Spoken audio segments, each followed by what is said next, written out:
Chapter 1. A Dreadful Day. After the sun had reached its zenith. In a port city nestled in the corner of the North American West Coast. Typically, the streets bustled with pedestrians and vendors alike.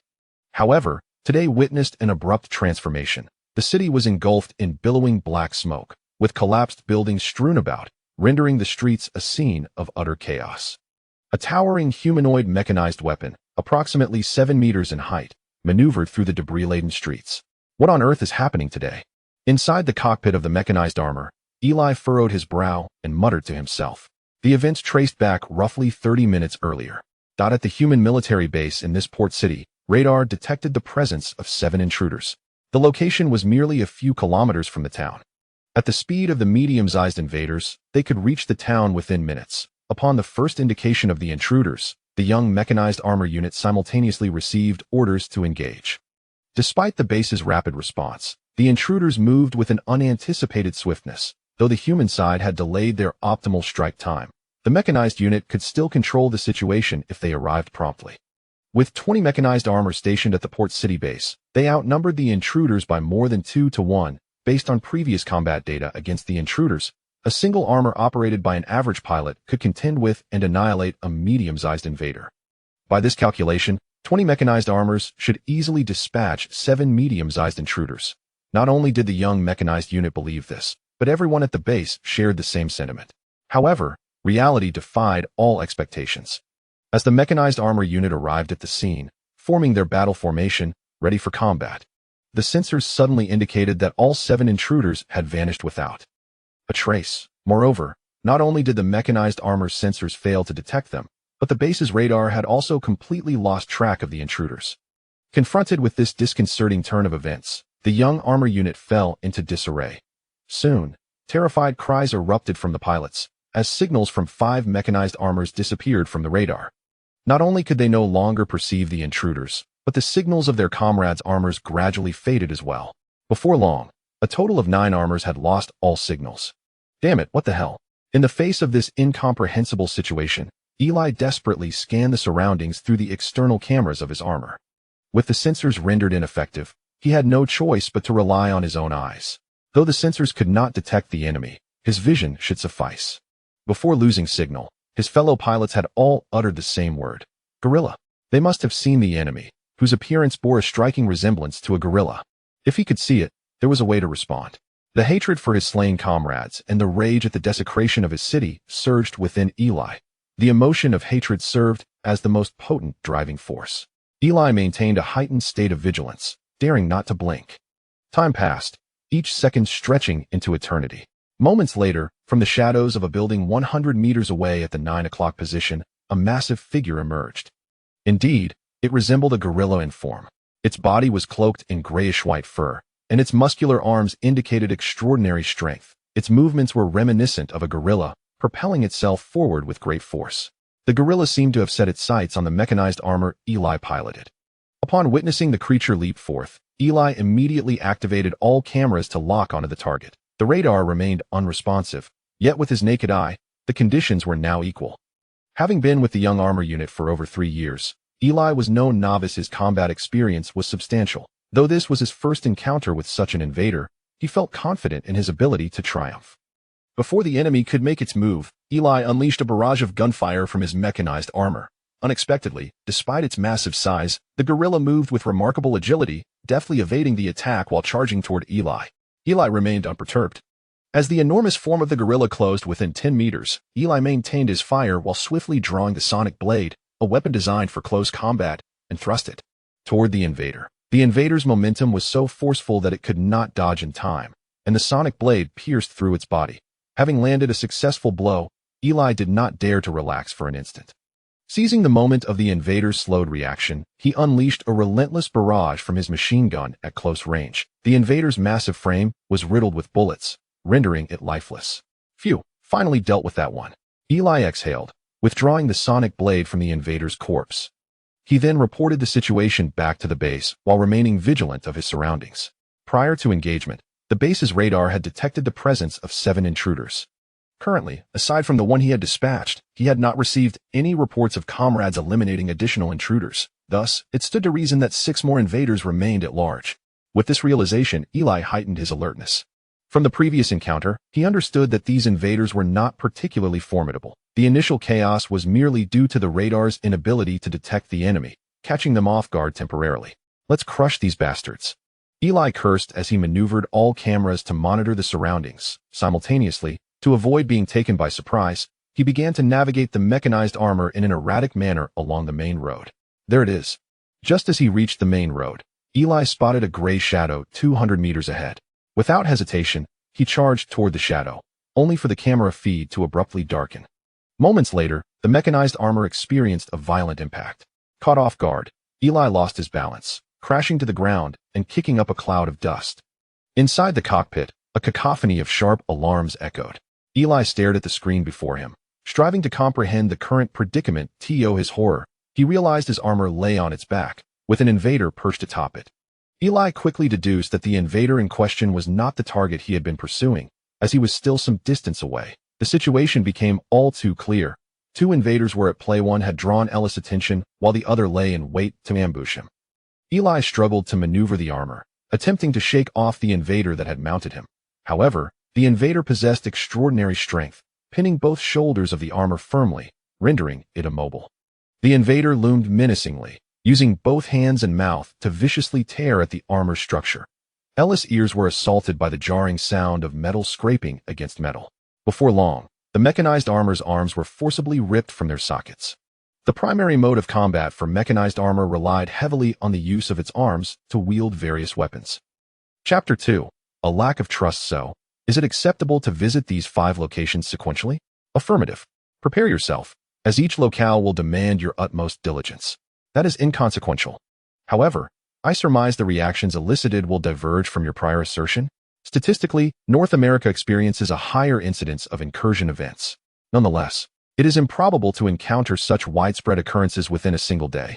A kid, concurring with Shaun's assessment, responded with a nod. The oldest dates back 3 days. Ergo, even upon arrival, we might be plagued by the sort of misfortune that would place him in a location beyond even my ability to discern. That is of no consequence. Should his reactions elude your tracking, then we are left with no recourse. Is this truly judicious? What if I were to feign ignorance to expedite matters? Do you not apprehend that the repercussions would fall upon you should our deception be unveiled? Indeed, should he feign ignorance due to the inconvenience, and a subsequent oversight in some locale were to engender losses, it would constitute an unfavorable development for Shaun. In these times of tenuous alliances, such risks must be averted.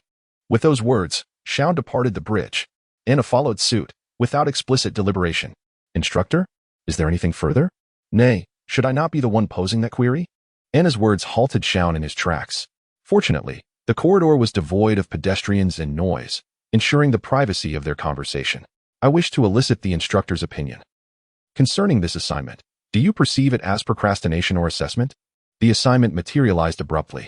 While the rationale of employing Shaun's unique ability to perceive invisible entities could be deemed acceptable, the haste was conspicuous.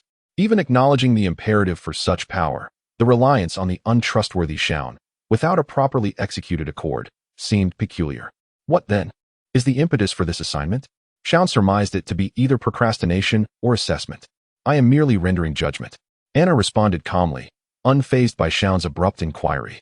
She harbored the same sentiment. Akit, too, likely shared this view, as Shaun glared in his direction. To what extent can you be of service? And will you harbor animosity towards the human military? Setting aside the events on the artificial island. This assignment serves as a test to ascertain whether you will reveal your true nature upon receiving this abrupt and onerous order. No?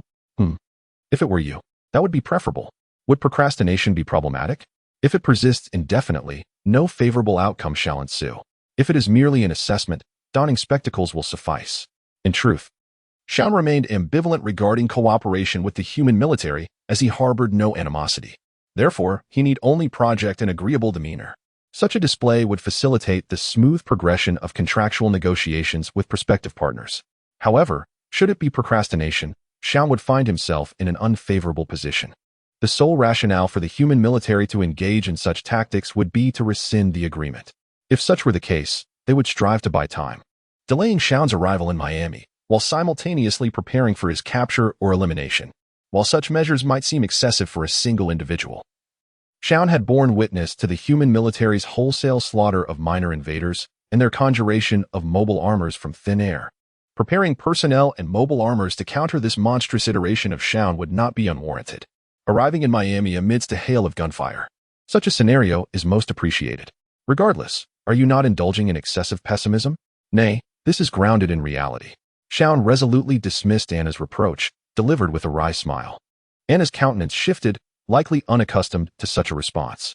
Within the human military, there exists a plethora of individuals who oppose my assistance. Radicals, such as Mist. I shall not align myself with those radicals.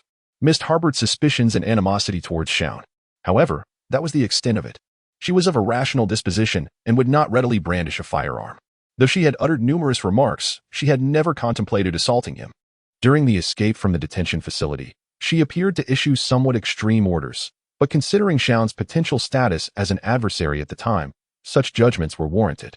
However, many would likely be incapable of such discernment. Shaun posited that countless individuals, both military and civilian, would open fire upon encountering him. Humanity is far more callous than the instructor comprehends. Irrespective of the state of war with the other world, humans are creatures who fear that which is dissimilar. I wish I could deny it. Since you assert it, it must be so. Anna gazed at Shaun with a sorrowful expression. Her expression caused him discomfort, but the veracity of the matter precluded dissimulation. However, this atmosphere was untenable. Shaun consciously adopted a cheerful tone. However, if the instructor's assessment is that it is merely a judgment, then all should be well, no? She possesses a more profound understanding of the human military than I. Indeed, at least for the current human military, your loss would be a significant blow. Regardless, without me, the cleaning of the seats cannot be accomplished. Engaging in light-hearted banter, they resumed their traversal of the corridor. While the preceding atmosphere had not been entirely dispelled, Anna had likely grasped Shaun's intentions. The atmosphere promptly reverted to its customary state, and the two conversed amiably as they traversed the corridor. Shaun departed the bridge. A kit, ensconced in the captain's chair at the center, emitted a profound sigh. Was it truly necessary to exert such effort on that imp? A teasing voice emanated from the front of the bridge. Turning towards the source, he beheld a robust youth with short, black hair, a scar adorning his cheek, and a fearless grin. Lambda, it is best not to regard him as a mere child. His name was Lambda Bardell, the ship's gunner. Moreover, he was the long-term paramour of Akit and Anna's contemporary. Though that is the case, is the relationship not particularly affectionate? Indeed, Akit's manner of speaking to Shaun lacked formality. While this was at Shaun's behest, more significantly, it was imprudent to adopt such an approach to one who readily engaged in jest. This notion, in itself, served his purpose to some extent, but Akit dissented. We shall never engage in such intimacy. Neither I, nor he. Oh, you are not the one to speak. He appears quite attached to you. Shaun generally acquiesced to Akit's directives. While he requested recompense in the guise of rewards, these were merely indulgences, such as confections, and were of no consequence. Shaun also treated Akit with affability, akin to his treatment of Anna, with whom he was particularly close. Therefore, it was understandable that he might appear to harbor affection for Akit. However, Lambda deemed this naive, perhaps deceived by Shaun's youthful countenance. He had come to realize in recent weeks that Shaun was no simple adversary. Ister appears as such, yet he is quite wary of the human military. How could there be such an easygoing imp? Half of his actions are performative. Shaun habitually interjected levity, even in solemn settings. Although he adhered to the bare minimum standards, his playful demeanor undoubtedly left an overwhelming impression. While this is characteristic of Xian, the fade he presented before Akaid and the personnel of the human army was deliberate.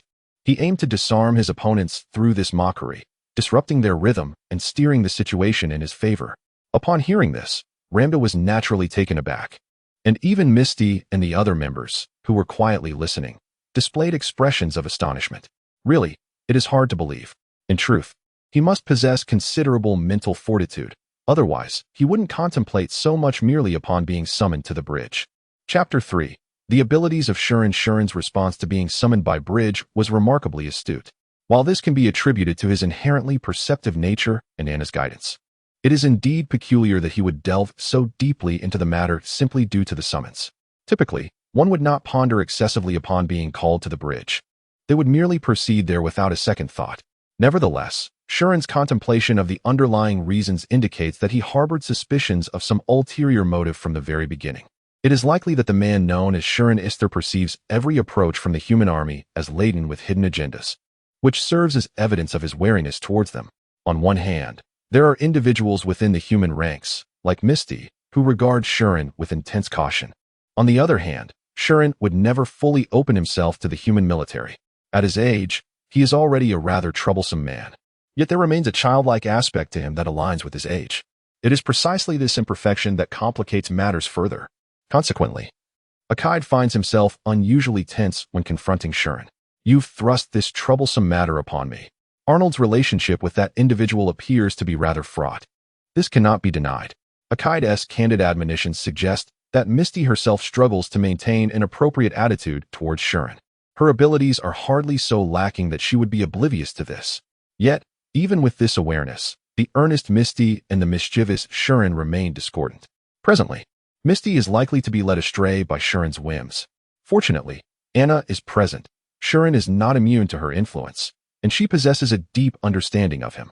There are aspects of him that I might overlook, but she can discern them. Indeed, he has always been adept at managing problematic individuals. Misty, with a hint of dissatisfaction, and Ramda, accepting the situation, seem to share a sentiment akin to that of Kogain. As for that individual, is he perhaps venturing out to follow up on something? That seems plausible. However, the thought of her being alone is somewhat disconcerting. Speaking of desires, aside from her, I wish to understand Shuren better, not only in detail but also in a manner that maintains the human army's stance without supporting him, which is a challenging endeavor. If the current situation unfolds as anticipated, I worry that Anna may become incapacitated for some reason. At the very least, I hope someone can sense the discord and premonitions from his behavior. Upon hearing Akide's remarks, Misty and Ramda fell into contemplation. In such a scenario, I suddenly felt a gaze upon me. Looking towards the bridge's front, I noticed Akide's sister, Same, seated at the controls, observing us intently. Same, is there something on your mind? Oh, no, nothing at all. Same quickly redirected her gaze back to the controls. Her true intentions unclear. I had merely heard that she shared a close relationship with Shuren as a classmate. Surely, her thoughts were interwoven with the conversation we just had. If Same and her brother Haruma were involved, perhaps they could fulfill the role I mentioned earlier, but at least she does not intend to bring it up with Kogain. Haruma's hostility towards the outside world is too pronounced, making him unsuitable for her. Same, on the other hand, is fundamentally straightforward. I doubt he possesses the aptitude for such suspicions regarding friends, and the answer would be negative if asked about his suitability. If it were the individual himself, the situation would be different, but as it stands, such an occurrence seems unlikely. Well then, be cautious of Ister. I never anticipated an active opposition to the human military, but it is improbable that he would be one of our own. After concluding our discussion about Shuren, the topic shifted to the region where Onyin was to appear next. Several hours post-clearing, the mist reached the first point. As expected, Onyin did not respond. In an effort to locate the invisible Onyin, Shuren's alette launched from Mistolton. Now, 5 minutes into the operation, Shuren reported a staggering number of reactions, estimating around 30. Although not of medium size, the subtlety of these avian invaders presented a challenge, as they were neither small nor easily dismissed. Despite being clad in powered armor, becoming ensnared by such numbers posed a significant danger, prompting Shuren to flee from the pursuing Onyin and others. Under the command of Chief Anna, the remaining members on the bridge could only watch from a distance. I witnessed it with my own eyes. Yet still, no response was forthcoming. Even with a clear view of the multitude, the sensors on the mist remained almost entirely unresponsive. Only the dynamic sensors registered some activity, but regrettably, these sensors struggled to distinguish between the invading birds and ordinary ones, rendering them inadequate. Such exaggerated movements with no response were far worse than on the artificial island. Shuren's inexplicable emotions left me somewhat disheartened, yet this was indeed a grave predicament. Previously, the invaders that appeared on the artificial island also possessed cloaking abilities, but upon entering combat, that invisibility naturally dissipated. However, the invaders currently pursuing Shuren maintained their cloaking. Upon reflection, the medium-sized Onyin that wreaked havoc in the port city had similarly gone unchallenged. It seems that your fortunes have shifted, and unfortunately, not for the better. What to do? I have visual contact and can provide cover. No, if there is no response. It suggests that it is not homing targeting, but rather manual aiming. The last thing I need is to accidentally trigger friendly fire. Hey, are you licking my arm? Managing him is proving to be a considerable hassle. I shall resolve this matter swiftly. Ramda's screams as the gunner likely reached Shuren's ears, but he appeared to deliberately ignore it. Alet suddenly accelerated, creating distance from the throng. More akin to an incessant flurry, he began to dart chaotically through the sky, disrupting Onion and the others. I had previously pondered. That individual must be from the technical specialty, correct? Comparatively speaking, his skills are rather impressive. As part of the Military Officer Academy's curriculum, all students are required to learn the operation of powered armor. However, the extent of training following the acquisition of basic driving skills varies significantly depending on the discipline. The most extensive training is reserved for the elite programs, followed by the regular training for ordinary soldiers, and then the scattered specialized programs, with the technical specialty receiving the least training. Originally, students from the technical specialty become engineers and are not regarded as soldiers within the human army, due to their non-participation in combat. Their training in natural combat is consequently postponed. Graduates of the military academy are well aware of this. In such circumstances, it is quite rare for someone from a technical background to adeptly pilot an Alet, as Shuren does. Although only Anna and Ramda were conversing, it felt as though everyone on the bridge shared a keen interest in this matter. That child's technical proficiency ranks second in the technical specialty. Sending him to the elite program would pose no issue. Is he truly from the technical specialty? He should have transitioned to the elite program. I've mentioned this several times. Yet it has always been dismissed. Considering the treatment within the human army, graduating from the elite program is more advantageous than from the technical specialty. Yet, Shuren remains steadfast in his commitment to the technical specialty. His own assertion is that he wishes to pardon those in life-threatening situations. However, does this not seem even more peculiar? Misty interjected, her sharp gaze still fixed on the aerial antics of Ashino. I do not believe that such a level of piloting skill could be attained through the training provided in the technical specialty. It would seem more reasonable to assume self-directed training. Yet, if he simply wished to study within the technical specialty, such measures would not be necessary. Therefore, could there be some ulterior motive at play? The words struck Anna with clarity, evoking a suppressed chuckle from her. Although Misty regarded her with evident displeasure, Anna, who had observed Xian since their school days, deemed such a perspective utterly misguided. Indeed, the training had been undertaken autonomously, yet it was not a matter of personal volition. I fail to grasp your meaning. If I were to say that the child is slated for the 13th technical class, do you comprehend? Anna's assertion left Misty momentarily speechless. Ramda, who had been listening intently, abruptly halted in astonishment, then exclaimed, "That little rascal, is he from the dispersed technical class?" Chapter 4. The 13th technical class of the missing persons. 1. Ramda exclaimed, completely oblivious to the ongoing battle. His voice was so loud that even the bridge members, who were not part of the conversation, looked over with curiosity. "What exactly is the lost technical class?" asked a young Eastern soldier named Guangyang Inagawa, who was responsible for search and analysis, subtly posing the question. "Well, that place is somewhat akin to an urban legend. It's not surprising if you don't know about it. The human army has countless technical classes, managed primarily by branch names and common numbers. For instance, in North America, there exists the first technical class of the human army's North American division. The problematic technical group in question is the 13th technical class, one of the oldest and most established technical classes formed shortly after the establishment of the human army. Moreover, among all the technical classes, the 13th technical class is renowned for possessing a select few exceptional technicians." "You mean peculiar individuals?" Ramda's explanation elicited a subtle lament from Guangyang, but in truth, neither of them was in the mood for such discussions. "You too. Let me clarify. You are members of this ship's technical class, which is indeed the troublesome 13th technical class, right?" A few seconds of silence followed. Then, amidst the startled cries of Ramda and Guangyang, Aerith's dragon fork swept through the intruders, bringing the battle to an end. In the misty hangar, beneath the red-toned, Aerith-like mobile armor EC-02 sword, Haruma stood face to face with the technician. "Mr. Eric, is it impossible?" To inquire whether it could be done was not entirely out of the question. The somewhat plump young man, named Eric Martin, scratched his head in confusion. He was one of the members of the 13th technical class aboard this ship, specializing in sensors. Haruma sought his counsel regarding countermeasures against the intruders possessing cloaking capabilities. Currently, the standard sensors employed by the human army were incapable of detecting the responses of the problematic intruders. However, since Shuren could perceive some form of reaction, it suggested that there was indeed some level of response, albeit too faint for the human army sensors to detect. Thus, if the sensitivity of the sensors could be enhanced, it might be possible to capture the response. Haruma had enjoyed a close relationship with the members of the 13th technical class since his student days and understood their technical prowess. If anyone could fulfill his request, it would undoubtedly be them. Yet, for some reason, Eric's reaction was not optimistic. Eric Senpai and Haruma-kun, what is the matter? A young Eastern woman named Lin Lily appeared unexpectedly from the shadows of a container. She was also a member of the 13th technical class. Haruma, are you the kind of person who puts us technicians in a difficult position? Someone has asked me to enhance the sensor sensitivity. I see. Eric and Lin exchanged glances, revealing subtle expressions.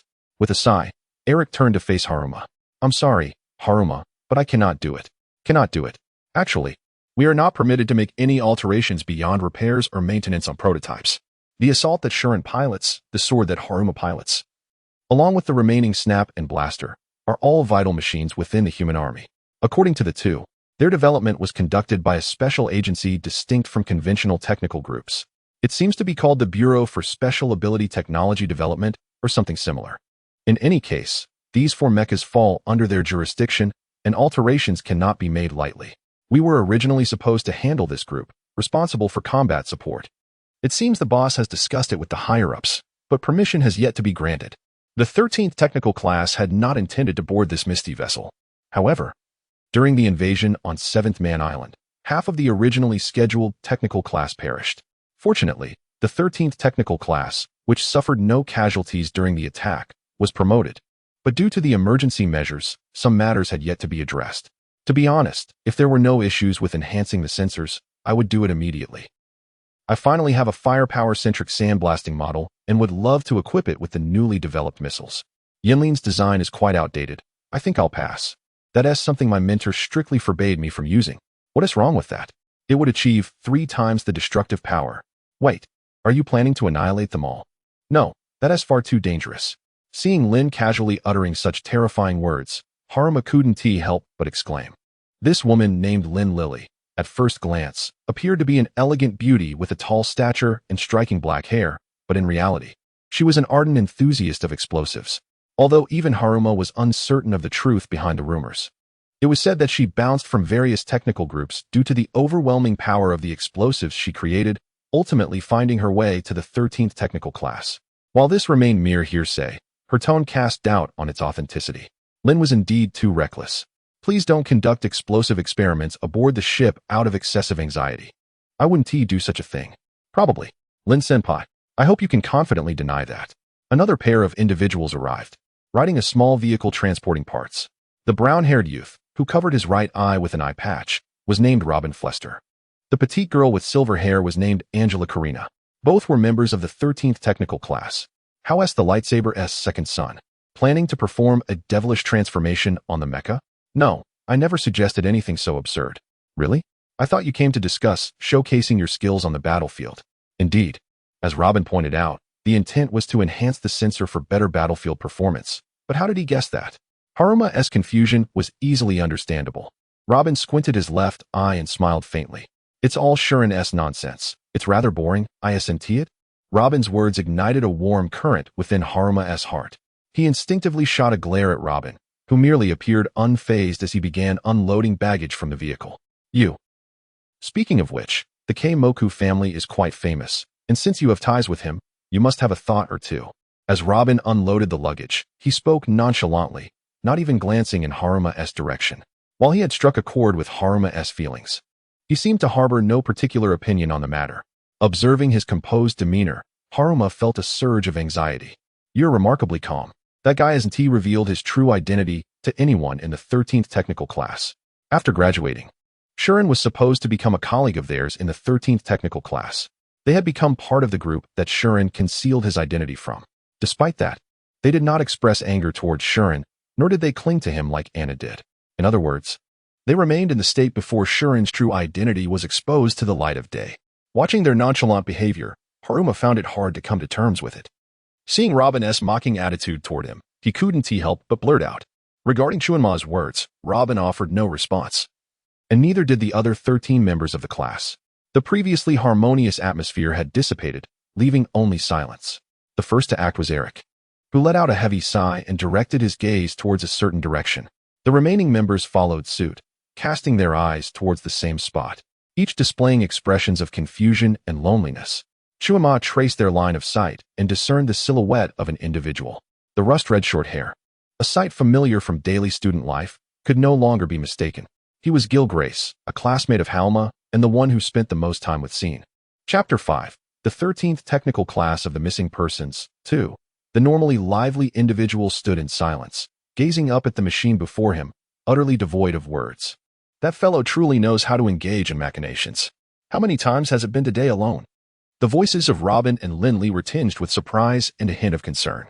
Yet, Haruma remained oblivious to the significance of G's actions and the implications of their dialogue. G, why does he become this way the moment he steps out of sight? Since that day, I haven't spoken a word to Xian. With incredulity, I observed Eric, who appeared to be speaking truthfully. He instinctively glanced at Angela, who stood beside him, and she merely nodded sadly. However, is it not peculiar? Hasn't the assault already commenced? There should have been ample opportunities to converse with that individual. It ought to be that way. If only it could be avoided. To evade? That fellow? Indeed, he has been eluding us. Upon the assault, he slipped into the machine without even a greeting. As soon as he returned, he swiftly leaped from the cockpit and departed the hangar. Listening to these words, it became apparent that Xian was indeed avoiding the 13th technical class. Given Haruma's understanding of Xian's character, it was difficult to fathom such decisive action from him. Generally, he preferred to proceed at his own leisurely pace. Upon returning, he was immediately occupied with securing the mech, leaving the technical team in a flurry. That child must have been aware of this and hastily exited the hangar. Lindley frowned in displeasure. Nonetheless, Haruma was troubled by one question. Why was he shunning everyone? At the very least, Halma made no attempt to avoid Xian after his identity was revealed. Although Halma did not engage with him extensively, Xian did not adopt the overtly evasive demeanor that had just been described. This peculiar attitude was not limited to Haruma. Lena and Lei, while not overtly proactive, maintained a connection, and their relationship with Anna remained largely unchanged. It was evident that Xian's attitude towards the 13th technical class was strange. They were all aware of this, as evidenced by their tilted heads and expressions of difficulty. If only they could comprehend the reason behind it, their burdens would be alleviated. However, they remained vigilant, ready to scatter if pursued. Robin and Eric sighed in resignation. The women, though silent, likely harbored similar sentiments. The master and the young lady seemed to sense something, merely urging us to leave them be. Consequently, G maintained his usual demeanor. Shifting my gaze back to G, as Xian's closest friend and self-proclaimed partner, I wondered about his thoughts regarding Xian's secrets and current state. Nevertheless, one thing was undeniable. He harbored some emotion within. Otherwise, the once exuberant G could not possibly have transformed into such a state. What is he contemplating? Could it be that even G, with whom he shares a close bond, has lost all feelings? If that were the case, Haruma would surely harbor even greater disdain for Xian. Presently, Haruma was not inclined to aim a metaphorical gun at Xian. Rather, rationality dictated that he refrain from jeopardizing the benefits Xian provided due to personal grievances. To be candid, I yearned to pierce his skull right now. Robin's earlier words held truth. It was indeed frustrating to rely on someone who appeared contemptible yet was irreplaceable. I recalled Xian's composure as he strolled calmly aboard the ship, seemingly oblivious to my feelings, igniting a fire within me. Her hand gently rested on Haruma's shoulder. Upon closer inspection, I found her eyes narrowing in delight, mirroring Robin's expression. By the way, don't you wish to disturb Xian? Disturb? Aren't you quite averse to that fellow? Yet, isn't it bothersome that superior orders prevent you from taking action? Well, that's true, but such a treacherous endeavor. Listen closely, we do not wish to involve you in anything underhanded. As I regained my focus, I noticed Robin's hand resting on my shoulder, encircled by Eric, Lindley, and Angela. Everyone, what do you expect me to do? Don't be afraid. It's nothing serious. I merely wish for your assistance. We simply want that fool Xian to cease fleeing from us. It was evident that Xian was intentionally avoiding the 13th technical class. Conversely, it seemed that for Xian, this evasion was equally unwelcome. In other words, under the pretense of seeking trouble, they intended for Haruma to act as an accomplice. We can apprehend Xian. You can pester him. It could be somewhat cathartic. Surely, this is not an unreasonable request? By the way, if you agree to assist, I can help you resolve the censor issue. Robin and Lindley exchanged mischievous grins as they gazed at me, causing my cheeks to involuntarily twitch. Regarding the sensor matter, direct confrontation is not advisable. There must be a method. Indeed, there exist shortcuts in this world. Robin and Lindley chuckled, albeit Eric and Angela appeared somewhat skeptical. Yet they seemed reluctant to deter them. Regrettably, Haruma had little choice in the matter. In a corner of the mist-laden conference room, Captain Akite, Vice Captain Mr., and the 13th Technical Class leaders, Jinzo Korwa and his deputy, Aki Korwa, convened. So, can we assume that there are currently no issues with the fog? In response to Mr. S. inquiry, Jinzo emitted an irritated grunt. This is the latest technology. I cannot ascertain its nature. I have not even examined the critical components. Yet I am expected to provide an assessment. This is utter nonsense. Jinzo shot a sharp glance at Akite and Mr., his unrestrained agitation evident, causing Mr.'s shoulders to quiver slightly. Regarding this matter, it is an order from above. We must comply. An order from above, indeed. It is quite remarkable that, due to this directive, not a single insidious creature has been discovered on the latest warship. Faced with Mr.'s unwavering stance, despite being overshadowed by Jinzo's presence, he responded with a faint smile that did not reach his eyes. A heavy silence enveloped the room. Grandfather, it is unbecoming to take out your frustrations on the youth. Aki broke the silence with an exasperated sigh, admonishing Jinzo with unpalatable truths. Jinzo huffed through his nose and turned away. But the atmosphere had somewhat softened following their previous exchange. Captain Hikaira, I apologize for the trouble this has caused you. Captain, it is indeed an order from above. Yet it should not serve as an excuse. Captain Akite bowed apologetically to the head of the technical team, Jinzo, eliciting an exaggerated reaction from Mr. Yet Akite chastised him in return. The current situation was that the technical team could have easily prepared the warship and the machines but were hindered by various constraints. While they could not disregard the orders from above, they ought not to neglect the technical team's needs either. Akite deemed this approach erroneous. At present, the only option was to bow one's head, which was disheartening, yet it was better than doing nothing at all. Captain, I comprehend your sentiments. Please lift your head. Upon raising his gaze, Jinzo had lost the earlier oppressive demeanor, scratching his head awkwardly. Although it is difficult to discern any improvement in his mood, at the very least, the anger he previously exhibited has dissipated. Truly, his disregard for social hierarchy in engaging in such behavior is reminiscent of the antics of an old man and another old man. Is that so? Oh, he is quite serious about it. Jinzo crossed his arms, unwilling to cast a glance at Kogain. At first glance, his demeanor appears unfriendly. However, astonishingly, I sense neither malice nor hostility emanating from him. Captain, do not take it to heart. Our squad leader, regardless of circumstances, holds a fondness for you. Akane. All right, let us focus on work for now. Faced with the technicians of the human army, and among the soldiers, Jinji, who is colloquially known as Dad Thunder, exhibits no semblance of timidity. Chapter 6. The 13 Technical Class of the Missing Persons. 3. The intensity of the bond, which could hardly be explained by mere blood relations, compelled Misty to continue speaking as he hurriedly operated the tablet computer at hand. Currently, neither the fog nor the 4 prototypes have exhibited any abnormalities, and they are ready for deployment. You understand this correctly, do you not? Indeed, due to the inability to ascertain the contents of the primary EC drive, it is difficult to make definitive statements. However, aside from that, the condition of the hull and the machinery appears satisfactory. If one were to insist, the wear and tear on the Asahi is somewhat more pronounced than that of the others. Upon mentioning the Asahi news, Misty paused, and Aki took note of this. Wear and tear? Yes. Although the machine itself does not sustain damage from combat, the degradation of its components is indeed more rapid than that of the other units. Is that due to a higher frequency of sorties? At this, both nodded in agreement with Misty's inquiry. Indeed. In order to detect the Soul Invader possessing stealth capabilities, Eret and Zidwin have undertaken an unusually high number of sorties.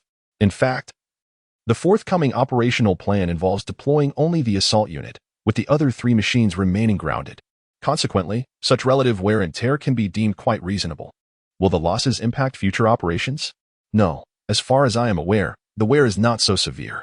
However, our technical team simply cannot conduct a thorough inspection of the Asahi. The assault unit is merely a test machine. While no issues have arisen thus far, the likelihood of malfunctions is considerably higher when compared to fully operational production models. Moreover, the current extensive utilization of the morning unit has exacerbated this risk. Typically, during each sortie inspection, such malfunctions can be preemptively detected, allowing for appropriate countermeasures to be implemented. However, in this instance, such standard protocols are ineffective. The scope of inspection that Genji and his team can conduct on the morning unit is limited. Thus, even if latent mechanical failures arise due to wear, they cannot be identified beforehand, nor can they be addressed post-failure depending on the location of occurrence. Not only the Asahi, but all prototypes are akin to ticking bombs, with the Asahi, currently engaged in combat, being the most susceptible to catastrophic failure. Akide fully comprehended the risks articulated by Genji. However, it was evident that neither Akide nor Genji could address the situation. The frustrating reality of understanding the risks yet being powerless to act was palpable. Regarding this matter, unless those in higher positions acquiesce, there is little I can do. I will exert my utmost effort. Please, I implore you. As compensation, may I request a small favor? As he articulated his request, a sinister smile crept across his face, causing Misty to shudder slightly. Genji perhaps did not intend to intimidate, but his brazen demeanor was well known. So what is your request? I wish to repurpose some spare parts for uses beyond mere repairs. Modifications to the prototypes, aside from repairs, should not be permitted. Do not fret, young lady. It will not attract the attention of the higher-ups. Then, what exactly is the plan? Upon hearing Aki's question, Genji and Akane exchanged glances. This is the infamous 13 technical class. Surely, none in our household would heed foolish orders to leave useless sensors unattended, would they? Considering the somewhat dubious nature of this approach, it would be best if the captain and vice captain remained uninformed, would it not? Setting aside the current situation, even Akane, who is usually known for her common sense, chuckled at such a proposition, leaving both Akide and Misty momentarily speechless. Yet, Akane's reasoning holds a degree of validity. If this were to be deemed ignorance, the Captain Akide would bear some responsibility for inadequate oversight. However, this would be significantly lighter than if it were known and permitted or tacitly accepted. Furthermore, if it is a task undertaken by the renowned 13 technical class within the human military, the upper echelons would likely direct sympathetic glances toward Akide. I understand. I shall not press further. Captain. Although Misty was taken aback, Aki mused that such measures were occasionally necessary. As captain, addressing the strategies against the stealth-capable Anzean is an urgent priority. Provided the 13 technical class can accomplish this, employing somewhat unscrupulous methods is acceptable. What is right is not always synonymous with what is best. Fortunately, you articulated that swiftly. Rest assured, even if it is gray, it approaches the hue of white. Indeed, among our actions thus far, this represents a comparatively low-risk approach. One might even wonder what you have been doing until now. After the conversation concluded, both stood and turned to leave the meeting room, but Genji halted, glancing back. Captain, this is not a domain for the mechanical company to meddle in, but I have something to convey to you. With his back to Aki and the others, Genji spoke earnestly. You seem to be relying on him quite heavily. Exercise caution regarding Cien. The sudden mention of the youth's name caught everyone off guard. However, Cien was originally intended for assignment to the 13 technical class, so it was not surprising that his name surfaced. Nevertheless, the caution in Genji's words was noteworthy. Are you implying that he could potentially turn against the human military?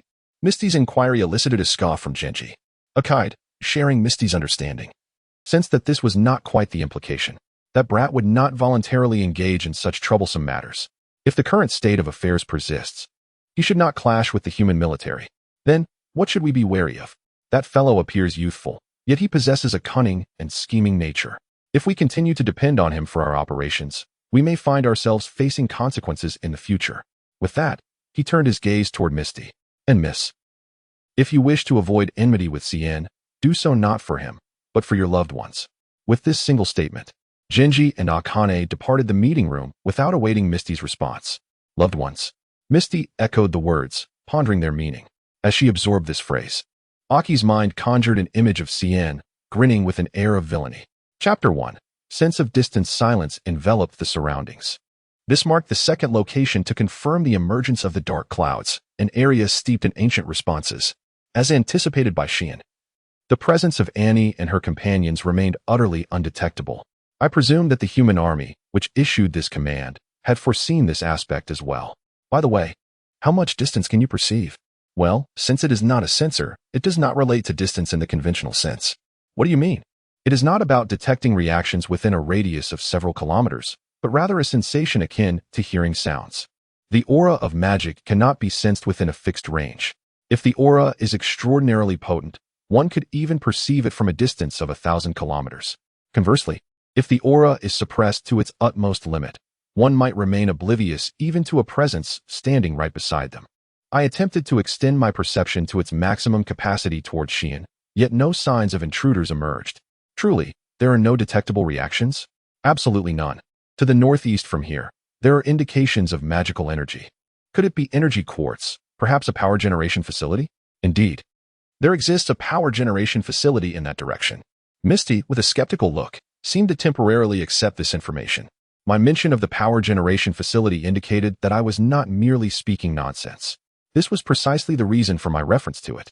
Captain, is this where we conclude our search, or shall we conduct a few more flights in the vicinity? If we start from here, the third location is not far off. Let us proceed to the next point while continuing our search. Isn't it rather tiresome for someone of his caliber? It seems overly troublesome to board the ship just for this. Yes, I shall adhere to your instructions. Allowing Alut to take action would only drain Xian's magical energy and original stamina, although it is not my intention. Exhibiting a disdain for such orders could leave a negative impression on the human army. Demonstrating a willingness to comply, even with reluctance, reflects a respectful attitude towards the commands of the human army, which may yield a positive effect. Chapter 7. The 13 Techniques of the Missing Ones. 4. With such intentions in mind, he flew out of Asano, following Xiao Jing's guidance. Naturally, he remained vigilant to his surroundings during the flight, yet, regrettably, it seemed he could find nothing. Indeed, not a trace was discovered, let alone a breath. One would presume the occurrence of invaders on the North American continent to be quite frequent. Presently, while the appearance of invaders is a constant in daily life across the world, there exist regions where their numbers are abundant and others where they are scarce. Among these regions, North America undoubtedly stands at the forefront. The topic is even covered in elementary school curriculums. It is rather peculiar that no traces could be found in such a place. Could it be that there are none, or perhaps they are simply imperceptible to you? I would not say it is entirely impossible, yet the likelihood is slim. Are you confident in your perception? I am indeed confident. And the nature of such fortune is difficult to entirely suppress. The invaders are not genuine biological entities, but rather amalgamations formed from magical energy. Given that characteristic, no matter how effectively Anzean eliminates their presence, the magical aura emanating from their bodies cannot be eradicated. If the method employed is not to extinguish their presence, but to obstruct perception, that is another matter entirely. However, handling such techniques necessitates considerable training and is a highly advanced skill. In fact, it took Xian nearly a month to achieve stable utilization. It is hard to fathom that an invader capable of mastering such a complex technique could appear suddenly. Thus, if one becomes consciously aware of their presence, they would not be overlooked. I see. Then, by enhancing the sensitivity of the sensors, even if it is not you, tracking their response should be feasible.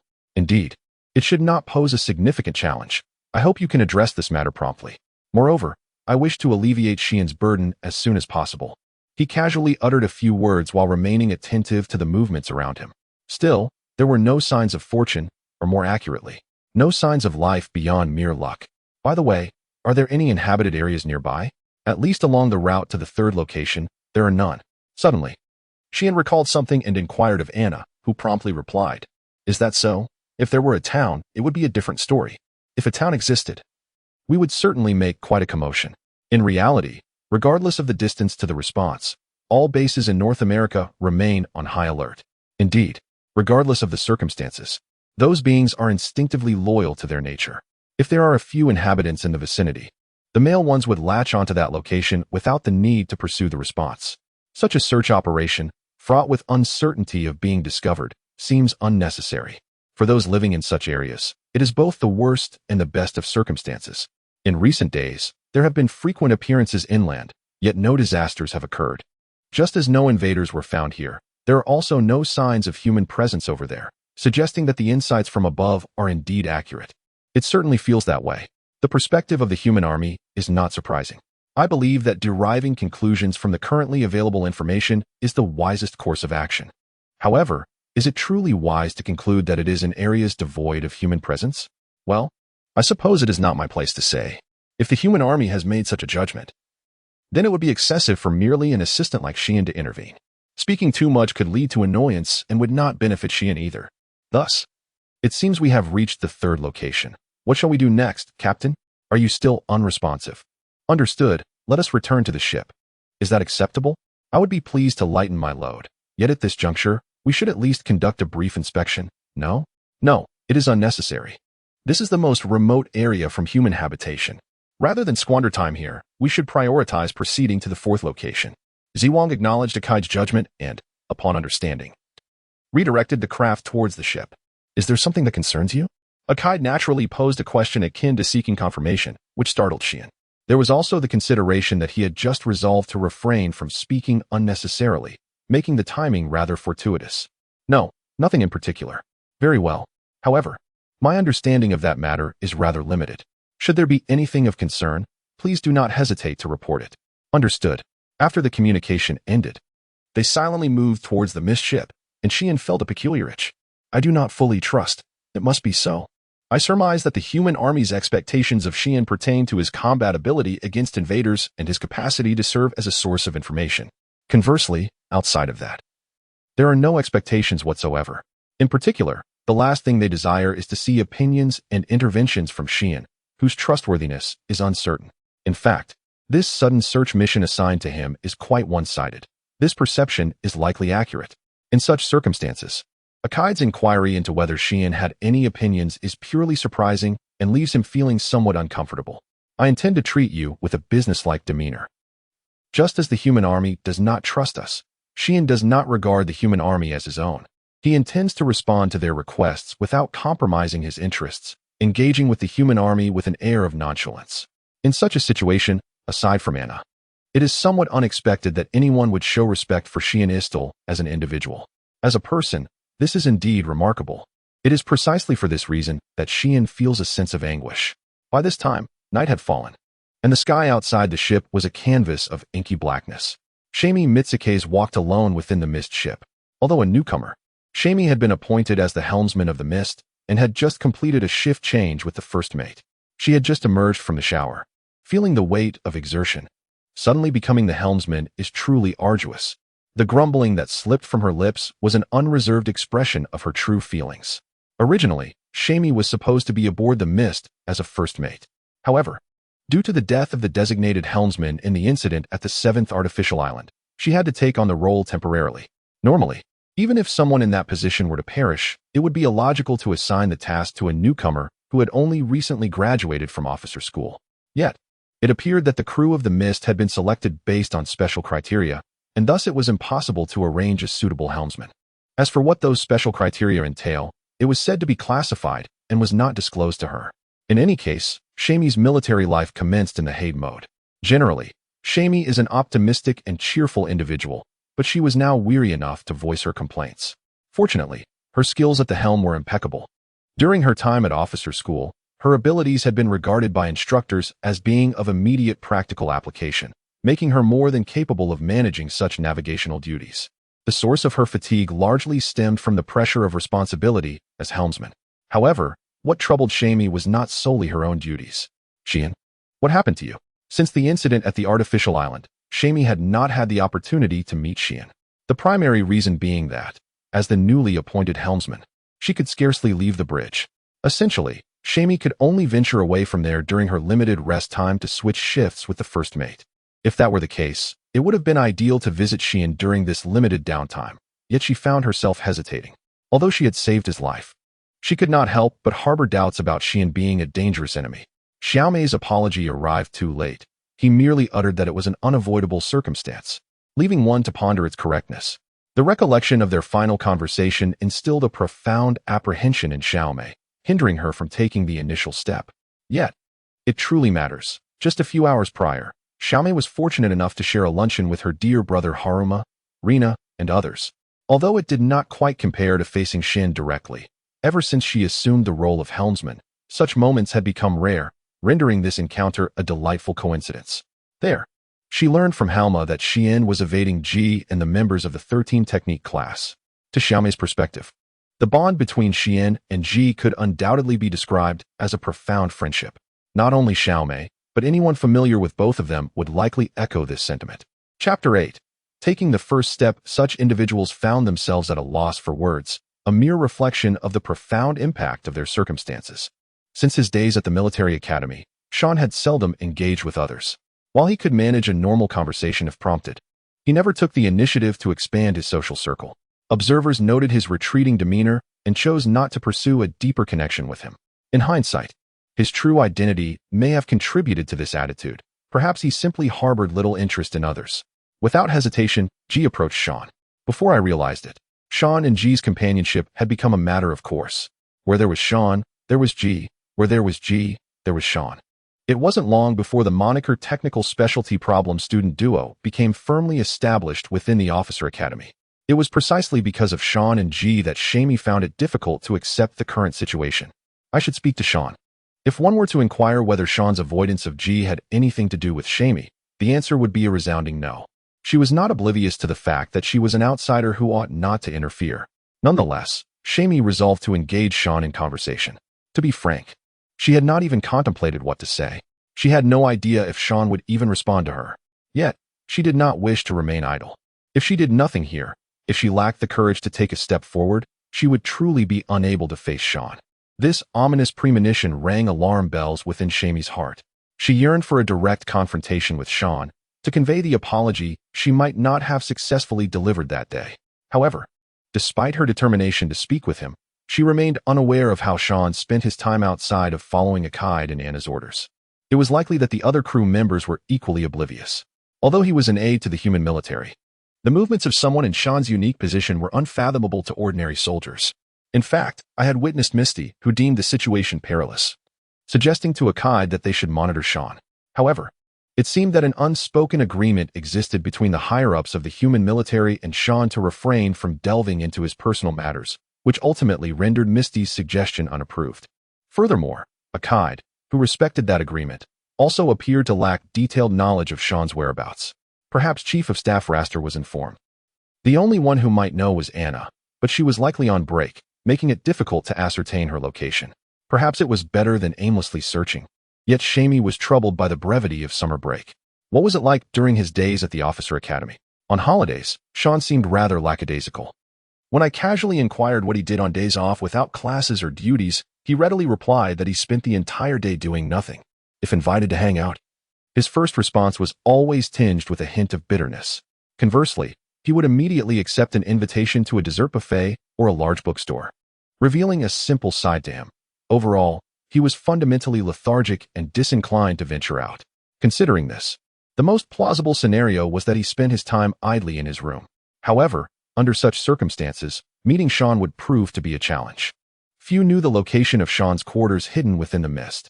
Only key members aboard, such as Akaid, Misty, and Anna, were privy to this information.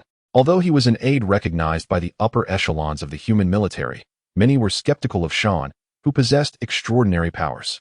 The possibility that someone might launch an attack upon discovering his room could not be dismissed, leading to its continued concealment.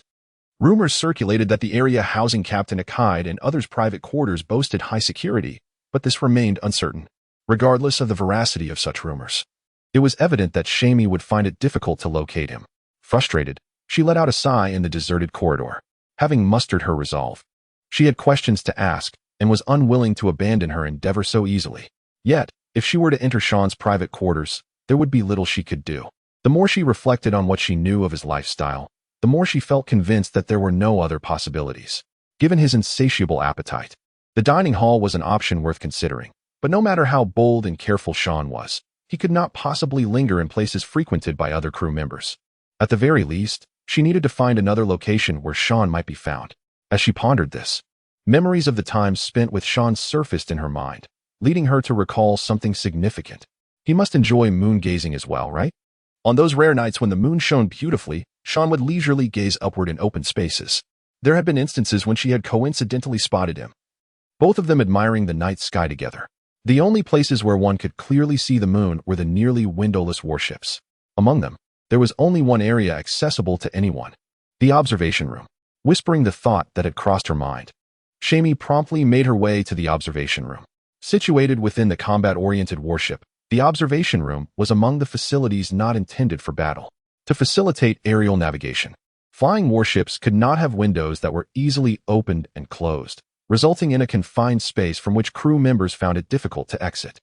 Depending on the nature of their missions, they might have to spend over a month in such a closed environment.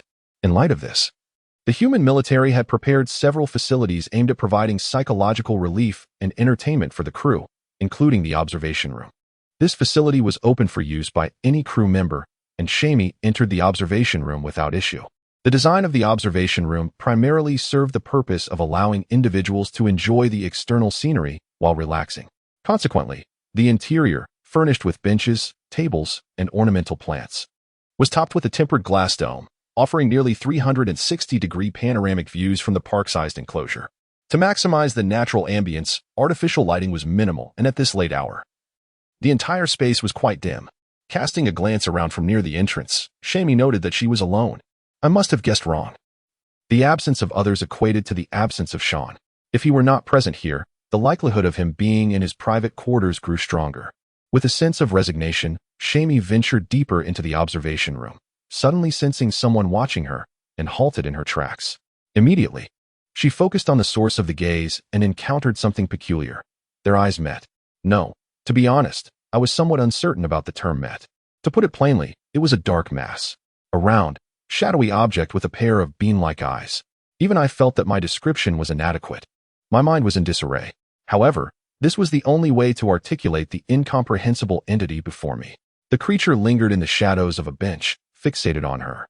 Watching it, she sensed no particular malice and suddenly realized this inexplicable being must be connected to Sean.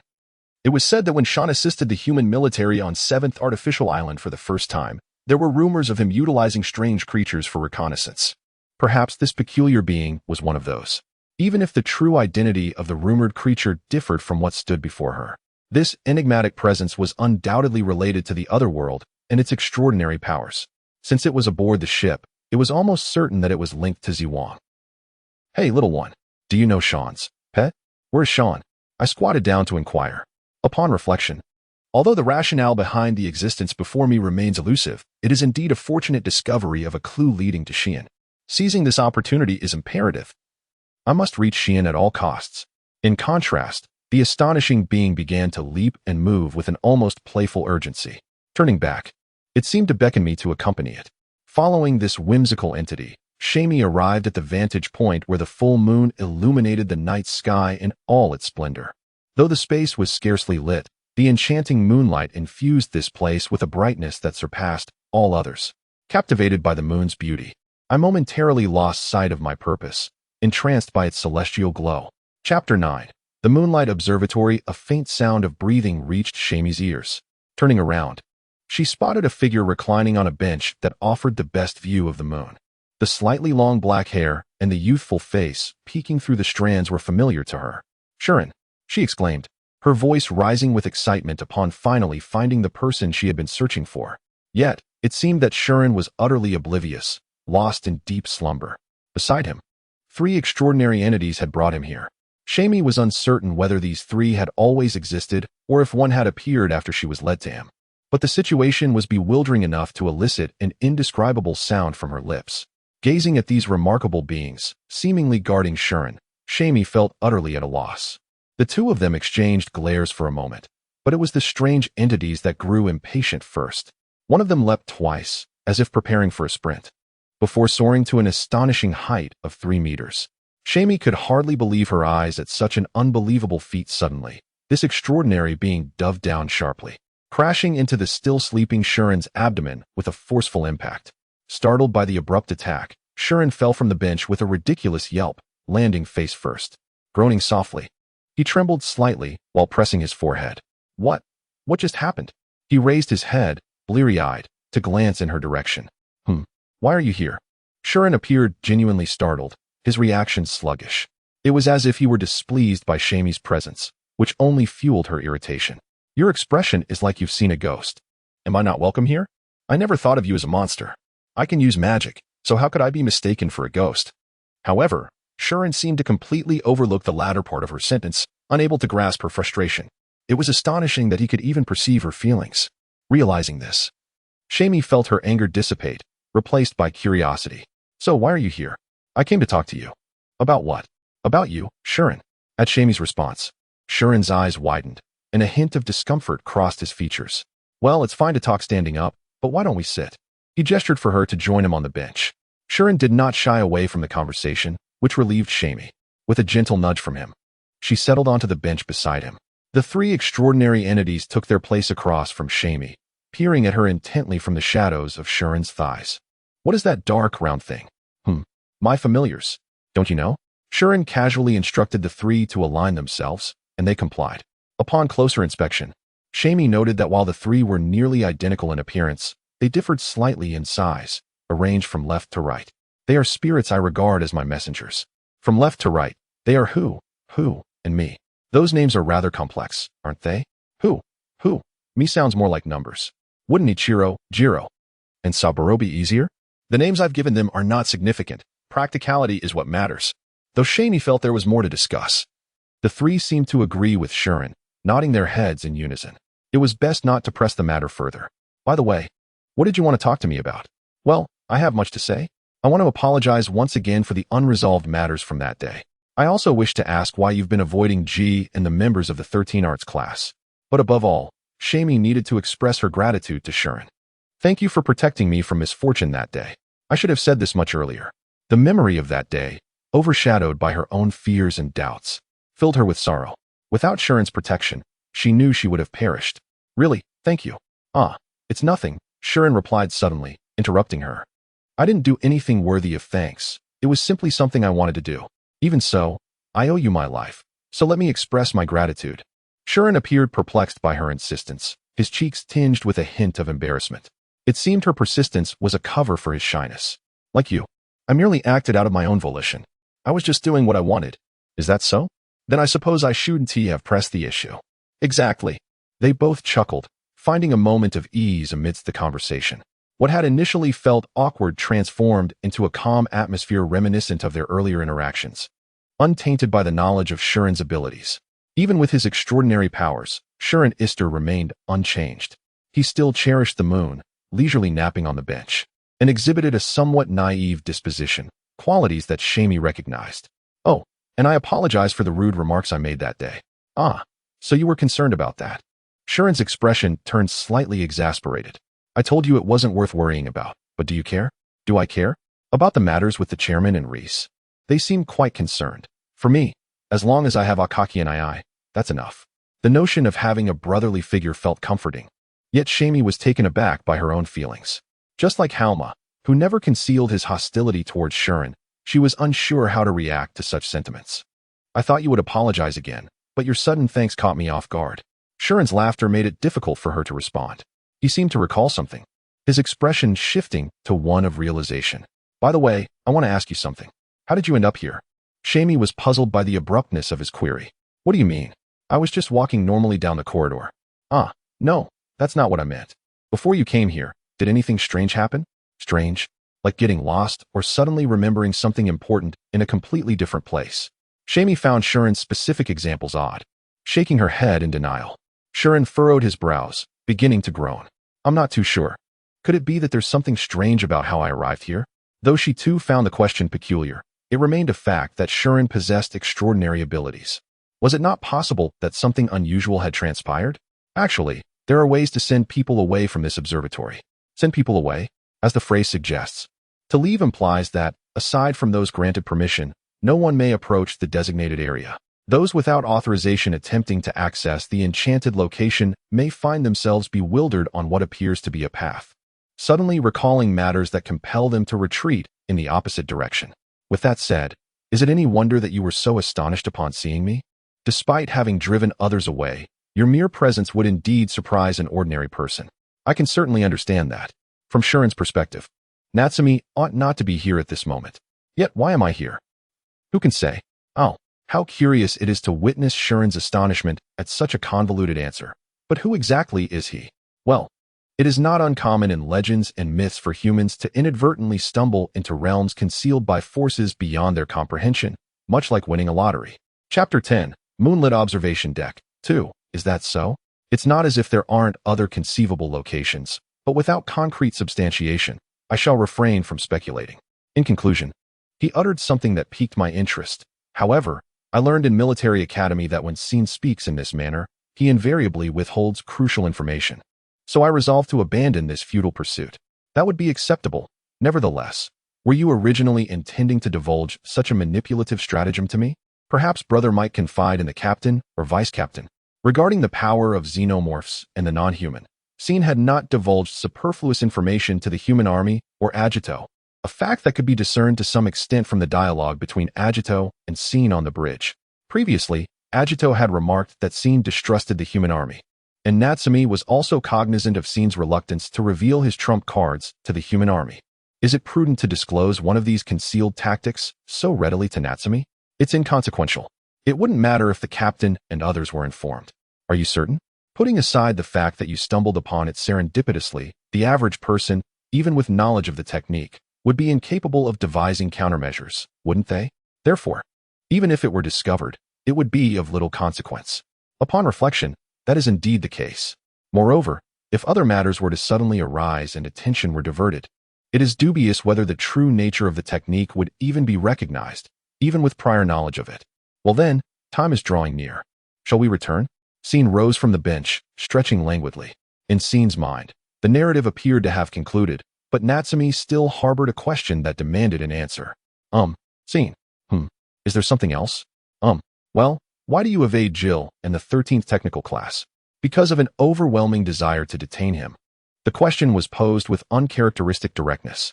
However, if one intends to question Scene, this approach is undoubtedly preferable. Upon hearing Natsumi's question, Scene blinked. There's nothing to evade. There's nothing to discuss. He spoke in his usual light-hearted tone, as if nothing were amiss. For a fleeting moment, Natsumi was unable to comprehend Scene's words. It was not as if he had spoken in an incomprehensible language. The meaning of the words themselves was clear. Even so, I was unable to grasp Scene's intended meaning. There's nothing to discuss? Because there is nothing to discuss, there is no purpose in engaging in conversation or participating in activities. Such indifferent words. Yet Scene uttered them with the same expression he wore during casual banter. Upon witnessing his demeanor, Natsumi's body grew frigid, as if frozen. They had been together, laughing together. If that is what Scene believes, then what was the significance of those 3 years?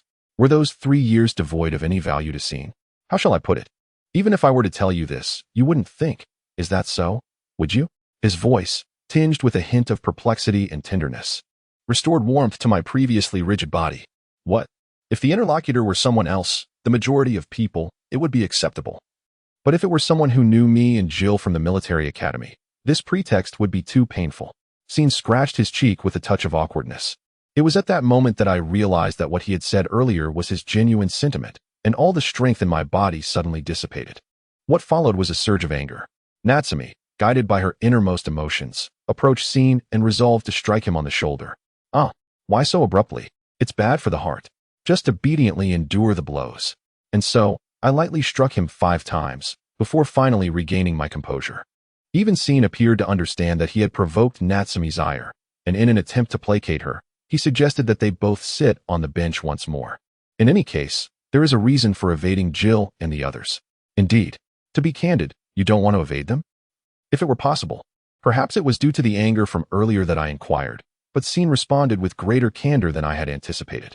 This, at the very least, clarified that Scene cherished the time he spent with Jill and the others, which brought him a sense of relief.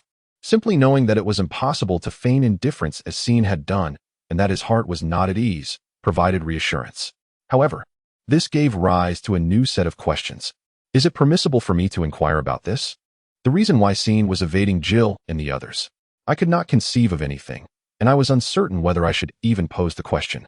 How shall I put it? If the 13th technical class were to find out, matters would become complicated. As long as I remain silent, it will be fine. While that may be true, there are areas in which you are negligent. Upon hearing this, I was unable to deny it. I myself am not particularly adept at concealment or prevarication. However, what concerns me remains a concern. That concern is barely concealed. However, you two are such close companions. Faced with Natsumi, who showed no signs of relenting, Scene offered a wry smile. Nevertheless, I cannot easily divulge it to you. However, if there were conditions, the condition is that I must also disclose a secret to you. Upon hearing Natsumi's question, Scene shook his head. His demeanor appeared to be joyful. I do not have any information that I wish to obtain from you. In any case, I wish to engage in something more akin to wizardry. Like a wizard? His solemn manner of speaking and his joyful expression. I had witnessed Scene like this during our student days. This was Scene when he was concocting some sort of trick. You may hear my secret, and in exchange, I shall cast a curse upon you. How does that sound? A curse. The word was unsettling, and Natsumi swallowed hard. You see, there are such things in fairy tales. Are there not? If one tells a lie, one's nose will grow longer. In order to become human, one must emit a sound, and so forth. Give me that. In this instance, what will transpire if you reveal my secret to others? Scene gazed at us with a peculiar smile. Based on these circumstances and what I had just heard, Natsumi reached a conclusion. Very well, then come quickly. For some inexplicable reason, Natsumi opened her arms and faced Scene, who suddenly froze. The scene descended into an ineffable silence. Natsumi, Miss Yuruji? Is that so? After a silence of approximately 10 seconds, Scene, for some reason, called out to Natsumi with a perplexed expression, which also perplexed me. What do you mean by come suddenly? What? I meant that it's fine to cast a curse. Because I still wish to know Scene's circumstances, Natsumi decided to follow his suggestion and choose to be cursed. Upon hearing this response, Scene sighed deeply and poked Natsumi's forehead with his finger. Have you completely forgotten my admonition from that day? Did I not say that you should be more cautious when dealing with others? I remember that, but Scene is human. You are the same as others when you can use your abilities. To me, Scene is human. Moreover, I do not believe that Scene, who has cautioned me in this manner, would inflict a dangerous curse upon me. She poked his forehead while sternly lecturing him, only to be interrupted by Natsumi's rebuttal. Is there not enough of a sense of crisis? Is it not my fault? This fellow will be embroiled in trouble one day. Scene muttered to himself for a while, before finally turning to Natsumi in resignation. Since I proposed it, and since you are so eager to hear me, there is nothing I can do, so I shall curse you. Yes, I understand. Do not speak such words to anyone other than me in such a serious manner. With a look of resignation, Scene pointed his fingertip at Natsumi's forehead. A faint light emanated from his fingertip. The essence of the curse is that when Xiaomei Mijin wishes to disclose the secret feelings she harbors for Xian Ister to a third party, she shall invariably be interrupted in a most discomforting manner. Wait a moment. While it may not pose a grave danger, isn't this rather bothersome for a girl? As long as the secret remains unspoken, I would be content. Moreover, I never anticipated that I would truly invoke a curse. So I did not consider the implications. In a certain sense, the glow at Xian's fingertips intensified, and before I could intervene to prevent the severe curse, I felt a prickling sensation akin to static electricity on my forehead. I touched it, and it seemed there were no marks. Well, the curse has been lifted. Thus, as per our arrangement, it is now my turn to speak. Xian exhaled, appearing somewhat fatigued, and began to articulate his thoughts. To put it simply, I wish to conceal the affections I hold for the 13 Techniques class from those around me, for fear that the other crew members might cast disparaging glances at the individuals of the 13 Techniques class. Chapter 11. The Moonlight Observatory. 3. The mist-laden vessel was teeming with soldiers, many of whom harbored skepticism towards Xian. The moderates, who supported the upper echelon's judgments, and the radicals, who vehemently opposed them and remained on high alert, differed in intensity but shared a common distrust of Xian. In such an atmosphere, anyone who showed friendliness towards Xian would surely attract harsh glares from those around. Indeed, Anna had experienced this firsthand on numerous occasions. Her demeanor towards Xian remained unchanged. Their relationship had always resembled that of distant friends rather than that of a student and instructor, and they continued to interact as if it were the most natural thing in the world. Many crew members appeared to perceive Anna as Xian's ally rather than a member of the human military. In this environment, becoming a target did not faze me. Setting aside the concern for my instructor caught in unavoidable circumstances, I did not wish to implicate G and the members of the 13th technical class. Don't you care for everyone? I chided, though I did not deny the truth in my words. Perhaps that was indeed the case. This realization troubled Shamey, who perceived the current situation as unfavorable. Was there no alternative to avoidance? Perhaps she could explain the situation to the 13th technical class, particularly G, who felt hurt by Xian's avoidance. If they could be informed, at least there would be justification to prevent such misunderstandings, potentially alleviating their sorrowful rift. However, Xian silently shook his head at the suggestion. The facts of their interactions could leak from some source. I wished for those around us to believe that the 13th technical class has been deceived by that otherworldly individual all along, and they are no longer connected. If the surrounding individuals could adopt the perspective Xian proposed, the likelihood of disputes involving Xian within the 13th technical class would be nearly non-existent. Instead, they might even garner sympathy from those around. Xian likely aimed for this very understanding, hence his continuous evasion. But would Ji and the members of the 13th technical class truly be pleased? At this point, Xian's intentions became clear.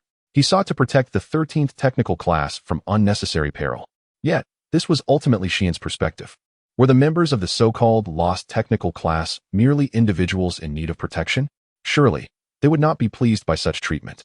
Xian seemed somewhat troubled, but also a bit pleased as he replied, "If I were to divulge everything that transpired." At that moment, I sensed the impending danger of a thrown tool soaring through the air. While metallic implements could indeed pose a threat, the 13th technical class was notorious for such rough behavior. He continued, "I will retaliate against you, so do not take it to heart." I could not fathom who might utter such words, yet they resonated with the distinctive style of the 13th technical class. It was precisely for this reason that I could not involve him. I could not allow him to create chaos for my sake and the sake of other soldiers. His tone was devoid of jest, imbued with a seriousness that was rare for Xian, causing a sense of tension to arise. Ultimately, it was my own stubbornness. Regardless of others' opinions, I would cling to this obstinacy. Covert persuasion would bear no fruit. At this point, Shamie found herself at a loss for words. So Xian does trust the members of the 13th technical class. Regarding Shamie's suspicion that Xian was an enemy of humanity, he merely remarked that it was unavoidable, showing no sign of considering that the members of the 13th technical class might view him in such a light. They likely did not perceive him as an adversary. Otherwise, he would not feel the pain of being shunned, nor would he seek to engage in conversation with Xian. The members of the 13th technical class, led by Xian and Ji, had spent the most time together during their 3 years on the 7th artificial island. Was it the trust and bonds forged during this time that prompted such actions? If so, I found myself a bit envious. What right did I have to express such sentiments? For Shamie, who had inherently doubted him from the beginning, this yearning seemed excessive. Thus, their mutual longing rendered them incapable of attaining happiness. Yet regrettably, Shamie could not provide an answer at present. Speaking of which, you two seem to be engaged in lengthy conversation. The story would soon reach its conclusion, and Xian rose from the bench. In truth, a considerable amount of time had elapsed, and failing to conclude would disrupt Shamie's duties.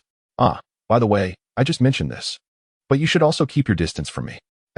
Xian's abrupt statement startled Shamie, while he gazed at her blankly, as if questioning her surprise. You are aware of that instructor's condition, yes?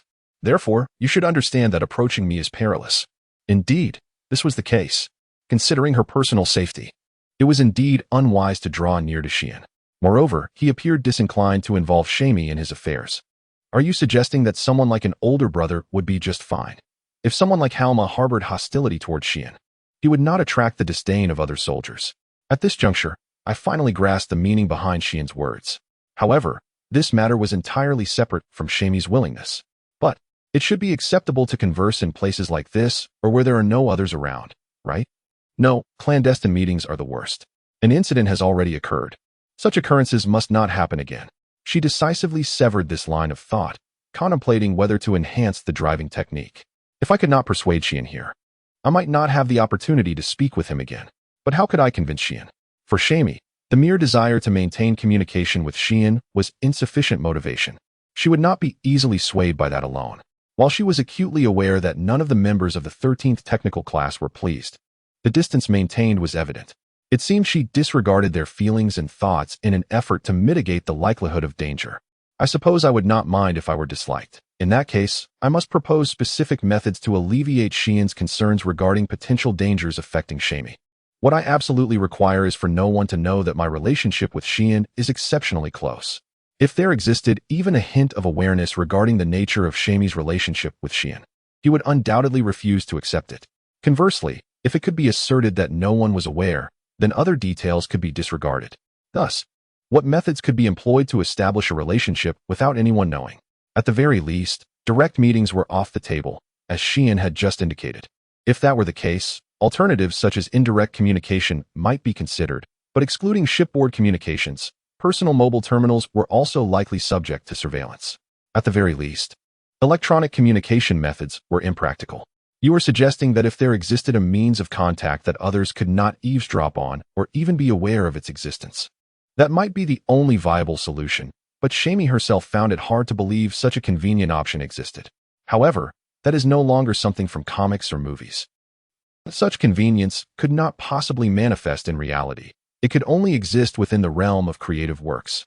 Just as I felt utterly helpless, I suddenly sensed someone watching me. Thus, the trio of Heat, Hua, and me looked up at me in astonishment, seemingly worried about the murmuring Shamey. I am aware that you possess emotions, yet I still find it utterly astonishing, akin to the fantastical creatures found within picture books. Indeed, the entity known as Santi, serving Xian, embodies an existence that defies the common sense of Xiaomei. Such phenomena are solely the realm of illustrated tales and comics. Ah, Xiaomei suddenly exclaimed, startling Santi, whose round form trembled slightly. Xian, too, began to shake his shoulders loudly, yet Xiaomei had no time to pay heed to these occurrences. Perhaps she had already discovered a remarkably convenient method to maintain contact with Xian. Xian, what brings you here so unexpectedly? Is there a form of magic that allows distant individuals to converse? For such a degree, there are indeed several options. Are there any that I could also utilize? Chapter 12. The Moonlight Observation Room. For what? A look of surprise crossed Xian's face at Shamey's question. Why such a sudden remark? Well, should we consider something simple? You possess magic yourself, and simple things can be utilized by anyone. Therefore, speaking in this manner to Xian should not pose any issues, right? When Xian mentioned the spell to dispel humans, even if its existence became known, humanity had no countermeasures, so there was no problem. In fact, for ordinary people, magic was an uncharted realm, utterly beyond their reach. In other words, if communication could be established through magic, then regardless of its simplicity, no one outside of Xian and the magically adept Shamey could eavesdrop or intrude. This was precisely the overly convenient method Shamey envisioned. This method indeed would go undetected. But, is that why you wish to converse with me? Well, that is. Indeed, Shamey yearned to communicate with Xian, to foster a better relationship. She despised the thought of losing contact here. However, being directly questioned by Xian made it somewhat embarrassing to answer candidly. I don't want to talk to you. I simply don't wish for it to end like this. You even recall the magic? Yes, you must do so. In an attempt to mask her embarrassment, her tone grew assertive, yet Xian seemed oblivious to Shamey's inner feelings. He accepted her response, albeit with a hint of incredulity. I see. The magic will indeed remain undiscovered. It may prove useful, allowing us to maintain contact in the future. Then, Xian clasped his hands together, as though grasping something. From the gap between his joined hands, a glimmer of white light emerged. By the way, what color do you prefer? Color? Yellow perhaps? Yellow then. With that, the previously white light transformed into a vibrant yellow. After a few moments, Xian released his clasped hands, revealing a crystalline object resembling yellow quartz. What is this? A manifestation of condensed magical energy. It must be a type of energy quartz. Can you create energy quartz? While mere creation was simple, generating something capable of producing electricity required immense time and effort. The current creation was insufficient even for a flashlight's use. What will you do with it? Shamey accepted the yellow crystal he offered, yet found it lacking in utility based on his explanation. The magic for communication requires some time. The spell itself is sealed within the crystal. In other words, holding the crystal, she pondered her thoughts while envisioning the words to express, and she would come to understand. How about trying it during practice? Urged Xian, as she tightly grasped the crystal, focusing her concentration. Miss, today is a sunny day. But it's pitch black outside at night. There shouldn't be any sunshine. Xian responded to the thoughts that surfaced in her mind, yet his lips remained still. Rather than hearing a voice, it felt as if it resonated directly within her consciousness. Well, it really worked. But be cautious when you are unaccustomed. Even unintentional thoughts can easily be understood by others, so be careful. Indeed, the feelings she inadvertently conveyed earlier had been transmitted vividly to Xian. One must be diligent not to reveal their thoughts. Nevertheless, this meant Shamey had secured a means to maintain contact with Xian in the future. But this crystal could easily drop if I'm not careful. Then let's attach a string. With a snap of his fingers, Xian summoned a puff of white smoke that enveloped the crystal. As the smoke dissipated, a hole appeared in the crystal, adorned with a soft string. Now, you can wear it like a necklace. Magic truly encompasses everything. That was an exaggeration, but for normal life, it should suffice, right? Xian joked, saying cleaning, doing laundry, and such. Shamey laughed, lifting the crystal from her neck and tucking it into her garment. I'll take my leave now.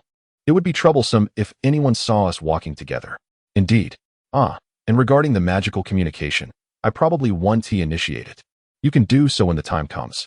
Won't you be too busy? As the pilot, you must be busier than I am. And there won't be any mobile phone rings. Do you have confidence that I won't startle you with an unexpected call? This method of communication felt as though the voice reached directly into her mind. Unlike mobile devices, there were no ringing tones. So if a voice suddenly emerged as Xian suggested, it might provoke a peculiar reaction. When alone, it was manageable, but in the presence of others, it could raise suspicions. Well then, I shall contact you. Essentially, at night. Then, good night. Good night. After exchanging good nights, Shamey departed the observation room. Though it was a trivial matter. Her spirits soared. Despite her earlier blunder, she had engaged in a casual conversation with Xian once more. Though meetings were rare, they could still communicate in the future. She found joy in her efforts to salvage a connection that was on the verge of fading away. It felt as if she had just experienced a delightful dream. Shamey smiled gently, walking briskly toward her room. The operational target, the looming dark clouds of confrontation. The total number of reactions from small and medium-sized units amounted to 14. From the cockpit of the Rising Sun, the voice of the male employee, Takayoshi Inakawa, resonated. As he listened, Xian leisurely prepared for departure. The sudden detection of intruders during the movement to the next point prompted him to issue an emergency strike order to the powered armor pilots, including Xian. However, it seemed the current targets had not donned invisibility lenses. The encounter with intruders who could be tracked evoked a sense of nostalgia. Reminiscent of battles since the artificial island's inception, the operational objective was to swiftly annihilate the intruders. However, Xian, please remain on standby around Miss Stolstein after your sortie. No need for a direct assault? He had intended to initiate a strike with the morning's mobility as usual, so Anna's directive took him completely by surprise. This time, they aren't invisible, right? Then there's no need to compel you into action. The reason Xian was called upon was that only he could accurately detect the invisible intruders. In other words, if the intruders were not cloaked, there was no necessity for Xian's involvement. Discontent? No. If I am not needed, I hope to realize that. If possible, I wish for it to become a regular occurrence. I knew you would say that. However, just in case, you must remain vigilant. Currently, the number visible and the reactions detected by sensors aligned, yet there could be hidden individuals lurking behind. Simply put, Xian's role this time was to serve as a sensor for ambush strategies. Thus, the powered armor units should proceed to eliminate the intruders as initially stated. Finally, we have the opportunity to engage in battle at full capacity. Even if merely to test performance, please unleash your full potential. Understood. After Haruma, Lena, and Reese's unequivocal affirmations, 4 powered armor units, including Naruto, launched into action. Is this the first time observing closely? Following Anna's instructions, Xian began to stand by around Miss Stolstein, gazing at the 3 powered armor units soaring toward Annie and the others. The red military blade belonged to Haruma, the deep green to Lena, and the blue to Reese.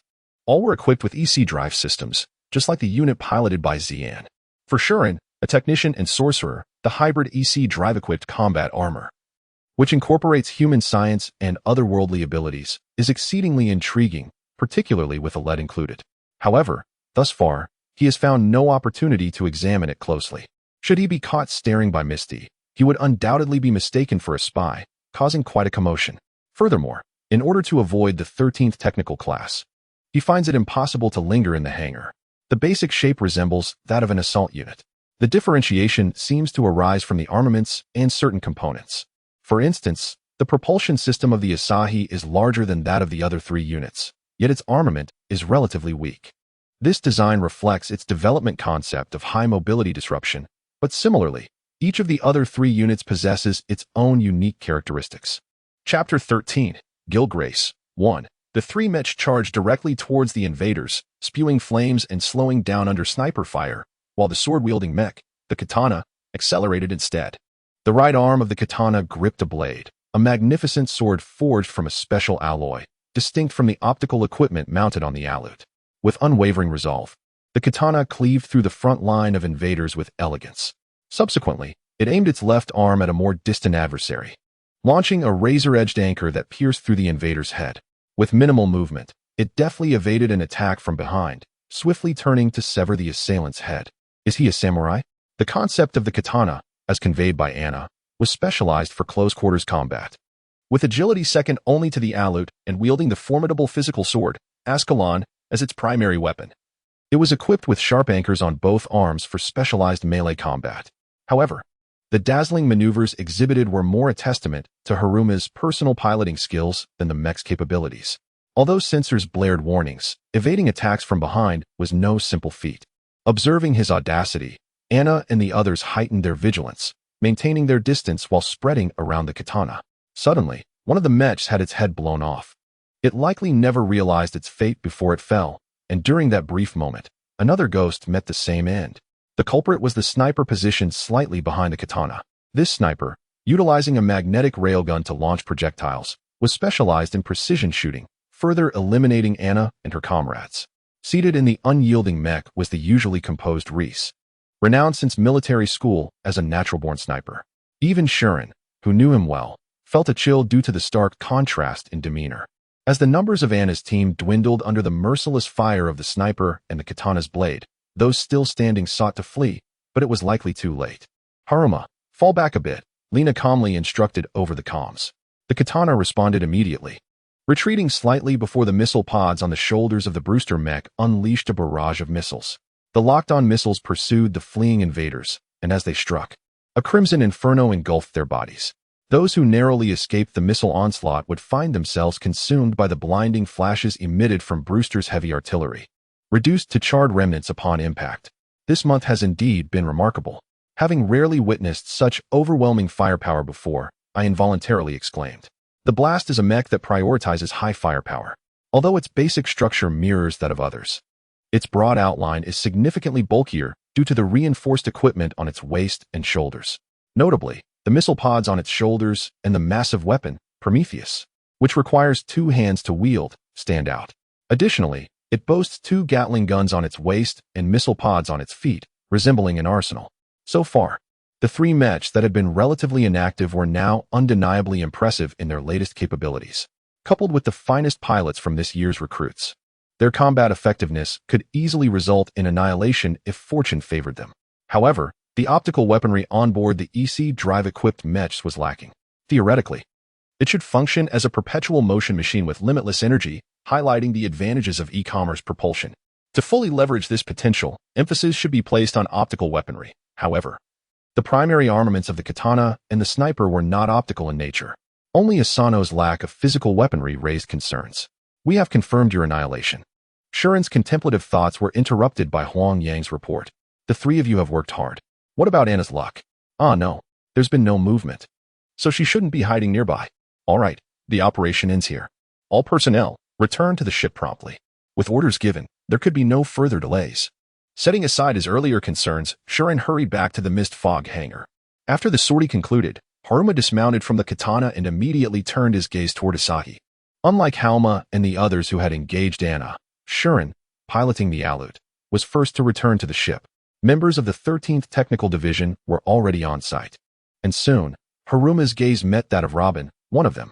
Due to the distance, they did not converse, but Robin silently shook his head. "Not today either, huh?"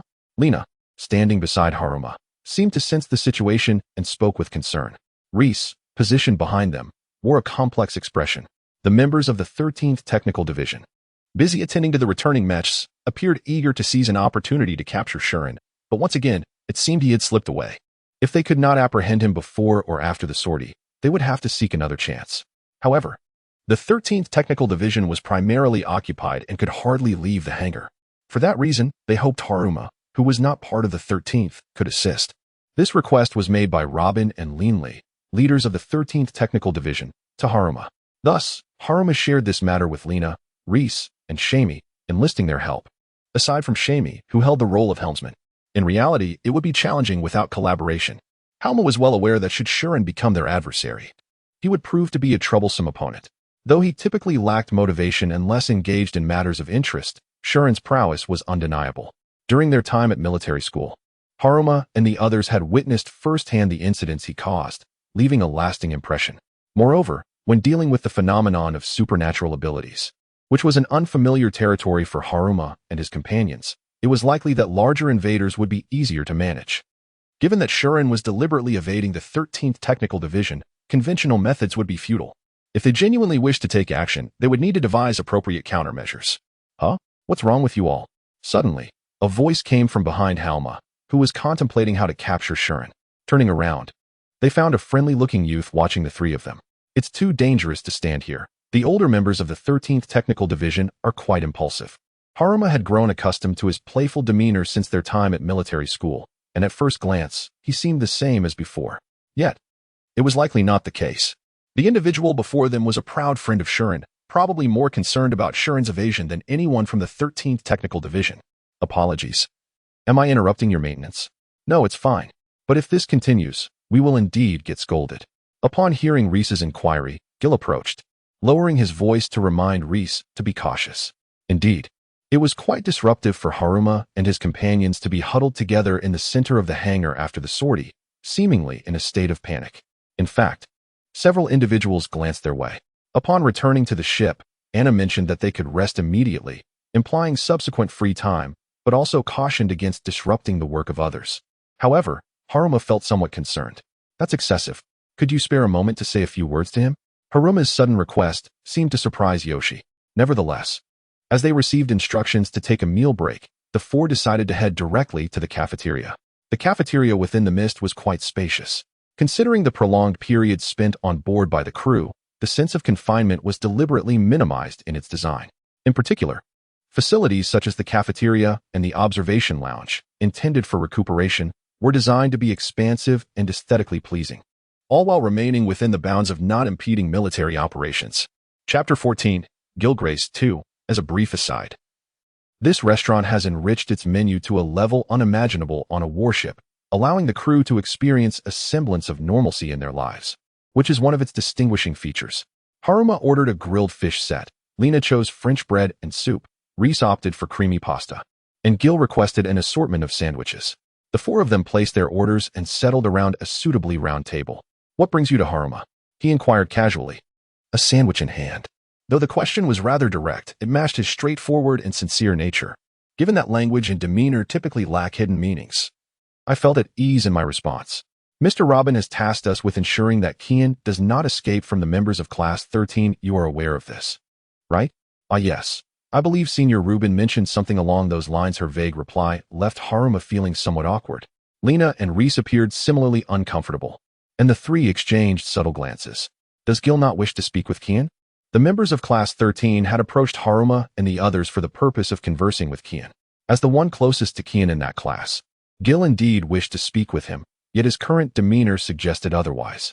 His response to Haruma's request felt as though it was someone else's concern. Do you want to talk? Of course, he did. Although he answered Lena's inquiry, he did not lower his gaze towards us. His eyes undeniably reflected sorrow, revealing that his earlier words were heartfelt.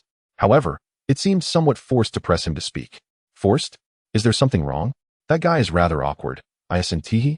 That guy must certainly be Kian. Springing from the comment about awkwardness, Haruma expressed agreement. Even if one were to compel him to converse, he likely wouldn't speak candidly. Would he? Indeed, Gil scratched his head, his words trailing off. The attention of Haruma and the others converged on Gil, whose attitude was so indecisive. If you were to insist on speaking with him, you might have to capture him, wouldn't you? Once you do that, he would probably try to escape. Even though he prefaced his statement with probably, Gil seemed quite convinced. Reflecting on Kian's daily life at the military academy, it was evident that he acted on his own accord, resolutely refusing to engage in anything contrary to his will. If silence was indeed his choice, then the more one pressed him, the more likely the situation would deteriorate. The other members of Class 13 focused on conversing with Kian, along with Halma, who had been tasked to assist, had not considered this aspect. However, Gil, who regarded himself as a friend, understood Kian quite well. But if we don't speak, nothing will change, right? Upon hearing Reese's low-key reproach, Gil's expression darkened. Her dejected demeanor was heart-wrenching. Realizing that she had stepped on a landmine, Reese was flustered, while Gil abruptly buried her head in her arms on the table. I understand, I just don't see why this is for Kian. Gil muttered despondently, her head downcast. Haruma found it difficult to comprehend the meaning behind her words. For Kian? That guy is far more intelligent than I am. Surely, what he is doing now must hold significance. I dislike messing things up without thinking. Kian would not engage in actions devoid of meaning. This matter must also possess Kian's own rationale. We don't want the situation to spiral into chaos due to Gil's unpredictable interference. This seemed to be Gil's stance. At this moment, Haruma grasped another crucial point. Gil, do you still consider Kian a good friend? I sought confirmation. aware that the answer was likely evident. However, my inability to comprehend the situation compelled me to seek her affirmation. Nonetheless, Gil slowly lifted her head from the table to respond. Of course, I am Kian's good friend and partner. Gil's response seemed to imply that my question was absurd, and Haruma felt an inexplicable dissatisfaction. Kian Istil was deceiving us. He masqueraded as an ordinary person, navigating through 3 years at the military academy without revealing this secret to anyone, not just to Haruma and the others, but to many. Gil too must have been among those deceived by such a Kian. Yet, despite this, she appeared to harbor no grievances or anger towards him. That guy is connected to the otherworld and outsiders. It seems so. He has been lying to us. Indeed, he might become an enemy of humanity in the future. Perhaps. Gil did not refute Haruma's assertion. Nevertheless, she did not consider Kian to be dangerous. Despite being deceived, despite being betrayed, she expressed an attitude entirely contrary to Haruma's own, which infuriated him. How can you call such a person your good friend? Faced with Haruma's direct inquiry, Gil scratched her head in confusion, appearing somewhat troubled. I don't know. Her delayed response hardly qualified as an answer. You don't know? If someone asks me why, how should I respond if I were as clever as Kian? Perhaps I could articulate it clearly. Had she truly lost the ability to express her reasoning through language? If so, why could she still assert such a claim? Gil declared Kian to be her good friend without a hint of hesitation. Why could she make such a declaration when she could not articulate her reasoning? I have spent 3 years by that guy's side. Our relationship is not something that can be altered by concealing a single truth. Could it truly be so easily dismissed? I have something I've concealed. From a numerical perspective, that was indeed the case, yet the act of concealment itself could not be deemed trivial. After all, it involved concealing connections with the very beings humanity was at war against. Moreover, if one were to delve deeper, additional secrets would undoubtedly surface. Whether they were good or bad, I honestly did not know. However, at least for me, it was not so severe. Of course, I recognized it was different for you. Embarrassed, she averted her gaze from Haruma. Yet, taking a breath, she met my gaze once more. Kian is indeed related to the outsiders, but honestly, that doesn't matter to me. In that instant, Haruma felt his vision tinted crimson as he clenched his fists. Gil's nonchalant statement could not conceal his growing fury. Gil seemed to anticipate this reaction, yet she did not divert her gaze from the stern-faced Haruma. Even if he is connected to others, Kian is still Kian. I do not perceive any danger. I believe he would never do anything to me. What if that trust is betrayed? If that were the case, then I would have no one to blame but myself for choosing to believe. Proposing the worst-case scenario to Gil, who expressed faith in Kian, she merely smiled in response. I trust myself, and the Kian Istil I have always known. No one else said it. I chose this for myself. I shall not blame anyone. Of course, your disdain for Kian is your prerogative. If I had lost my family due to the otherworld like you, I would not think as I do now.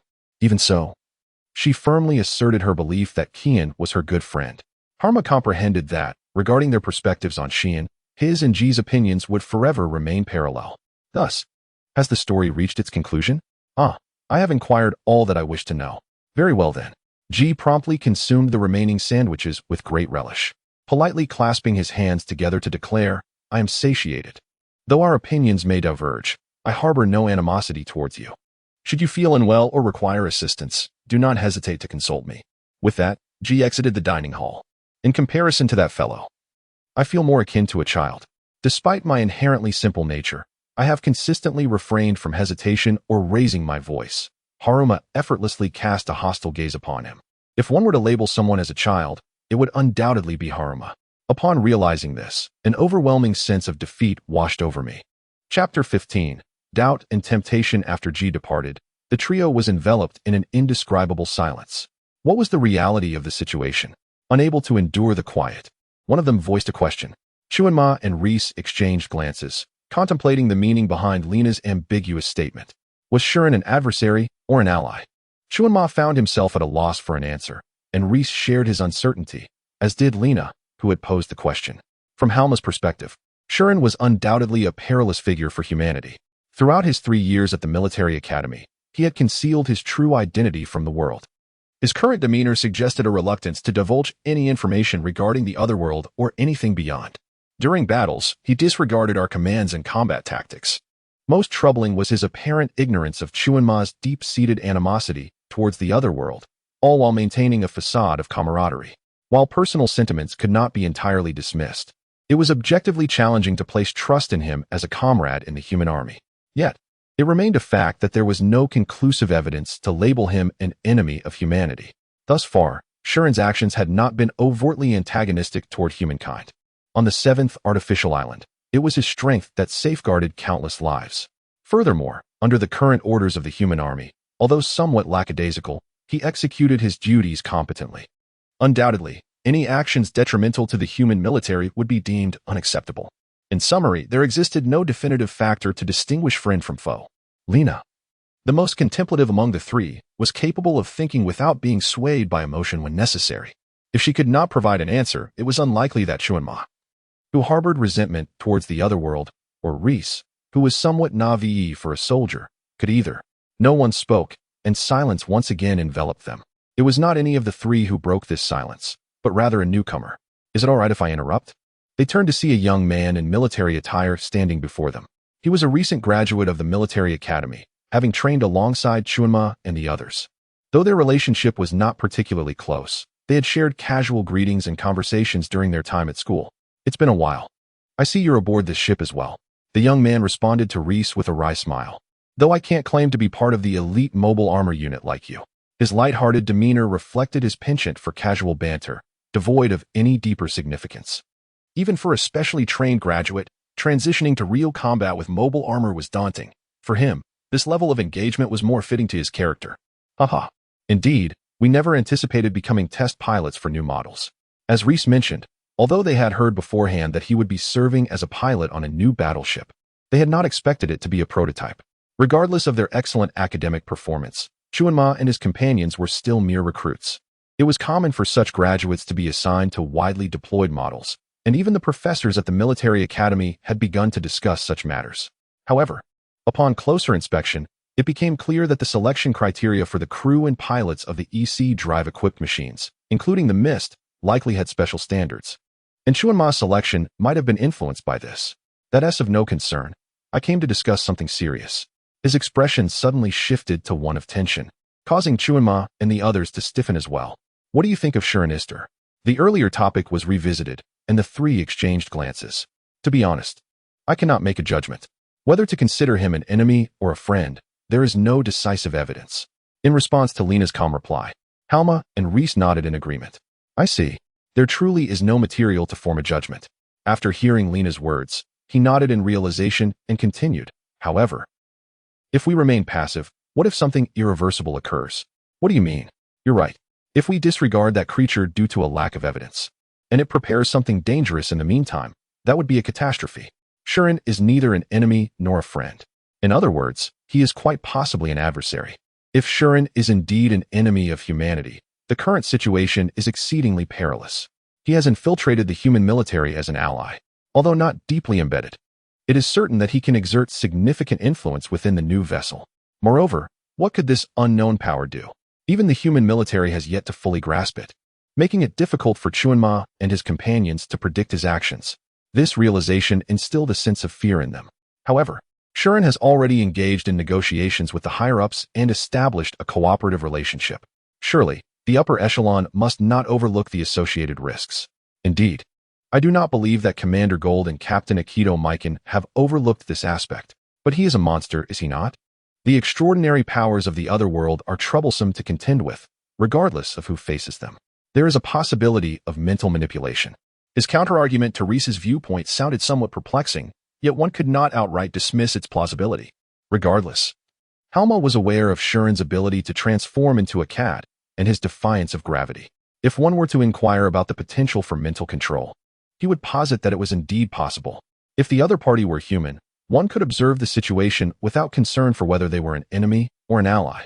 After all, being human means they are unlikely to engage in actions that are completely unexpected. Yet this time, we face an opponent whose capabilities are unknown. Do you not think I cannot speak so nonchalantly? The young man spoke dramatically to the trio, his gaze sharp and filled with suspicion. So, what exactly do you wish to convey? From the preceding conversation, it was clear that the young man harbored strong doubts about Shuren. However, why would he choose to share this matter with Chuanma and his companions? In a military hierarchy that accepted Shuren, such remarks could be construed as rebellion. Taking the risk to disclose this information should entail a valid reason and purpose. In response to Chuanma's inquiry, he lowered his voice. Can you assist me in eliminating Shurinister? Eliminating Shurin. The young man's words caused Chuanma and his companions to gasp in shock. If they were to ascertain whether he was an enemy or ally, any situation could become irretrievably dire. It would be safer to punish a suspect than to wait for evidence, would it not? The higher-ups assured the safety of his person and ordered him to refrain from intervening. Could they not just disguise it as an accident? Moreover, that fellow trusts my assurances and would let his guard down around me, making it easier to manage. Shurin may also be an ally of the human military. That is inconsequential. The young man responded to Lena without hesitation, as if it were the most natural thing in the world. He is a monster. If the likelihood of him being an enemy is not zero, it would be quicker to eliminate him. This statement seemed to suggest incredulity, as if challenging her assertions. Let me clarify. I am not acting alone. Many are involved in this plan. I hope you will join us. What do you say? Upon being asked if he could assist further, Chuanma pondered. The young man's perspective did hold a degree of merit. Given that Shaun poses a threat to humanity, the swifter his demise, the better. The capabilities of espers remain largely uncharted territory for human forces, rendering them ill-equipped to respond to unforeseen events, to preempt potential crises. A preemptive strike is imperative, and the most assured course of action lies in eliminating Shaun. Mere apprehension proves insufficient. A lesson learned from his facile escape on the 7th population island. To definitively neutralize Shaun, lethal measures appear to be the only viable recourse. The most efficacious means of averting future perils undoubtedly involves the termination of Shaun. Chapter 16. Somewhere at the end of Hell Chapter 1. Haruma's response. I regret to inform you that I cannot assist you, Haruma stated. The youth's eyes widened in disbelief, as if witnessing an impossibility. Haruma's notorious aversion to outsiders and those from other realms was common knowledge within the officers' academy, a fact well known to the young man. It was precisely because of this that he never anticipated Haruma's refusal. I concede that there is a modicum of validity to your proposition. Indeed, preemptive action could ensure our security. Then why do you decline to participate? The youth inquired, a hint of indignation lacing his tone. Haruma responded with unwavering clarity. I harbor a deep aversion to it because indeed, Haruma found the young man's proposition distasteful and unsettling. They were oblivious to the evident reality. Countless lives on the 7th artificial island had been preserved by Shaun, who now ventured onto the battlefield to confront invaders that the human military was incapable of handling. They were blind to all of this, devoid of even the rudimentary capacity to discern between good and evil. I detest that disposition. He surmised that there were likely a few craven advocates who would concur with his self-assured statement, perhaps fewer than could be counted on two hands. Among the ranks of the Mist crew, numbering less than 200, there were at least a dozen who believed Shaun should be eliminated, regardless of his merits or demerits. This realization was profoundly disturbing. Even Halmar, with his inherent animosity toward outsiders, had contemplated the necessity of Shaun's demise. However, considering the prevailing circumstances and Shaun's contributions to humanity, he possessed sufficient rationality to restrain himself. These individuals lacked such restraint. Shaun Ister is an anomaly, and therefore, inherently malevolent. Such a simplistic and unfounded theory rolled off his tongue with an air of self-evidence. Thus, underhanded methods of assassination were justified as righteous acts. Haruma found this utterly incompatible with rational thought. If I were to kill Shaun, I would await an instance of his wrongdoing and then execute him with honor. I have no intention of resorting to deceitful tactics or stooping to the level of the interdimensional forces. The critical tone was intentional, born of Haruma's displeasure with their proposal. Moreover, the human military currently needed Shaun. Squandering time to gather information about An-1 and inhuman entities from the past decade, about which they knew virtually nothing, was imprudent. I have no intention of reporting this to superiors, so abandon this plan. Fortunately, due to the clamor of the cafeteria, it seemed that their conversation had remained private to the three of them. Having voiced his sentiments, Haruma rose without awaiting a response. He sensed Lena and Reese hastily following him as he departed the dining hall. I do not desire Shaun's death as much as I had believed. Haruma realized this as he traversed the corridor. Certainly, the rage of 3 years of deception burned within his chest, as did his animosity toward others. He had contemplated killing Shaun, even at the cost of his own life. Nevertheless, he felt it was unjust for Shaun to be killed without sufficient cause. Regardless of their identity, one should not treat their life with such disregard.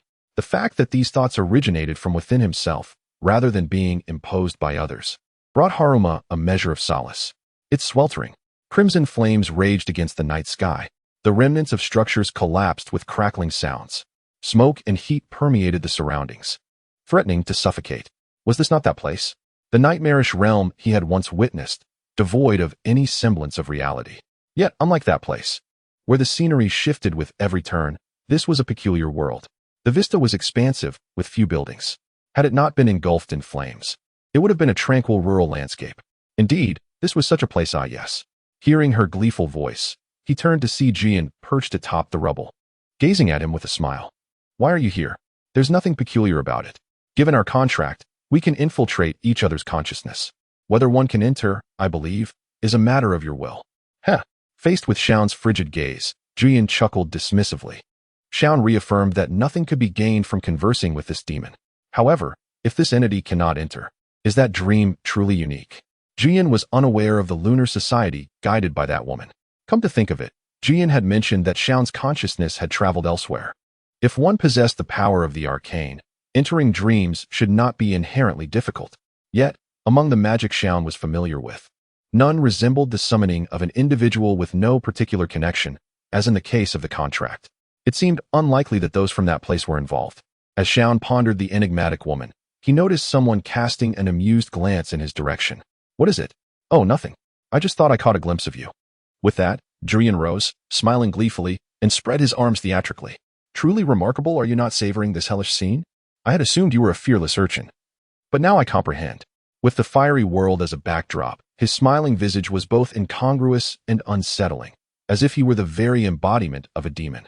However, to Xiao, it was simply unpleasant. So, what are you doing here? Jian was about to continue, but was suddenly ensnared by shadows erupting from the ground. Countless shadows, akin to sentient serpents, instantly bound Jian's body, rendering him unable to move even a single limb. The source of these shadows was none other than Xiao's own. Is it not impolite to intrude upon another's dreams and act with such impunity? The shadows constricted Jian's body, little by little. Before long, Jian's youthful frame would likely be broken. Sensing Xiao's intent, Jian's cheeks twitched slightly. Understood. I surrender. I shall refrain from further superfluous remarks.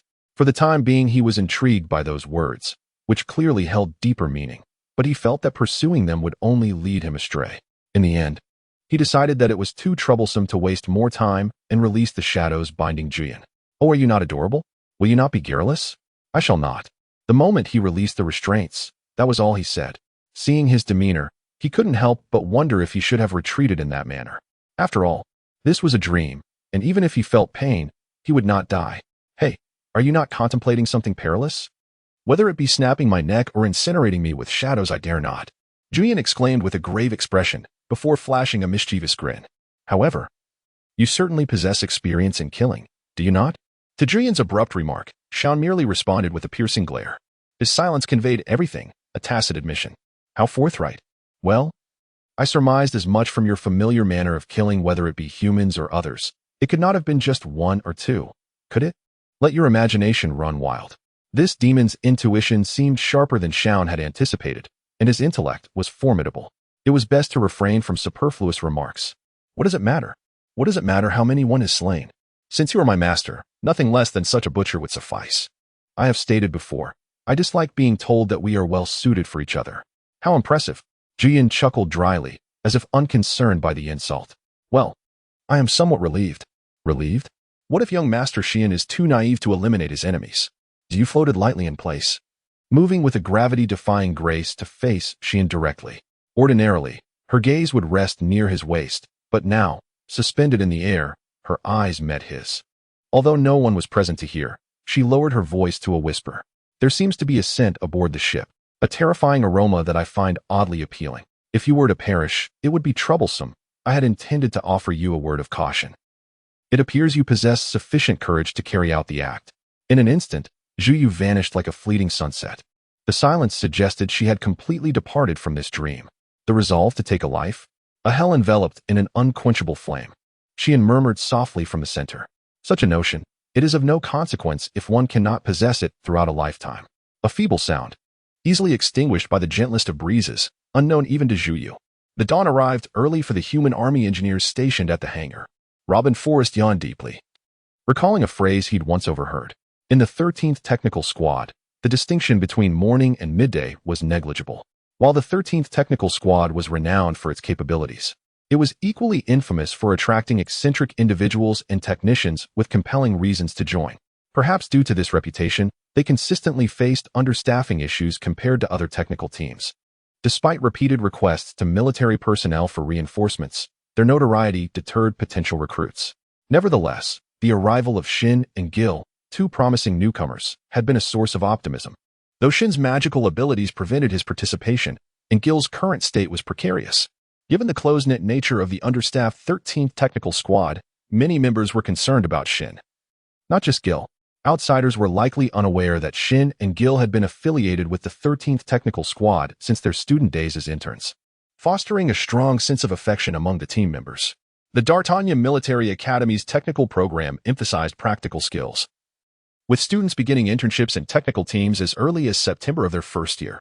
Student choice determined team placement, but the 13th Technical Squad, known as a haven for eccentrics, rarely attracted interns. The arrival of two students, the top student in the technical department and another renowned for practical skills, was remarkable. A mere adolescent, barely past puberty, who diligently absorbed every lesson, was endearing. Robin himself imparted not only technical expertise, but also marksmanship skills from his sniper days. Shin's avoidance and Gil's despondency created an undercurrent of turmoil within the 13th Technical Squad. To address this, Robin and others enlisted Haruma's assistance to apprehend Shin. However, the situation proved challenging. Haruma's earnest nature led her to take the task seriously, even though she had been coerced into helping. She even enlisted the aid of her friends, Lena and Rice, who provided information on Shin's whereabouts and shared operational schedules that were difficult for the technical team to access, all while adhering to military regulations. Haruma's excessive diligence caused concern and guilt among the members. Despite this support, their attempts at ambush were unsuccessful, underscoring Shin's determination to avoid them. The thought that Shin wanted to avoid them to such an extent made Robin question the wisdom of forcing a confrontation. As he voiced his anxieties, something struck his head. A fluorescent cup clattered to the floor. "Hey, Robin, if you don't hurry up and look at this, I'll have less time for my game." Kane, another member of the 13th Technical Squad, called out from a nearby area filled with electronic equipment. "Who throws a cup like that?" Robin exclaimed. "It's plastic, isn't it? Aren't you supposed to be a hardened veteran? Are you talking about me?" Kane retorted. "You womanizing jerk. I know, you're picking a fight, aren't you?" Robin approached Kane, reaching under her arms and lifting her up. The height difference made it appear as if he were hoisting a child. "Hey, you're treating me like a kid again. This is just plain sexual harassment." "Don't worry," Robin replied. "You're not my type, at least." Robin and Kane engaged in a childish squabble. A large figure loomed behind Robin. "Robin," a voice called out softly, and Kane was quickly taken away. The dark-skinned man was Daryl Bax, a technician in the 13th Technical Squad. He was the tallest member of the team, and when he held Kane, they resembled a mother and daughter. Kane, however, was more docile with Daryl than with Robin. "Hey, aren't you going to complain about Daryl treating you like a kid?" Robin asked. "I don't mind Daryl-san. It's just Robin-san," Kane replied. More sparks flew between Kane and Robin, but Ray's gloved left arm intervened. In an instant, Daryl's left arm transformed, unfolding into a shield-like device. Who put a shield on the prosthetic this time? Daryl had lost his left arm and legs in a past war. He now used prosthetics, which he developed himself. The 13th Technical Squad's eccentric members often engaged in unauthorized modifications. The culprit this time was believed to be the woman whistling across the shield from Robin. However, Robin had previously suggested installing a crossbow, so he couldn't really say anything. Daryl remained silent, as he rarely spoke and usually drove. He simply conveyed with his eyes that Robin should stop arguing. Robin and Kane both fell silent and returned to their work. "Sass is working fast. It's a big help," Robin remarked. Inspecting Kane's work, he found it flawless. She completed tasks in less than half the time of an average technician, showcasing her exceptional abilities. "I heard Robin and the others are trying to catch Shin." "Ah, so you're an opponent," Kane said. When enlisting Haruma's help, Robin and the others had surveyed the opinions of everyone in the 13th Technical Squad. While most were willing to help, some opposed the idea. Kane and Daryl were among the few dissenters. "Shin must have his reasons," Kane said. "I think outsiders should leave him alone." Daryl nodded in agreement. Robin understood their perspective, but argued that Shin would conceal his problems and avoid burdening others. He would work even when unwell and remained silent when troubled by others. He had a strong desire to handle everything himself. While Gil might cry, Shin was not so endearing. Sonata and Daryl should have some leads, Robin said. They did not refute Robin's words. Honestly, I don't know what's going on with that guy, but I'm not going to ask him how he knows, Robin continued. So, I'm going to catch him first and ask, or rather, make him spill the beans. We can decide what to do after we hear him out. It would be too late if something important happened without us doing anything. Perceiving that Robin was unlikely to change his mind, Kane sighed deliberately. It's no use saying anything. Do as you please. But I don't know if it's a collaborator. But there have been too many people other than technicians coming and going lately, right? Huh. Robin was bewildered.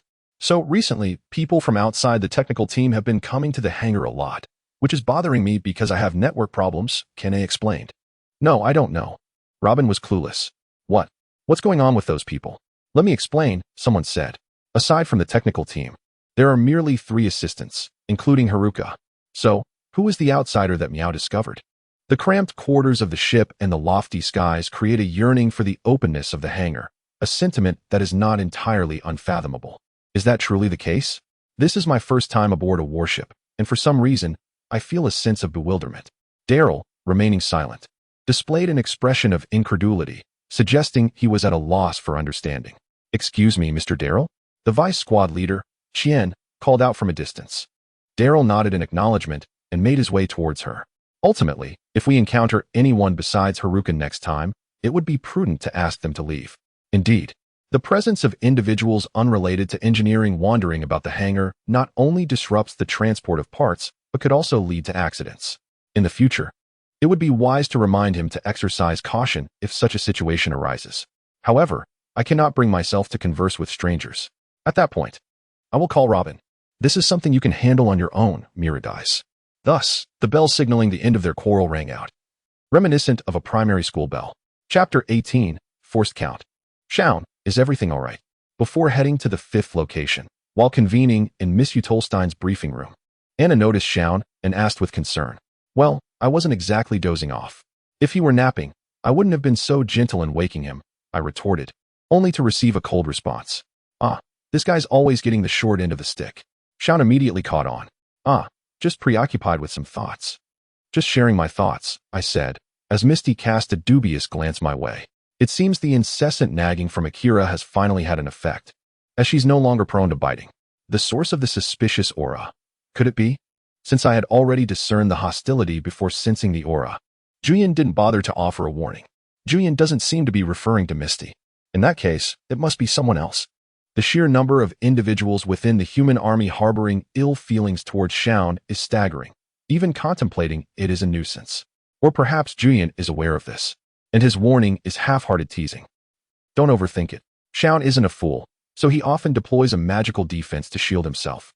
While not exceptionally powerful, it's sturdier than those ethereal beings, capable of withstanding a direct hit from an anti-tank rifle at point-blank range. In essence, any attempts by members of the human army to harm Shaun would likely prove futile. Having established a defense, all that remains is to wait for it to be breached and then devise a countermeasure. If there are no objections, I'll proceed with the briefing. Nodding in response to Anna's inquiry, I turned my attention to the table at the center of the briefing room, which seamlessly integrated with the monitor. The screen displayed a map of the 5th location, predominantly shaded in light blue. The final emergence point is a lake, with the coordinates indicating a subterranean location. Specifically within the lake. Are we talking about fish or aquatic creatures? Anna inquired. Anna doesn't require respiration.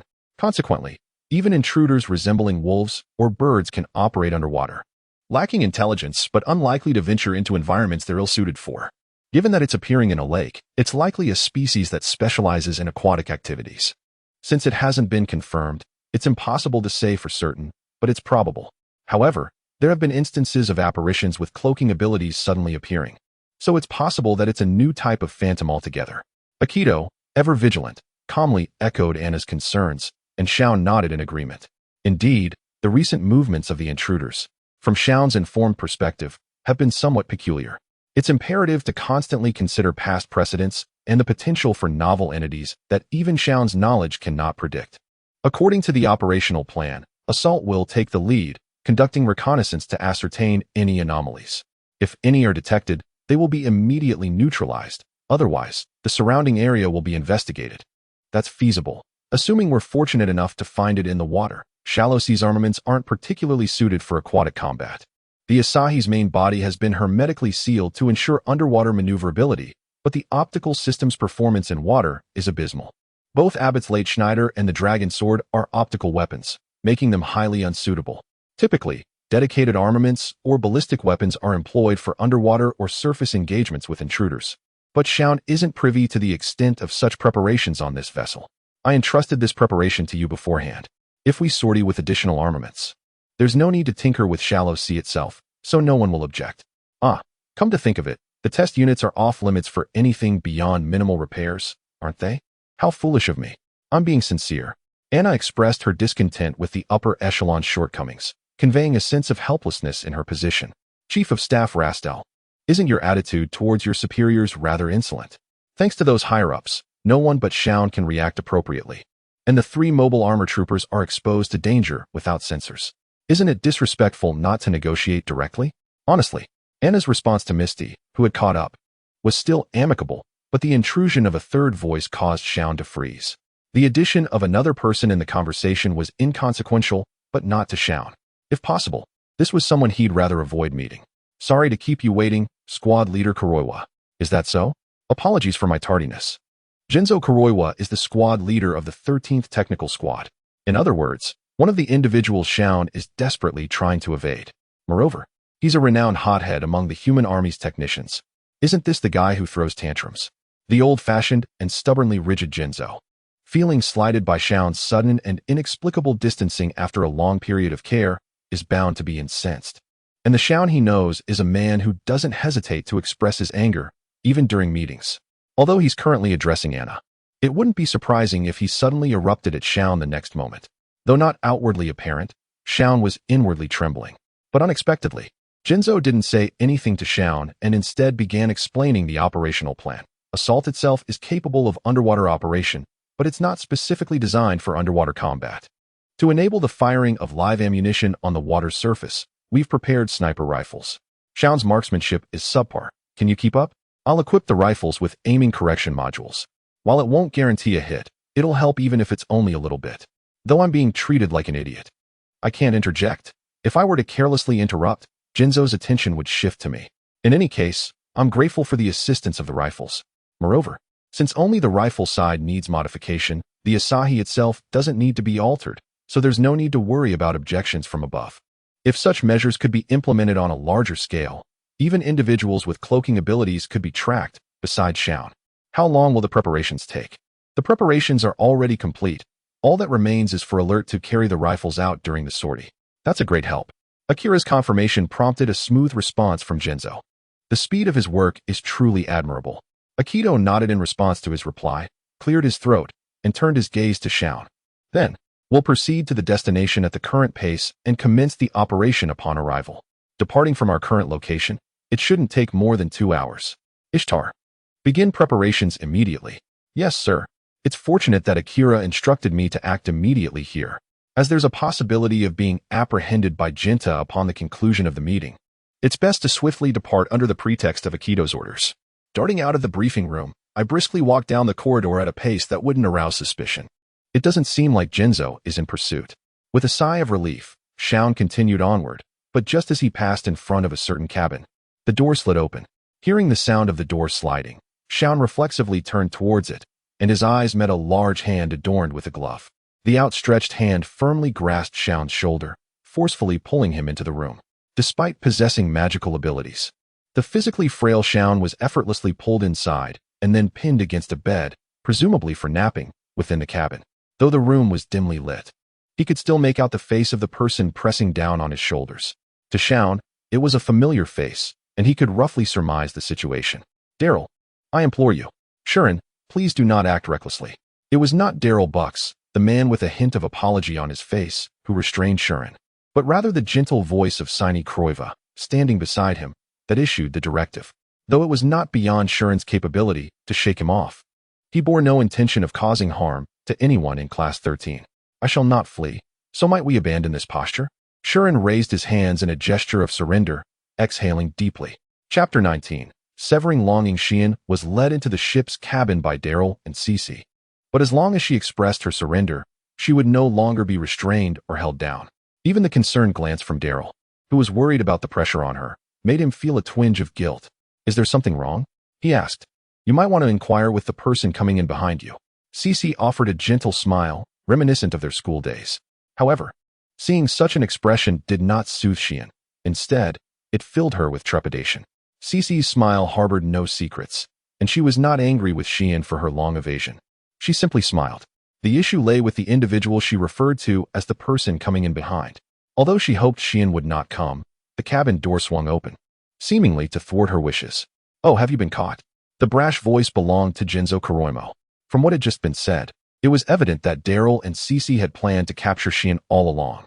While Xian was preoccupied with fleeing from the illusion, they had successfully ensnared her.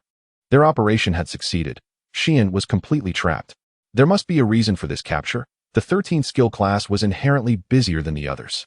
Class leader Jinzo and deputy leader Cece were neither frivolous nor aimless in their actions. Jinzo sat easily in a chair nearby, facing Xian, who was perched on a small cot, their gazes locked. Xian refused to flinch or avert her eyes. "Xian, why are you kneeling on the bed?" he inquired. "It's a matter of mood." Unwavering, she maintained her gaze. Yet, Xian thought it was only natural to exhibit some semblance of fear, given the daunting presence before her. Though she felt it was slightly exaggerated to say she feared much, in truth, Xian found few things truly terrifying. In a world where magic need not be concealed, everyone before her seemed like mere children, regardless of their status. A simple burst of magic would suffice. Nonetheless, the enormity of trouble, whether large or medium, did not evoke genuine terror. Reality, however, told a different tale. Whether it was unleashing a beam of light, manipulating shadows like a serpent, or wielding fists ablaze, it mattered not. It was not a matter of whether she could win. Rather, it was the present embodiment of fear that loomed large. In Xian's mind, Jinzo and Anna existed on an entirely different plane. "Given your demeanor, are you mentally prepared to face the thunder? It would be splendid if I could avoid falling." I know it's a FAAD. I am self-aware." Jinzo, facing Xian, seemed exasperated by her jesting followed by an apology. "You are fully aware of this, yet you still engage in foolishness? If you knew you'd be scolded from the start, why would you partake in actions that invite reprimand?" His gaze bore into her, conveying an unspoken message. "Because of your persistent silence and evasion, the entire class has been unsettled. What if an incident occurs? Consequently, that Robin fellow, in his quest to capture you, even involved 3 mech pilots. I never anticipated it would drag others into this mess. However, my greatest ire does not stem from this." Jinzo's glare prompted Xian to straighten her posture. "What infuriates me most is your continuous laziness." "Is that so?" Xian retorted, yet Jinzo's demeanor conveyed the seriousness of his words. If he was indeed earnest, then Xian's supposed laziness implied her involvement in the 13th skill class. Surely that cannot be the case. It is absurd to have my name on the class roster. "What are you saying? Did you submit your resignation to me?" "I did not bring it. By now, I should have been dismissed from the human army, shouldn't I?" Indeed, while she had not submitted her resignation to Jinzo, Xian had become a dangerous entity the moment her identity was revealed. Although she was currently associated with the army as an assistant, she did not belong to it. Hence, she had already been expelled from the human army. "No? What?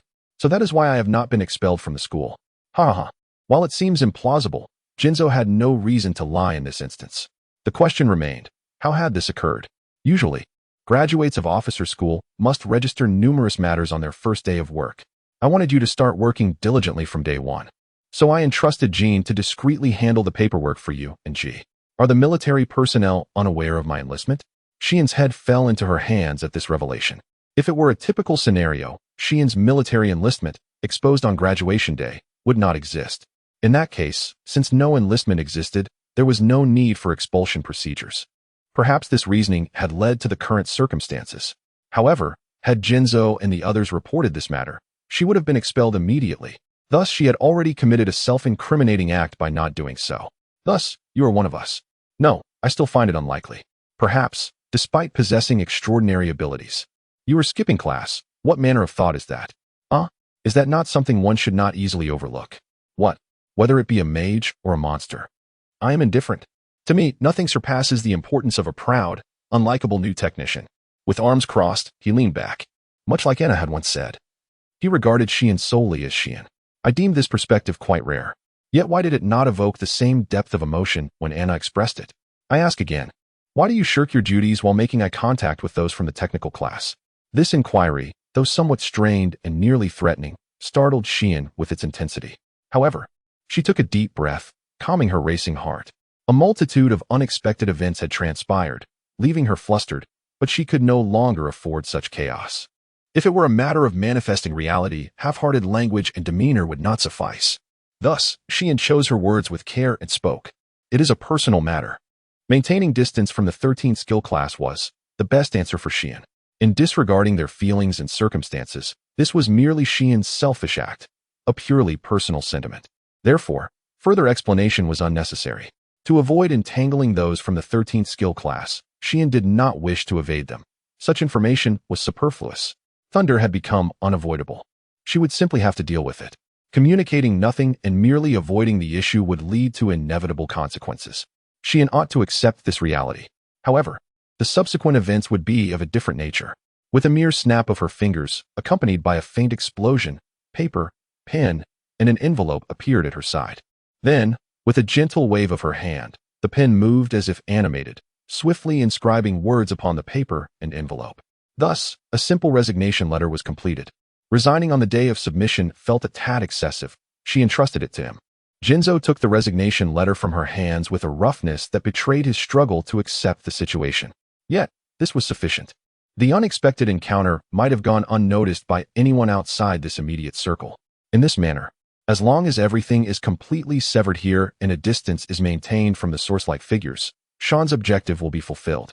Although it pains him deeply to act in such an ungrateful manner towards someone who has cherished him for nearly 3 years and continues to trust him, it is an unavoidable circumstance. What an unlovable child he is. His words, laced with unmasked impatience, betray a hint of solitude he feels for reasons unknown. Sean deliberately pretends not to notice, neither offering explanations nor engaging in arguments. He would rather meddle than seek assistance, clinging to at least a shred of childlike essence. This is Ji's responsibility. Amidst the serious admonitions from the source-like figure, Sean mockingly interjects. Even the source-like figure can see through Sean's intentions. However, he should clearly convey to Sean that he has no desire to alter his beliefs. I am often told I am stubborn and inflexible. How could I possibly yield to you? With that, Yuan tucked his resignation letter into his pocket, departing the cabin without uttering a word. Sean, Miss Qian, I have been indebted to your kindness all along. Please forget about me as soon as possible. No. A refusal uttered to avoid interrupting Sean's words. Absolutely not. Qian simply stated her emphatic denial before leaving the cabin. Left behind, Daryl wandered about, somewhat perplexed, gently ruffling Sean's hair. I do not wish to forget either. After tenderly tousling his hair with his large hand, he too exited the cabin. Alone in the stillness of the cabin, Sean collapsed onto the small sleeping cot. I truly am not lovable at all. It is not that he desires to be regarded as endearing. Rather, he recognizes his current disposition as utterly uncharming. Letting out a deep sigh. Chapter 20. Submerged entities in the lake. As the sun approached its zenith, its reflection shimmered brilliantly on the lake's surface, visible even from high altitudes. Scene, what's the situation? Scene hesitated, grappling with how to articulate the circumstances accurately. He was fully cognizant of the lake's condition, yet he was reluctant to convey the information verbatim. Is something amiss? Mystere inquired, his suspicion palpable. Scene, accustomed to Mystere's skepticism, remained unfazed. Recognizing the necessity of disclosure, he resolved to present the facts candidly. Reporting, this lake appears to be teeming with ominous entities.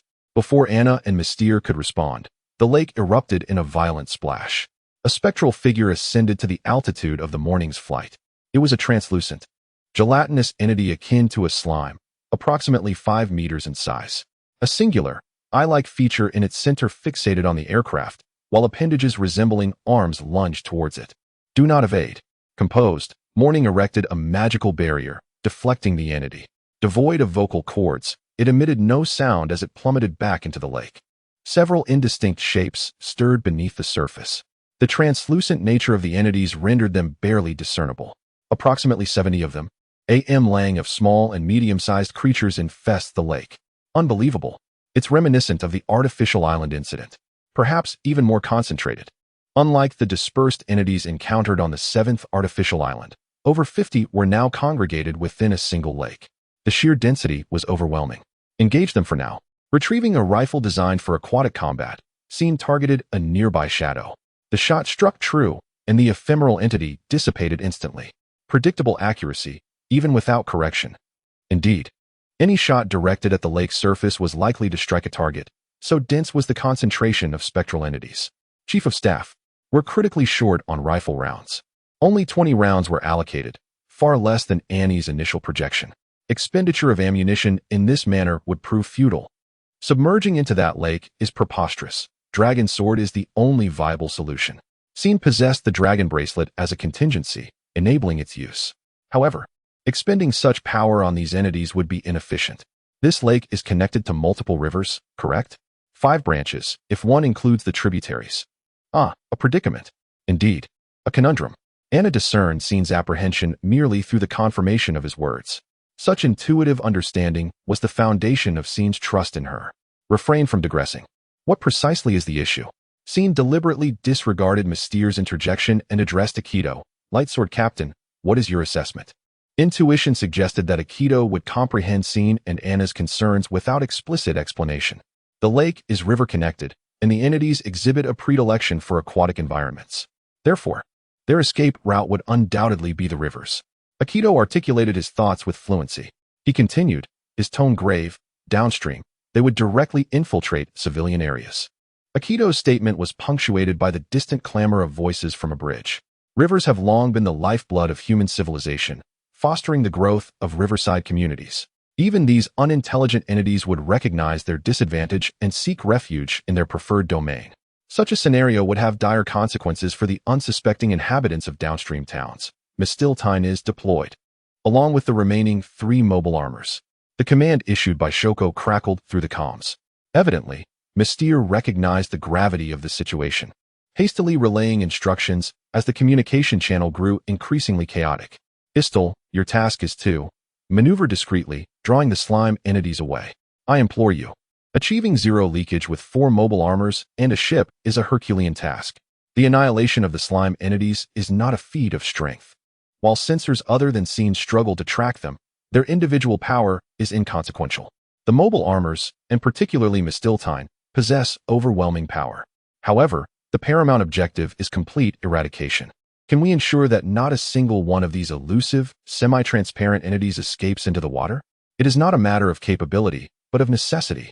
Such is the imperative. Aikido acknowledged the daunting nature of the challenge. Failure to achieve this objective would expose defenseless civilians to grave peril.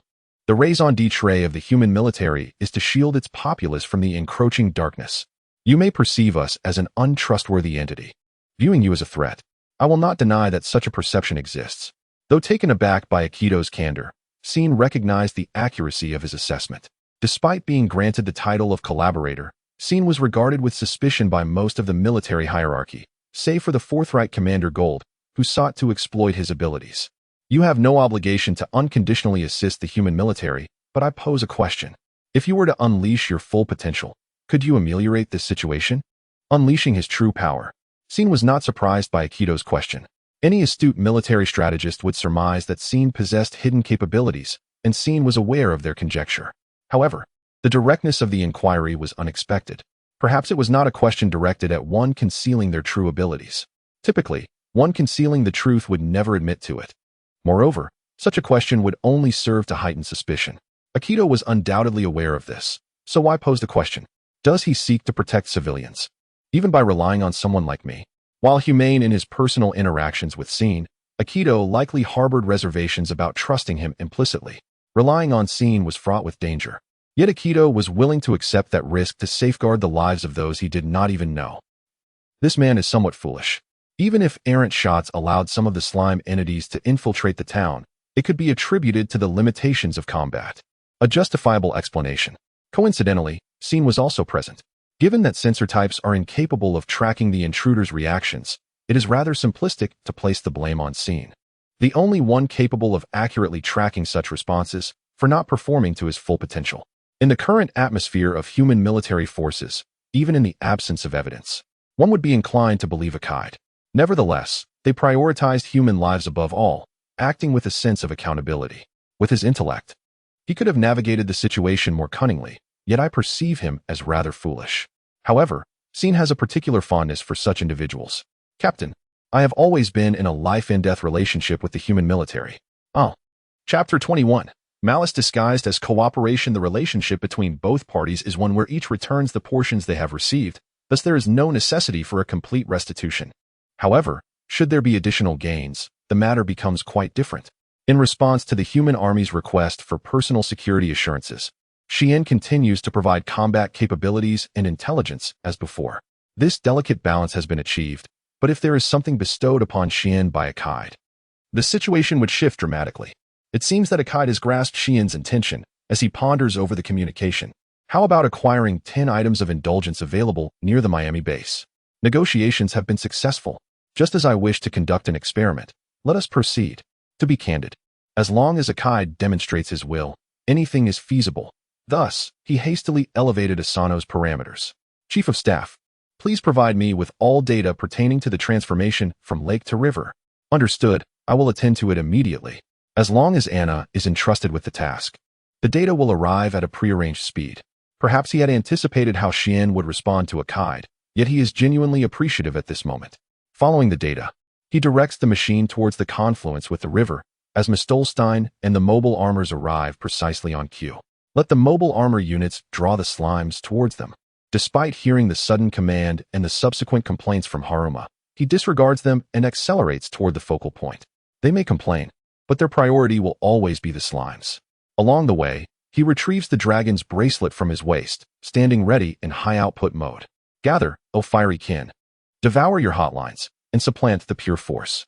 Before the barrel of the dragon's sword, a crimson magic circle unfolds. As Xian confirms this, he continues, Come forth, O icy progeny, unite and weave a cerulean pattern, ensnaring all with your radiant light. Adjacent to the red magic circle, a blue magic circle materializes. Both circles appear to await the flash unleashed by the dragon's sword, the gunpoint unwavering. The slimes seem to have successfully ensnared Haruma and his companions.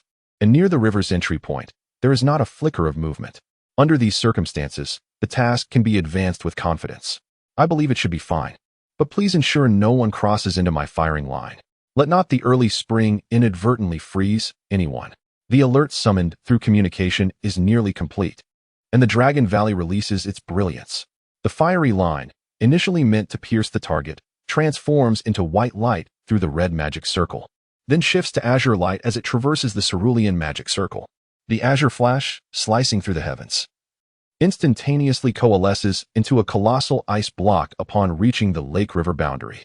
Success. Even in formal proceedings, there are ways to achieve our goals. Ister, this is. Let us discuss it later. Cutting off Akaid's astonished communication, he similarly encases the nearby entry points to other rivers and ice. By obstructing all critical points, the remaining task becomes straightforward. The retreat route downstream has been entirely sealed off. Now, it is simply a matter of methodically hunting down all the slimes. To bolster morale, Alette plunges the densely clustered slimes into ice while launching an assault on the battlefield with Mistolstein and the mobile armors. The lake is devoid of any signs of dark clouds. Incidentally, the surrounding area appears equally quiet. Xian's report alleviates the tension within the bridge. Aki himself relaxes, leaning back in the captain's chair. Well done, everyone. Return directly to the ship without Xian, and let us find a way back to Xian's icy encampment. Surely there will be a method? Understood. Very well, I will ensure it is thoroughly melted. After confirming the cheerful responses of Haruma and the others, as well as Xian's weariness, Anna stretches her body to relieve her tension. At last, they have defeated them without exception. We have blocked their escape routes. However, 10 dishes could be quite burdensome. If requested to procure the finest desserts or similar delicacies, it may cost a fortune, cheaper than a life. Observing the conversation between Anna and Akaid, Mistel displays a displeased countenance. I glance at her, and she promptly speaks. Captain, do you not find it unreasonable to adhere to the agreement with that creature? Why? Ultimately, is it not a problem that he conceals his true power? He brands himself as a collaborator while hiding his trump cards. One can only assume he harbors ulterior motives. Mistel presses Akaid with fervor. Typically, Anna would interject during discussions concerning Xian, yet she had just been conversing with Akaid and now appears engaged in communication elsewhere. Thus, the task of counsel falls upon Aki. Akide begins to contemplate how to respond to Mistel. What is truly transpiring? To his surprise, Ramda unexpectedly expresses this sentiment to Mistel. Although he shares the general consensus that Xian is a peril, he did not anticipate that he would advocate for Xian. Perhaps this sentiment resonates with Mistel as well. As she refrains from her usual sharp rebuttal, the collaborative relationship between the human army and external entities is forged for mutual benefit. Any unilateral coercion by the military would constitute a violation of the established rules. Forcing external parties to comply is, in essence, a form of intimidation. Should such actions occur, it could precipitate the concentration and subsequent loss of control of the human army's power, prompting vigilant scrutiny from both internal and external observers. That being said, if that little imp were to obscure his true cards slightly, would it truly pose a problem? After all, he scrupulously adheres to the contracts established with the higher-ups. Yet, he is an enigma beyond our comprehension. Do you not think that mere legal constraints on humanity are insufficient? Upon hearing Mistel's assertions, Ramda's expression turns grave. His usual demeanor is far from amiable, and under his piercing gaze, Mistel appears somewhat intimidated. Speaking of which, I am displeased with the actions taken by the upper echelon. From what I have gathered, the contract between the military and that little imp is predicated on ensuring his personal safety at the cost of compelling him to engage in battle, is it not? And so, if you wish to avoid death, must you fight for those who seek to kill you? Would you comply? Upon hearing Ramda's words, Mistel's expression freezes. It is merely a matter of phrasing that renders the situation perplexing. The contract signed by the higher-ups with Shan, as Ramda has pointed out, is nothing more than a threat of force. Moreover, what Ramda and others cannot fathom is that the contract also encompasses the safety of those close to Xian. Led by Anna, from his student days. Superficially, it appears as though the human army is threatening Xian. This is not the end. They are covertly utilizing human hostages to intimidate Xian. In any case, it is the human army that engages in actions that could be considered malevolent from an objective standpoint. Were it up to me, I would not proceed in such a manner. When proposing such contract terms, the upper echelon blatantly disregarded their own established regulations. While I cannot ascertain what that little imp is contemplating, I have no desire to be among those demanding anything from him. The reality that Ramda has highlighted, that the human army is indeed threatening Xian, strikes a significant blow to Mistel, leaving her expression devoid of emotion and rendering her speechless. She denounces Xian as a monster and vociferates that she should be eliminated, yet this stems from her conviction that such action is justified. In truth, the human army's mission can be described as the exclusion of entities from other realms that harbor animosity towards humanity. However, the assertion of the threat identified by Ramda is just as a challenging claim to uphold. Furthermore, the human army, which might be regarded as the guardian of world order, contravenes its own established regulations while engaging in the exploitation of weaker adversaries. If there exists any notion deserving of the term justice, it would be attributed solely to those fervent zealots who, regardless of the actions of the human army, choose to perceive them as just. Although Ramda remains silent, he does not disguise his glare directed at Misty. Amidst this oppressive atmosphere, a round of oblivious applause reverberated. Chapter 22. The Most Dreadful Place. 1. Pardon my seriousness, but may I have a moment of your attention? Anna, undeterred by Ramda's foul mood, shifted her gaze towards Akide. Scene appeared to have unearthed a distasteful possibility. What is going on? Anna had been communicating with someone since earlier, presumably Scene, discussing this unpleasant potential. The issue at hand, however, was the content, particularly concerning the lake, which might not have reached its conclusion. Anna's expression was unusually grave as she spoke, a rarity for her. Thus, I wish to broach an uncomfortable topic. Following Anna's mention of the distasteful possibility, it would be prudent to await further details from Scene. Upon returning to the warship, Scene immediately ascended to the bridge, accompanied by Harma and 3 other powered armor pilots. At that moment, it was evident that Scene had a profound understanding of the situation. By bringing Spring Horse and the others, he indicated that their combat capabilities were deemed necessary. I have already confirmed with the Chief of Staff. May I double-check the reports concerning the intruder's appearance in this lake? Scene's inquiry prompted Akide to glance at Misty. Though momentarily distracted by recent events, she swiftly began elucidating the data received from headquarters. The response had manifested 7 days prior. Typically, only planar coordinates can be detected.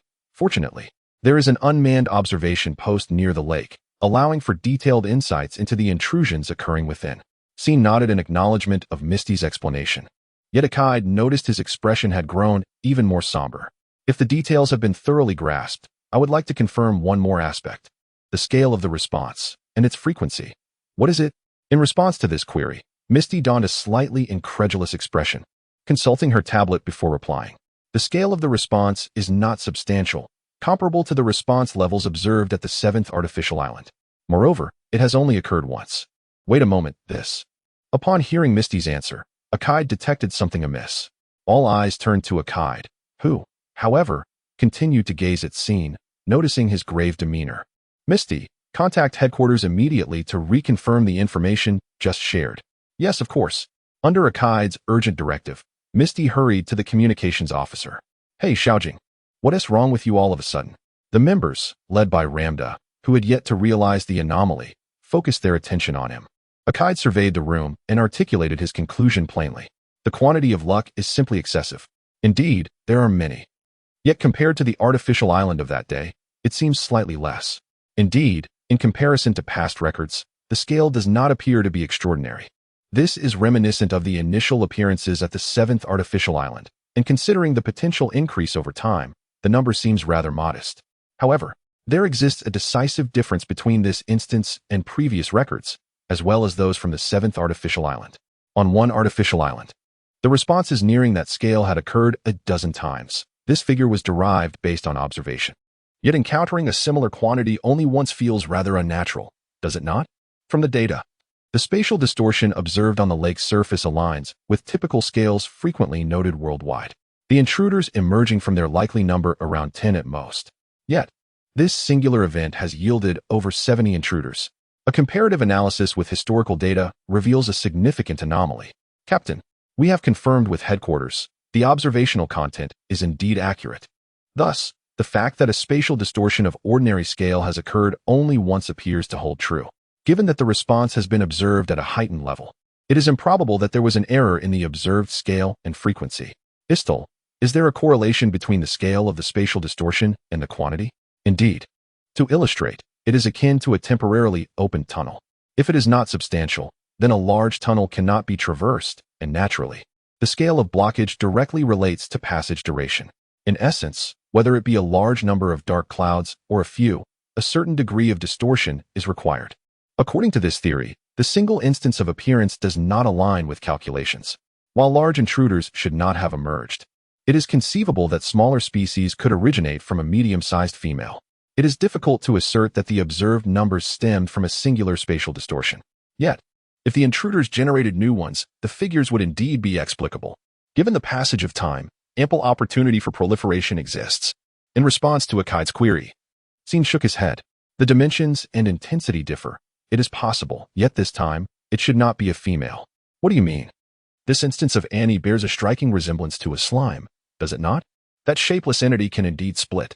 The notion of splitting evokes thoughts of the previously mentioned intruders. Considering that it resembles a liquid more than an individual, such an occurrence is plausible. If the quantity increases through splitting, it would adequately account for the observed figures. Whether through female reproduction or division, the hypothesis regarding the abundant numbers stands firm. Moreover, the discrepancy in numbers is not the principal concern. Perhaps Scene's distasteful possibility begins from this juncture. The intruders emerging from this lake undoubtedly possess means to augment their numbers.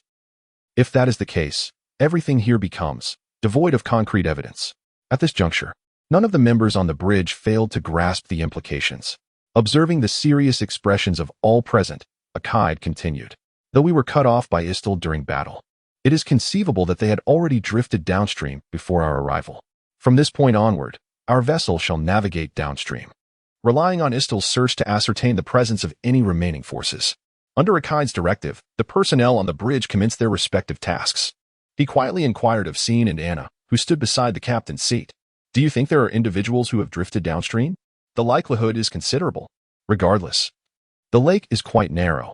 It is not surprising that someone would seek new horizons. If that is the case, it is highly probable they will reach the village. Which would be the worst outcome? Even with Scene's hidden gem, which could potentially avert such a scenario, it may soon become a reality. This undoubtedly represents the most dreadful outcome. Yet regrettably, this ominous scenario has reached a point of high probability. Easter. The search for that fortune had already commenced. No further additions were necessary. If there are no objections, I would like to remain on the bridge. Should a response be captured, I could promptly report back to Akide.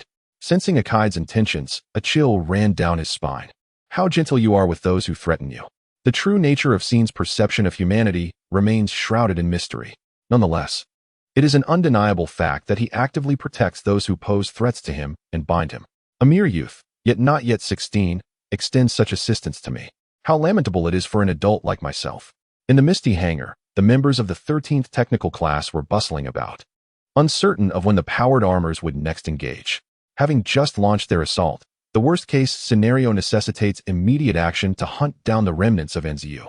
While it is indeed accurate to say that there is a sense of urgency, it is a level of bewilderment that has persisted since the onset of their plight.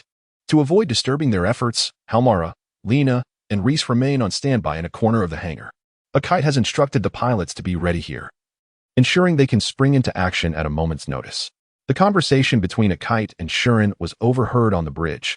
If their assumptions hold true, and there indeed exist methods to increase their numbers, it would be unnatural for all individuals to remain in that particular lake. Nearly a decade of research indicates that invaders exhibit a tendency to covet lands inhabited by humans. Chapter 23. The worst place, too, given this context. And her companions had no reason to linger on the desolate lake. Though unspoken, both Akido and Shuren were nearly certain that invaders had already commenced their advance towards the city. How concerning. Lena's words lacked clarity. In such circumstances, my sole worry lay with those defenseless individuals who might find themselves in peril. With Shuren by our side, we could temporarily set aside our concerns. But in ordinary bases and towns, it would only be upon the invaders' actual uprising that we would comprehend the gravity of the situation. As Lays, with a demeanor more grave than Bylinus, had pointed out, the circumstances were indeed dire. Given their stealth capabilities, the sensors currently in use were rendered unreliable. Moreover, it was likely that the invaders were maneuvering through the water. If those translucent forms were to traverse the depths, it would be exceedingly difficult to detect them with dynamic sensors or visual observation. This implied that the city could face a sudden and fierce onslaught. From our first-hand encounters, it was clear that beings resembling slimes, and posed no real threat. Yet, should we be caught off guard, the potential for significant losses loomed large. The more I pondered, the more I envisioned the worst-case scenarios. At that moment, a furious roar reverberated throughout the expansive hangar, prompting an instinctual desire to cover one's ears. As I pondered the source of the commotion, I spotted Neo standing upon a transport cart, casting a disdainful gaze upon the soldiers of his own age, Haruma and his peers. Although the distance rendered his words inaudible, it was evident that Jinzo was delivering a one-sided reprimand. Judging by the initial content of his furious outburst, it seemed that some crew members had been loitering in the hangar, thus hindering the technical team. Previously, Haruma and his friends had been cautioned by Gi to remain vigilant to avoid such scolding. Yet it was not implausible that a single misstep on that day could have resulted in similar reprimands. It was said that in the realm of military technicians, Raiba was renowned. However, it appeared he was presently prioritizing work, as the lecture was brief before he released them. The chastised individuals bowed their heads and hurriedly exited the hangar. Among the departing crowd, I recognized a familiar face, the young man who had previously suggested assassinating Shuren. Even so, aside from the technical team and pilots, there should be scarcely any other crew members about. Oh, the trio of pilots over there. Come here. The fact that there had once been several such crew members gave me pause, but Jinzo's sudden call interrupted my thoughts. When the man, who had just bellowed with considerable authority, beckoned, the young man flinched slightly, though outwardly it seemed nothing untoward had transpired concerning Haruma and his companions. That said, if I kept him waiting, he might grow displeased, so I swiftly approached him. Squad leader Kuroiwa, what do you need from us? We're not strangers. Just call me as you did in school. No, I am a soldier now as well. Honestly, those sword-wielding men take everything so seriously. Despite the evident dissatisfaction on Jinzo's face, he seemed unwilling to prolong the conversation. He led me towards the docking area for the mobile armor. The technical team members scurried about, occasionally raising their voices in frustration, yet curiously, the vicinity around Asahi was devoid of any personnel. May I inquire if the facilities for the assault are prepared? Reese, like Haruma, was concerned about this matter and directed his question at Jinzo. That has already been arranged. Currently, only Asaka can accurately track the monsters. I always prioritize that. Though it was begrudging, Asahi was indeed the mainstay against the fog. given the frequency of its deployments. Prioritizing its preparation was a reasonable judgment. As for Haruma's personal sentiments, they were of no consequence. Haruma, don't show such an expression. Perhaps it was the expression on his face, but Jinzo tousled Haruma's hair. While it felt somewhat demeaning to be treated like a child, the familial ties that extended back to his grandfather's generation made it seem as if he were being regarded like a grandson. Jinzo then revealed a mischievous grin, akin to that of a child who had successfully played a prank. And from now on, you won't be trailing behind that fool anymore. What? Jinzo's sudden remark caught me off guard as he directly led Haruma and the others to the innermost section of the mobile armor hangar. This is an old model of mobile armor? It was not the slender forms of the military knives and snipers familiar to Haruma and the others, but rather a stout, squat silhouette that bore no resemblance to a humanoid figure. This was likely a relic from the previous generation, now being widely deployed. This unit features large arms. The ones in use on the front lines are from around 5 years ago. Now they are primarily utilized for demolition or repairs in the field. In other words, it's not for combat, but for work purposes? Indeed. By the way, this unit is designated for our 13th technical class. We refer to it as Shatten. Upon hearing this, I noticed a 13 engraved on the shoulder of the armor.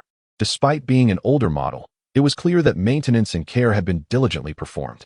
As previously mentioned, it was likely still in service as a work-oriented mobile armor. Then, what is the purpose of bringing us before this particular unit? Though I understood what this mobile armor was, I was left puzzled as to why Jinzo had specifically shown it to Haruma and his companions. This Shatten can grant you your wishes. With this statement, Jinzo once again wore that earlier smile. But before he could elaborate further, a piercing alarm blared throughout the hangar. Following that, an announcement echoed from the bridge. A distress signal has been received from the densely populated area in the direction our vessel is heading. It appears we are under attack by phantoms. All mobile armor, please commence preparation for deployment. The anticipated worst-case scenario had become reality. Jinzo cursed vehemently, swiftly issuing orders to the technical team members. Pilot Trio, once you have finalized your preparations, notify us via communication. For now, you must prepare to depart. Yes, from that location, as they rushed to their respective mobile armors. Shuren appeared to float effortlessly in the air, seemingly arriving from nowhere. Just as he was about to board the morning, Haruma dashed into the cockpit and initiated the emergency startup. The combat capabilities of the city under siege were minimal. Each mobile armor needed to reach the rescue site as swiftly as possible, even if only for a second. Under Anna's sharp directives, Haruma accelerated the speed of his military knife. The 4 mobile armors dispatched by the fog commenced their assault within 10 minutes. The first to arrive at the city, sending the distress signal, was indeed the swiftest, Asahi. Is it superior to that lake? Disregarding the precise figures for the moment, there were certainly fewer than the multitude of Annas cramped within that lake. Nevertheless, the number was sufficient, and their proximity to human habitation indicated that this situation was undeniably far more severe. Shuren, what is the situation? Multiple responses detected. Judging by the signs, they likely belong to the same category as those slimes. Currently concentrated along the riverbank, they have yet to breach the city center. We have also established contact with the local forces. Fortunately, the riverbank is predominantly human military bases, and civilians have not suffered any harm. As I listened to Anna's explanation, I surveyed the area along the riverbank, which appeared to be military bases, and noticed several mobile armors at the boundary between the base and the urban area. The absence of harm to civilians conversely implied that military personnel had sustained injuries. The bases were not expansive, and several mobile armors had been toppled, leaving only a few remaining. So what is the plan? The situation had arisen so abruptly, and the civilians had not yet completed their evacuation. Apologies, but the assault will charge in and create chaos. The remaining 3 mechs dispersed at the junction of the city and the base. Not a single one shall enter the city. Understood. The response to Anna was nearly identical, as the assault descended to the ground at a near vertical angle in one swift motion. Just in time, a slime lunged at a local mech, and I pierced it from above with the dragon's sword. Rescue? Yes, rescue. If possible, please proceed to the defense line along with the other mechs. Having hastily conveyed my instructions, I did not wait for a response before flying low towards the riverbank within the base. Although aerial combat is relatively safer, it poses a challenge for Scene, who struggles with marksmanship to efficiently eliminate foes. Since not a single individual can enter the city, it seems more prudent to conclude matters through close combat. However, while they may be weak individually, their numbers are formidable. Zhuyu muttered in a tone only Xin could hear. This is a creature of a type never seen in the kingdom. Do these monsters possess regional characteristics as well? Chapter 24. The Battlefield of Betrayal. No, I do not know. That peculiar rift has always been strange. When I still possessed a body, it did not manifest in such a manner. Has that rift emerged in the last decade or so? I see. You seem rather idle, do you not? Until now, Zhuyu has rarely engaged in such soliloquy. Yet, it appears that the spirit's whim has prompted it to pass the time in this manner. Could it be? The original monsters were tolerable, but the recent ones are exceedingly feeble. To be honest, it is rather amusing. Lately, aside from indulging in afternoon slumber, there is little else to occupy my time. Did you not say that as long as I remain alive, it suffices? This one is that, and this one is this. Although the face remains unseen, one can intuit from the voice alone that this spirit is relishing my reactions. The appropriate course of action should be to disregard this. Thus, morning arrived at the heart of the base, a location also densely populated by spirits akin to slimes. Ah, I see. The river has been slightly redirected.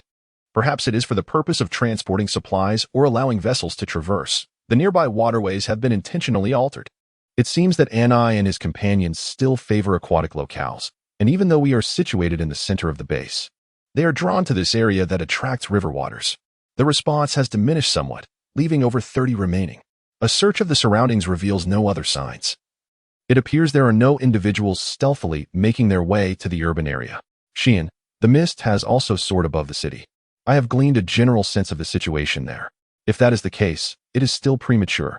Once it seems that all individuals here are accounted for, we shall obliterate them.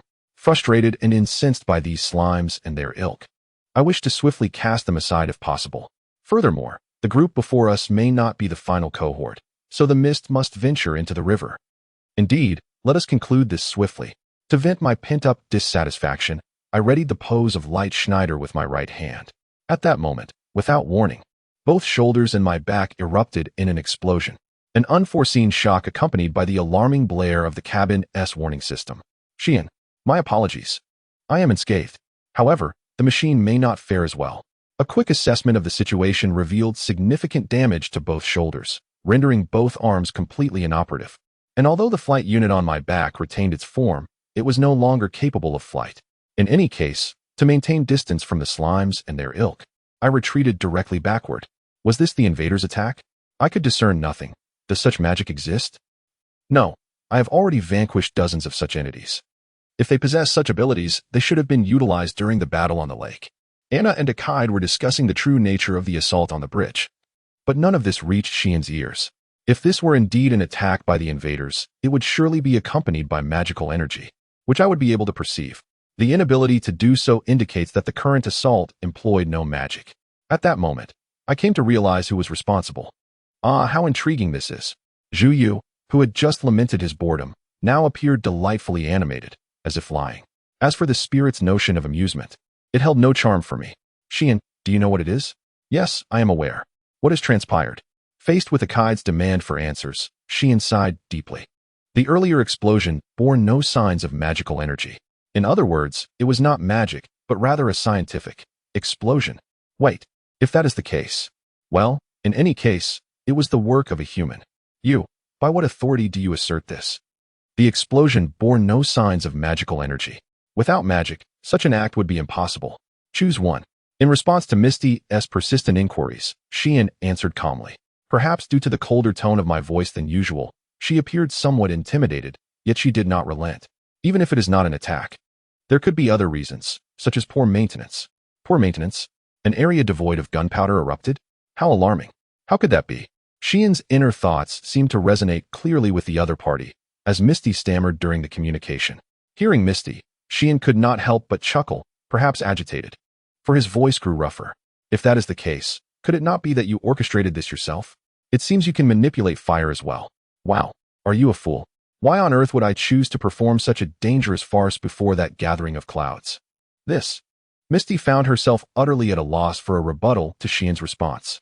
It was evident that this was entirely a reaction born of anger. I too am aware that it should not have escalated to this point. Oh, that. A man's voice emerged from the bridge. Just prior to the explosion of the Asahi, a strange signal was transmitted within the ship.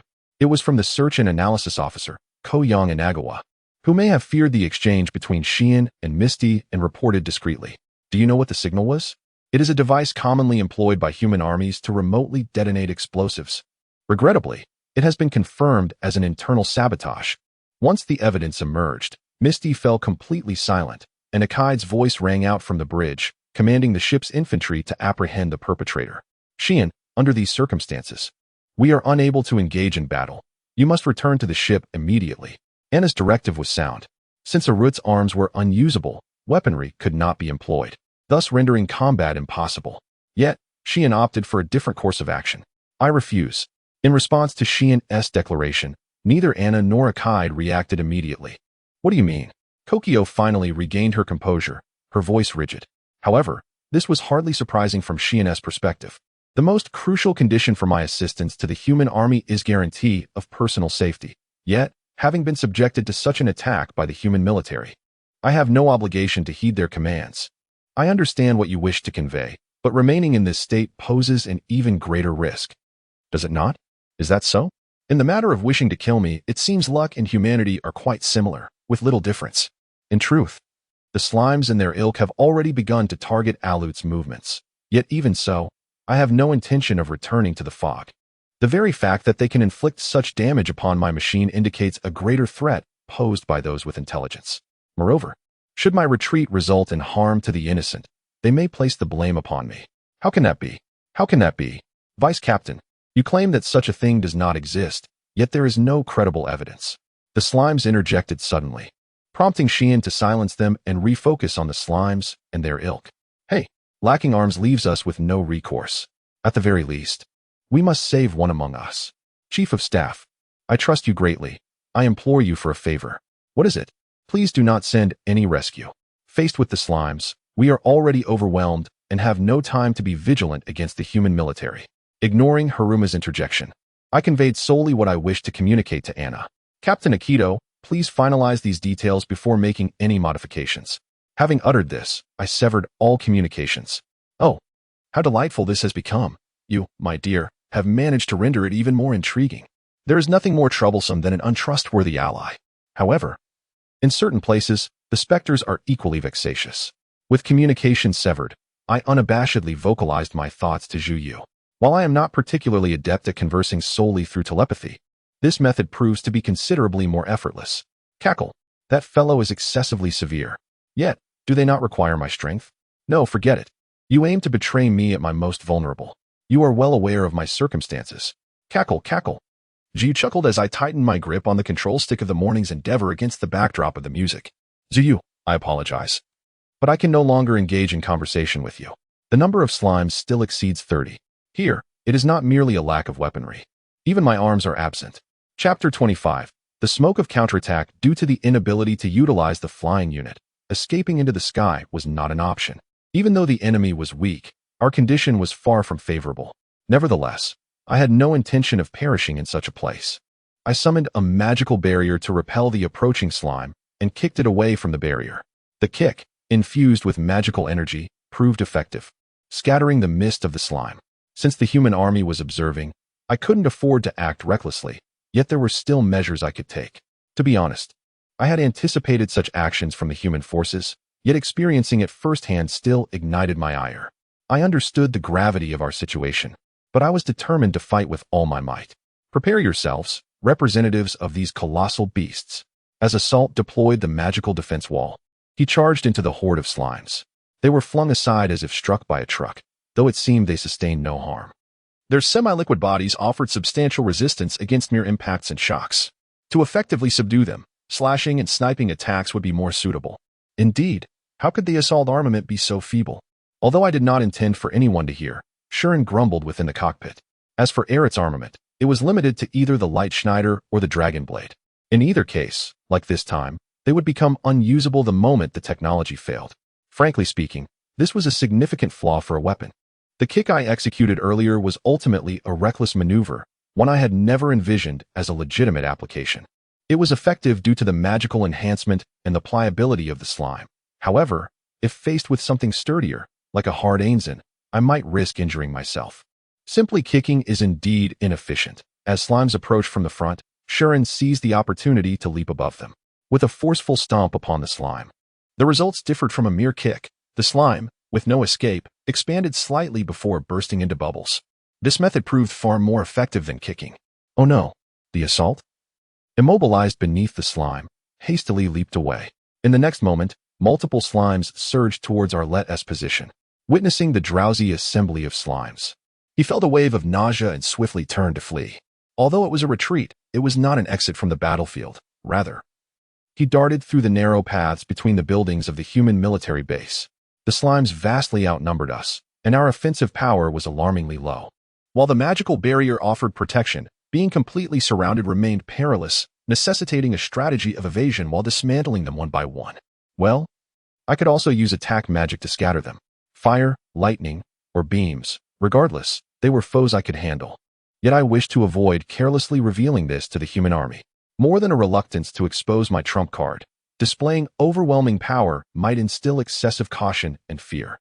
Though Shuren was merely a child, the gaps in his bullying could lead to the human army taking extreme measures. As I dashed through the base, I maneuvered into narrower alleys between buildings and promptly turned to confront the pursuing slimes. I stomped sequentially in a single file along the path, toppling 4 or 5 slimes in one go. Afterward, I lured more slimes to them, repeating the cycle of enticing and defeating them. You are quite adept at dealing with monsters. Small to medium-sized ones are manageable.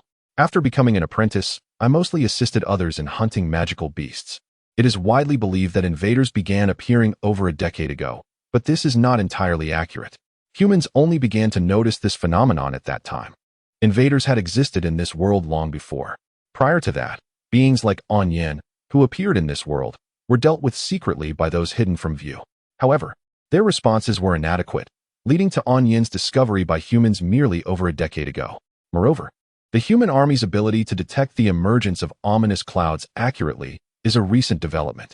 From the onset of human observation to the point of precise detection, the army's oversight. Naturally, those with immense magical power, like Shuren and the Outsiders, became prime targets for Ainzen.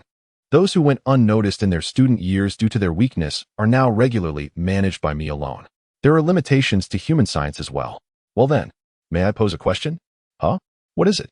In the shadow of an appropriate building, I paused momentarily, attuned to my surroundings. Hey, have the slimes decreased significantly? One less, one more. How bothersome. Despite having stomped many, their presence had evidently increased. Moreover, upon closer inspection, it seemed to be an ongoing process. The slightly larger ones were splitting. Just as I suspected, I am unsure if they are called slimes, but they are likely manifestations of water, right? Could they be absorbing magical energy from the river, continuously multiplying?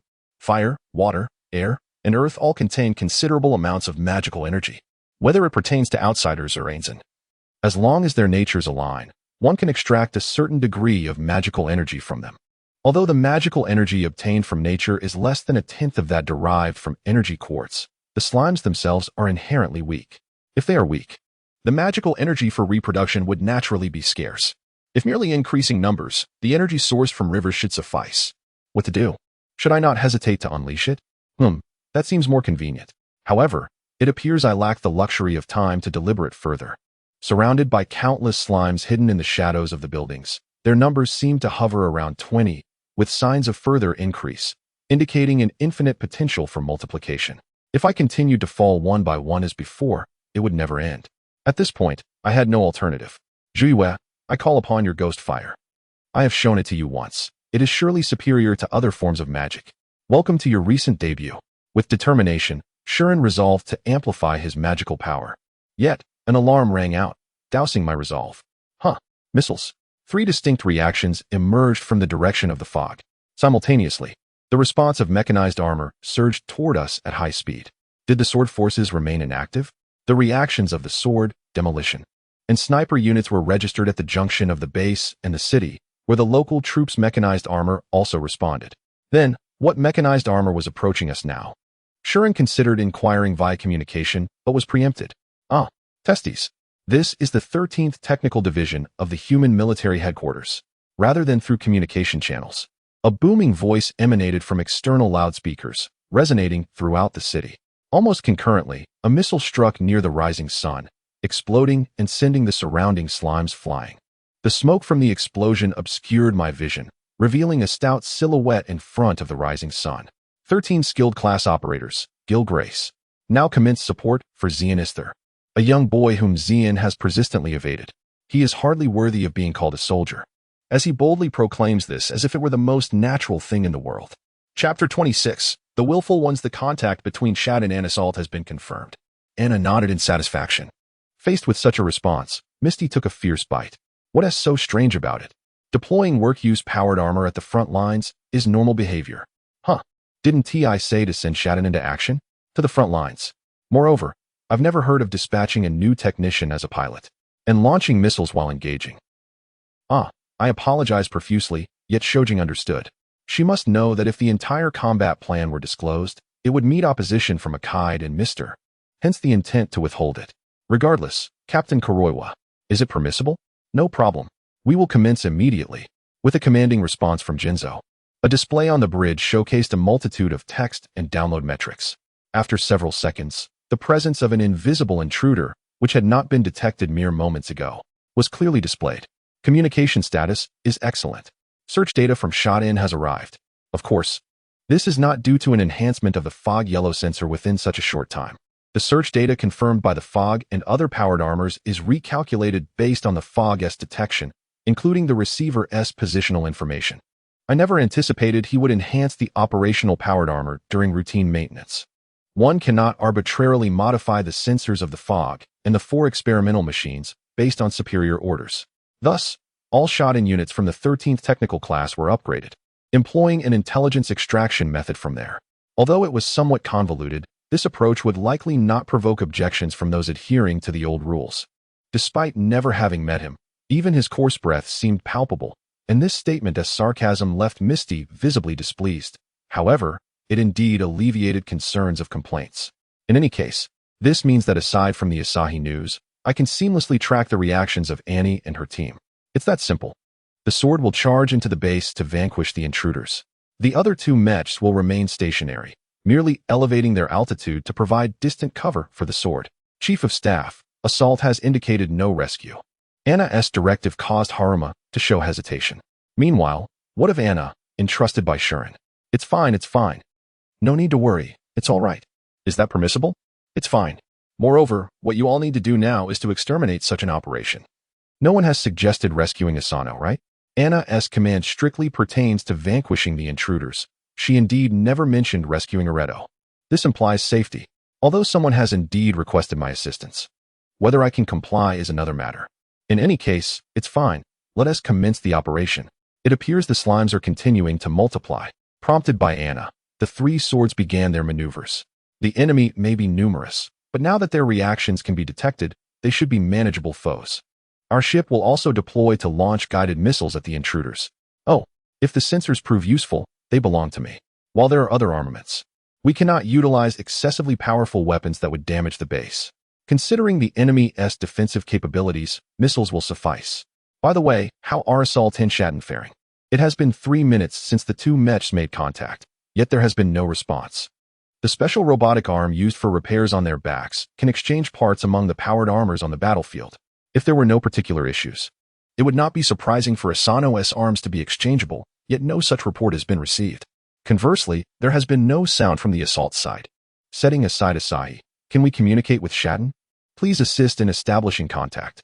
Yes.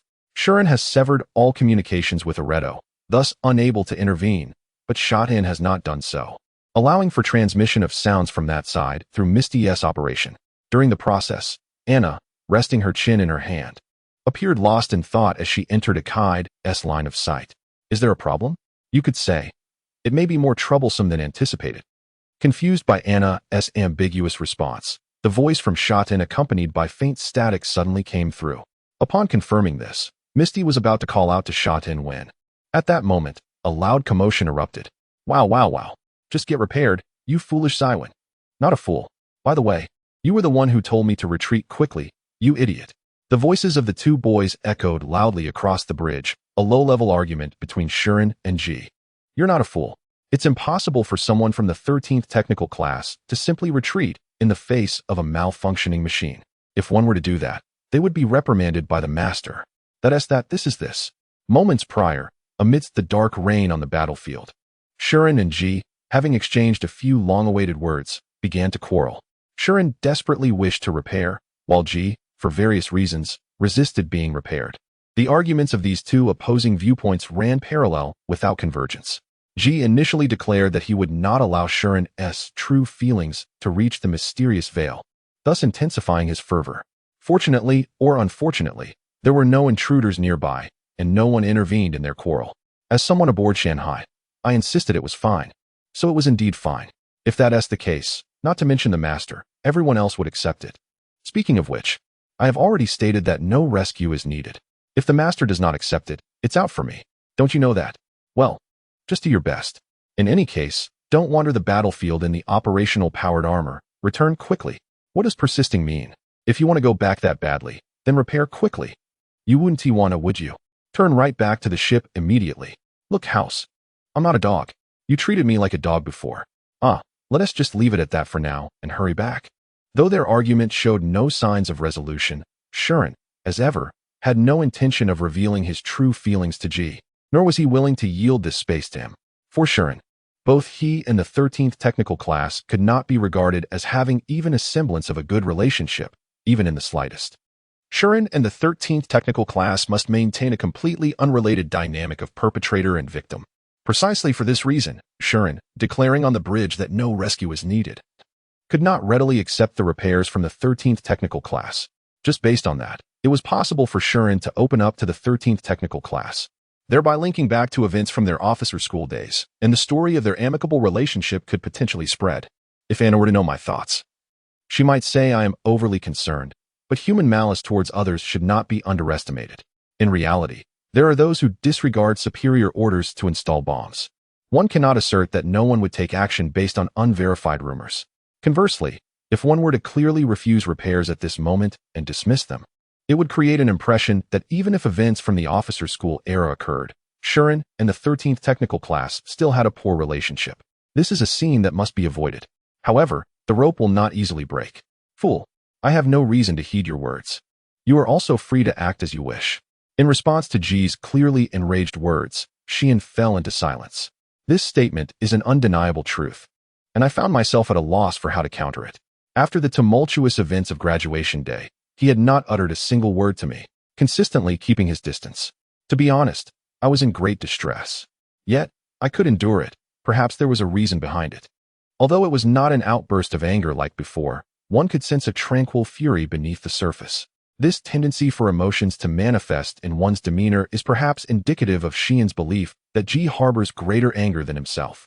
Chapter 27. The Willful Ones, 2. But what does forgetting truly mean? Suddenly, the earlier bravado fell silent and uttered this phrase as if it were a lie. His voice bore not only anger but also a tinge of sorrow and grief, piercing through Xian's heart. To say nothing and dismiss the matter with personal affairs, then unilaterally sever ties while urging please forget me soon. Isn't that rather selfish? Ji's assertion was astutely precise. As he stated, Xian was indeed quite willful. This sentiment was undoubtedly a consequence of Xian's own actions, leaving him at a loss for words. Moreover, it was evident that he had no intention of offering an apology. This had always been his way. His partner from military academy knew Xian all too well.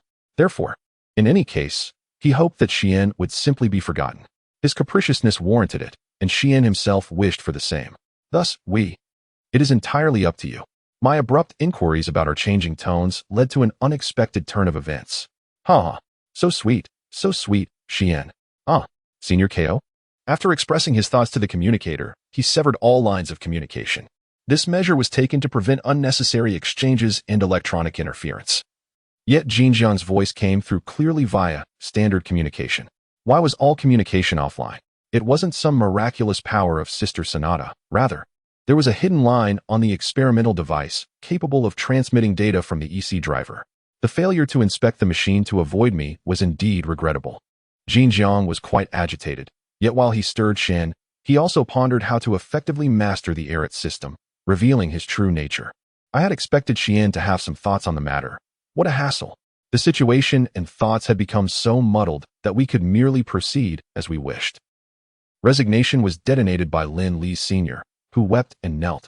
I certainly wouldn't forget that. Though the front of the machine was the short and stout Shatin, it adeptly cradled its arms backward. Ji's words had transcended mere dialogue, approaching the realm of declaration of war. Yes, that was it. The familiar, deep, and mournful voice of the source echoed through the communication. Though his face remained unseen, I could sense his expression was sinister. Would we be targeted by other soldiers? Surely, he must be fretting over trivial matters. Since it had already been detected, could we simply let it slide? Enough already. You little brat, don't meddle. In any case, you are fighting with this 13th technical class. I will undoubtedly force you to relent. Prepare yourself. No arguing. It was indeed rather willful. Yet it seemed inappropriate to label it as mere arguing. But had we quarreled?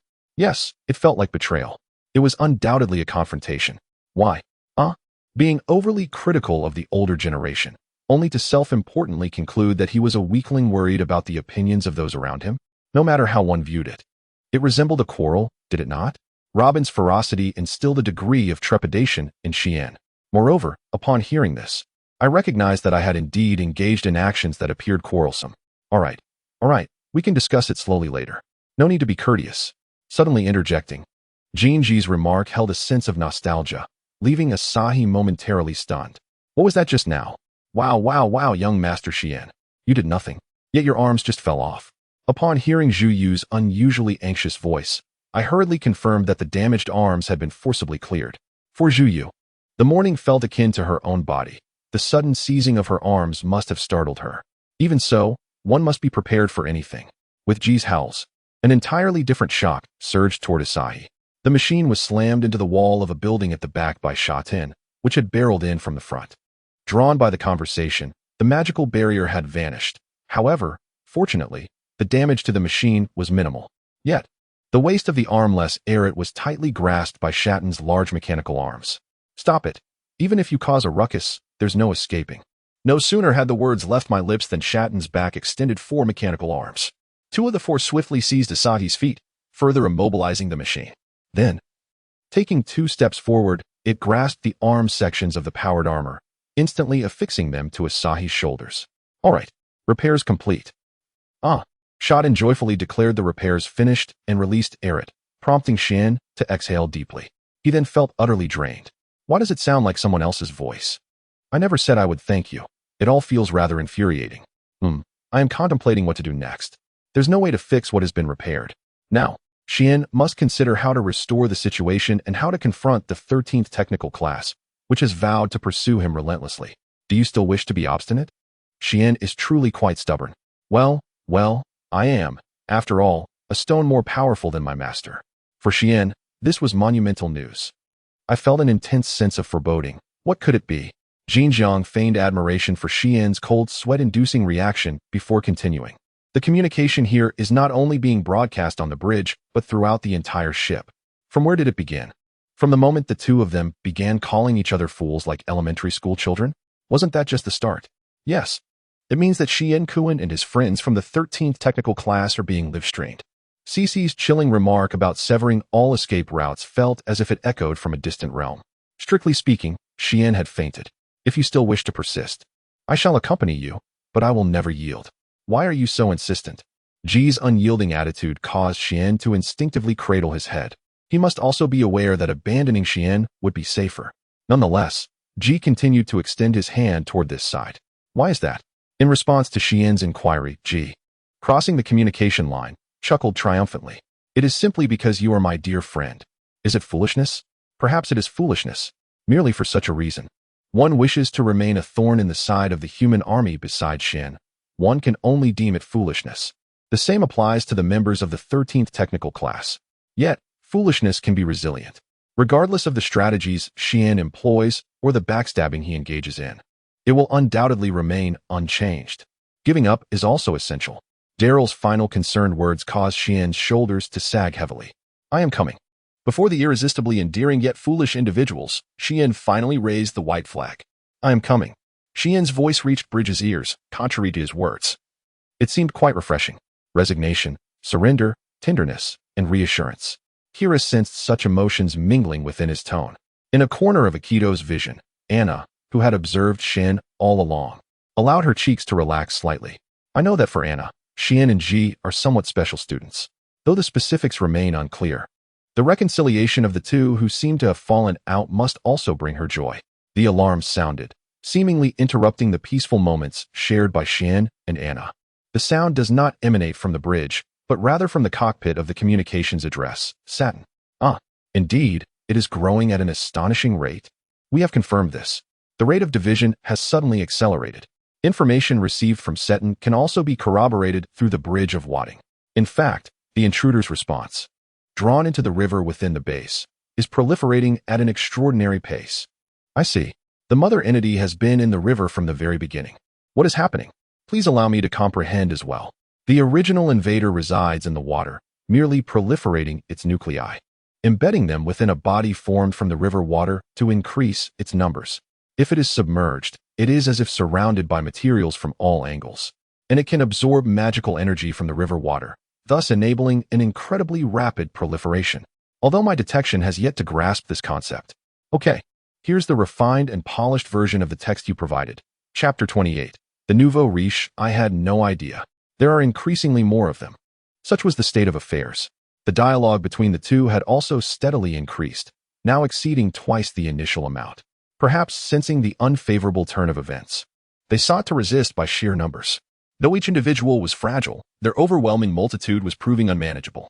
At their current rate of increase, 2 or 3 per second, they would eventually inundate the city center. Fortunately, the evacuation seemed complete, but if they continued to multiply and engulf the city, evacuation would become futile. Fantastic. The Rising Sun news is operational, correct? Affirmative. Xian, could I possibly engage in combat? Regrettably, when my arm was struck, both like Schneiden and the dragon's sword were dislodged.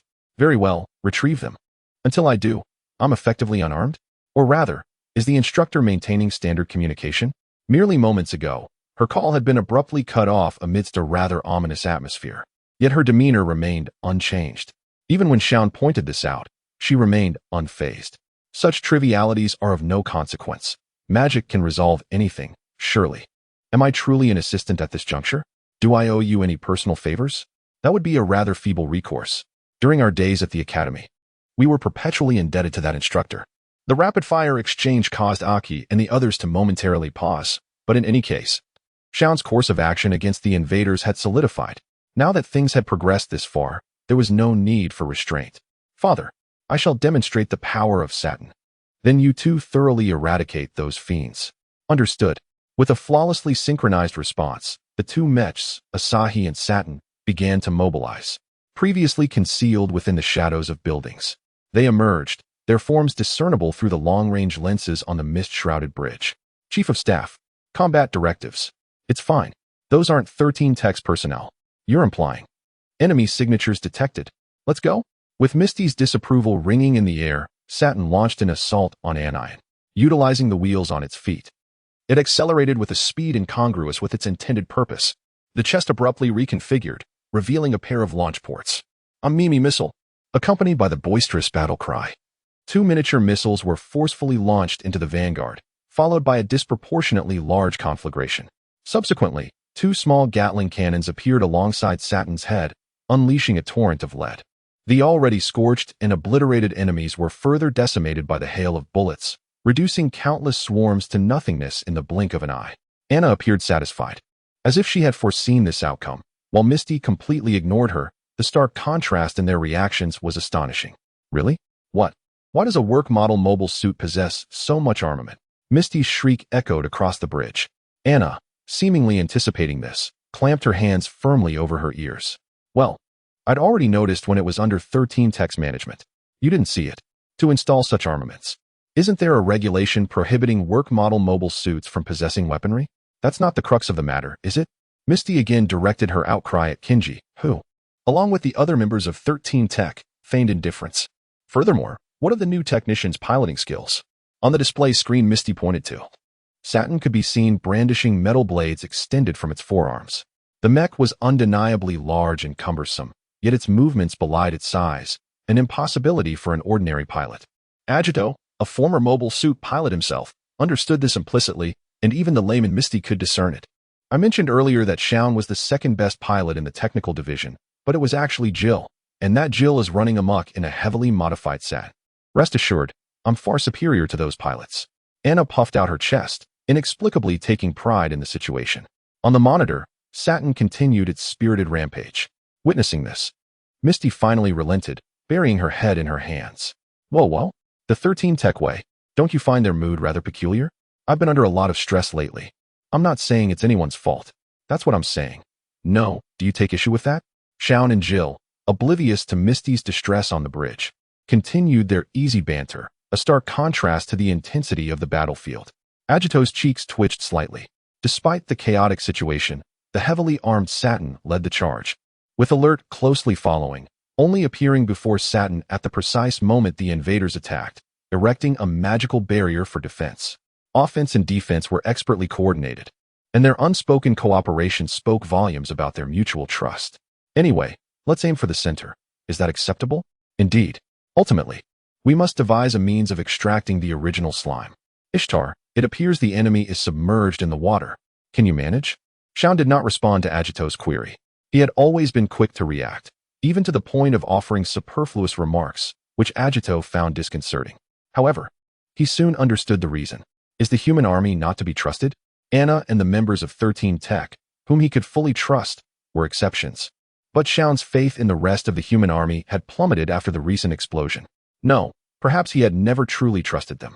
He had merely fulfilled the contract he had made with his superiors, but the human army had violated that contract and even targeted his life. In such circumstances, there was no reason for him to be amicable toward the human army. Before the communication was severed, he had said that he would discuss it after this was over. So it wasn't that he didn't intend to talk to me at all, but at least he didn't mean to now. Shaun, you're quite severe about such matters. Anna offered her counsel in a volume inaudible over the comms. I nodded in response, informing her in an equally hushed tone that I was leaving it to her. Shaun, what do you intend to do about the invaders in the water? I have several ideas, and we can devise a solution. Now that we know their location, we should be able to deal with them. She responded to Anna's question in less than a second. The disparity was almost refreshing. Ramda, what's the situation?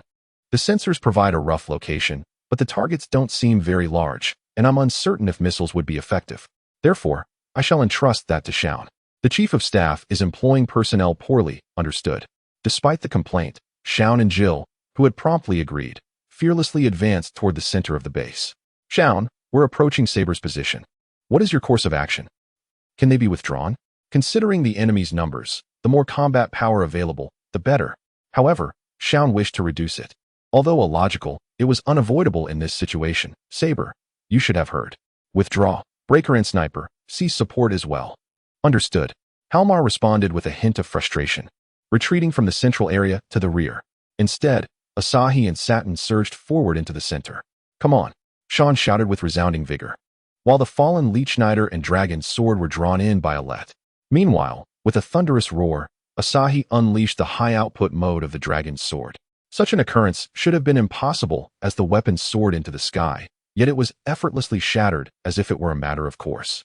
Leaving no time for astonishment, Saturn stood alongside Asahi, unleashing a barrage of bullets and missiles, while the invaders, unyielding, continuously poured forth new entities from the river.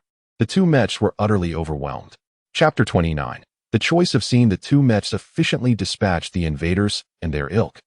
Yet the rate of the invaders' proliferation was alarmingly swift. It seemed inevitable that defeat loomed on the horizon. However, Yaki did not believe that Scene would concede so easily. Dispersal technique activated, Scene murmured, his voice barely audible over the communication line. At that moment, a magical array materialized before the barrel of the dragon's sword. The beam emitted from the barrel, upon contact with the magic array, split into countless branches, herding the invaders together. Remarkable. Do you not require the lengthy incantations of your? The dispersion of light requires none of that. But let us set it slightly behind the morning sun, shall we? Do you understand? Although it was evident through the communication that G was struggling to grasp his intent, he obediently complied with Scene's directives. Meanwhile, Scene continued to disperse the dark clouds with beams of light. Is there a peculiar box behind that seat? A peculiar box. Is it the one labeled danger? Do not touch and will explode if tampered with? Indeed, that one. Are we moving with Saturn like this? Anna's critique was undeniably valid. Yet Scene and G appeared unperturbed, viewing it as a commonplace occurrence within the 13th technical class. Thus, discussing that box at this juncture was permissible, was it not? Anna's inquiry elicited only a chuckle from Scene. That is akin to the answer. Voice authentication. The password is the 13th meteor. Authentication complete. Technique activated. The response to Scene's declaration was not a voice, but the mechanical sound emanating from the cockpit of Saturn. Wow. Hey, Scene. It seems to have activated? There is no danger, fret not. It will handle itself automatically. Then what on earth is happening? She appeared utterly bewildered, while Xiao Jing and the others remained oblivious to the situation. At that moment, Gao Yang, standing on the bridge, exclaimed in astonishment. The high-energy reaction within the Saturn unit is still escalating. Hey, Scene, what is this? There was no need to ponder the costs. Scene cheerfully responded to Anna's question. I am the notorious technician of the 13th technical class, as well as a magician. Thus, I could only craft a weapon toy that marries science and magic. In other words, it is a magical assault weapon designed for the large-scale application of it. Since it is fortuitous, let us give it a proper trial. The surface of the Saturn unit displayed intricate patterns, which emitted a violet glow that intensified over time. The battlefield's transformation did not cease there. Above what was deemed the original invaders, a high-energy reaction also occurred. From the reaction pattern, it seemed akin to the one emitted by Saturn. In resonance with the brilliance of Saturn, a three-dimensional magical array materialized in the air, its internal luminescence steadily augmenting. Upon witnessing that light, a chill coursed through Xiao Jing. For reasons unknown, she was convinced that this portended ill fortune. The total energy possessed by the light above rivaled that of a battleship's main cannon. Iacent Saturn piloted by Scene Ishtar? Although it was indeed a weapon crafted using Scene's anomalous abilities, the notion of such formidable firepower being mounted on a mech was utterly ludicrous. With a tone that seemed to mock Yaki and the others' apprehension, Scene gleefully proclaimed, Human army, behold, this is the power I have created without reservation, driven solely by curiosity. Immediately thereafter, a more potent light cascaded down into the river. Following a moment of silence, the burst of brilliance sent water spiraling into the air, shattering the asphalt-covered ground of the base and drowning the dark clouds entirely. The hour was late evening. The sun beyond the mist had fully set, and the city's battle had concluded several hours prior. The conflict itself had nearly reached its end with Saturn's strike, yet the aftermath had stretched time to this point. The necessity for post-battle processing was hardly a novelty, yet the duration taken this time was far from advantageous for Aikido. In any case, during these hours, Scene's and the human army's issues remained unresolved. Following the cessation of hostilities, with Scene having returned to Mizdan, it was certain, as previously stated, that he would seek to converse with Aikido once more. However, the outcome of that dialogue remained uncertain without an attempt. Is it tense? In the conference room within the mist, Aikido permitted only Anna to accompany him, intending to discuss future matters with Scene. Anna seemed to sense the tension in the conversation, casting a worried glance in my direction. The fault lies with us. The thought of how Ishtar might approach this makes my head ache. I understood within. Despite Anna's close relationship with Scene and the trust she garnered, her outlook on the impending dialogue was not optimistic. It was precisely due to her deep understanding of him that she remained vigilant. Even from my position alongside Yaki, I doubted significant concessions would be forthcoming. As Yaki entrusted Anna to engage in dialogue, she first expressed, while Scene is eager to hear Anna's words, he does not do so blindly. Should personal safety be at risk, he would undoubtedly hold the corresponding parties accountable. In any case, leaving Misty here will not improve matters. Our personalities are simply too incompatible. Scene appeared nearly indifferent. Misty continued her post-battle processing on the bridge. This task was half sincere and half formalities. If she were present, a confrontation with Scene could become troublesome. At this juncture, I finally comprehended the words of class leader Hyan. It seemed I truly ought to alert my family. Although Scene was somewhat awkward, he showed no signs of non-cooperation with the human army, and likely harbored no hostile intentions. Provided the human army refrained from taking action, if we wished to foster amicable relations with Scene, we should remain vigilant against the extremist factions within the human army, rather than Scene's own movements. This situation was a consequence of complacency. The past was immutable, we must press forward. Otherwise, Scene might truly sever ties. That would be problematic. Having heard my half-serious yet earnest suggestion, Aikido altered his previously pessimistic mindset. Almost simultaneously, a knock resounded at the conference room door. Scene Ishtar. I have arrived. Come in. In times past, even if one knocked, they would enter without awaiting a response. Yet the subtle differences in behavior underscored the profound rift wrought by recent events. In such a context, Scene entered the room and took a seat directly opposite Aikido at the table. Ishtar, what has become of that amount? Upon opening the conversation, I was burdened with the dilemma of how to greet him, yet upon noticing Scene's flushed forehead, I inadvertently began the dialogue with that query. A few members of the 13th technical class have arrived. A few refers to you. Up until today, I have proposed several penalty games to alleviate everyone's concerns. And I selected the best one, only to have it ruined by Mr. Daryl's mechanical hand. Regarding Daryl's mechanical hand, Akito had also heard the rumors and understood that a strike with mechanical fingers could indeed be quite severe. In fact, a vivid red mark remained on his forehead, suggesting as much. That is certainly preferable to a sudden explosion of the mech's arm. No need to dwell on it. The exaggerated shrug of irony fails to elicit a smile. Given its jesting nature, it is challenging to discern the underlying truth, yet there is certainly an awareness within. Allow me to extend my apologies first. This lapse is a result of my inadequate supervision. Akai's initial choice was to humbly bow and offer an apology. This incident is entirely the fault of the human military. Although it was a temporary arrangement, the contract signed by our superiors must be adhered to by even the most junior soldiers. It is undeniable that Akai's capacity to command this unit as captain is insufficient. And what of the accused? We have detained everyone and confined them in the warehouse, including the perpetrators of the explosion, as well as those who assisted us. Indeed. Chapter 30. Unbroken days after inquiring, Xian responded with indifference, his gaze fixed intently on Xiao Jing. Shouldn't the captain apologize since they are the offenders? From my perspective, such crimes must be halted before they are executed. Since this cannot be accomplished, I too bear some responsibility. What a disadvantageous disposition. She rested her chin on her hand, her expression transforming into one of surprise as she regarded me. Yet, astonishingly, I sensed neither hostility nor anger. In any case, Captain, what do you wish for me to do? It is evident that we were in the wrong this time. I hope you can continue your collaborative efforts with the human army. Although I recognized that his words were merely placating, Yaki had no alternative but to wish for this. For the human army, Xian's knowledge holds irreplaceable value beyond compare.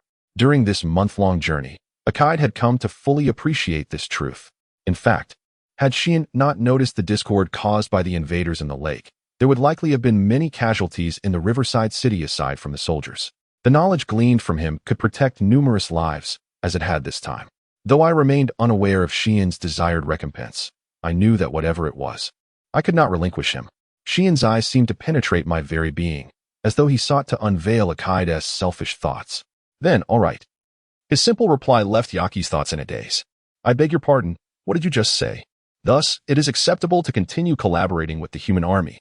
Gazing at Xian, who readily agreed, Yaki could only feel astonishment. There is no need for such surprise. No. To be honest, I am still pondering what kind of challenge he might present. What role do I play in the captain's mind? Facing Xian's query, Anna, who had remained by Akai's side, leaned slightly forward. Surely, I must be the cunning, untrustworthy child, right? That must be the instructor's impression, I suppose? He did not deny it. The captain likely shares the same opinion. Oh dear.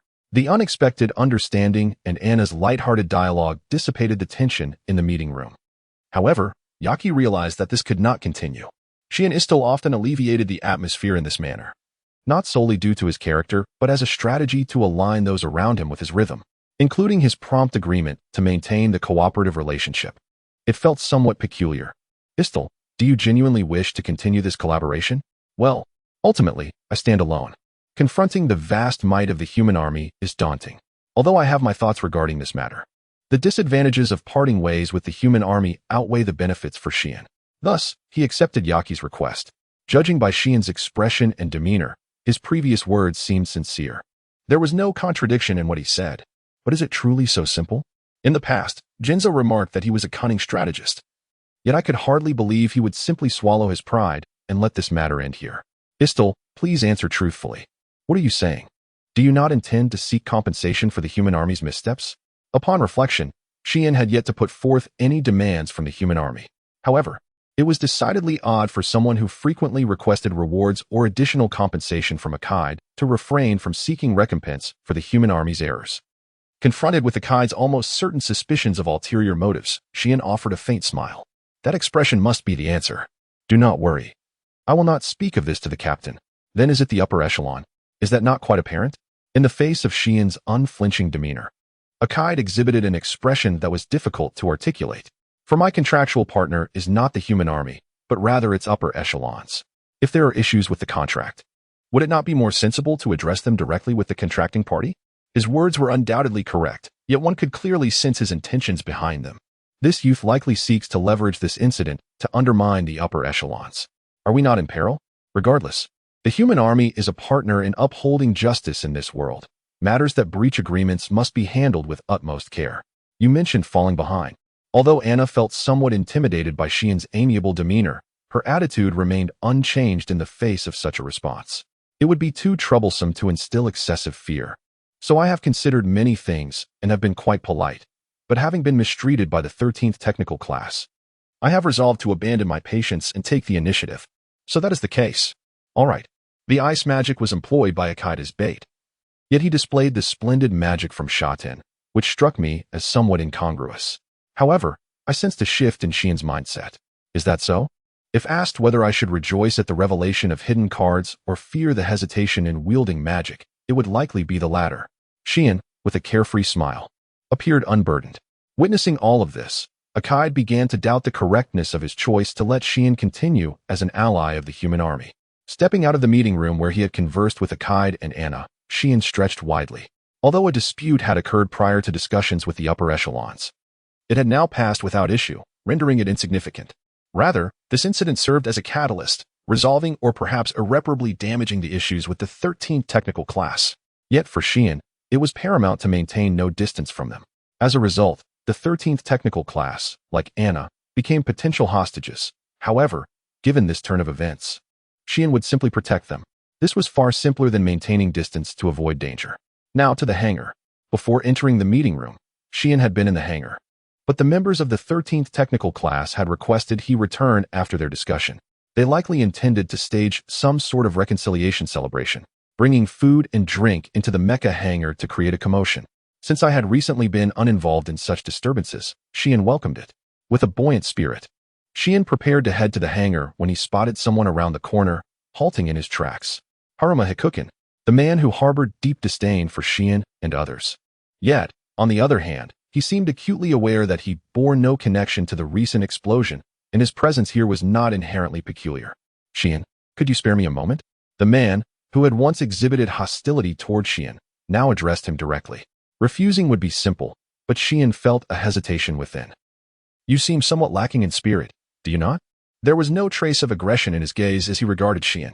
Moreover, his inquiry regarding Xian's availability contrasted sharply with his previous confrontational demeanor, albeit not as overt as Mississippi considering his prior attitude. It seemed more natural for him to begin speaking without awaiting Xian's consent. Very well, I have others waiting. Can you be brief? Understood. Ultimately, Xian chose to listen to Haruma's tale. Haruma responded, yet his usual vigor was absent, revealing a sense of despondency. Leaning against the corridor wall, Haruma, too, adopted a similar posture, and the distance between them was less than a meter, yet Haruma appeared unbothered. First and foremost, I must apologize to you. I was unaware. I possess a fragment of knowledge regarding this explosion incident. In the restaurant, there was a suggestion to assist in the assassination of Xian. The perpetrator of this case is indeed the individual with whom Haruma had previously discussed this matter. Haruma explained with a hint of resignation. Although I have repeatedly cautioned you against such actions, the outcome remains unchanged.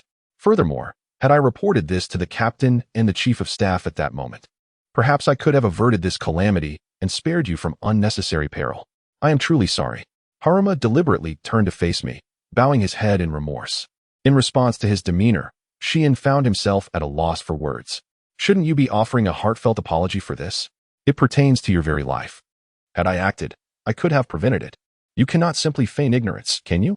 Chapter 31. The Miami-based Haruma spoke with an air of solemnity. While Xian sighed deeply. What is happening? Is this the sentiment shared by all members of the Lightsaber clan? What are you talking about? Sister, both you and the eldest son are far too serious. Haruma seemed oblivious, his voice unconsciously taking on a gruff tone. Summer took the initiative to find Xian, expressing her gratitude and apologies. Without hesitation, Arkite bowed to the young and inexperienced Xian for the actions taken by the lower-ranking soldiers unbeknownst to him. Similarly, Xian, who had no direct involvement and even wished to thwart the plan, bowed his head, feeling a deep-seated resentment for having missed the opportunity to prevent what had transpired. How earnest these siblings are. That said, Perhaps it would be better for those people to kill me, wouldn't it? Though admitting this felt somewhat inappropriate. Setting aside their serious natures, Scene was regarded by Haruma as a loathsome stranger. The root of Haruma's hatred lay in the despicable manner in which his respected father was murdered. The loss of a beloved one breeds an intense resentment. I still harbor hatred towards those from the other world, do not trust you, and despise you. Even so, I do not wish to resort to vile methods to end your life. Why?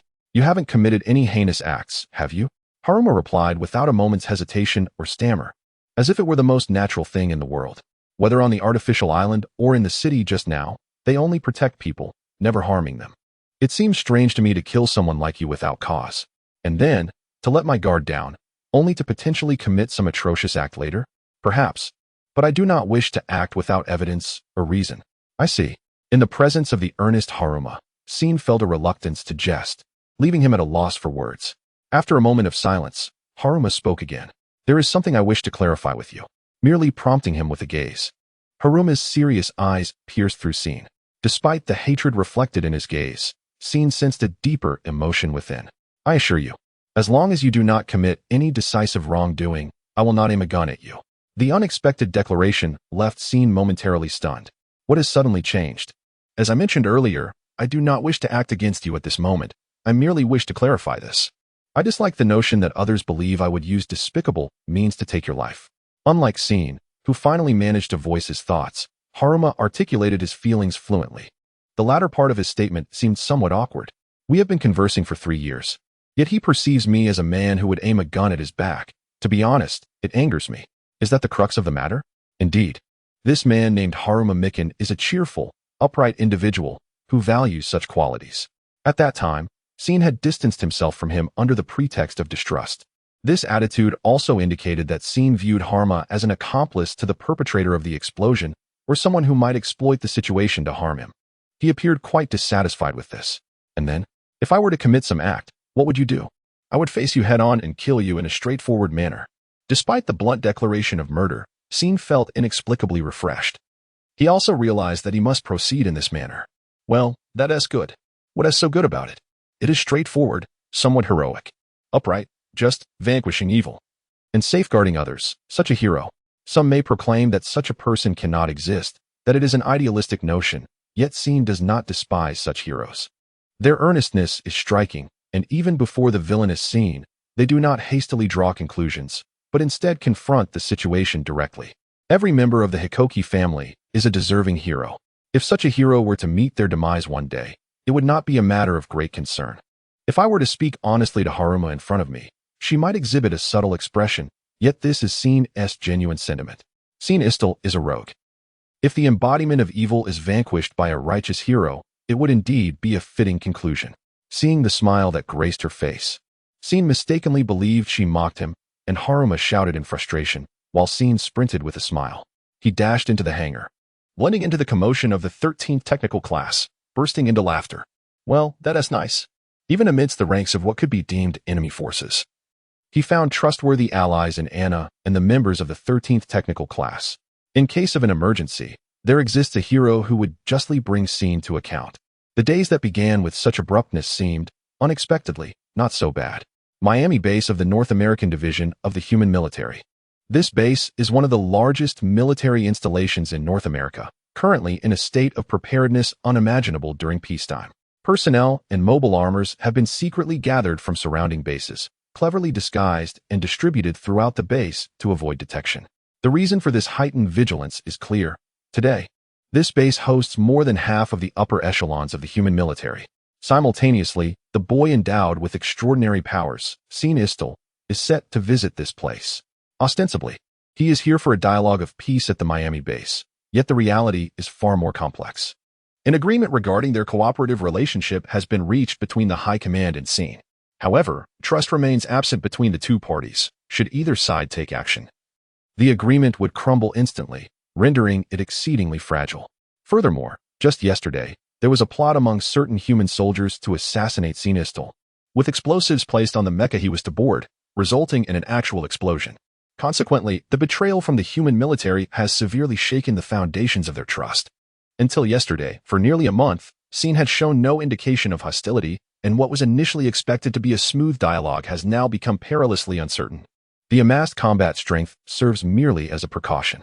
Should Scene Istil openly express animosity towards the human military during this assembly and seek to exercise force, it would indeed be a definitive exclusion of such combat strength.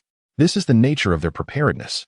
Although the very act of preparing for such a possibility could lead to a rupture in relations with Scene, the human military's vigilance towards him has reached this extent.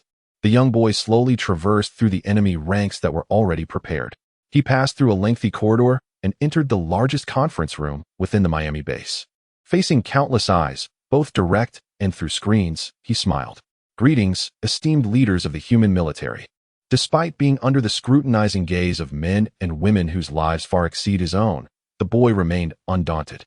Surveying the room before bowing in a manner befitting a theatrical performance. I am Scene Istil, an omnipresent sorcerer. Please allow me to introduce myself. Upon hearing his casually humorous self-introduction, General Christopher Gold, seated directly opposite Scene, nodded in satisfaction. Then, let us commence our discussions. With Christopher's command, the dialogue determining the relationship between the human military and Scene commenced. Chapter 2. Sean's intent. Sean attentively listened as the seemingly remarkable soldier recited the documents in hand. Yet he found himself engulfed in boredom. Although it was a dialogue, the fundamental terms of the formal agreement between Sean and the human military had already been established. Ultimately, the discussion should revolve around the intricate regulations governing the collaboration between Sean and the human forces. Articulating these details could easily consume an entire day. To that end, extensive preparations had been undertaken. Prior to this meeting, the human military had proposed a draft of the agreement, which Sean reviewed, voicing any objections he had. This transactional exchange occurred repeatedly until a mutually acceptable compromise was achieved, culminating in today's meeting. Thus, the purpose of today was merely to confirm the contents and affix signatures to the necessary documents. Indeed, that was the initial intention. Until now, strictly speaking. The deliberations surrounding the contract had continued unabated until yesterday noon, and after the last clause was recited, Sean took action. Is the content of the contract convenient to discuss? Chapter 32. Scene's thoughts. It is of no concern. Please proceed. The soldier reading the contract did not appear surprised by Scene's sudden interjection. The other soldiers shared a similar sentiment. They had anticipated Scene's words to some extent. After all, this was a matter that had transpired merely the day before, making Scene's reasoning quite understandable. As you are aware, I was attacked by the human army yesterday. They loaded explosives in the morning, which were detonated during combat. Scene emerged unscathed, with only the arm components and flight unit of Elter suffering damage. The crux of the matter was not whether Scene had been harmed, but rather the undeniable fact that an attack had been made against him. In the accord between the human army and Scene, the latter's personal safety stood as the paramount concern. The event of yesterday posed a threat to this very principle. Although it was a temporary contract, the human army had violated their agreement. What are the higher-ups' thoughts regarding this matter? Scene's gaze sharpened as he posed the question. Yet, he remained unfazed, fixating his attention on Christopher, who faced him directly. I apologize. It was our oversight for not effectively commanding the lower-ranking soldiers. We shall ensure that such an incident does not occur again. This response did not come from Christopher, but rather from another soldier. However, this statement sounded more like a mere postscript to an apology, lacking credibility. Particularly for someone of Scene's disposition, mere words would not suffice to silence him. Even with thorough implementation, could such occurrences truly be prevented? What do you mean? After all, the adversary was a living, breathing entity. Regardless of how many orders the higher-ups issued, there would always be those who, fully aware of the risks, would dare to attack him. The soldiers remained silent in the face of Scene's assertions. This silence was expected. It was impossible to counter Scene's claims with absolute negation. Even Scene himself found it challenging to refute the opposing viewpoint. In response to such a declaration, the only recourse was to assure that the matter would be properly addressed. Therefore, I hope you can implement more effective measures to prevent similar incidents from occurring. Do you have any plans?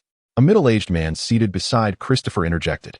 With slicked-back black hair and a stern demeanor, he exuded an air of cold formality. His name was Dean Drake, one of the younger members of the upper echelons. Due to his exceptional capabilities, he was regarded as one of the figures wielding power second only to the highest commander. He also served as a prominent advocate for the war against the Otherworld, making him a formidable opponent for Scene to be wary of. To be frank, regardless of how many directives the higher-ups issued, it would be difficult to suppress the vigilance and animosity directed towards me. While this may not directly concern me, there are those who have lost loved ones due to the otherworld and its cruel fate, although it was unjust to place this burden on Scene. From the perspective of those who have had their dear ones taken away, the issue is far from easily resolvable. Scene did not deny this and could empathize with their plight. Rather, it could be argued that overly stringent enforcement of directives might provoke dissatisfaction towards the higher-ups. Oh, I have heard that you come from a technical background. Can you truly be so dedicated? I am honored by your praise, however. Such sentiments are not altogether convenient for me. If discontent within the human army towards the upper ranks escalates, then Scene, backed by the higher-ups, would inevitably face repercussions. That being said, he still wished to avoid troublesome matters. Therefore, I kindly request that you grant me the authority to maintain the assault unit. I see with that. It would indeed be easier to avert situations like the one we faced this time, wouldn't it? If Scene were granted the authority to maintain and inspect Elter, it would facilitate a more manageable response in the event of a sabotage attack on the unit. Although they had not explicitly informed the human army, a robust magical barrier had been prepared from the outset to defend against direct assaults on Scene himself. As long as attention was paid to potential sabotage of the unit, there should be no significant issues. Since it was impossible to restrain human actions, it would be far more constructive to enable swift countermeasures when they did act.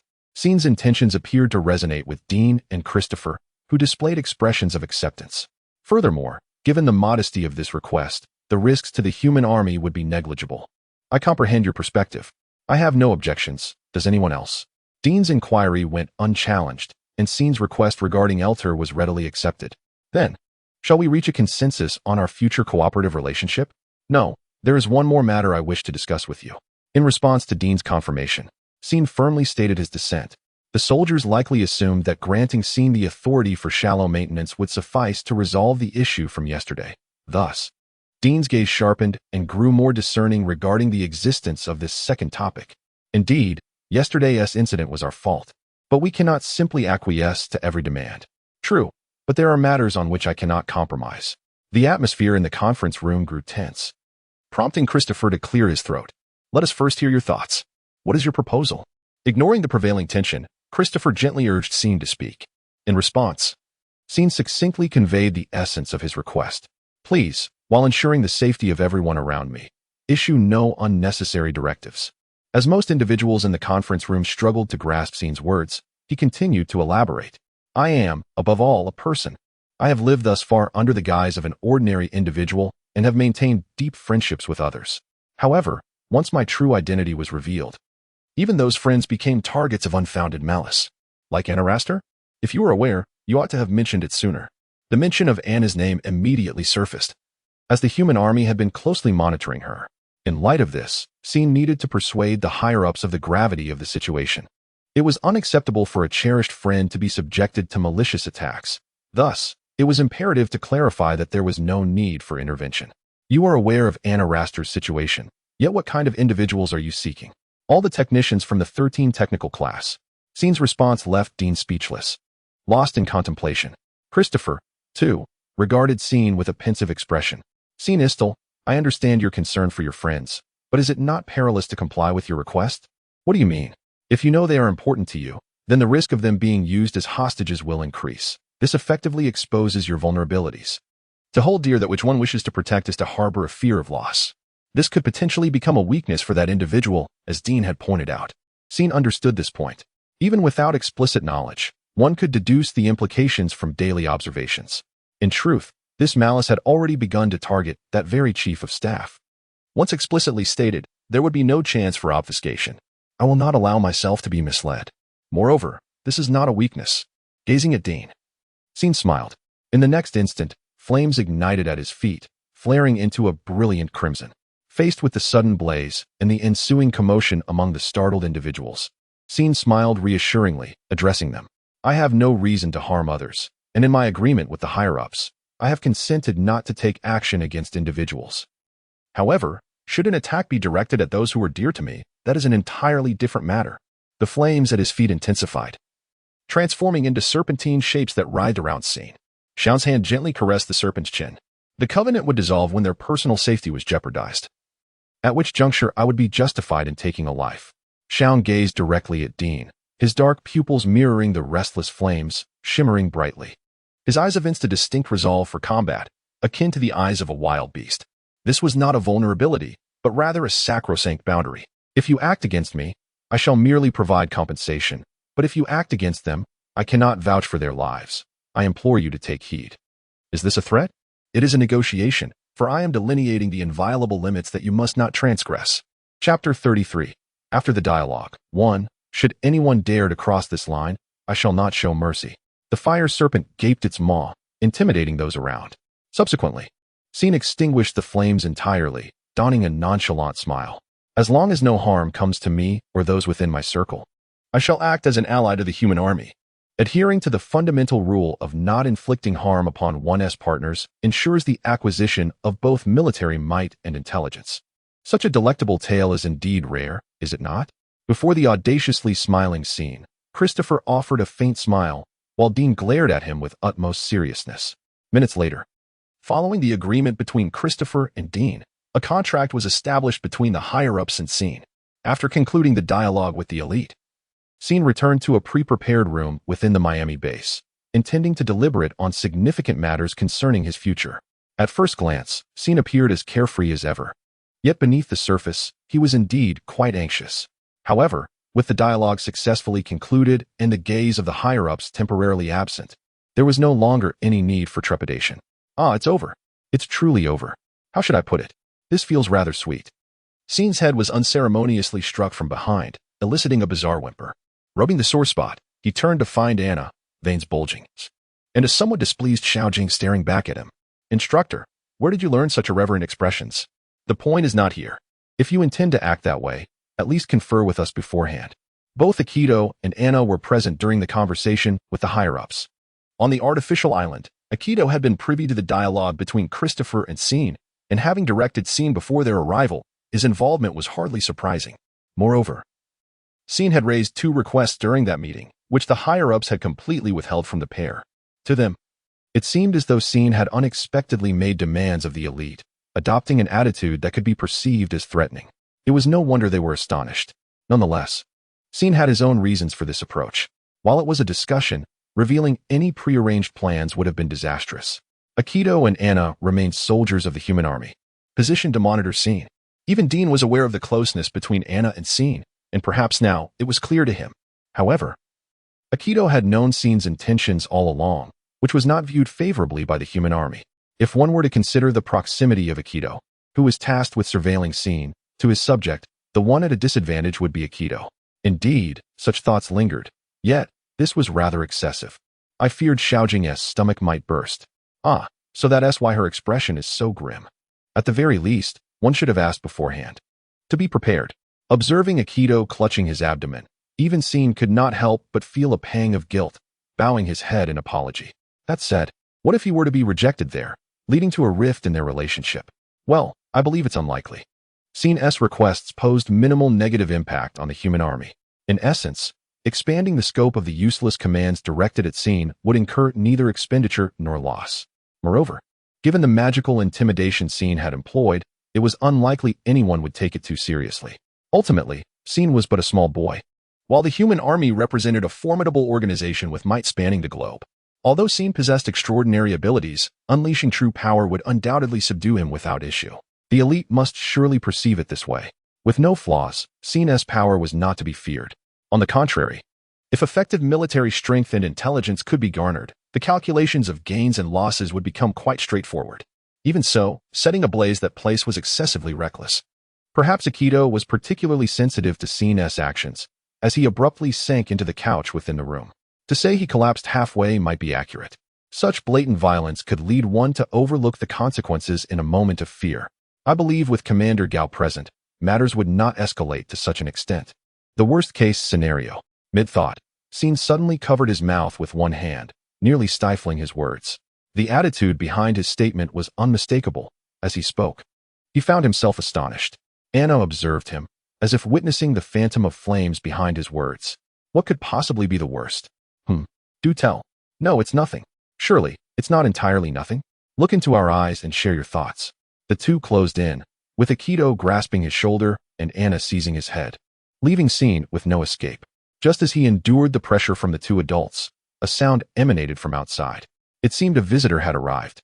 All right, I'll be right out. His response was quicker than both Xiaojing and Anna, giving an affirmative reply. Thus, the visitor could not ignore them, and the two appeared disinclined to pursue Xin further. Remember this later. Anna seemed to hear words akin to a curse. Yet she proceeded towards the door to greet the guest. But what sort of peculiar individual would go out of their way to seek me? Who knows? No one knows. Yet you let yourself in. Clearly, you are a fool. After hearing Akito's stern retort, she turned her gaze towards the guest Anna was ushering into the room, who entered without a hint of trepidation. Dean Drake spoke in a tone as cold as his exterior, unperturbed by the supposed untrustworthiness of Scene's room.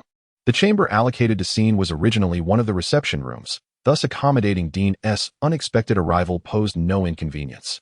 Scene occupied the central sofa in the room, facing Dean, while Akito and Anna took seats on either side of him. Although Dean was accompanied by two guards, it appeared they bore no significant weaponry. Much like during the encounter on the artificial island between Christopher and Scene, the guards likely concealed handguns within their attire. Thank you once again for your sudden visit. No, for a child like me, there is no need for such formality. Please, relax. Formality is my nature. If he secretly intended to maintain his current demeanor, Scene found himself at a loss for words. Though subtle, this may have reflected Dean's unwavering intent not to underestimate Scene. In Scene's presence, Dean calmly sipped the red tea prepared on the table. Dressed impeccably in military uniform, with a simple purple ring adorning his right index finger, he exuded an aura distinct from ordinary soldiers. Even the act of sipping tea appeared refined, leading Scene to speculate that he hailed from an esteemed background. In the midst of the prolonged silence, Dean nearly soundlessly returned his cup to the table. As a signal, Scene broke the quiet. So, Mr. Dean Drake, what business do you have with a child like myself?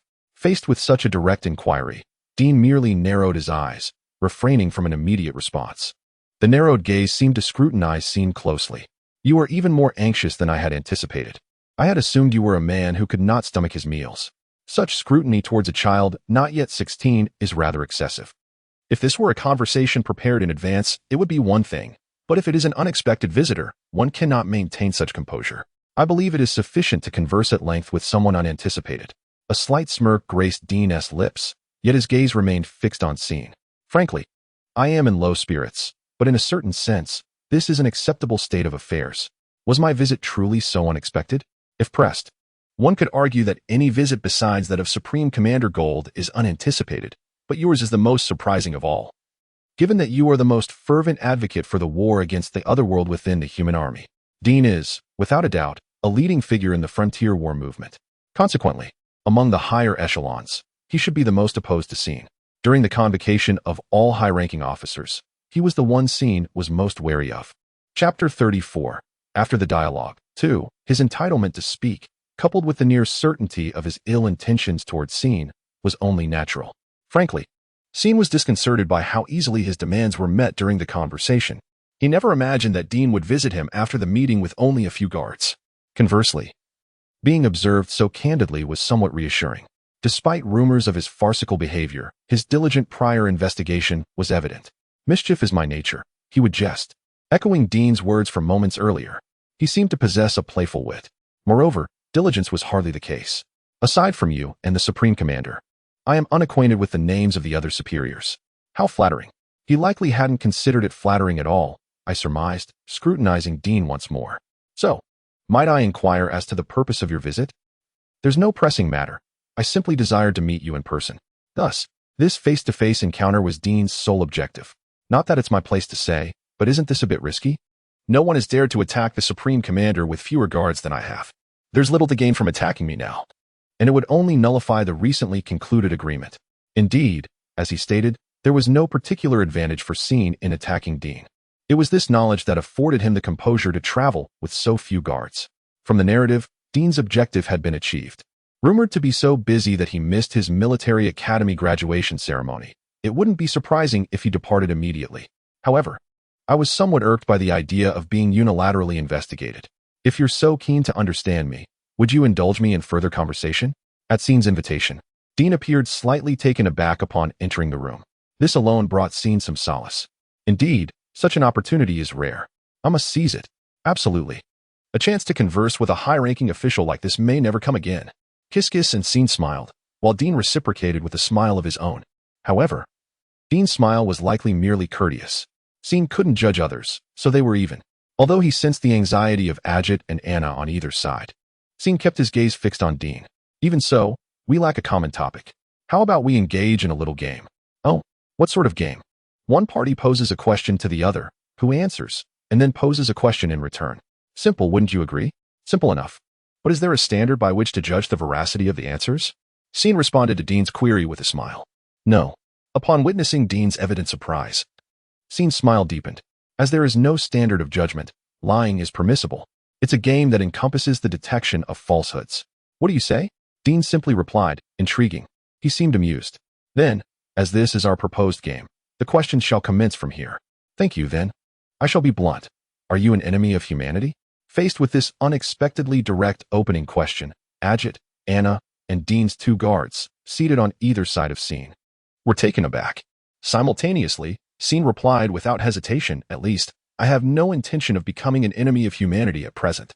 Oh, as I've stated previously, and as everyone should be aware, I am, after all, human, born of ordinary human parents, merely possessing extraordinary abilities through mutation. As I have many human friends, there is no reason for me to become an enemy of humanity. Now, what is the meaning of at present? That should be considered a second question, shouldn't it? Consider it a service. At this juncture, it signifies that humanity will not become my enemy. Dean scrutinized him with a probing gaze as Scene sipped his tea. I, too, am human, and the safety of myself and my friends is paramount. Should you humans threaten me, I will undoubtedly retaliate accordingly. I see. You're referring to the assertions made during our discussion? Seemingly accepting this, Dean gestured for Scene to pose his question with an elegant motion. Please, proceed with your inquiry. You, who advocate for the advancement of the war against the otherworld, why do you not object to an anomaly like myself serving as an aide? Even Scene, who was ignorant of politics, knew that Dean was renowned for his forceful promotion of the border war. That he hadn't expressed opposition to accepting Scene as an aide was the matter of greatest concern to Scene. It's not so complex. I merely weighed the advantages and disadvantages and determined that the advantages outweighed the disadvantages. Are you suggesting that altering your usual stance is advantageous? I haven't altered my stance. Dean shrugged, as if stating something obvious. Accepting you is simply a tactical move to gain an advantage in the border war. After all, you are the sole source of information regarding that world. Despite introducing Scene, who was akin to the otherworld, he didn't wish to appear to embrace the otherworld or the inhuman. Dean's mind seemed solely focused on how to utilize the information gleaned from Scene to defeat the otherworld. He would exploit anything that could be exploited, even if it entailed some risk. I see. I understand clearly that you are not one to be trifled with. Consider it a compliment. Having each posed a question, they simultaneously reached for their cups and paused to breathe. It's my turn to ask a question again. Yes, please. Then, would you commit murder? This question was posed as casually as small talk, and among the four individuals besides the two principals, someone gasped. Yes. If there were sufficient reason, I would kill. Just as Dean had posed his question, Scene responded with equal nonchalance. While the other four displayed considerable unease, Dean remained unfazed, merely nodding at Scene's response. Indeed, I thought as much. I see. It's rather complicated, isn't it? Do I possess such a murderous countenance? Rest assured, if one were unaware, you would appear to be a youth incapable of harming even an insect. Faced with Scene's inquiry, was Dean, who was sipping his tea, being earnest or merely dismissive. Regardless, as it wasn't of particular importance, it wasn't worth dwelling on. Then, I shall ask you a question. Would you kill for the sake of a goal? Upon hearing Scene's question, Dean's hand, which was holding his cup, paused. During the ensuing silence, which lasted several seconds, Scene merely observed Dean. Yes, I would kill if necessary. The same as I. The same. Dean offered a faint smile, which Scene reciprocated. At first glance, the atmosphere was amicable, but just as Dean was about to speak, an electronic tone interrupted him. How unfortunate. It seems I must attend to my next task. I detained you despite your busy schedule. No, the timing was fortuitous. Dean abruptly rose from the sofa and requested a handshake with Scene, which Scene readily granted. Grasping his hand, I was struck by the slenderness of his fingers, which reinforced my impression of him as a strategist who operated from the rear rather than a soldier who fought on the front lines. As he saw Dean and his two guards depart after a brief exchange of pleasantries, Scene sighed deeply. How utterly vexing. He is undoubtedly the most troublesome type. Throughout this brief conversation, Scene's thoughts regarding the man named Dean Drake can be distilled into this single remark. If it were within my power, I would prefer to remain uninvolved. Instead, Scene silently vowed to exert every effort to evade further entanglement. It has been 2 days since the discussions at the Miami base concluded. The Mist, having yet to set sail, remains docked at the base. The Mist, along with the newly developed combat armor equipped with the EC drive system, represents the latest experimental machinery. It was only introduced to active duty about a month ago, and this marks its inaugural long-term deployment. Consequently, a comprehensive inspection was conducted at the Miami base. This extensive evaluation was originally scheduled, and it is anticipated to last for approximately another week, including today. During this interval, Mistlestan is, of course, unable to depart from the base, and the combat armor cannot be deployed without due caution.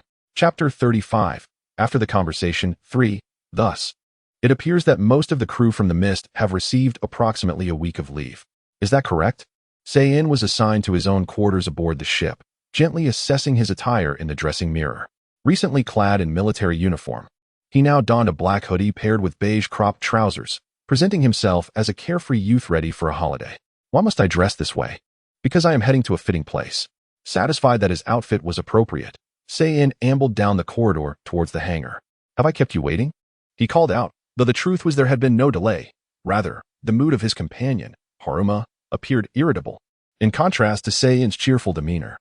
Haruma seemed quite unpleasant. Reyes and Lena followed closely behind, both dressed in casual attire. Ah, am I the last to arrive? Did I make you wait? Then let us not linger any longer, never mind, Gi remarked, approaching with the same light-hearted tone as Sei-in, while Haruma sighed deeply in resignation. Sei-in and Gi paid no heed to Haruma's fatigue, engaging in lively chatter. Observing them, Reyes and Lena exchanged awkward smiles. How did it come to this? If I am to go out, I cannot do so without supervision. Today, Sei-in's plan was to venture to Miami. However, as an aide to the human military and a liaison to the otherworldly, it was deemed inappropriate for Sei-in to roam freely. Thus, it was decided that at least 2 human soldiers would accompany him as oversight. While Sei-in found this rather bothersome, he had little choice but to acquiesce. Today, his companions tasked with observing him were Haruma, Reyes, and Lena. It is worth noting that Gi was merely present as a friend accompanying them. I wish it were Captain Kin and such a chief of staff. Putting aside the chief for now, how could one possibly bring the captain along? As he voiced his frustration, the unrelenting Chop delivered a light blow to Sei-in's head. Just a minor annoyance. How tiresome. Come to think of it, this task fell upon me due to a peculiar agreement between you and your brother, did it not? Sei-in's arrangement with Aikido involved purchasing 10 items of indulgence available near the Miami base, in exchange for revealing a hand of cards. Sei-in had not forgotten to request the promised reward from Aikido, and this outing was intended to procure those items for Aikido, fulfilling their agreement. Why was Haruma chosen for the role of observer? This was largely due to his blood relation to Aikido. Although Captain Aikido was currently engaged in inspections, departing from Mististan was quite challenging. Nevertheless, the agreement mandated that Sei-in procure 10 items of indulgence. The simplest approach would have been to provide Sei-in with a credit card for unrestricted purchases, but Anna had anticipated that course of action for quite some time. Understanding Sei-in's character, she was convinced that if she did so, he would undoubtedly select 10 extravagant items. Despite Sei-in's protests to the contrary, Aikido placed his trust in Anna's judgment. Ultimately, Aikido devised a plan to entrust the card to a reliable individual who would accompany Sei-in as an observer. And that trustworthy individual happened to be his own younger brother, Haruma. Well, at this point, there is no turning back. Indeed, this is our duty, let us remain calm. Upon hearing Reyes and Lena's words, Haruma, though somewhat dissatisfied, managed to regain his composure. With this realization, Sei-in confidently pointed towards an incline leading from the hangar to the exterior of the ship. Let us proceed. Although the destination remains uncertain, we shall find a way. Ah, not yet. We must wait for one more person. As Sei-in was about to step outside, he was halted by Reyes, feeling puzzled by the earlier statement. One more person? I was only informed that the 3 of you were responsible for observation. It's someone who was added last night on short notice. But I wouldn't call it supervision. They are more of a companion to the observers. In this respect, while Gi fit that description, Sei-in had not invited anyone beyond Gi, and it seemed odd for the 3 tasked with observation to extend invitations to others. Moreover, based on Lena's tone, It seemed this individual had been added under the direction of others.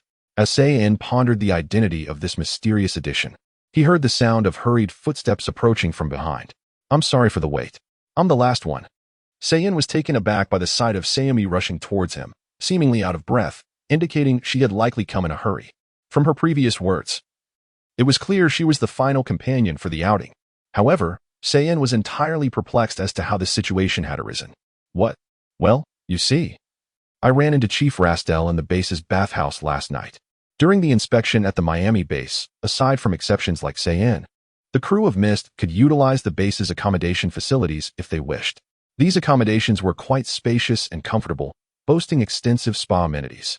It was said that Sayumi had a chance encounter with Anna there the previous night. Speaking to you like this is a first since military academy. How are you?" "Yes, indeed. It's quite a challenge to become a helmsman right after graduation. Oh, by the way, tomorrow, Sei-in will be taking Haruma and the others for observation. Would you like to join us if you can? I assume you intend to use your brother's money for some treats. If you don't mind, why not indulge in some sweets to lift your spirits? Leave the explanation to your brother to me. Let us give ourselves a little reward for a month's hard work." That's the sentiment I gathered from her. She seemed rather pleased, so I felt no strong urge to refuse, and thus, it all unfolded rather haphazardly. Well, I understand. He will certainly do that. Caught up in such thoughts, the image of their conversation seemed to materialize before him. Yet, he could not shake the feeling that it was somewhat forced. Surely, Sayumi was concerned. It appeared that Sayumi herself was not entirely satisfied, but if it was her, Sei-in would not mind her accompanying him. "Then, let us depart." Thus, Sei-in and his party of 6 set forth on their excursion to Miami. They strolled leisurely through the bustling streets, all clad in casual wear, their ages comparable, leading onlookers to perceive them merely as schoolmates enjoying a day out. Well, where has he gone now? For the time being, they departed from the Miami base without a set destination. Being a sufficiently vibrant metropolis, it should not pose any particular challenge to Sei-in's desire for sweet treats. Yet it also meant an overwhelming array of choices. Did the two girls find any leads on that shop? How could I possibly know? It's my first time here. In response to Sei-in's inquiry, Lena appeared somewhat exasperated, while the other girl, Sayumi, wore a rather ambiguous expression. Noticing her peculiar demeanor, not only Sei-in but everyone's attention shifted towards Sayumi. She awkwardly retrieved a brightly colored travel guide from her bag, several pages seemingly adorned with sticky notes. Even without it, you must be quite excited, right? This guidebook was given to me by the chief at the accommodation. He asked me to highlight places Sei-in might enjoy, while Sei-in had the right to go out. Lingering aimlessly within the confines of the human military did not leave a favorable impression. Hence, Anna had entrusted Sayumi with the task of swiftly guiding him to a location where he could achieve his purpose, ensuring he returned to the base promptly. As Sayumi fervently explained, however, it was quite evident that she had gotten carried away with the sticky notes, which did indeed suggest considerable enthusiasm. Moreover, considering this was a sudden decision made only the previous night, it seemed likely she had stayed up late preparing. Indeed, one would expect him to be more punctual than I. Why then did he arrive the latest? Under the pursuit of Xian and Ji, Xiaomei's cheeks gradually flushed, prompting her to shield her face with the travel guide. As she reflected on her somewhat bullying behavior, she observed the remaining 3, Reese and Lena, shared wry smiles, while Chunma wore an expression of helplessness. "Xiaomei, you could be considered a part of the monitoring team, couldn't you?" "Well, yes. I have adhered strictly to the Chief of Staff's instructions. Is that not commendable?" "Indeed, having a designated candidate is advantageous. If entrusted to Xian, who knows how many hours could be spent wandering aimlessly." Xiaomei felt increasingly uncomfortable under Chunma's reproach, and ultimately, Xian, noticing Reese and the others following suit, gave her shoulder a reassuring pat. "Now, I shall ask you forthwith, which attractions do you recommend?" Chapter 36. After the conversation, 4. Rejuvenated. Xiaomei pointed towards a towering edifice at Shuren's inquiry. The table was laden with an abundance of cakes, puddings, and an array of desserts. Shuren, Xiaomei, and Reese gazed at the splendid display with wide-eyed excitement. Being at work, Lena maintained a more reserved demeanor, though she occasionally stole glances at the confections. Haruma and Ji exhibited expressions of awe. Amidst their varied reactions, Shuren clasped his hands together and declared, "Let's dig in." He promptly speared the nearest cheesecake with his fork. The true nature of the grand structure that Xiaomei had indicated was none other than Miami's largest hotel, which was currently offering a limited-time dessert buffet at a slightly elevated price. Upon hearing this, Shuren resolved to pursue his initial intent, dragging the other 5 directly to the hotel and the dessert buffet. Soon after, they efficiently transported the array of desserts from the display to their table, resulting in the delightful scene before them.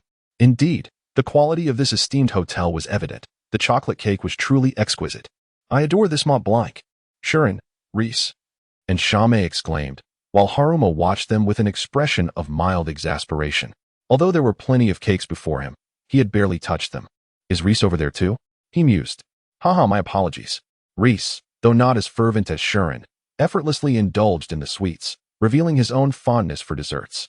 In a buffet setting, one could sample as much as they desired, a rather ingenious arrangement. Well, that's not my perspective. I simply sense that Shuren has a particular fondness for them. Since my student days, I have never been a fan of dessert buffets. While everyone engaged harmoniously, the 3 continued their animated discussions about the sweets. Incidentally, Shuren noticed Lena, who was hiding in the shadows, relishing a strawberry cake, yet refrained from mentioning it. I sensed that Haruma's mental well-being was unlikely to sustain this level of indulgence. You all truly adore sweets. Not G, surprisingly. Most of the desserts in front of G were similar to Haruma's, low in sweetness. Her dexterity differed from Haruma's, but she was certainly not a dessert enthusiast. I assumed you and Shuren shared a close bond, hence similar tastes in food. I'm generally indifferent as long as it's delicious. But this level of sweetness is somewhat excessive. But it appears delectable, G remarked as she swiftly snatched the chocolate cake from Shuren's side, causing Haruma's previously hopeful gaze to dim. Unfortunately, there were no allies for Haruma, who did not enjoy sweets. As the cake eating continued, Shuren silently joined his hands in gratitude. Perhaps overwhelmed by the sight of the desserts, Haruma announced he needed to use the restroom and left his seat. Everyone present surmised he might not return for a while. Shortly after he departed, Lena suddenly spoke up. "Shuren, did something happen between you and Haruma?" Shuren, taken aback by Lena's unexpected inquiry, had no such thoughts. In his view, Haruma's actions were not particularly suspicious. Rather, he was puzzled as to why Lena would entertain such notions. "Oh no, I misspoke." Lena seemed to have gleaned something from Shuren's reaction, hastily clarifying and searching for the right words, lost in contemplation. I suspected what Lena intended to convey was whether she and Haruma had reconciled. Reese spoke up before Lena could respond, to which she nodded. "Compared to before, I feel Haruma's demeanor has softened a bit, so I presumed that was the case." "I think the same. Though it doesn't feel as close as during our student days." Shuren silently concurred with their sentiments, while he hadn't given it much thought.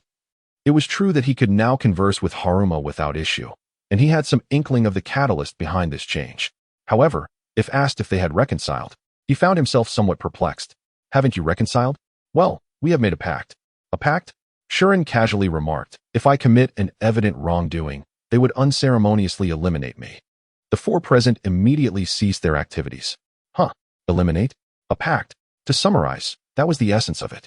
In the face of Reese's wavering demeanor, Shuren maintained his composure. In truth, the agreement with Haruma was a simple understanding that could not be articulated in words. "Is there anything that could soften your attitude?" "Well, it seems that Hikamori doesn't perceive me as having done anything wrong, which might be why he considers me gentle." Once, Haruma seemed to possess a strong perception of Shuren as malevolent, but that perception had evidently shifted. "Is that so? I'm glad you feel that way." G resumed her cake eating, though the other 3 still appeared preoccupied. Seizing the moment, Shuren wished to inquire about Reese and the chairperson's thoughts. "To be honest, what do you both think of me?" While Haruma did not view Shuren as evil, she had prepared herself to draw a weapon should she determine him to be so. Shame, albeit unintentionally, did not believe Shuren to be malevolent. What, then, were the stances of these 2? Shuren felt a twinge of curiosity. The pause in Shuren's questioning was broken by Lena. "As an individual, do you consider yourself humanity's enemy?" "Honestly, not really. But this is not a question that can be answered solely by my subjective judgment." The calm and rational gaze Lena maintained while regarding Shuren was unwavering. "When contemplating you, I cannot allow personal emotions or assumptions to cloud my judgment. I can only assess based on facts." This was a uniquely benevolent, calm, and serious response that Shuren deeply appreciated. Prompted by this, he turned to Reese, who offered a hesitant smile. "I don't think I could be as resolute as Lena, because I truly don't see Shuren as an enemy." This was not a particularly admirable answer for a member of the human army. Reese's statement suggested he had surrendered some of his doubts, yet his words remained clear. During their student days, they often shared sweets and would bicker over trivial matters. Now, being labeled a sorcerer, he felt uncertain. To say it plainly, it isn't a matter of good or evil. In my eyes, Shuren Ishtar is just an ordinary person. I cannot perceive you as an enemy. Acknowledging that the other party might deem this viewpoint naive, he found himself unable to counter it, though such candidness might appear somewhat foolish. Shuren certainly did not harbor any disdain for such individuals. After hearing their responses, Shuren nodded. I understand your perspectives. I have no intention of contesting them. I am not innocent enough to ask you to trust me, nor did I ever plan to say such things. Shuren respected the answers each of them held as true. If one were to insist, neither of them had explicitly acknowledged him as an enemy, so it felt somewhat saccharine. One might assume they were still somewhat reserved regarding their feelings. I hardly believe those are the words of someone involved. Why does Shuren always evoke suspicion? Shame puffed her cheeks in discontent, and Shuren remained silent, merely devouring a cream puff, selecting a dessert that was completely sealed. Shame sensed his lack of response and resigned herself to indulging in her own cake. Observing the dialogue between Lena and Lace, both revealed expressions of astonishment adorned with smiles. Those who converse with the innocence of children cannot possibly be perceived as adversaries to be wary of. Is it not permissible to blur the edges? What does I'm sorry even mean? Perhaps it is all an act? Just a moment ago, do you comprehend? The conversation, devoid of any tension, elicited laughter from all. When Haruma finally returned to the table, his face was a portrait of surprise, and time seemed to slip away within the ambience of their school days. Sean and the others indulged for a full 2 hours, consuming an abundance of cake, to the point where the smiles of the staff in the establishment appeared somewhat strained. With buoyant spirits, they departed the hotel, making their way to Miami. While their hearts brimmed with satisfaction, they were still left with 9 rewards yet to be claimed. Chapter 37 After the Dialogue 5 Thus. As I walked along the streets of Xi'an, my steps felt remarkably light. Are there other shops that can assist you in collecting your orders?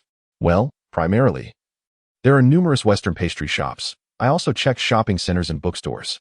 Do you know that Sass has a fondness for me? In terms of preferences, it essentially boils down to 3 options: dining, sleeping, and reading. Xi'an felt satisfied with Xiaomei's response, but a voice of surprise from Chuanma echoed behind them. In truth, Xi'an's inclinations were indeed as such, making any rebuttal impossible. Setting that aside, let's forget about the bookstore for now. Is that all right? Perhaps there will be opportunities to visit the bookstore in the future. Xi'an must be a proponent of physical books, right? Just as Lena expressed her concerns, to be frank, I am uncertain when such shopping opportunities will arise again. Considering this, it would be more prudent to purchase books rather than desserts, especially for someone like Xi'an, who has a particular fondness for physical books. Xi'an naturally understood this, yet still prioritized desserts over books for this occasion. In truth, books would not pose much of a dilemma for the time being. Wouldn't that be a challenge? You see, isn't there a concept of tuition in this world? Chuanma and the others tilted their heads in confusion, unable to grasp the meaning behind Xi'an's words. Among them, the one who understood Xi'an's character the best, Ji, discreetly provided a hint. The procurement department of the Officer Academy offers a 30% discount on books. Is that enough to warrant a purchase? By the way, orphans like me can even apply for cash refunds. Although the 4 regarded Xi'an's thumbs up with a hint of indifference, he remained unfazed. Xi'an asserted that there is no harm in obtaining what one can. Even so, you can bring him aboard the ship, and the inspections are likely more stringent than for other crew members. I never claimed otherwise. Huh. Faced with Reese's gaze, Xi'an averted his eyes, adding a deliberate silence. Generally, if one merely conveys a desire to avoid probing too deeply, the other party would relent. However, there was one individual present who would not be easily misled by such tactics. Would you like to discuss this matter in detail? Halma forcibly turned Xi'an's face towards him with his left hand, glaring at him closely. Although Xi'an proclaimed himself a hero of justice, his slightly bloodshot eyes, which were entirely inconsistent with that image, compelled him to avert his gaze. How should I put it? It exists yet does not exist, or rather, it simply isn't mentioned because it isn't present in the hall. Please clarify further. Can we classify you now? Am I really going to be labeled as evil? Chuamai usually wore loose trousers and a t-shirt, topped with a jacket. His right hand had already slipped inside the jacket, specifically towards the inner pocket. In other words, it was a mere 5 seconds before drawing a weapon. I understand. Please refrain from brandishing such dangerous items on this path. Upon witnessing Xi'an's frantic reaction, Halma discerned that he intended to explain, releasing his grip with a sigh of relief. Incidentally, During this exchange, Reese, Lena, and Xiaomei exhibited signs of panic, while Ji yawned nonchalantly. As a close companion, Ji was well aware of Xian's shortcomings. Thus, once he deemed Xian at fault, he would not offer him any leniency. Ultimately, it was inappropriate to halt in the middle of the street, so they decided to walk and explain simultaneously. First and foremost, the luggage I brought into Mististon must include a suitcase. Well, once aboard a warship, that is generally the case. However, in reality, all of my belongings would likely fill a room about the size of 10 tatami mats. I do not comprehend your meaning. In response to Xiaomei's bewildered expression, Xian reached into the inner lining of his hoodie, retrieving a hardcover book. Here, take this. I handed the book to Xiaomei, who had been momentarily stunned, then repeated the action, pulling out 3 more books and a tote bag perfectly suited for carrying them, along with a cap for her to wear. After witnessing this multiple times, Chuanma and the others should have begun to grasp its true nature. Is this also a manifestation of supernatural powers? A magic that conceals items within shadows? It is incredibly convenient, allowing for anything to be stowed away. As long as it is something that creates a shadow, essentially anything can be accommodated. If I were to be pedantic, placing larger items within might pose some complications, making it less advisable. Generally speaking, as long as it resides in the shadow, it is difficult to claim it was brought aboard the ship. That is an utterly absurd argument. Nevertheless, it remains a fact, and I typically do not intrude upon others' privacy. It falls within the realm of the contract. If it is a personal belonging, it is relatively easy to comprehend as private property, which, according to the contract, the human military has no right to interfere with. If it were otherwise, Xian could have concealed the existence of this magic more effectively. Setting that aside, using magic in such a public setting is exceedingly perilous. I have employed various means such as obfuscation and illusions to keep it hidden. It is quite safe. In response to Lena's concerns, he waved dismissively, of course. Aside from Xian, the other members would not comprehend. If Xian could understand, explaining would be troublesome, but that seems not to be the case. If it were merely a matter of persisting, it would not require explanation, yet achieving that is quite challenging. It is fire. Like a brief response to a succinct inquiry, flames erupted from his raised palm. Vivid crimson flames shot straight up, forming a 3-meter-high column that singed the air. Xian, what on earth are you saying? Take a look around you first.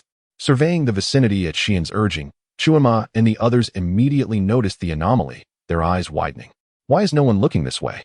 Even with a column of fire rising from Xian's hand, even as Halma and the others clamored, passers-by did not cast a single glance in their direction.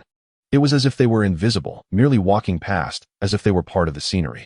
Is this a spell that renders one unseen? No. It is a magic that can be seen yet is disregarded. If it were truly invisible, it would attract attention. People do not fail to see Xian and the others. Rather, they simply do not care about them or regard them as part of the landscape. It is a guiding magic of this nature. Although illusions and optical techniques have been employed to obscure, those were not aimed at humans, but rather at surveillance cameras. There is simply too much. I feel faint. Halma clutched his head after hearing Xian's explanation. Reese and Lena exhibited similar reactions. As pilots of powered armor, they might engage in direct combat with those who wield such magic, hence their heightened concern. However, magic generally proves ineffective against machines. I believe that as long as there are cameras and sensors, it should suffice. Until a few days prior, the human military had been troubled by the presence of invaders possessing invisibility. But the issue was alleviated when the sensor improvement plans tested by the 13 Tech class were shared among the various units of the headquarters. The magic Xian employed to obstruct detection has no effect on mechanical entities, and since magic was used, it is exceedingly difficult to obscure sensor responses. While Chuanma and the others were quite apprehensive, modern science proved quite effective against entities other than humans. Let us not dwell on that. Let us not dwell on that. After all, it pertains to desserts. During the course of the conversation, serious words were exchanged, and the atmosphere grew somewhat solemn. However, Xian not only desired to avoid this shift, but actively rejected it. Come on, hurry. Lightsaber sister, first take me to the nearest shop. Hey, don't just talk about yourself. This matter is far too frivolous for us. Your current task is to monitor me, not to entertain any convoluted thoughts, right? The immediate task at hand and the uncertain future that may unfold are two different realms. It is abundantly clear what should take precedence, Harima stammered. Nevertheless, before she could withdraw, Xian resolved to grasp Halma's arm firmly and pull her along. Chapter 38. The Presence of the Other. 1. Hey, Cien. Without my lightsaber brother, I can't pay. You have to accompany me until the end. Cien dragged Haruma along, solely focused on his own objectives, faced with the relentless, childlike insistence. It was ultimately Haruma who yielded. Subsequently, Cien and his companions roamed the streets of Miami. If there was a renowned shop for cream puffs to the west, they would venture there. If delectable macarons beckoned from the east, they would follow that trail. Upon reflection, it would have been splendid to establish a systematic order for their excursions, yet due to Cien's aimless wandering, much time was squandered. However, for Cien, this excursion, which included leisurely strolls, constituted a holiday. Although he felt a twinge of guilt towards Haruma and the others who accompanied him, he hoped they would understand. Thus, he procured 9 varieties of treats, leaving only 1 remaining. Are you truly planning to buy 10 items? Of course. This is a reward for diligent work. It's only fitting that I claim it. Ah, well, you had already known that guy was like this. Rather, the prices are quite reasonable.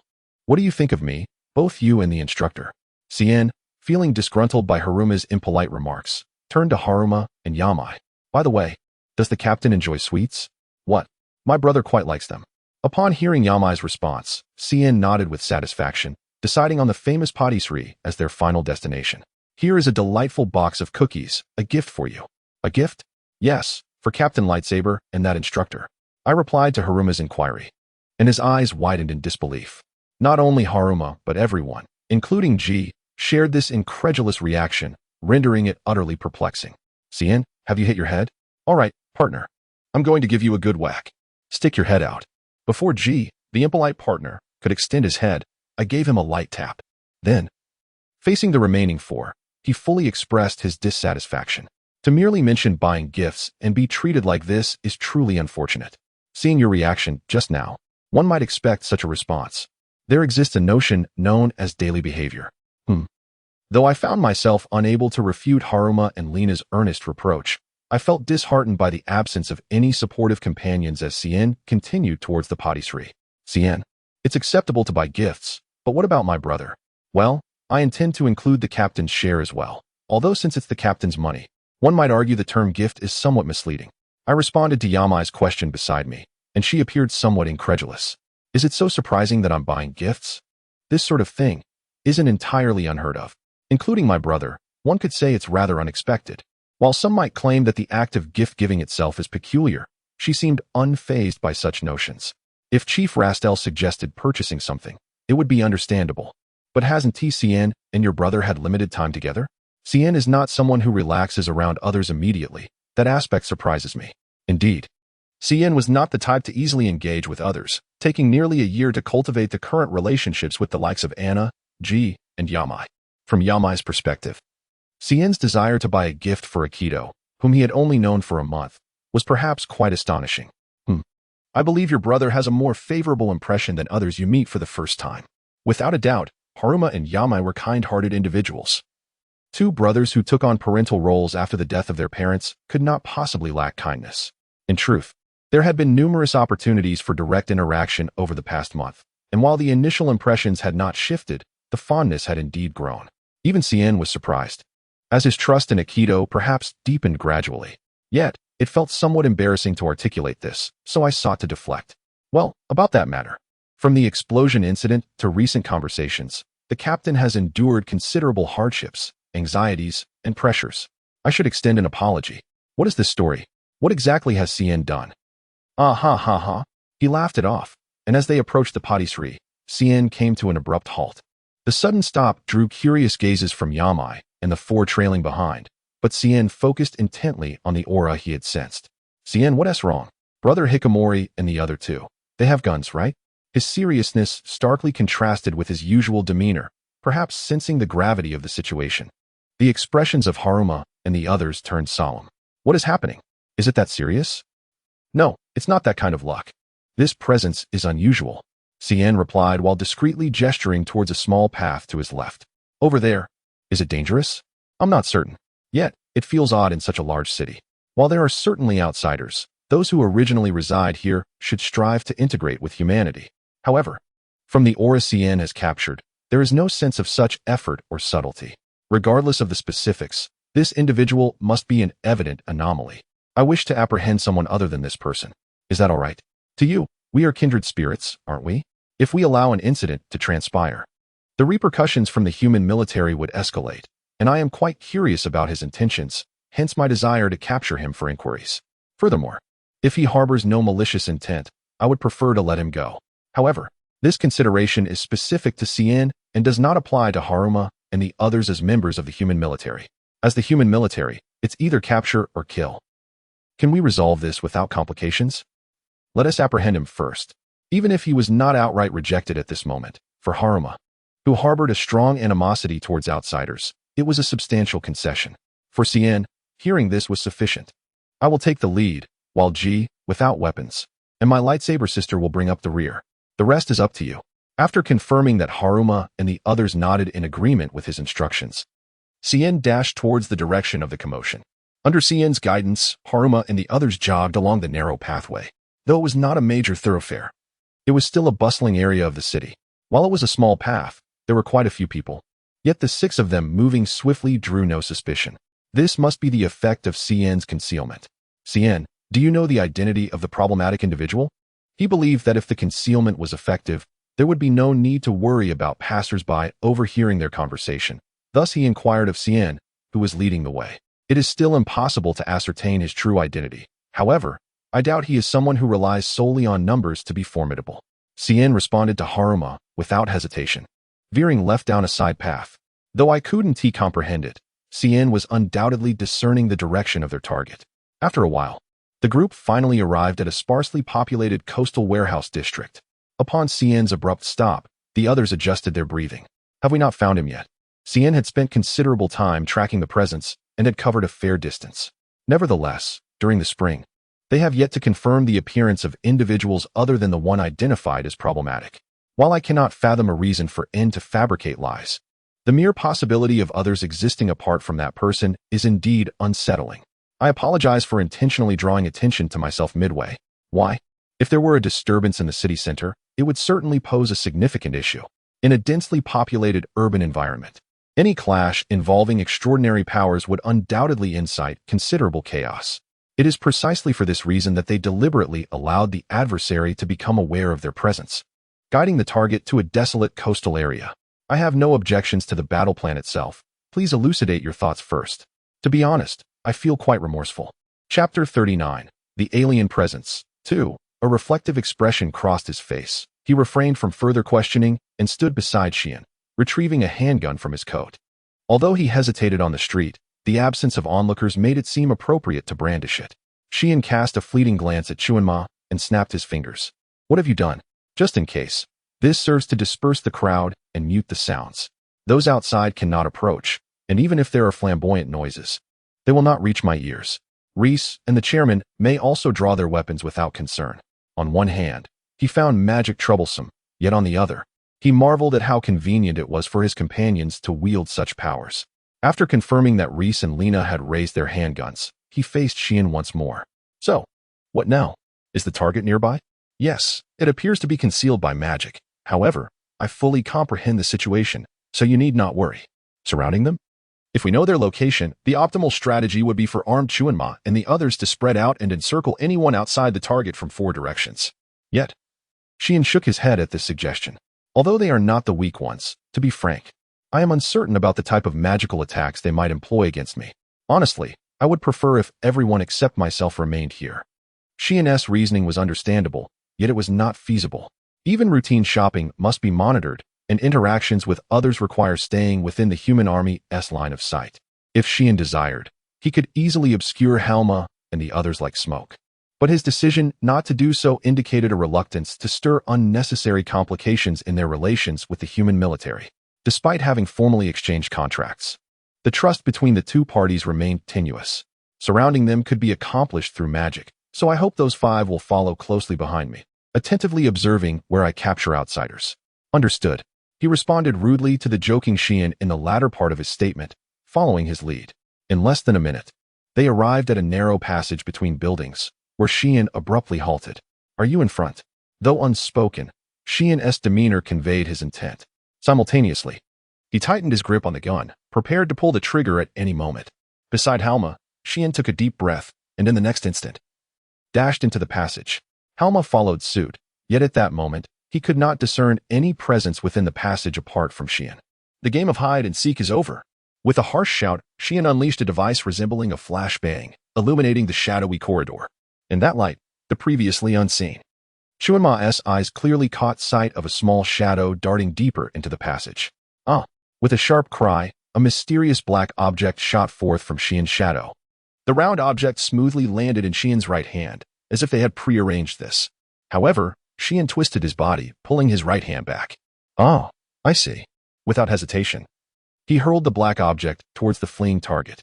The object flew straight towards the target, but wait. It veered noticeably to the left of its intended mark, indeed straying off course. Are you a fool, Xian? How could a clumsy individual possibly aim accurately at a moving target? No, it's possible. Perhaps. Regardless, one cannot predict the unpredictable. Just as Chuanma opened his mouth to voice his frustration, mixed with a roar, the black object ahead began to expand. It appeared to be something akin to a balloon. Upon closer inspection, a pair of eyes emerged, fixated on the target to the right. Furthermore, the area beneath the eyes gaped like a crocodile's mouth, and in the next moment, the enormous spherical body lunged to the right, completely engulfing the target. Excellent. You see, it worked. Most likely, this is the result of Hickey's efforts. Amidst Shamey's exclamations, the black object, having fully consumed its target, bounced back towards them. It was caught in Xian's hands and transformed into a birdcage shape in the blink of an eye. Eh? Not surprised?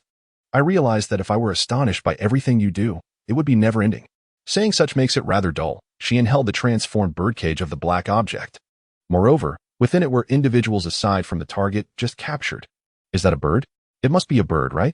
At first glance, the bird in the cage appeared to be an ordinary one.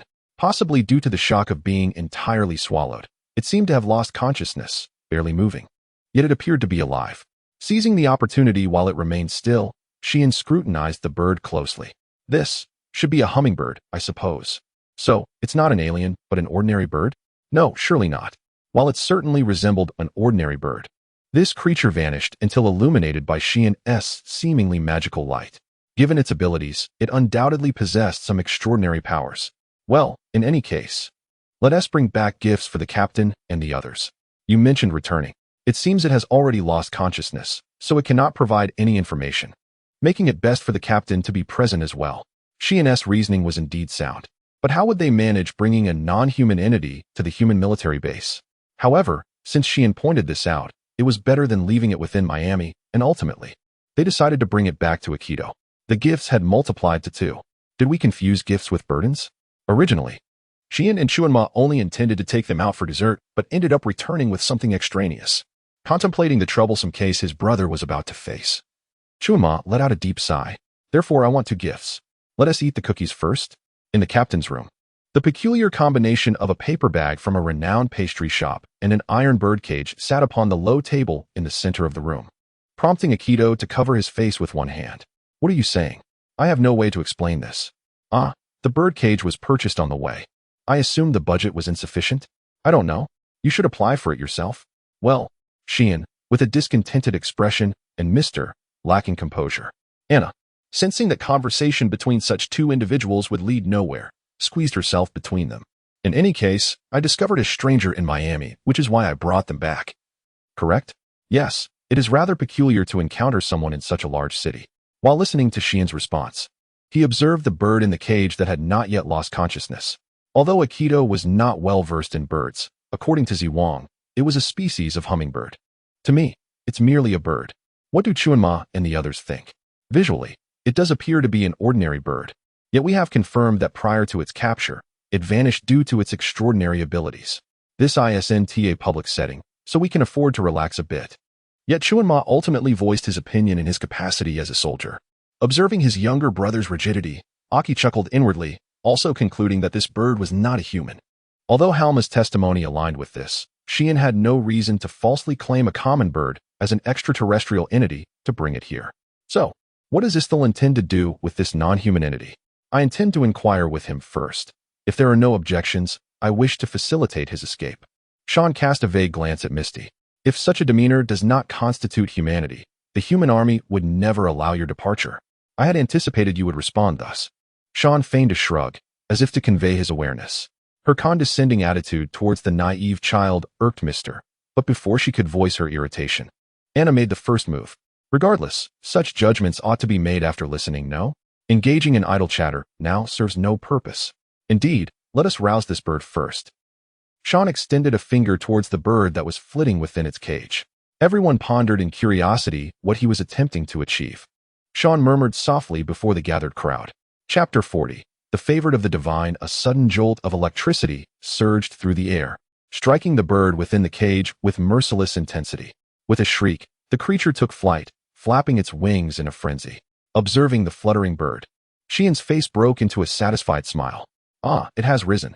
The so-called otherworldly beings must pertain to companions, perhaps? Is this a tad presumptuous? Time could indeed be shortened. Unflinchingly, Xian responded to Anna's inquiry, leaning closer to the cage to address the now somewhat calm bird. Greetings. I am but a passing magician. May I converse with you? With a tenderness akin to that of a caregiver, Zihuan spoke, and the captive bird gazed up at her with innocent eyes. Impertinent creature, it squawked, its voice a stark contrast to its delicate appearance.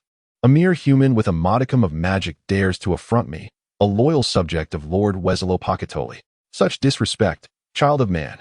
Oh, this is more troublesome than I anticipated, Xian mused, his gaze growing distant before the haughty little creature.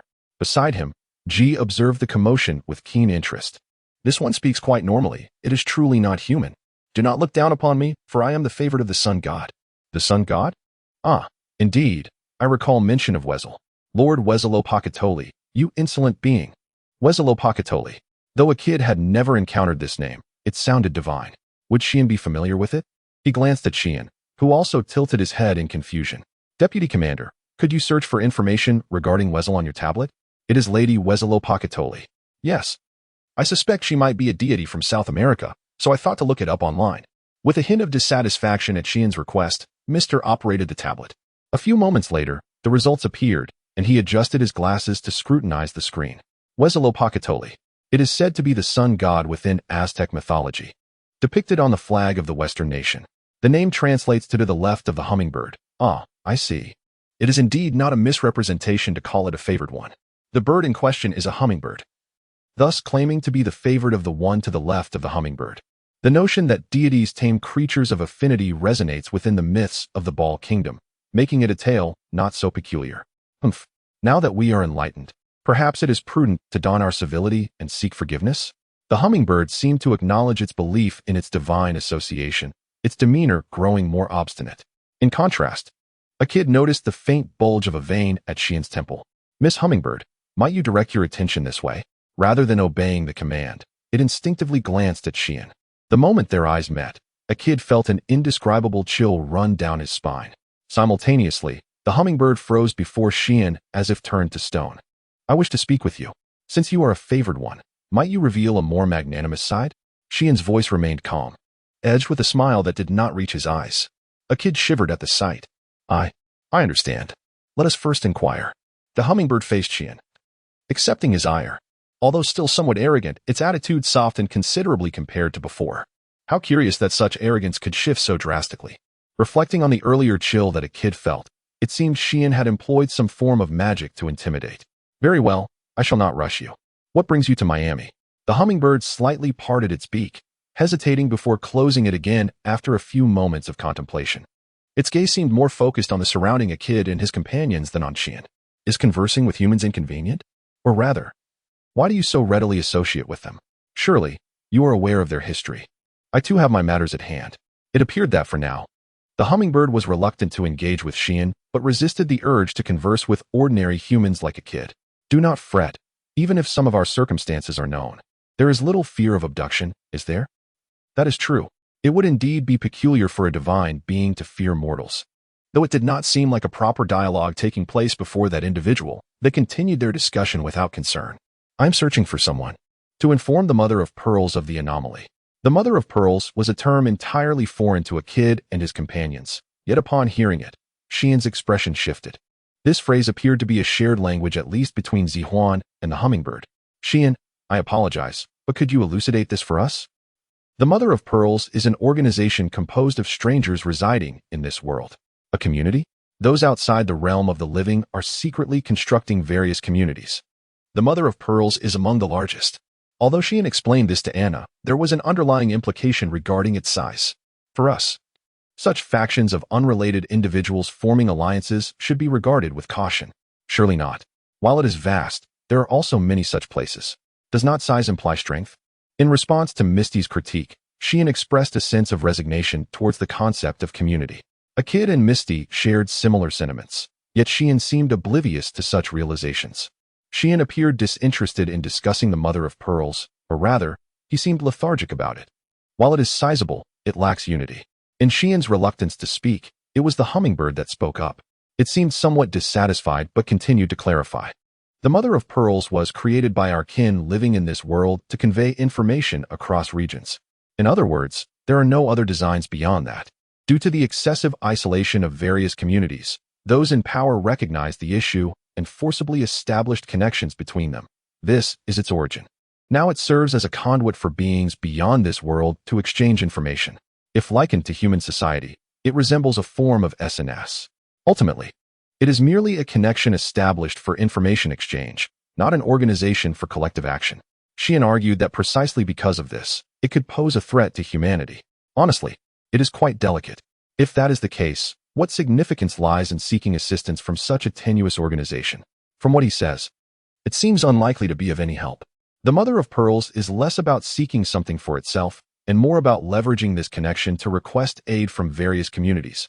Thus, even without direct acquaintances, communication becomes quite accessible. Ah, I see. Akin to a plea on social media. They likely aim to conduct something similar to this. However, will they truly extend a helping hand? After hearing their words, I find the ties between them rather tenuous. While the number of individuals willing to respond is scant, as a collective community, there are certainly entities akin to charitable organizations that should offer assistance. In response to a kid's concerns, Xian exhibited no particular anxiety, instead replying with eloquence. To speak candidly, Xian felt somewhat perplexed. Yet, given that both Xian and the hummingbird shared this belief, Akide had little to contest. That said, if one were truly in need of rescue, why would they find themselves in such a place? What is the situation? This hummingbird, linked to Aztec mythology, should presumably inhabit the western regions. In that case, there would be no need to venture to such a remote location. Seeking relevant individuals within the West would be far more expedient. Rather than specifically traveling to the sparsely populated North America, are there truly so few entities beyond human comprehension?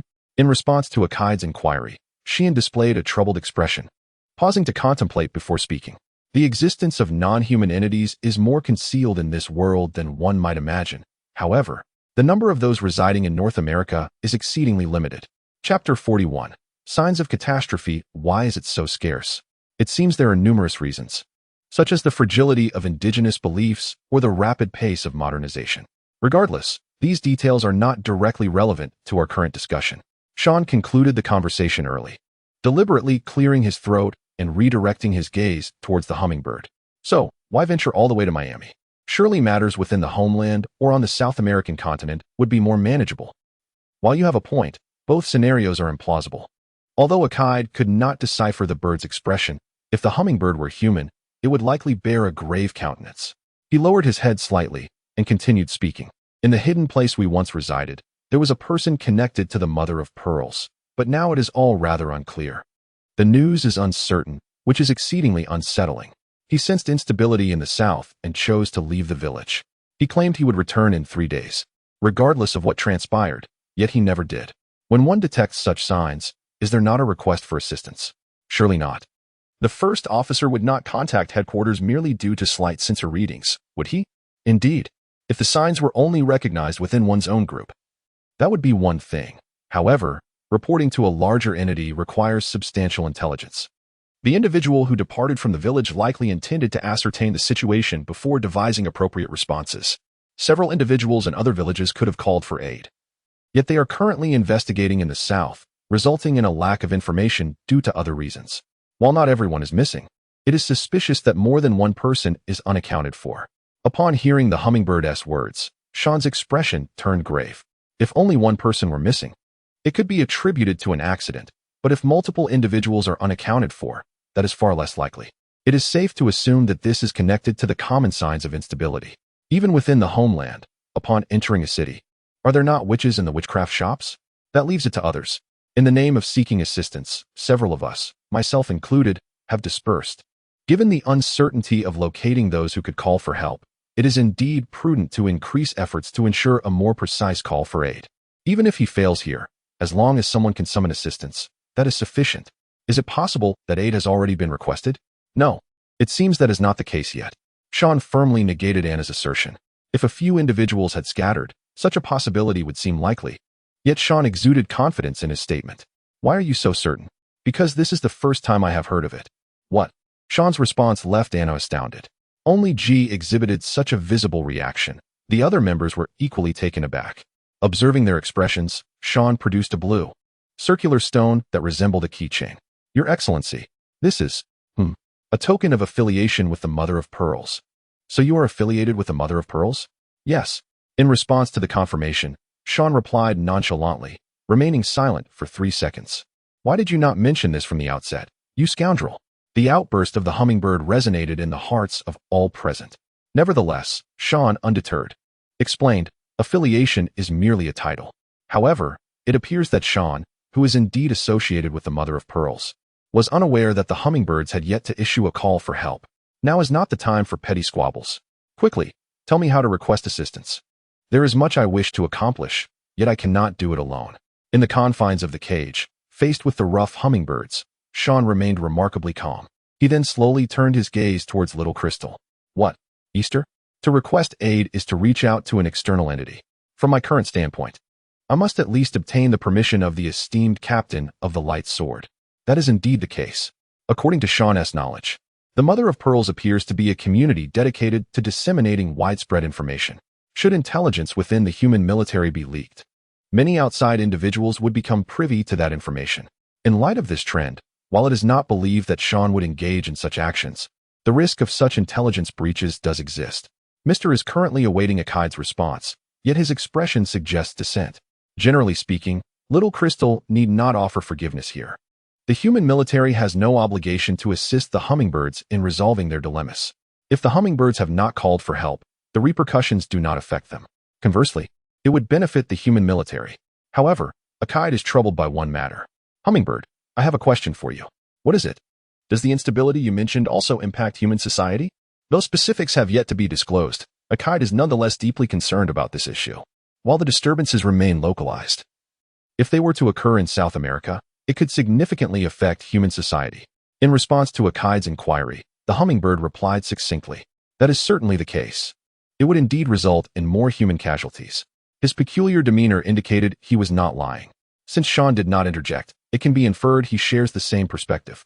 Thus, Akai's options are limited. Ister, I grant you permission to contact the Mother of Pearls under my supervision. Sean established communication with the Mother of Pearls under Akai's watchful gaze. Once the arrangements were made, Little Crystal and the others moved from the captain's quarters to the hangar. What brings you here? I require a slightly larger space. May I utilize a corner of the hangar? As long as it does not interfere with our operations. You may proceed. Originally, the 13th technical class was given a mandatory day off, yet most members, being of a more technical disposition, gathered in the hangar.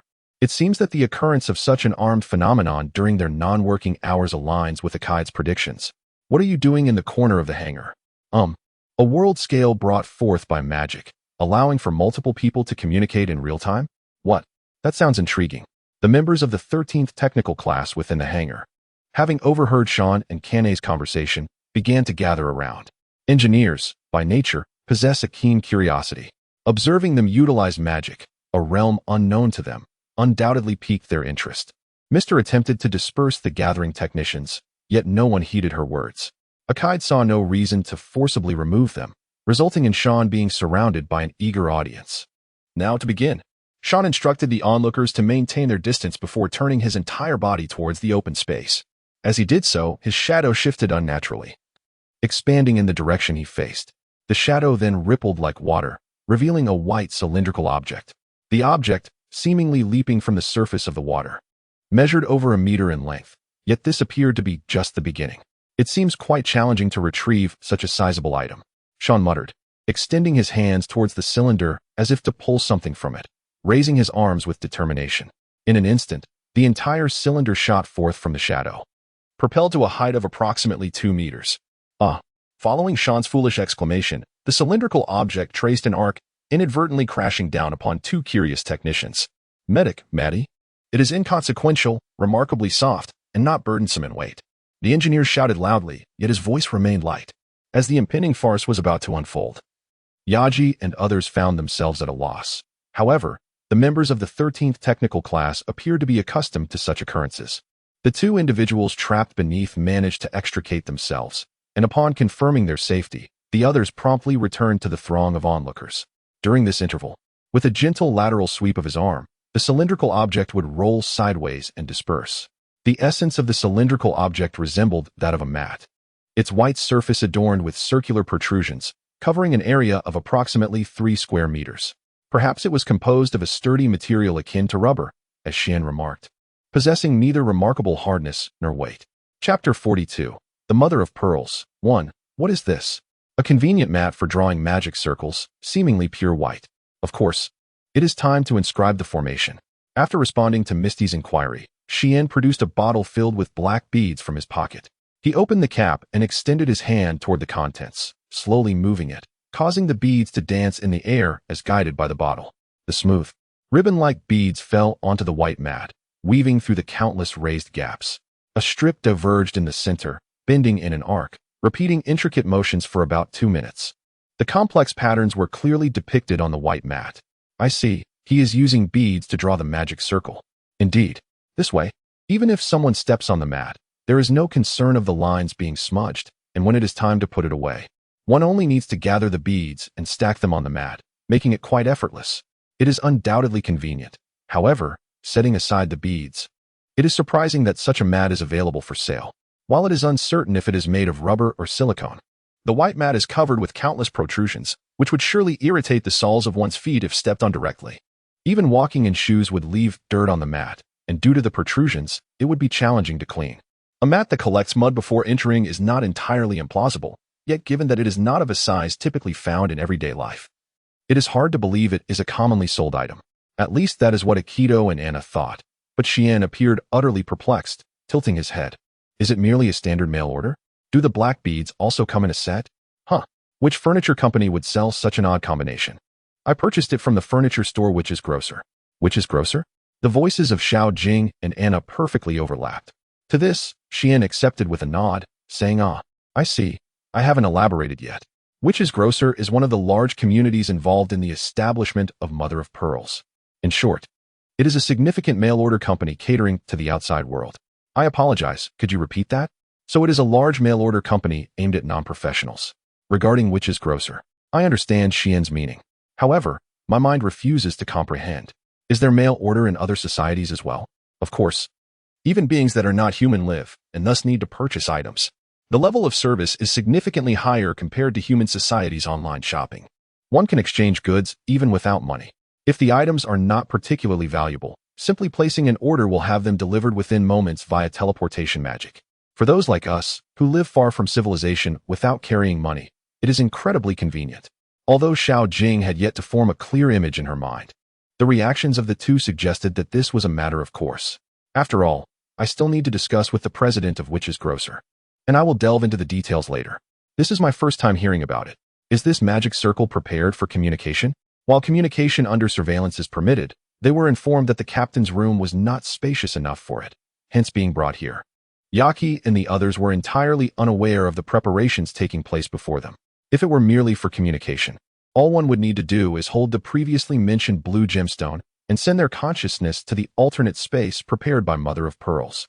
However, that would mean that what is said on the other side could not be conveyed to the captain and the others. Isn't this better for you? How could that be? It is troublesome to be suspected due to misunderstanding, especially when there is no guilt.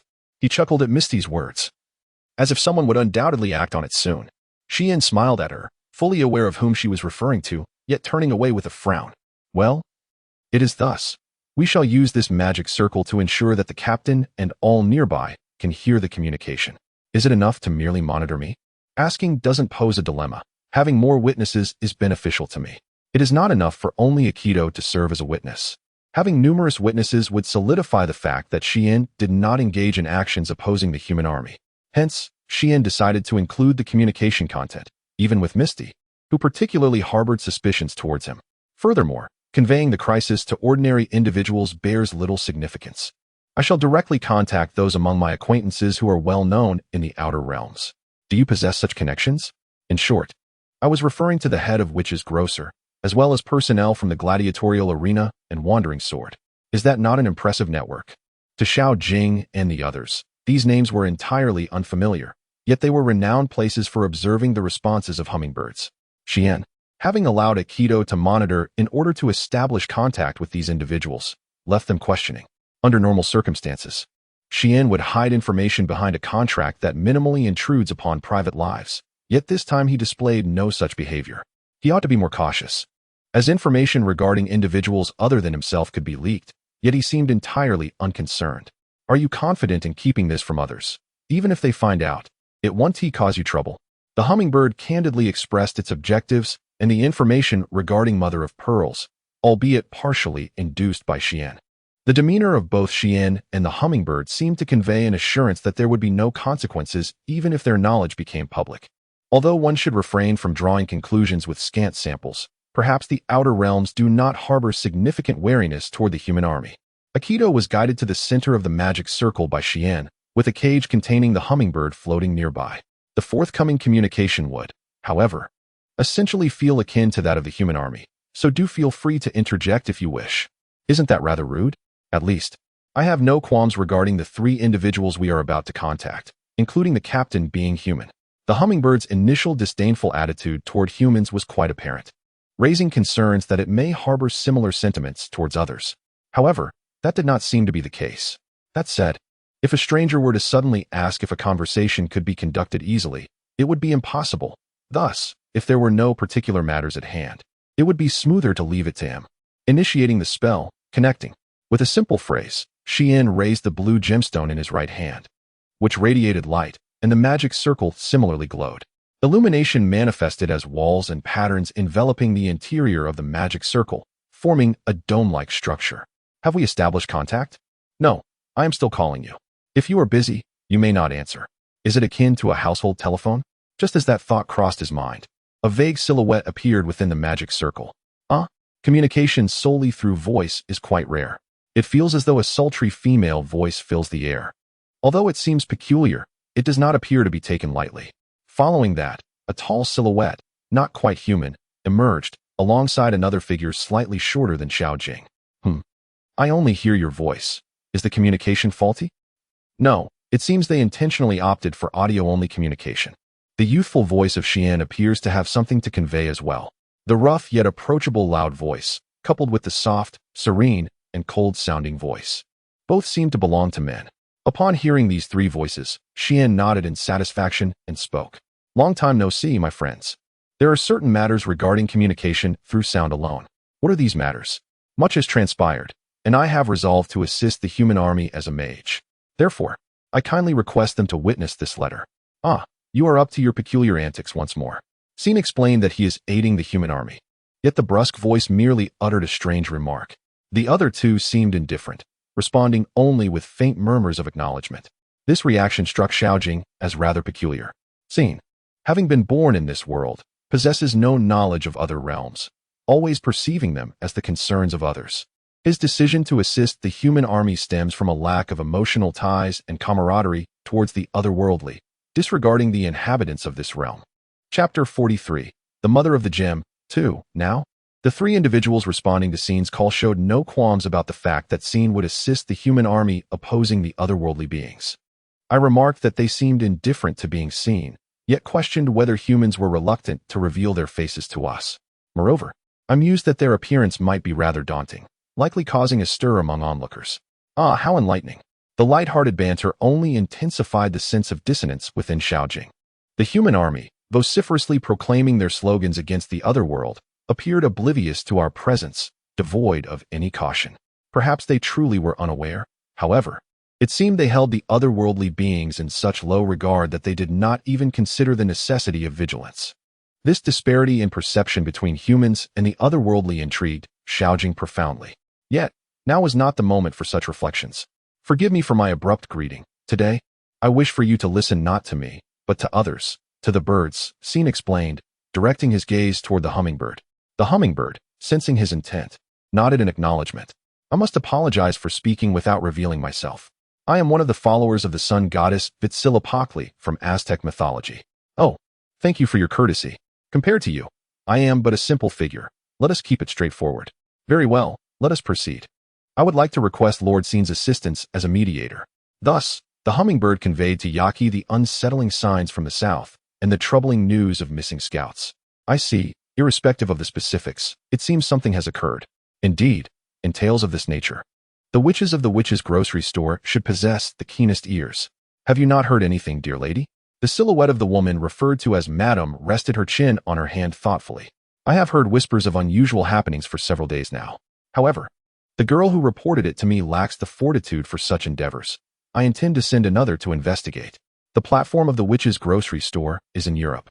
Given that this pertains to South America, we are at a disadvantage. Regrettably, Scene's words ring true. Are we still far from a resolution? A perplexed sigh escaped me. Such a simple action exuded a sense of foreboding. Let us set aside the past and focus on the future. The other silhouettes and Scene nodded in agreement with the lady's swift change of subject. Regardless, the witch's grocery store would dispatch someone to investigate. I shall enlist the aid of a skilled artisan, and they shall be on site by tomorrow. His response, far from being overly hasty, raised doubts about the feasibility of such an endeavor, yet Scene and the others accepted it as a matter of course. In other words, as long as they were involved, success was plausible. Conversely, the other two silhouettes, despite their unreadable expressions, appeared uncertain on how to respond. It is quite disheartening that our wandering sword cannot act immediately. The gladiatorial feast is similarly constrained. Why is that? We are currently engaged in a commission elsewhere to hunt monstrous beings, in Australia. We are also pursuing beasts near the Arctic. That sounds arduous. Faced with this unexpected reality, even Scene wore a grave expression. Moreover, given their ongoing battles with invaders, they could not promptly venture to South America. The witch's grocery store was solely comprised of investigators. The wandering sword and the gladiatorial feast could not act without delay. At the very least, the hummingbird's hopes for rescue seemed distant. Could the three of you seek assistance from others? I shall endeavor to do what I can. I apologize for this limitation. No, this is quite satisfactory. I appreciate the concern from both of you. As Scene and his companions pondered alternative solutions, only Mises remained silent, seemingly lost in thought. Then, she gently clasped her hands together, as if struck by a sudden inspiration. I have conceived a splendid idea, she chuckled, drawing the attention of Scene and the onlookers from the magic circle.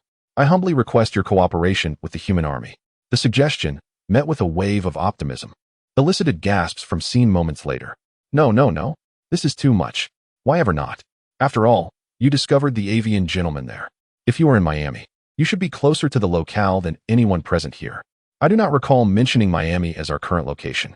As Scene pointed out, throughout their conversation, she had never once referenced the name of Miami, yet she had guessed it with remarkable ease. He had employed tactics to conceal his whereabouts. But such trivialities could hardly escape my notice. Indeed, I am aware. Her words, laced with a smile, caused Scene to clutch his head in exasperation. While Arkit could not discern the specific tricks employed, it seemed she outperformed Scene in this regard. Now is not the time to disclose your location. Urging the human army to act is excessive. Why do you hold such a belief? Even if they harbor no desire to oppose us. The human army seeks to exclude outsiders. The sentiment worldwide echoes the witch hunts of the medieval era. Communication is virtually impossible. I do not share that sentiment. Are you not assisting the human army? The accusation from the lady rendered Scene momentarily speechless. Scene Ishtar is assisting the human army. This implied that a certain degree of agreement had been reached between him and the human forces, correct? If that were the case, there should be no reason for failure in this negotiation, should there? That accusation was undoubtedly accurate. A person named Scene, unrelated to humanity, had established a dialogue with the human army, resulting in a collaborative relationship. Scene contended that, given this fact, he could not speak freely, yet his argument lacked persuasiveness. However, even if an agreement has been reached, I did not anticipate receiving assistance. Assistance is assured, for neglecting this matter would burden humanity the most. From Xiaojing's silhouette, only her outline was visible, obscuring her expression from view. Yet, her voice undoubtedly conveyed a smile. While currently only outsiders sensed foreboding signs, neglecting the issue would undoubtedly impact society. Those of us endowed with magical prowess can detect and formulate countermeasures or seek refuge in advance, but humanity lacks this capability. Thus, if the situation continues unchecked, the unprepared humans would face threats without warning. Such dire outcomes must not be ignored. Even if the series of dialogues was orchestrated to compel the human army into cooperation. Madam, may I interject a few words? Arkit interjected boldly into the conversation between Scene and her. Despite feeling Scene's piercing gaze from beside her, Arkit remained resolute. You are one of the individuals from the human army, are you not? While I wish to inquire your name, are you wary of disclosing it to a witch? No, I am Arkit Mithril, the captain of the forces under Scene Ishtar. In response to her probing words, I introduced myself, not knowing who had expressed concern. Having revealed my name, I felt compelled to reciprocate. I am Miranda Crown, the founder of the Witch's Grocery Store. I personally hope to be affectionately called Miranda, though many refer to me as Mrs. The Sword of the Wandering belongs to Carlo Alfano. Although he possesses some subordinates, his status is not particularly elevated, so feel free to speak freely.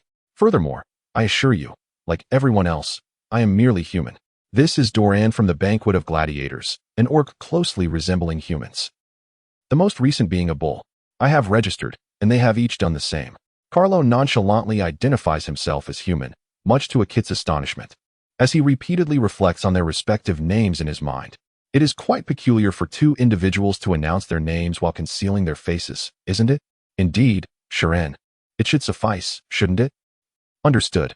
With a snap of his fingers, an unsatisfied Sharon transformed the previously shadowy figures into distinct human forms. As anticipated, the largest shadow, Doran, turned out to be a robust figure who bore little resemblance to a human. However, what was more striking were the beautiful horns that had been concealed in the silhouette. His expression was spirited yet softer in demeanor. Next was the slender Carlo, a youth adorned with flowing silver locks. True to his claim of being human, his appearance bore no difference from that of Xiaojing and the others, characterized by his alabaster skin and slightly narrowed eyes. Finally, as the sole female present, Miranda's youthfulness far exceeded Akit's expectations. Chapter 44. The Mother of the Jewel. 3. One might even describe her as youthful. Her fiery red hair was elegantly styled with a chic hairpin, and she donned a black evening gown that exuded an air of sophistication. Standing slightly shorter than Akito's sister, Natsumi, she shared a similar delicate appearance, if not even more diminutive. In Akito's mind, her demeanor, attire, and overall appearance seemed utterly incongruous. Startled by this stark contrast, Akito felt a sudden tug on his shoulder, and Sharon's face was uncomfortably close to his. Captain, I merely wish to convey one thing, he whispered, lowering his voice significantly. Why the hushed tone? Akito inquired, curiosity piqued. Because the lady might become upset if she hears.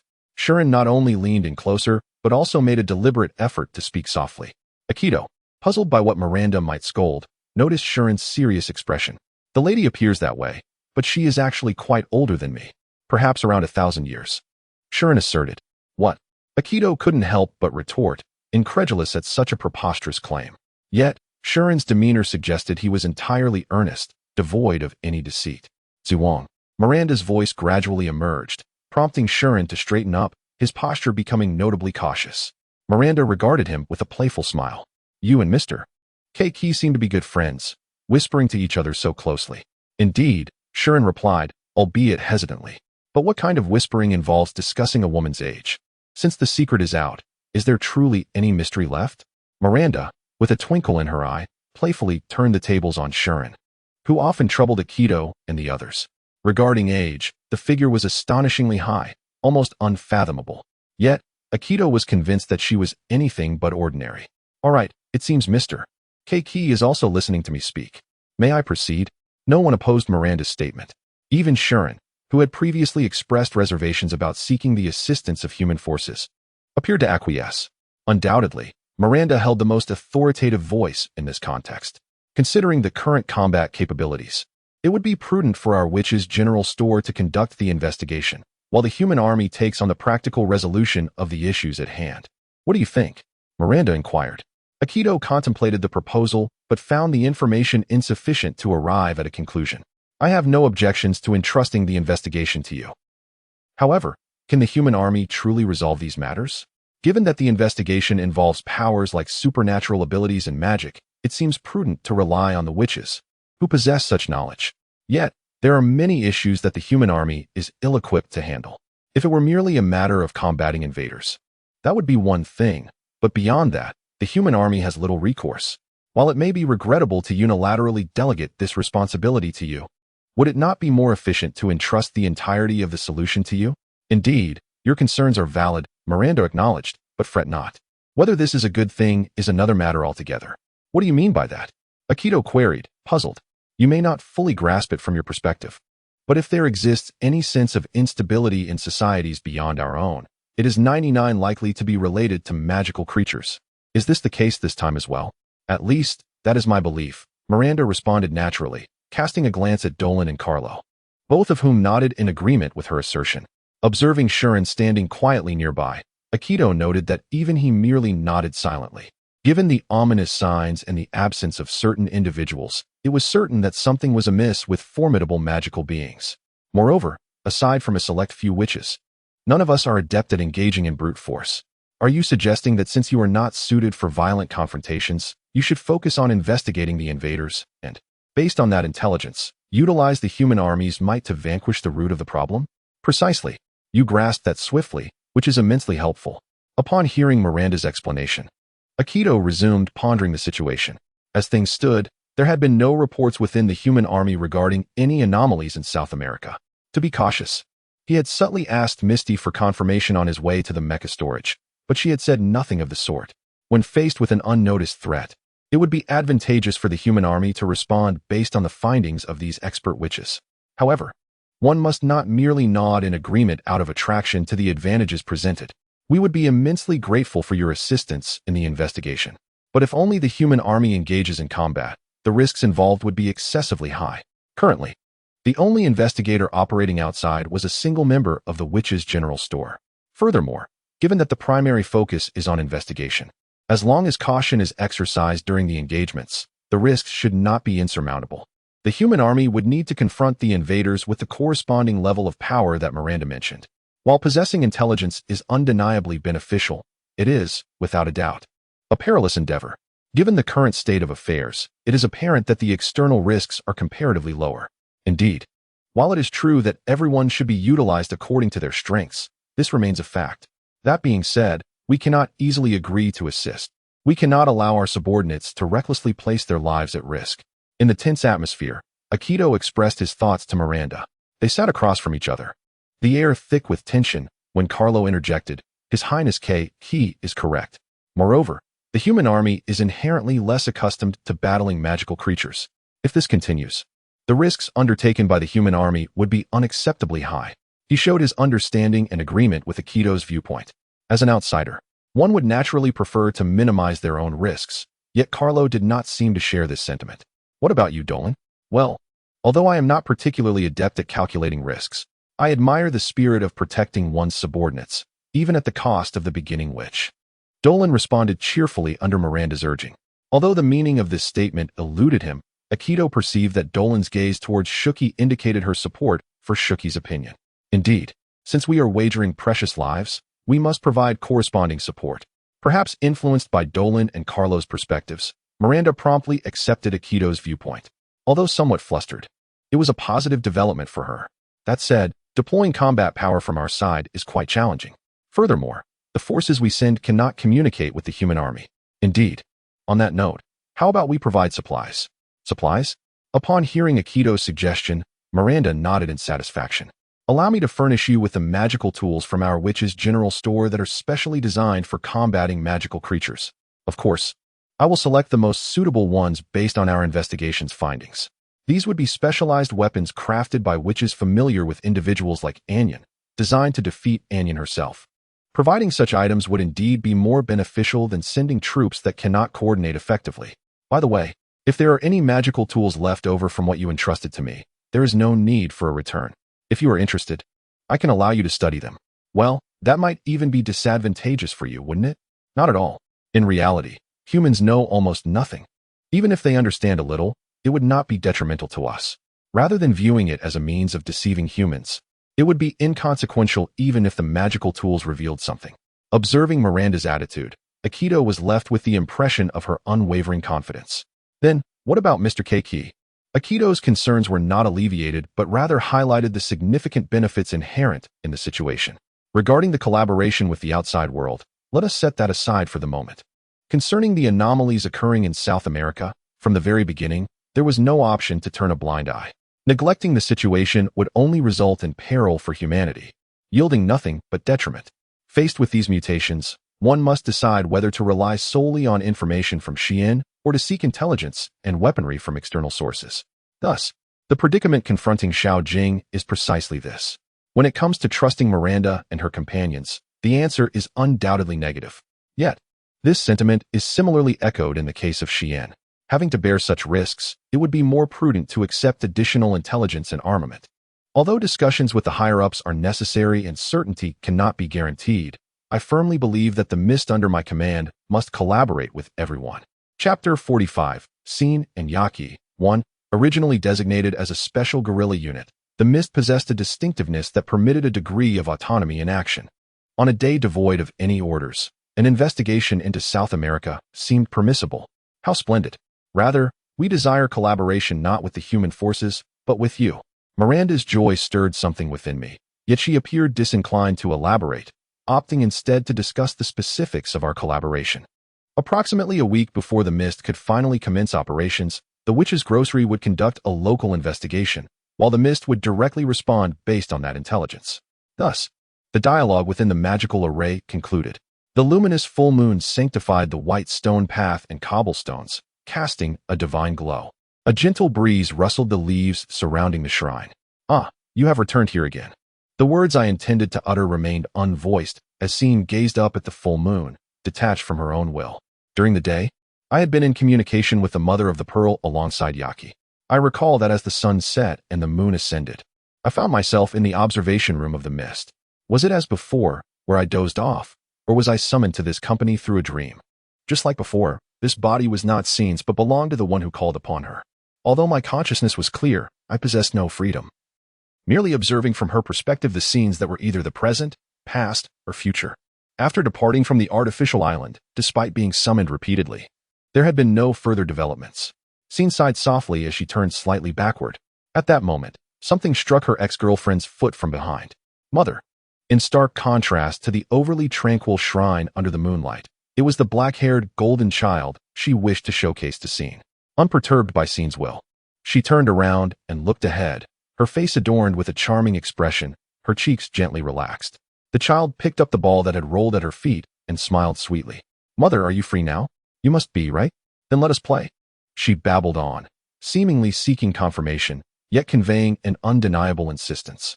Upon hearing these words, did Xin or she herself offer a wry smile? Nonetheless, the innocent child seemed to believe that Xin would have no reason to decline her request, and indeed, she would not. Xin accepted the ball handed over by the child and began to skillfully bounce it. Although the game was simple, the child appeared immensely delighted, watching the bouncing ball with sparkling eyes. After a while, she handed the ball back to the child, who desired the ball just as she had played with it. The other, perhaps the force with which the ball struck the ground was too strong, causing it to rebound sharply and strike my forehead. This foolish outcome broke the silence for a moment, prompting the child to burst into laughter. As Xin gazed at her, her vision quivered slightly, and at that moment, she noticed that the child was also laughing. Come to think of it, I cannot hear your voice. The child's voice resonated clearly. Yet until now, Xin had scarcely heard her voice. At some unknown time, she faintly perceived her voice, but it had been but a singular occurrence. It was peculiar how various sights were forcibly presented from her perspective while her own voice remained almost unheard. Upon reflection, she had spoken before, detached from Xin's intentions. The mouth of this body moved, engaging in dialogue with the child before her, who in turn spoke to her. Despite this, Xin could not hear her words. Moreover, there was more than that. A breeze brushed against her cheek, and though she could see the trees swaying in her field of vision, the sound of leaves rustling remained utterly absent. Was it a deliberate choice to refrain from listening? No, if she had summoned Xin with a particular intention. Such an approach would serve no benefit, complicating her ability to convey her purpose and intent, and most importantly, rendering the sounds of nature so inconsequential, inaudible. Among all, only the child's voice was distinctly heard, creating a sense of dissonance. Was it she who had called Xin here? What Xin witnessed now was likely an experience from her past, present, or future. It was unnatural that the voice of the experiencing subject remained unheard, with only others' voices resonating. Did she wish to hear the child's voice more than her own? Without delving into specifics, if one could draw a person who was neither nearby nor directly acquainted into Scene's consciousness, allowing them to experience her memories, the difficulty would indeed escalate. Furthermore, given the heightened difficulty, some flaws, such as the absence of sound, might manifest. Regarding the absence of sounds, including those of nature, even if her own voice were to be relegated to a secondary position, she should at least be able to hear the child's voice. Though this was merely conjecture, contemplating it elucidated why only the child's voice could be heard amidst the silence. Indeed, did she wish to show me this child? To present Scene with a glimpse of the child's actions and words. The situation Scene found herself in now appeared intertwined with that objective. If that were the case, for what purpose? She had once uttered a plea to save the child. If the child referred to was indeed the one before her, then to assist him. She ought to convey some essential truths. Why was she merely confined to the stage of allowing him to see this child? Lost in a sea of contemplation, I gazed through her eyes at the smiling child. Is your forehead all right? Suddenly, I heard her unclear voice, laced with noise. The 3 words obscured by the noise were likely the child's name. Scene concentrated, attempting to discern a name that might serve as a pivotal clue for future developments. However, though her mouth moved, her voice remained unheard. Thus, the vision gradually faded to white. Hey, who are you? To the child who smiles innocently and blissfully in this warmth. If this child, nestled in warmth and happiness, truly required Scene's assistance, I hoped he could express it more explicitly. For as long as he did so, the existence of Scene Istel would wholeheartedly extend a helping hand. Ah, confound it. I have been sent back. In stark contrast to the brilliantly white vision, Scene's heart simmered with curses in the pitch-black world. The last time she heard her voice was likely mere coincidence. Perhaps she would never receive such an opportunity again. I missed that phrase, and without any further clues, my consciousness returned to my body, making me want to curse. Currently, Scene's consciousness connected her physical form with the communication line of the moonlit shrine. I had never traversed such a place, so this was merely speculation, although I had only recently become aware of it. Scene's consciousness seemed to have been invited to that location through this dark river. Zhu Yu had once remarked that consciousness was unaware of where it flew, and that statement rang true. I cannot utilize this visit, attempting to reverse the flow with magical power. I found myself unable to slow the momentum of being returned.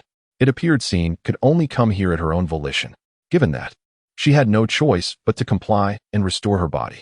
In this space, perhaps due to the sole existence of consciousness, her body felt light. However, upon returning to her body, the weight returned.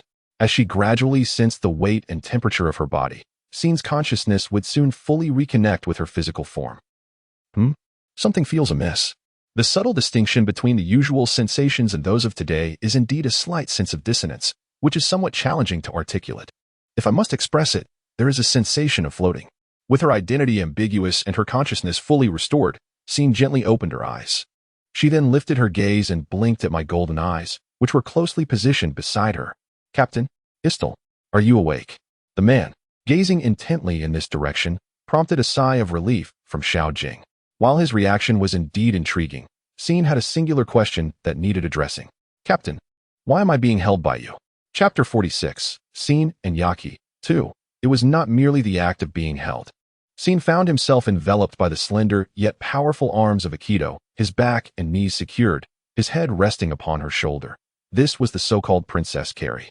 He was utterly perplexed as to why he was situated within a scene that women often dream of.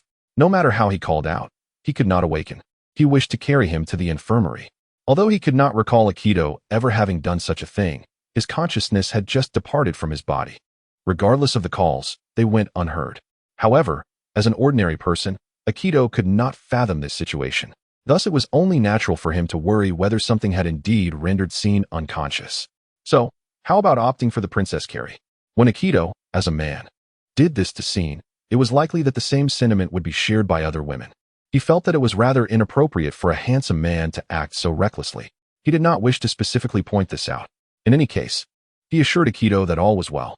Though somewhat dissatisfied, Aikido gently placed Scene onto a nearby bench, leading him to doubt his own state of consciousness. Aikido then sat beside Scene. Was it truly all right? No, he merely seemed to be in a deep slumber. That is good. Aikido wore a rather serious expression, concerned for Scene. Although perhaps overly protective, he was a man capable of treating various suspicious matters regarding Scene with sincerity. I concluded that this was simply his usual way of handling situations. If one were to sleep, they should do so in their own room. Fortunately, it was I who discovered you. Had it been someone with ill intentions, no need for concern. I have my own strategies for such matters. Just as he began to lecture, he interrupted himself, suddenly realizing the peculiarity of the current circumstances. When Scene arrived at such a place, he would employ an exorcism spell. Ever since the incident with Shamey intruding previously, I had become more cautious and should have enhanced my skills. Then, why was Yaki so naturally present here? Captain, did anything unusual happen before you arrived here? Unusual occurrences. To exercise caution, he inquired of Shukin while verifying the state of the spell, which was indeed functioning. It appeared that Scene had not inadvertently dispelled it. Yes, there was something. There was. Shukin pondered before responding, revealing an expression of surprise. Wasn't it you who asked? It was a trivial matter. The invitation to this place from Mr. was suddenly cut short as he remembered unfinished work and returned. Upon further inquiry, it became clear that Aikido had been attending to the captain's administrative tasks, and after completing some work, Misty had invited him to the observatory to lighten the mood. They had walked together in that direction, but midway, Misty remembered her work and returned. Thus, Aikido arrived alone at the observatory and discovered Scene. I should not be the type to forget my own work. Beside the incredulous Aikido, Scene gazed up at the sky, his hands clasped together. One wishes to spend a romantic evening in the observatory with someone they admire. From the past, she had obediently listened to Shukin's words, her demeanor distinctly different from others. However, without any special feelings, she would not invite him to the cafeteria or the lounge, let alone the observatory at night. Scene inadvertently disrupted the efforts of a woman in love. Still, I was unaware of Misty's romantic experiences, while feeling a tinge of pity. I did not wish to apologize. Rather, had it been intended for just the two of them, discovering Scene napping would have been an unlikely occurrence. Hey, Isatel, you've asked so many questions, why are you now silent? By the way, are you concealing something? Scene, whose hidden matters were discerned by the dissatisfied Aikido, simply mentioned the exorcism spell. In other words, I merely slipped out of your spell by chance? That seems to be the case. Scene replied to Aikido with a light tone, yet internally questioned whether it truly was mere coincidence. Both Shamey and Yaki had passed through so effortlessly. Yet this should have played out like a detective novel. As I had previously said to Shamey, it was akin to winning the lottery. Yet to encounter two individuals in such a short span was indeed peculiar. Considering their blood relation, perhaps the Keikin clan possesses a resistance to spiritual forces. Nevertheless, having not yet attained certainty, Scene resolved to remain silent on this matter. He was now aware that Aikido had passed through the exorcism spell and understood how he had arrived at the observatory. Consequently, for Scene, Aikido had no further issues, and thus there was no reason to linger in the observatory. However, just as he was about to depart, Aikido detained him. I wish to speak with you calmly. Allow me to treat you to some refreshments and keep me company for a while. Upon hearing this, Shukin and I could only converse on the bridge and in the conference room, inevitably leading our topics to combat plans. Although the two were not on casual terms, there was no reason to decline, so Scene accepted the invitation. It was certainly not because he mentioned treating me to a drink, absolutely not. Originally, the observatory served as a leisure room for the crew, equipped with vending machines that offered snacks and beverages. Scene and Aikido found suitable drinks and cookies there and seated themselves at a table by the window. By the way, do we only have work-related topics to discuss? Speaking of which, what about that hummingbird? It's sleeping in my room, having achieved its purpose. The hummingbird seemed utterly exhausted and quickly fell asleep in its cage. It turned out to be a small bird that had traveled from the natural environment of the western lands to Miami. It was likely quite fatigued both mentally and physically. Is it all right? If it escapes, you will be held accountable. It truly is asleep. The cage is filled with plenty of items, so if it wishes to flee, it would be in vain. The cage is highly durable. Even if subjected to a magical grenade, it would remain intact, and multiple traps are set within. Should anyone attempt to escape, they would be triggered. At the very least, that hummingbird does not possess the strength to break free. Moreover, that individual probably does not wish to escape. What is your basis for that? A rather good threat has emerged. The captain saw it too, did he not? After a slight display of arrogance, he exhibited a touch of seriousness in his intimidation. Since then, he has at least obediently heeded Scene's words, which should have been effective. Captain, are you still worried? After listening to Scene's explanation, Akito gazed this way, falling into silence. Although it differed slightly from not understanding his explanation. He confirmed with caution, yet the other party did not respond immediately. No, it's fine. In any case, since we are the ones addressing it, we will not be against ourselves. After a brief pause, Akito replied, but Scene recalled something even more significant. By the way, Captain, I have something to discuss with you. Why the sudden urgency? Regarding the response to the southern anomalies. Why accept it there? Akito agreed to the conditions proposed by Miranda. And after communicating with her, he promptly contacted the Human Army headquarters to obtain permission for investigative activities in South America. While swift action is commendable, Scene wished to express that he had unwittingly fallen into Miranda's trap. At this point, you did not oppose it at the time, did you? I cannot possibly oppose her in the presence of the lady, and even if I were to object, she would merely respond. I am conversing with the soldiers of humanity. Is she a woman whom one cannot resist? Indeed, she is a formidable woman. Among the 3 individuals I contacted today, Miranda stands out as particularly special. By the way, Lady Dolan referred to her as the Witch of Beginnings. Is there a connection to that? Ah, indeed.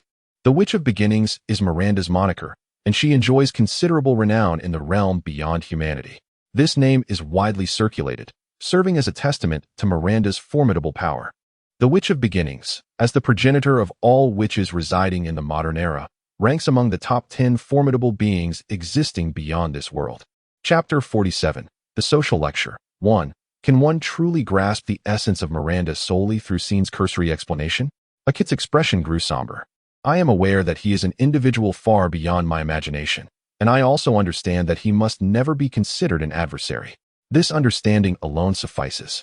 Indeed, if the captain were to voice strong objections towards the lady, I fear it would considerably shorten her lifespan.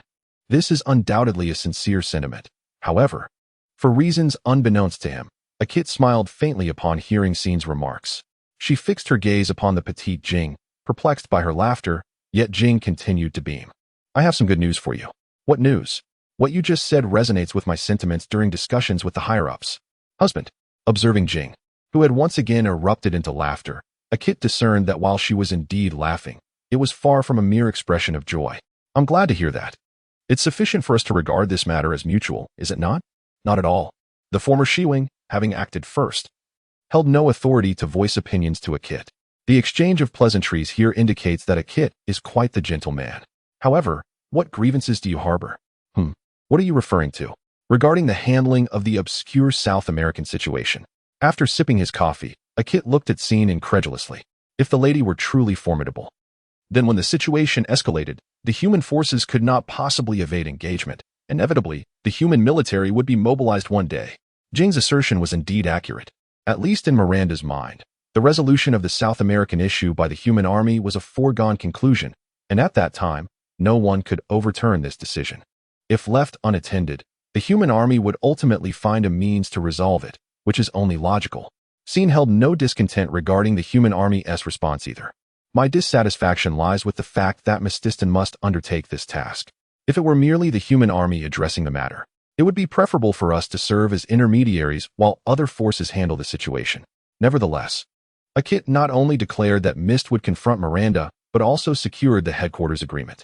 I am aware that Mistletoe is most suited for this matter. However, are we not entirely ignorant of what transpired in South America? That goes without saying. Regardless of the developments, we, as those with intelligence sources, are the only ones capable of addressing it. This may indeed be beyond my capacity. In that case, other forces would undoubtedly be ill-equipped to respond. What magnitude of loss could that incur? Such matters are best left unexamined. Scene repressed his impulsive words within himself. Just as Akit stated, if it were an issue even Scene could not contend with, other forces would be unable to cope at all. If it were merely a matter of confronting a battle-hardened Anjin, while harm may ensue, there would still be a chance for defeat. However, if it were something beyond that, such as illusions or curses, the worst-case scenario would entail complete annihilation without any action being possible. Yet for Scene, these considerations bore little weight. Even if individuals whom Scene deemed irrelevant fell victim to the invaders, he would merely regard it as tragic. Beyond that, he felt no further sentiment. Scene cared solely for those he recognized as kin, like Anna, Haruma, and the members of the 13 Techniques class. The battles of Mist equated to exposing them to peril. Do you not wish to shield the 13 Techniques class and Anna from danger? Scene fell momentarily silent, as a kid had discerned his thoughts. He may not comprehend why he was indifferent to the fates of others in pursuit of this objective, yet I perceive him as an astute individual. Scene refrained from responding to the inquiry, but a kid seemed to interpret his silence as an affirmation. You are indeed a challenging man. Challenging. You appear to be devoid of thought, yet in reality, you contemplate with great depth, which astonishes me. You consider yourself callous, yet you show remarkable leniency towards your family. Furthermore, you perceive yourself as frivolous, believing there are no vulnerabilities, yet you remain blissfully unaware and unguarded. Although Akit's expression bore a certain softness despite employing such a term as challenging, he regarded Scene as if looking at a child in distress. Isn't it a misinterpretation of challenging and rather troublesome? Perhaps. As Scene spoke these unlovable words under the gentle gaze that made him feel uneasy, Akit smiled faintly. It seemed to convey a sense of inevitability, as Scene exhibited some dissatisfaction. The response to the anomalies in South America had solidified. If the opponent were indeed Miranda, one could no longer turn a blind eye. Scene felt helpless, resolved to abandon his grievances towards Akit. If I continue to act so petulantly, I shall be treated as a child, and that infuriates me. Should such sentiments be revealed, he would be regarded as a child. Yet in an effort to shift his mood, he invited Akit for coffee, gulping it down eagerly. Akit observed him in silence, and as Scene set down his cup, he spoke. Is it possible for you to engage in regular discussions with me regarding matters beyond societal concerns? My apologies for the abruptness. This overly sudden topic plunged Scene into contemplation. Unlike the previous discussion, this subject was entirely unexpected, and Jing's intentions remained unclear. The same applied to this situation. Our prior information sharing had been insufficient. If I had a deeper understanding of your capabilities and fortune, perhaps I would not have so recklessly accepted the lady's proposition. Had I known in advance what sort of person she was, I would not have allowed you to be so anxious. Do you not agree? Perhaps that is indeed the case. It was precisely because Scene had not provided Akit with prior intelligence that Akit was compelled to rely solely on his own knowledge in that context. Having heard nothing, Akit held no wariness towards Miranda, compounded by Scene's seemingly effortless handling of previous encounters, leading him to conclude that everything would be fine this time as well. Ultimately, ignorance breeds such outcomes. Had he been informed, matters would have unfolded differently. If intelligence had been shared in advance, as Akit suggested, he could have made a more astute judgment, thereby diminishing the likelihood of Scene feeling discontent. Is he perhaps seeking to extract intelligence in this manner? He harbored some suspicion that this was merely a stratagem to solicit information from Scene. Yet there was no discernible malice in Akit's demeanor. He was no fool. Perhaps he did harbor such intentions, but fundamentally, it was to facilitate better decision-making. As a topic of conversation, this was not unwelcome to Scene. Rather than being compelled to take action in a realm beyond his grasp without any guidance, it would be far more prudent to impart a certain degree of knowledge for his self-defense. Though others may not desire him to speak, yet find themselves vexed by his presence, Jing remained eager for knowledge. Thus there was little cause for concern. If questioned, I shall simply evade the inquiry. Regardless, Akit did not believe Scene would speak candidly, nor would he likely trust Scene's words. Despite the underlying motives, this scenario bore advantages for both parties. Very well. It shall be a social lecture by Dr. Scene. Might I inquire, do you require no recompense? When delivering the lecture, I would appreciate refreshments and beverages. Much like now. Understood, it shall be as you wish. In this moment of confirming the possibility of reciprocity, Akator gained significant insight into Xian, while simultaneously grasping Akator's outstretched hand in a handshake. By the way, if there are refreshments and beverages during the lecture, could it be interpreted as still being part of the presentation? That could indeed be the case. Although my words may seem somewhat convoluted, to summarize, Akator undoubtedly has inquiries he wishes to pose to Xian. The presence of snacks and drinks certainly lends an air of formality to the gathering. However, if I must insist, might I request another cup of milk coffee beforehand? I smiled as I made this modest request, and he readily acquiesced, replenishing Akator's coffee as well. After which the two of us resumed our positions across the table from one another. So, what is it that the captain wishes to inquire about? Chapter 48. Social Lecture 2. In summary, I wish to inquire once more about the three groups mentioned today. Aside from the witch's grocery store, I have yet to even ask for a brief overview. Now that I think of it, that is indeed the case. Regarding the witch's grocery store, it was mentioned only in passing during the narrative, with no further elaboration. Although I am uncertain if there will be an opportunity for direct engagement, it remains prudent to touch upon the subject lightly. Let us commence with the simplest of matters. First, the wandering sword. If we were to draw parallels to human society, this would likely correspond to a mercenary company, would it not? They accept commissions and provide combat and military services. Is that correct? It seems to be so. Given their non-profit nature, they exhibit a strong inclination towards voluntary service. They adhere to the chivalric creed of protecting the weak. Should they deem it necessary, they would engage in battle without any expectation of recompense. Next, we turn our attention to the gladiator's banquet arena. The wandering sword and the gladiator's revelry share similarities. However, in human societal terms, they could be categorized as a free mercenary group. Are they, then, a faction that pursues profit more fervently than the wandering sword? Rather than a mere pursuit of gain, it would be more accurate to describe them as individuals who recognize the intrinsic value of combat itself. They do not adhere to the principles upheld by the wandering sword, nor are they motivated by financial gain. They are simply drawn to the thrill of battle. The gladiator's banquet arena comprises those who, whether through transformation or inherent nature, gather together to channel their essence towards noble deeds rather than malevolence. Although both the wandering sword and the gladiator's banquet arena exist to hunt magical beasts, their modes of existence and operational principles starkly differ. One might ponder, would conflicts arise? Despite their divergent origins, their ultimate goal of vanquishing that stroke of fate remains the same, and neither group is primarily driven by profit. Shuren's response elicited a complex expression from Aikido, a sentiment that Shuren could readily comprehend. In human society, it is conceivable that a dispute over jobs might occur. Yet such an event seems unlikely in this context. If necessity dictates, cooperation in vanquishing foes may ensue. Setting aside the wandering sword, it is noteworthy that the gladiator's banquet arena, despite being a congregation of brawlers, exhibits a demeanor that is surprisingly more temperate than that of humans. Chapter 2. Social Lecture 2. Alright. The next tale from the witch's grocery store is rather lengthy. Please continue. To alleviate the somewhat heavy atmosphere, she clapped her hands together, drawing Aikido's attention. You mentioned it would be long, but a brief explanation would suffice, wouldn't it? No, we'll be receiving information and weapons next week, right? It would be prudent to thoroughly study the matters here. It was no wonder.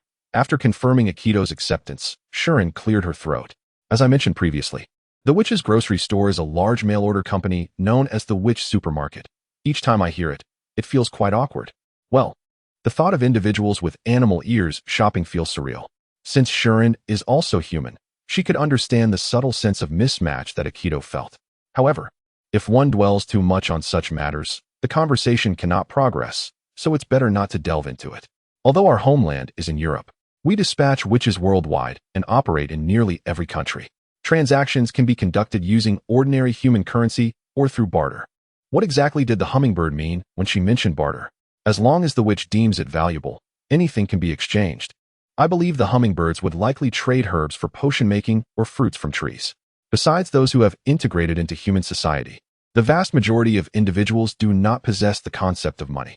In such a scenario, if we were to limit ourselves solely to monetary transactions, nearly everyone would be unable to become customers. By the way, I recall the lady mentioning during the day that she might be 1,000 years older than me. In truth, I am uncertain of the exact age. Why, then, does the figure of 1,000 years arise? The Witch Grocery Store was established last year, celebrating 100 years of operations, 100 years of establishment. While it is evident from Shuren's expression that Aikido was bewildered by this astonishing number, since he expressed a desire to understand the society beyond human comprehension, I hope he can acclimate to such phenomena. Speaking of which, whether sorcerer or witch, the term refers to individuals wielding magic. The differing appellations arise from gender distinctions, does it not? Shuren admired Aikido's inquiry internally. One could easily fall into the trap of over-explaining and self-concluding, as Kogen had already confirmed. Perhaps it is merely coincidental. Yet the ability to perceive subtle clues is quite remarkable. This distinction is unrelated to gender, at least in modern context, sorcerer and witch are entirely different entities. It seems there is a deeper meaning, or rather, an implication. Long ago, the lines were indeed blurred, and perhaps that was indicative of gender differences. Since Shuren herself is unclear on the specifics, she finds it challenging to articulate. Thus, for now, I shall explain the modern classification. Consider witch itself to be a distinct race.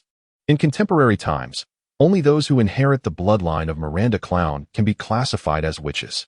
Aside from that, Individuals classified biologically as humans who can wield magic, such as myself, are treated as sorcerers, regardless of gender. To make it more comprehensible, one might liken witches to citizens of Ball Country and Americans, while sorcerers resemble company employees and soldiers. So, is that why it's called the beginning witch? I am not truly the first witch. However, the immortality passed down from the progenitor Miranda has been inherited by her descendants. Centuries later, the classification solidified, allowing only those capable of being born with powerful magical abilities as immortal women. I apologize. I feel there are several peculiar terms within this explanation. Please bear with it. Faced with Shuren's utterly defenseless response, Akito rested his forehead against his arms folded on the table, remaining silent for a moment. In any case, I have grasped the distinction between sorcerers and witches. As for the appalling terminology that emerged mid-discussion, he seems to have resolved to set it aside temporarily, conveying to me only the core understanding. As Shuren, I believe Akito's approach is commendable. It is impossible to immediately accept matters that deviate from common sense. Thus, rather than forcing acceptance and impacting other matters, it is wiser to temporarily shelve such thoughts. Consequently, all employees at the witch grocery store are classified as witches, and their ages are indiscernible based solely on appearances. They are quite troublesome individuals. Is it fundamentally troublesome? That would depend on the individual. Perhaps his life experiences far exceed mine, measured in centuries. While it is not to say that older is always better, the disparity in experience is indeed vast. Furthermore, witches cease to grow physically in their 20s, unlike humans, who may succumb to dementia due to aging. Bargaining with an opponent who possesses a 20-something mind but centuries of experience is generally a losing endeavor. Akito also perceived Shuren's inner thoughts, his expression growing serious. For now, let this matter go. However, should anything related to witches arise in the future, please remain vigilant. Do you perhaps harbor psychological trauma regarding witches? Perhaps due to Shuren's excessive caution towards witches, Akito arrived at such a conclusion. By the way, the answer is affirmative. My magic instructor is indeed a witch. That is certainly the case. An eccentric individual not affiliated with the witch grocery store. Quite a peculiar person. Ishtar, you needn't feel compelled about this matter. I do not wish to unearth your psychological shadows. To be frank, I do not desire to hear more absurdities. Indeed. In any case, please be cautious about witches. Subsequently, not only Akito but even Shuren found themselves inadvertently mentally fatigued. Thus, this particular lecture on the society beyond human comprehension came to an end. Chapter 49. The Daily Life of the 13th Technical Class in this World. Entities can be categorized into tangible and intangible forms. Within the hangar of Mistolstein, facing the primary members of the 13th Technical Class led by the figure of the source, Shuren spoke. It goes without saying that my perspective diverges somewhat from that of the others. Living in the external world, Shuren is capable of perceiving more than mere humans. In this regard, he possesses a greater understanding of the distinctions between the two realms compared to beings like the Source. Individuals like us, connected to the external world, have profound ties to intangible elements such as fire, water, and wind, alongside magic and curses. As he spoke, Shuren gestured with his arm, conjuring a flame the size of his palm. Lacking a defined shape, such elements are more liberated and versatile, yet consequently unstable. With merely a snap of his fingers, the flame extinguished, leaving no trace of ash behind. The so-called intangible is nothing but ephemeral, easily dissipating. Conversely, when tangible entities manifest, their existence becomes somewhat fixed, thus bestowing stability and resilience against collapse. This is indeed remarkable. Although they may possess limitations in specific contexts, tangible entities can exhibit reliable performance when utilized as envisioned. From a perspective of trustworthiness, tangible entities undoubtedly excel. On the battlefield, the reliability of weapons or arms is paramount. They must function effectively when required, and a sense of stability in their power is essential. In other words, is it not preferable to employ tangible elements in combat? As Shuren paced within the hangar, addressing the manifestations, Source 3 listened with closed eyes before sighing and inquiring. There is no need to elaborate further. What exactly do you wish to convey? I wish to equip the Asahi with tangible weaponry. Denied. Why? Source 3's response was markedly cold, despite Shuren's earnest desire to express himself. Though it is an experimental machine, it currently possesses only 2 weapons, both optical and combat armaments, which might suggest a disregard for actual combat. As we prepare to head to the front lines, shouldn't we at least have 1 or 2 tangible arms for insurance? I am well aware of that without you, fledgling. However, The Asinori is intended for assaults and disruption. Your viewpoint and concepts are misaligned. The essence of an assault lies in high mobility to penetrate enemy lines, creating chaos rather than directly diminishing enemy combat power.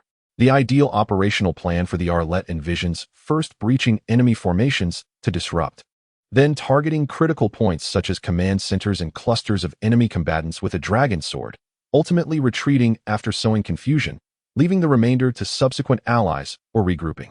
If it concerns the armament issue you fret over, a swift escape is feasible. The theoretical operational plan diverges from reality. I am engaging in a fierce struggle at the forefront. That is merely your reckless intrusion. Shuren and the Source engaged in a spirited debate to curb the escalating dialogue. The sound of clapping echoed through the hangar. Shuren, grandfather, please calm down. We cannot continue like this. Chastising the two, Akane shifted her gaze to Shuren. Isn't this a discussion regarding the future maintenance and utilization of the Asahi? While Shuren's opinion is not unfounded, it is crucial to remember that he is the pilot heading to battle, and it would be unwise to dismiss his input for self-interest. Indeed, Shuren abruptly turned away, and upon witnessing his reaction, Akane smiled wryly before continuing, I believe Shuren will consider a more concrete plan regarding tangible weaponry. Wouldn't you agree? Seemingly pleased with her inquiry, Shuren grinned. As you are aware, I have already devised a dedicated tangible weapon for the Asinori. Are you not considering utilizing the existing forces? If that is the case, budget becomes an issue before any publication. Fear not. The budgetary concerns are virtually non-existent. Why discuss such matters for something novel? While Source and Akane's questions held merit, Shuren reassured them, it's all right. The project is nearly complete. He raised a thumb, casting a shadow that elongated beside him. From this shadow emerged a colossal black object. This is one of the armaments I secretly crafted during my time in the 13th technical class. A large tangible sword with a Gatling gun embedded within the blade, capable of engaging in both close and distant combat. Its name is Tempest. The sudden appearance of the creation astonished the Sources, and Shuren beamed with pride. Akane cleared her throat and, after a brief pause, asked, how heavy is this weapon? I haven't calculated it precisely, but it's about 3 times the weight of a dragon sword. Understood. That won't do. Upon hearing Shuren's response, Akane immediately objected. Morons. Source 3 muttered behind him. Let us disperse and move on. More decisive than the master. Did your ears catch that just now? I intended to ask you, but 3 times the weight is unacceptable. Moreover, based on my current assessment, you can only test your creation during an assault. At Source 3's reproach, Shuren's shoulders quivered slightly, affirming the earlier remark. At the very least, it should weigh approximately the same as a dragon sword. If you can achieve that, I will heed your advice.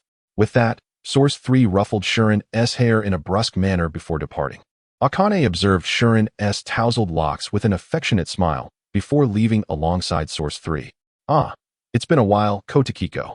Amidst the familiar atmosphere reminiscent of officer school days, Shuren gently arranged his disheveled hair. Ultimately, none of his requests were acknowledged, yet his spirits remained high. Very well, I understand.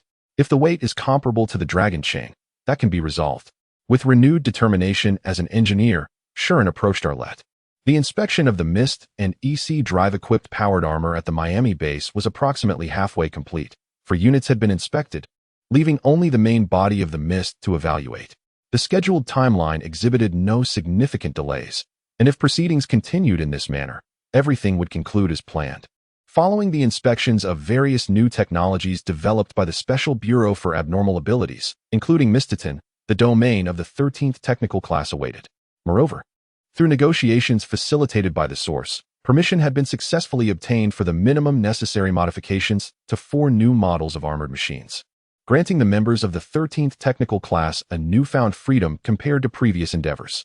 Within this hangar, Shuren hummed a tune while diligently preparing the Asahi. Thus far, Xian has predominantly donned military attire, but upon receiving permission from his superiors to prepare for shallow water operations, he has completely transitioned to the work uniform of the 13 technical class. Indeed, it is this comfortable attire that suits me best. Although military uniforms are by no means restrictive, they are hardly garments of leisure. In contrast, the soft and stain-resistant workwear offers a far greater sense of ease. While not openly expressed, Xian feels a renewed sense of vigor in this outfit for future missions. Xian, may I pose a question to you?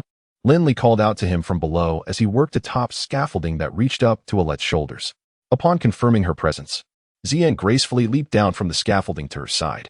"Senior Linley, what seems to be the matter?" he inquired, glancing at the display of the tablet she held. Chapter 50. Curiosity killed the cat. Shuren swiftly answered, concluding the conversation, and was about to return to the scaffolding when he was called by Robin. "Was it Senior Robin this time? What is it?" "Regarding the aim adjustment for assault. Before that, may I intrude upon your space?" Stopped midair by Robin's call. Shuren hovered lightly, engaging in dialogue with Robin. It was pointed out that this was not a significant matter for Shuren, yet it was something of concern for Robin and others, which he finally realized. My apologies," he said, stepping down to face Robin once more. "I have a feeling that after you reorganized assault, incredible phenomena frequently occur, don't they?"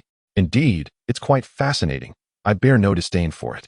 As the two noted, recently, Shuren had been rather carefree in his use of magic. While working at heights during repairs, he would sometimes float to the scaffolding, occasionally performing tasks while suspended in the air. Typically, he would use cranes or small vehicles to transport goods aloft. This was not done out of ignorance, but rather in situations where various matters were exposed. Refraining from utilizing magic seemed utterly foolish. After all, using magic is effortless. That is rather unappealing, no matter how you phrase it. Back in my student days, it was a secret, hence my cautiousness. However, if a task could be accomplished with a mere flick of a finger through magic, why squander several times that amount of time and labor? Surely, that is rather foolish. Both Robin and Linley nodded in agreement with Shuren's assertion.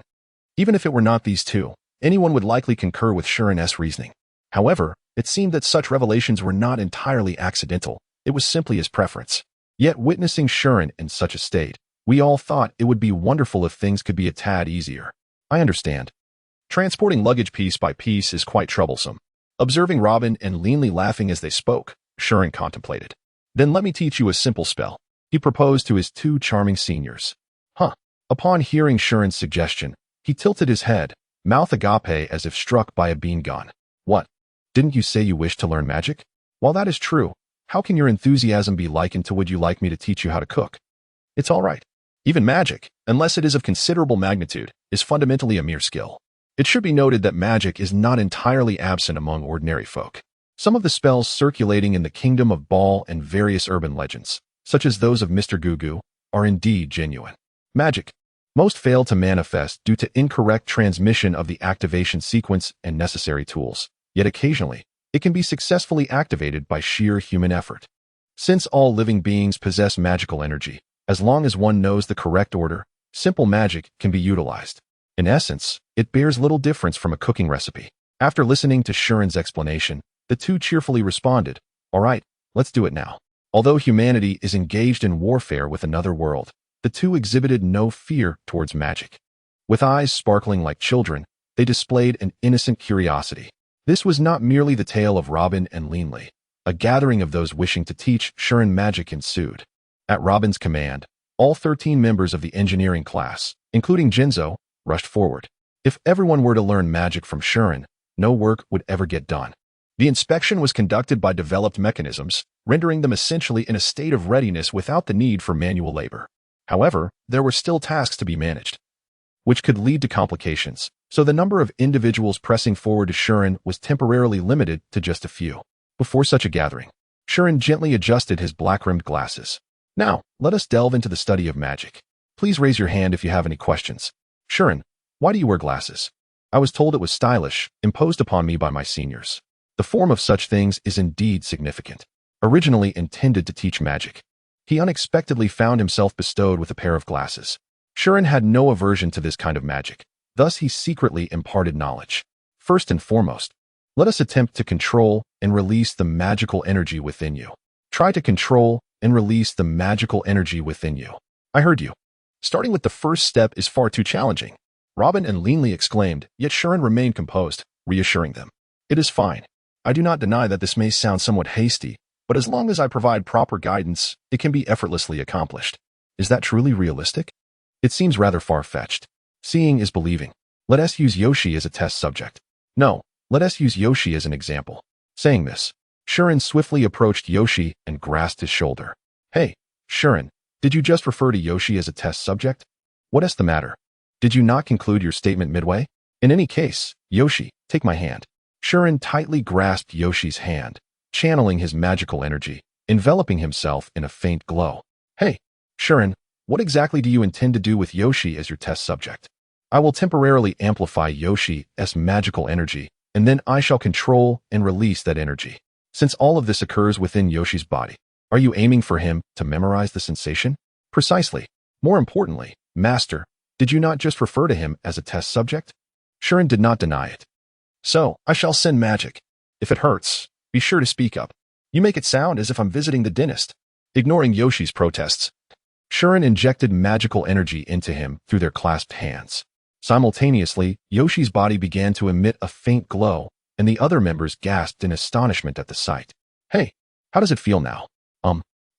It feels as though something warm is surging within me. This is roughly the sensation of releasing magical energy. Remember it. Judging by Yoshi's response to Shuren's inquiry, Shuren proceeded to gather magical energy towards the hand opposite to the one he held. Yoshi seemed to sense the movement of magic, staring in wonder at the energy accumulating in his hand. Excellent. Raise your hand high, with your palm facing upward. Is this correct? Yes. Just like that. Do not lower it until I say you may. Yoshi appeared to sense something unstable from Shuren's words, his expression becoming serious as he nodded. Confirming this and ensuring all was well in the surroundings, Shuren simply stated, "It is fire." Instantly, flames shot upward from Yoshi's hand. Even the one releasing the flames expressed surprise, and moments later, the flames extinguished. All right, that's enough. Yoshi, having received Shuren's permission, lowered his hand, inspecting his palm. Naturally, that hand bore no burns, remaining unscathed. How was it? Did you find the sensation? Facing Shuren's inquiry, he lifted his palm once more. It is fire. Just like that, flames shot forth from Yoshi's hand, compared to when he received Shuren's assistance. The flames now burned considerably weaker, yet they undeniably persisted. Oh, incredible. You learned it in an instant. Although it's regrettable that the academic path has its limitations, you are indeed a man of remarkable practical skill. Are you genuinely praising Linley-senpai? Compliments, compliments, compliments. Linley and Ji were engaged in a lively and boisterous exchange when suddenly, Jinji approached Chien. Have you also had the opportunity to teach someone? She inquired. Indeed, I have the chance to impart a spell to you. What? Then there is no need to refer to Ji as an experimental subject. With Jinji's hearty laughter, Chien joined in the mirth. No, the children I taught previously were predominantly those from non-human backgrounds. As it was my first time instructing someone without particular magical prowess, I was quite cautious about the amount of magic I imparted. If the individual leans towards non-human or possesses inherent strong magical abilities, there is little cause for concern. However, overindulging an ordinary person with excessive magical energy is inadvisable. What happens if the magic is overextended?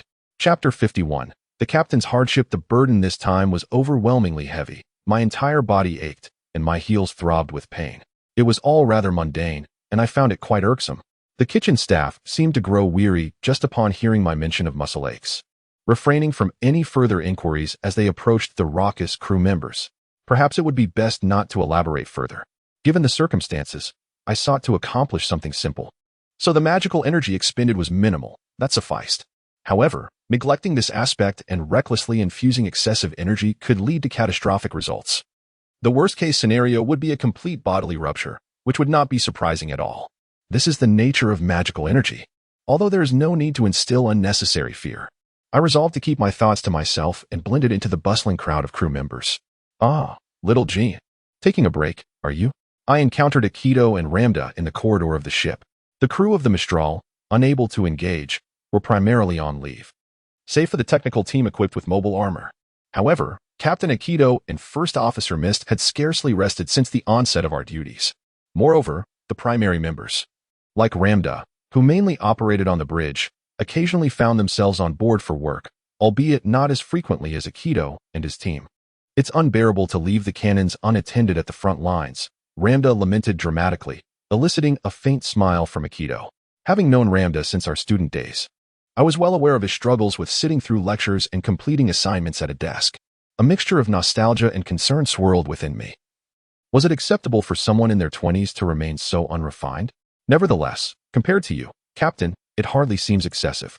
I did not deny this, but the stark contrast between the ambiguity of frontline command and the relative ease of administrative tasks was a welcome reprieve. In this regard, the responsibilities placed upon Jean were considerably less burdensome. Could you perhaps tone down that tone? Ramda's dissatisfaction was abrupt, and I found myself perplexed by his remark. He scrutinized me with a peculiar expression. Shouldn't you still maintain your captain's demeanor during our private moments? Isn't it nice to converse as we did in the past? As he complained about shoulder pain while exaggeratedly rotating his shoulders, his comical demeanor elicited laughter from me. Indeed, there should be no repercussions during our downtime. Exactly. That's the feeling. Unable to continue, Ramda nodded in satisfaction. The two of us then casually strolled toward the hangar. So, if Jean, you're taking a break, it must be in the hangar. Not long ago, you were a pilot, after all. Jin's assumption of the captaincy amidst the fog of uncertainty was a first. Prior to this, Akito had been a pilot of the mobile armor. Is he feeling nostalgic? I did not refute that notion. To put it plainly, Akito believed that being a pilot was his calling. While it may seem somewhat self-aggrandizing, he possessed both the intuition of a pilot and the determination to excel. In truth, he had made significant contributions as a pilot, swiftly rising through the ranks, only to find himself in a position far removed from what he considered his true vocation. It was a cruel irony.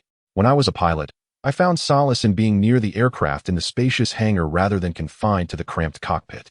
Even now, when wearied by my captain's duties, I would quietly retreat to the hangar. From the corridor overlooking the hangar, it seemed the technical team members were oblivious to Jin's arrival. With all that nostalgia, why rush to ascend the ranks? As Ramda pointed out, considering his age, Akito's rapid advancement was indeed unusual. Despite his achievements, he could easily justify resignation based on age alone. Nonetheless, Akito had his reasons for seeking promotion.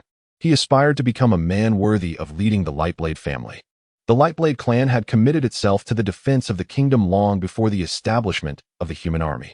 After the passing of his parents, Akito assumed headship while still a student at the Military Officer Academy, subsequently leading a life as a mere pilot. It was unremarkable for the head of a military family. This was the rationale behind Jin's current path. Isn't it troublesome to manage such a large estate? The burden of this trouble was of my own choosing. No one compelled me. Facing Ramda's serious expression, Akito spoke plainly. Ultimately, this was a decision Jin had made after careful consideration. While not devoid of sentiment, Jin had come to accept this reality. Ramda appeared to grasp this understanding, his expression returning to normal. Well then, if the captain is weary, don't hesitate to say so. I can listen to your grievances while enjoying a drink. And you'll be paying for that drink? Not a chance. It's a split bill. Your salary is already higher than mine. Our light-hearted banter eased the tension that had gripped me for some time. Perhaps I am indeed ill-suited for the serious role of captain. Engaging in conversation with Ramda made me feel increasingly at ease, and I began to question whether I truly belonged in the captain's seat. I had no intention of abandoning the path I had chosen, but could I permit myself a fleeting moment of weakness? With a soft sigh, Jean yearned to bask in a touch of melancholy when suddenly, a resounding explosion shattered the moment. What did you just say? It seemed to emanate from the direction of the hangar. Could it be an enemy attack? Ramda, upon hearing the explosive sound, instinctively assumed it was an assault, and I found his judgment to be astute. However, we were situated right in the heart of Miami base. The sensors had been upgraded just days prior, capable of detecting even the stealthiest of intruders. Typically, an alarm would sound well before any explosion could be heard. In this instance, the blast came without warning.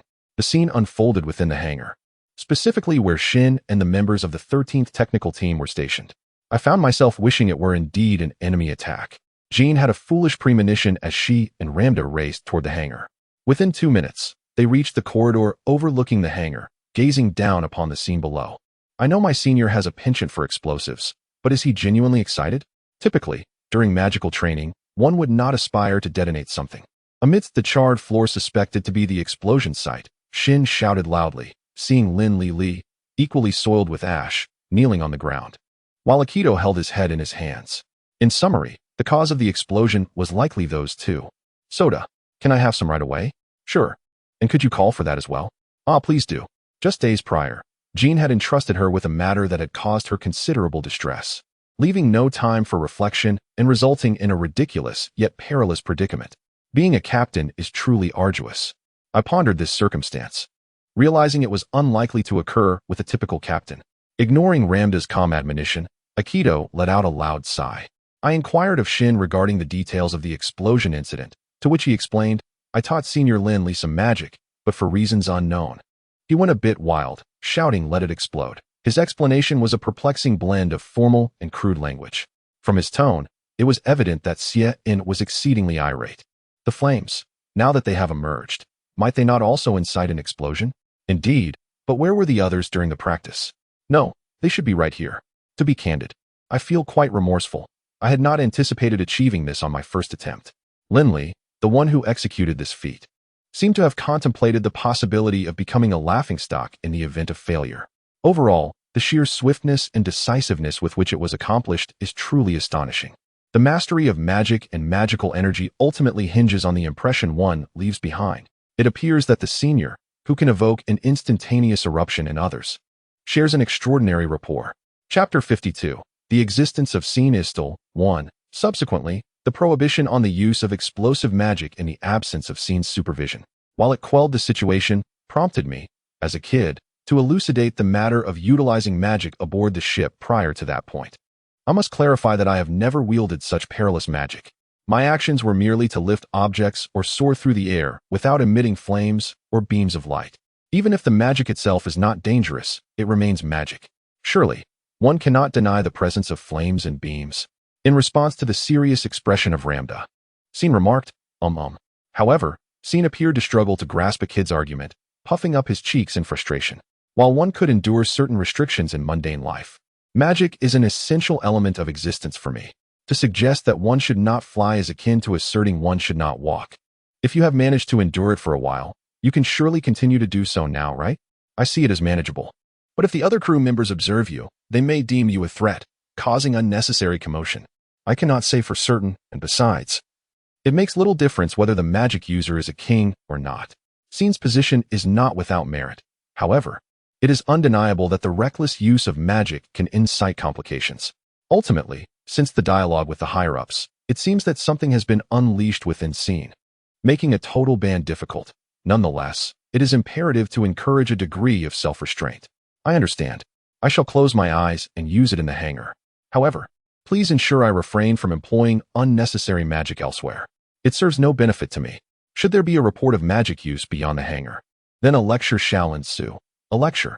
Summon Anna to the captain's quarters and reprimand her for at least an hour. Since Scene consistently adopts a supportive role, we cannot issue authoritative commands. This is particularly critical concerning attitudes toward life both during and outside of combat operations. Moreover, without clear detrimental circumstances for the human army, imposing penalties becomes exceedingly challenging. In this context, the greatest potential threat to a kid remains the lecture, as it does not reach the level of punishment. Even if the individual is a supporter, there is no issue. A mere verbal reprimand does not constitute a threat to one's personal safety, thus Scene cannot vehemently refuse. While one might consider evading the lecture itself, based on the interactions thus far between Anna and Scene, it is certain that simply bringing Anna will avert this predicament. There is likely no more effective means to influence Scene than this. A kid's prediction appears to hold true. Scene did not exhibit anger, but rather a subtle expression emerged on his face. A lecture, huh? What? As long as I avoid using it outside the hangar. It shouldn't be too difficult, right? Captain, you are indeed quite familiar with me, aren't you? If I do not comply, there would be no way forward. Upon seeing a kid, Scene inexplicably muttered an apology, promptly affirming his commitment to the agreed terms before hastily departing. What was that all about? No, if I saw your face, I would likely apologize immediately as well. When questioned about Ramda's expression at the time, which bore a stiff smile, he replied, though I cannot articulate it clearly, I felt a profound sense of guilt. In any case, the matter seemed to reach a resolution, allowing a kid a moment to rest, which had been his original intention. He had intended to leisurely gaze upon the mech hangar from the passageway by the wall as usual, but was called over by Jinzo, who suggested, rather than looking from above, why not sit in that corner? It appeared he was aware of Aki's frequent visits to this spot. Heeding Jinzo's advice, a kid casually placed a folding chair in a non-obstructive area and sat down. Before long, Akira appeared with coffee, and by the time he regained his bearings, he had been thoroughly attended to. At that moment, he suddenly noticed the presence of a prior guest. Your Highness Hummingbird? Do not speak carelessly. Human. The hummingbird within the metal cage appeared quite displeased. This was a kid's first encounter with him following his communications with Miranda. If one were to inquire whether it was necessary to converse with the hummingbird, the answer would be a resounding no. The hummingbird was already aware of the peculiarities concerning South America that had arisen subsequently, yet he himself was unaware of the details.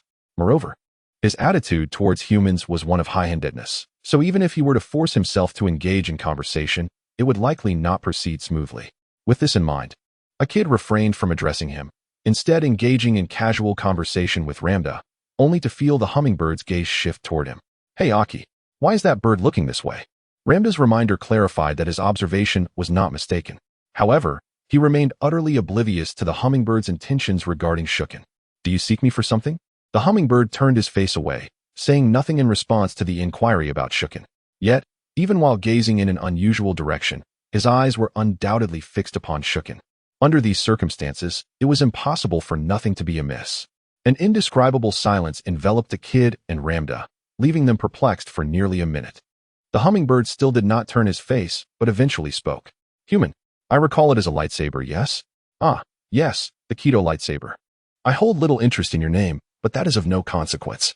Confronted with this high-handed and arrogant demeanor, Ramda, sitting beside him, frowned in displeasure. Yet the hummingbird remained completely unfazed. "I shall be direct. Do you comprehend what manner of existence that boy embodies?" The hummingbird's deliberate reference to that boy could only pertain to Scene, as no one else would suffice.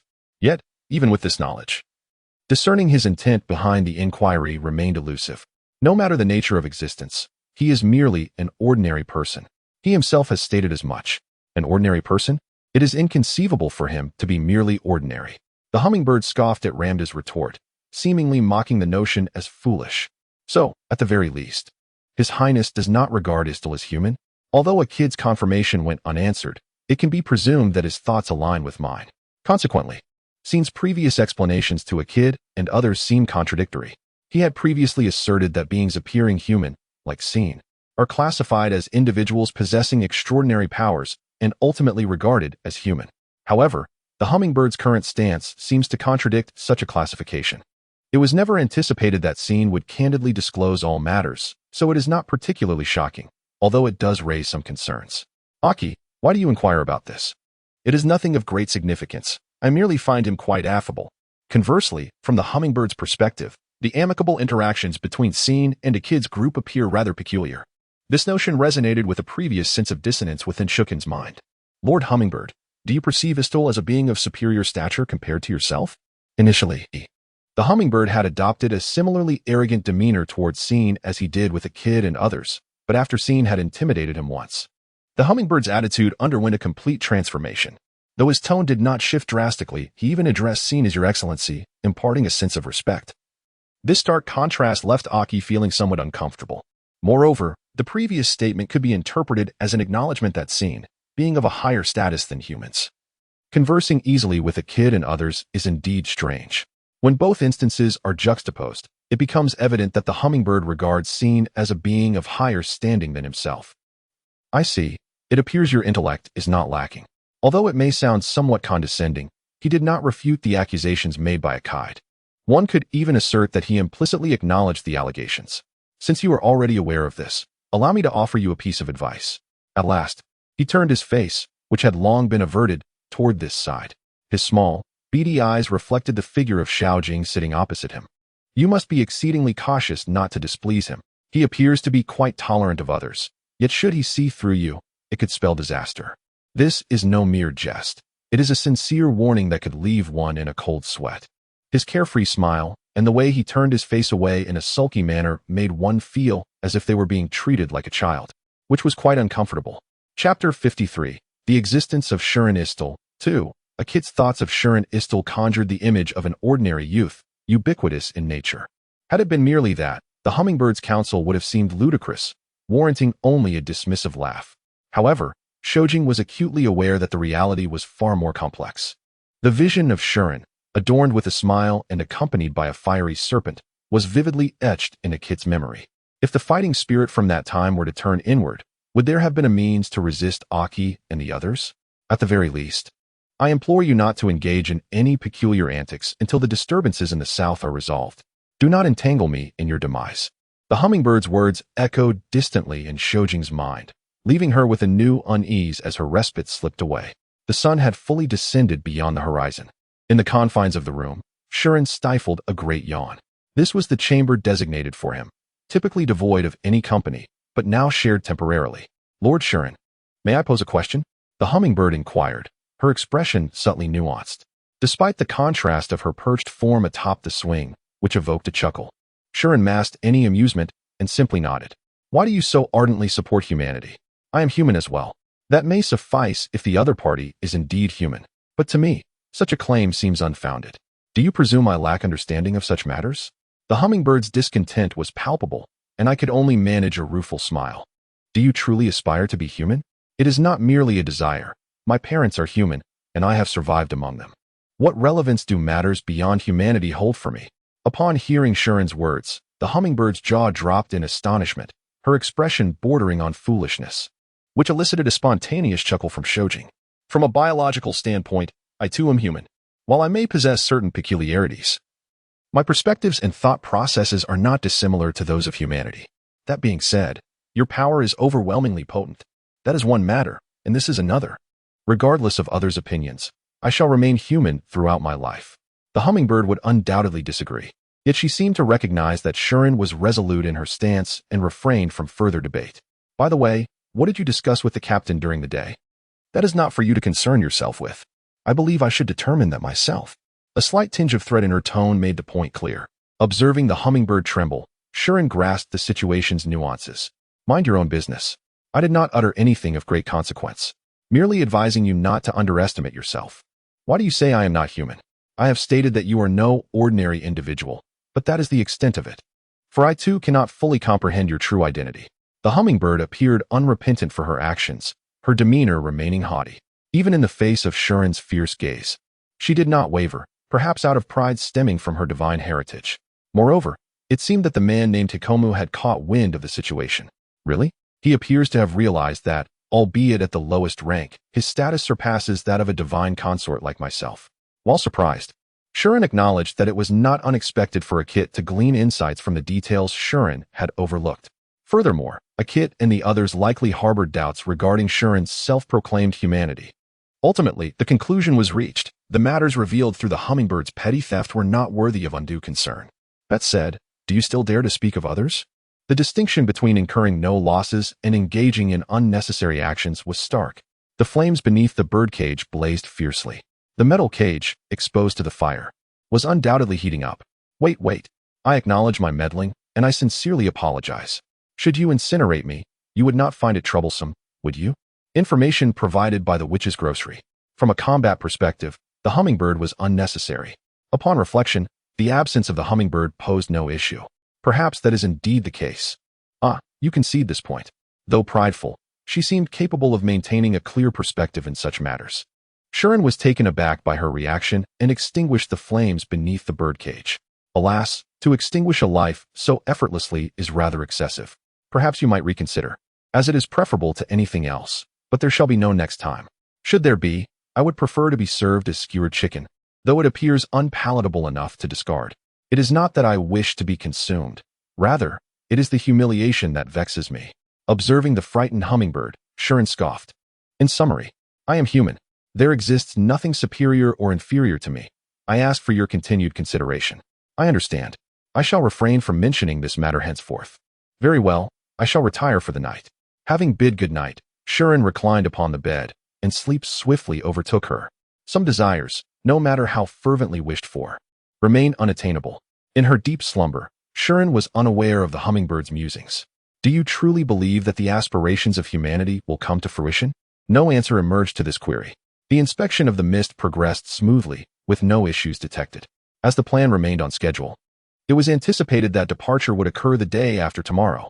Speaking of which, the report from the witch's grocery should soon arrive. Yet no communication had been received thus far. Reflecting on this, I realized I had yet to determine how to receive their correspondence. As Shuren was summoned to the captain's quarters, Akit furrowed his brow. I found myself grappling with a mild sense of self-reproach for having neglected to discuss such fundamental matters with him. Yet the abruptness of events rendered such oversight somewhat forgivable. Setting that aside, the current concern revolved around the communication method with the witch's grocery. Shall I contact you directly? Would that convey an impression of urgency? He was not the type to merely engage in clever tricks. Though somewhat sensitive about age, much like a woman, Miranda, having lived for over a millennium, was fundamentally broad-minded and tolerant. There was no need to inquire proactively about the situation. Rather than fret here, it would be more prudent to reach out to them directly. Indeed, I concur. Akit nodded in agreement with Anna and Misty's suggestion, who sat flanking him. Then, Istil, I apologize, but please initiate contact with me. As if imposing interference upon Aki's directives, a notification sound for communication resonated. Akit formally declined Shuren's response before agreeing to the message. This is the security team at the main gate of the Miami base. Captain Akit K. Ken, may I take a moment of your time? Certainly, what is the matter? The cargo addressed to the captain has arrived, though no special request was made in advance. Members of the human military primarily reside within warships or base living quarters. In relation to this, letters, packages, and goods ordered through mail from acquaintances can be sent to the base, but in such instances, a prior request must be made that such items are expected to arrive on this date. This is a precautionary measure for safety, to guard against the potential delivery of hazardous materials. It appears that the confirmation was prompted by the arrival of unrequested goods at the agent's location, who is unlikely to have overlooked such procedural matters. In fact, he is currently tilting his head in confusion, seemingly oblivious to the contents of the package. I apologize, but could you please inform me of the sender's identity? The sender is a witch's grocery store, seemingly from England. Upon hearing the name conveyed through the phone, Xiaojing emitted a sound of surprise, while Xian stood beside her, utterly astonished. What could this mean? Akite's gaze shifted toward Xian, who vigorously shook his head in a gesture of uncertainty. Then, is it true? Akite inquired once more with his eyes, to which I gently nodded, indicating a tentative affirmation. I apologize. It seems the luggage should have been sent here. Due to its somewhat unusual nature, I will retrieve it just in case. Please refrain from handling the luggage too much and wait. Chapter 54. The Witch's Delivery. 1. Understood. I shall await your response. The directives from Akit were rather peculiar. Yet he was not oblivious to the burdens that accompanied his position, particularly the existence of Shuren. Although he hesitated somewhat, he ultimately acquiesced to my request, and the communication came to an end. Shall we invite Istil to accompany us for a comparison? It should pose no issue. Let us proceed. Walking through the grand entrance one by one felt rather delicate, but the items were indeed necessary. Consequently, all 4 individuals in the captain's quarters ventured to the main entrance to collect the luggage, met with inscrutable gazes from the security personnel. Amidst the curious stares of the security team, the group received the parcels sent from the witch's general store. At Shuren's suggestion, they opted not to return to the captain's quarters, but instead made their way to the hangar. The members of the 13th technical class were present today, but perhaps due to their busyness, none approached the area. Shuren, Istil, why must we open the luggage in the hangar? Wasn't the plan to receive intelligence and weaponry regarding the anomalies in South America? The most troubling aspect was the possibility of an object of considerable size springing forth the moment the boxes were opened. The luggage itself consisted of a cardboard box manageable by 2 hands, yet as it was dispatched from a witch, its visible dimensions provided little reference. It remained unclear what weaponry Miranda and the others intended to prepare, but the emergence of a weapon designed for wielding with powered armor was entirely plausible. Shuren's response made Misty's cheeks twitch momentarily, after which she ceased her complaints. Once everything was confirmed, he instructed Xiaojing and the others to step back slightly, and then commenced the unpacking. With trepidation, Shuren opened the box, uncertain of what might leap out, only to find 2 identical boxes inside, both of which evoked a mix of relief and disappointment. Upon extracting the boxes, he noted that they bore the names Akit and Shuren. Captain, at any rate, I belong to you. Is that so? Is it permissible to open them? The lady seems quite fond of the captain, perhaps. Shuren reasoned that there was little risk of mechanisms designed to harm Akit residing within. While he could not entirely dismiss the possibility of a prank box or firecrackers being included, that was a matter for another time. What is this? A mobile phone? Both Akit's and Shuren's boxes contained the same item, a touchscreen mobile device that was not particularly rare in this era. Absent were the logos of conventional electronic manufacturers, replaced instead by the names Akit and Shuren, accompanied by a badge themed around a witch's hat. Could this be a mobile phone crafted by the witch's general store? It is astonishing that a witch would venture into creating electronic devices. Despite appearances, she had an affinity for novel inventions. Generally, individuals struggle with modern science and electronics, yet there are those who harbor an interest in such matters. As a technician, Shuren possessed substantial knowledge in this realm, frequently fielding inquiries from strangers regarding these topics. It is not a simple affair. In essence, human technology has been appropriated by outsiders.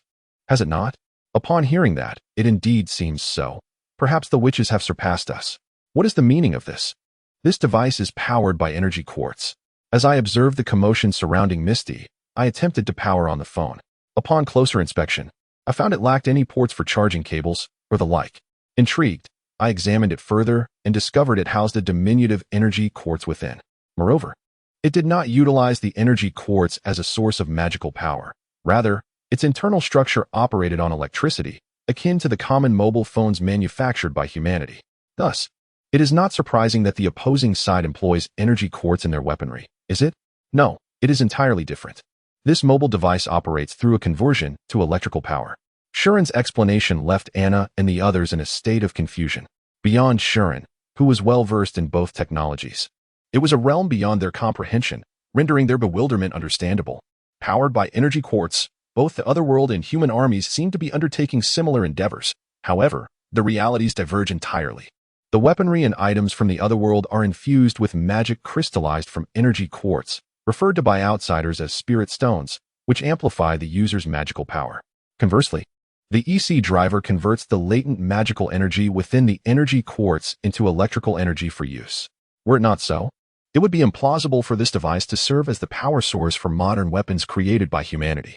Converting magical energy into electrical power through magic is relatively straightforward. However, this terminal appears to utilize technology beyond the realm of magic for such conversion, mirroring the EC driver in function. In other words, this terminal operates on a power mechanism that is either identical to or even more advanced than that of the EC driver. The conclusion is indeed that. Akit and Anna seemed unaffected, but Misty's face had drained of all color. The revelation that witches possess technology equal to or superior to what humanity was still exploring was undoubtedly disconcerting for someone like her, who harbored both disdain and fear towards others. In an atmosphere thick with unspoken tension, accompanied by a lively melody, Akit's mobile phone vibrated in his hand. Rushing to Akit's side, he peered at the screen, which displayed an incoming call along with Miranda's name. "Captain, let us converse through the speakerphone." The operation is not dissimilar to that of an ordinary mobile phone. Nodding in agreement with Shuren's instruction, Akit executed a few simple commands. Silencing the ringtone and connecting the call. "Hello? Hello? Is this the call from Captain Lightsword?" Upon hearing Miranda's voice, which he had only just encountered a week prior, Akit affirmed, relieved to hear her exhale audibly through the phone. "All has been delivered, and the call is successfully connected." "This is splendid news. Miss, what is this mobile phone?" "It is a magical mobile phone intended for sale at the Witch's General Store." The alchemists refer to it as the magic flute. This is a prototype that merges magic and science, and it appears that its quantity is rather limited. While it is termed a fusion, it is, in truth, based on human mobile phones, with magic applied to its power source and finer details. Miranda confessed that, to be frank, 90% of it is an ordinary mobile terminal. I have had several individuals test its functionality, and I believe it should be relatively easy for someone like Captain Lightsword to adapt, if only I could receive feedback on its usability from a human perspective. This considerate gesture seems to stem from concern for Xiao Jing and the desire for testing. It is reasonable to presume that Shuren was also intended as a tester. "Madam, may I inquire about the technology behind this mobile phone?" "Huh. Is it all right? Would I even comprehend it? You do not understand? The younger witches assisted me in planning this. Currently, I can only utilize the phone and messaging applications." "Is it your grandmother?" The exclamation that escaped Shuren was likely innocent.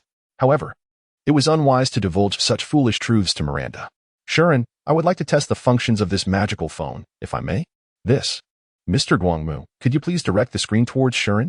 Though Miranda made her request with an air of insistence, Akit complied and shifted the screen in that direction. In the next instant, a magical array unfolded a mere centimeter from the screen. "Ah, this useless contraption," I thought, but it was too late. The ice block released by the magic array struck Shuren squarely in the face. The ability to transmit magic through terminals, allowing individuals to heal and dispel curses even from great distances, is truly remarkable. Miranda spoke with considerable pride to the reclining scene. Now, she was about to address an important matter. After concluding the sanctions against Scene, she cleared her throat deliberately and began to speak. Naturally, the subject concerned the findings of the investigation in South America and the weapons provided. Conducting this discussion in the hangar was unavoidable. Yet remaining stagnant on such a complex topic posed its own challenges. Scene glared at her, gesturing towards a corner of the hangar, summoning a number of folding chairs and a makeshift table with magic, swiftly arranging them. Mr. appeared somewhat taken aback, but Akito and Anna settled down without surprise, ready to listen to her discourse. Chapter 55, The Witch's Delivery, 2. First, I present to you the eagerly anticipated intelligence regarding the anomalies. Thanks to the diligent investigation conducted by my child, we have acquired knowledge about the epicenter of the disturbances and the capabilities of the nefarious creature responsible. Upon hearing Miranda's words, Akite and Anna expressed their admiration, while even the reclusive Misty listened in silence, wary of attracting trouble. So, where exactly is the malevolent creature behind these disturbances? In the world's largest tropical rainforest, the Amazon rainforest. Responding coolly to the forward-leaning hummingbird, Miranda revealed this shocking information. However, for the hummingbird and Shuren, the answer was anything but calm. How could it be? A land overrun by demons. The frenzied hummingbird in its cage astonished Akite and the others, and Shuren found it equally difficult to accept Miranda's statement. Shuren, do we not comprehend the peril that the emergence of such creatures in the Amazon would pose? Indeed, to my knowledge, it seems implausible. Yet, Shuren was acutely aware that nothing in this world is absolute. Moreover, Miranda, who possesses a deeper understanding of the world than Shuren and the others, would not make such assertions without concrete evidence. The fundamental premise is that relics and lands associated with ancient religions and civilizations, as well as nature preserved since ancient times, are not easily accessible. Why? Because they are safeguarded, preventing fortune from encroaching upon them. Religious sites, needless to say, and ancient civilizations are fundamentally intertwined with mythology. Furthermore, while we cannot assert that all gods and monsters from the remnants of world mythology existed, it is indeed true that they once did. The existence of the hummingbird itself serves as a prime example. As a companion of the Aztec sun god, Huitzilopochtli, it signifies that Huitzilopochtli was indeed a real entity. The deities that existed in that era were venerated by people, who offered prayers and sacrifices in exchange for protection against calamity and malevolence. The foundation of such blessings lies within the relics like temples, which still largely retain their protective functionalities today. Hence, the malevolent entities cannot approach due to the protective barriers in place. Nature is no different, even in modern times. Numerous beings such as spirits and fairies reside within the natural world, establishing barriers that thwart intruders. Subsequent investigations would reveal that there should be no instances of invaders appearing around the Amazon rainforest, as it is likely to be safeguarded by powerful barriers compared to other regions. Regardless, this is the largest expanse of dense forest remaining on our diminishing planet. It is said that spirits and fairies from around the world, having lost their original forests and rivers, ultimately drifted to the Amazon. Moreover, the greater the influx of outsiders inhabiting that land, the stronger the barriers they inadvertently create. Could it be that the Amazon, protected by such formidable barriers, has become the source of that misfortune? It is indeed difficult for us to believe. After uttering a few frail words, Miranda seemed to regain her composure and began to recount the matter at hand. The true instigator of these anomalies is a creature possessing a distinctly terrestrial nature, akin to a spirit. For now, we shall refer to it as the great diver hiding within the earth. A great dive, you say? Its ability lies in submerging into the earth. No, one could say it assimilates with the earth, utilizing a semi-ethereal body to merge with the ground, manipulating it as if it were its own form. What does that entail? Not only the earth, but also the plants rooted there can be freely controlled. In essence, manipulating the rainforest itself. Is the Amazon rainforest itself the adversary? Shuren's summary left Akite and the others aghast. Such an outrageous act should be feasible.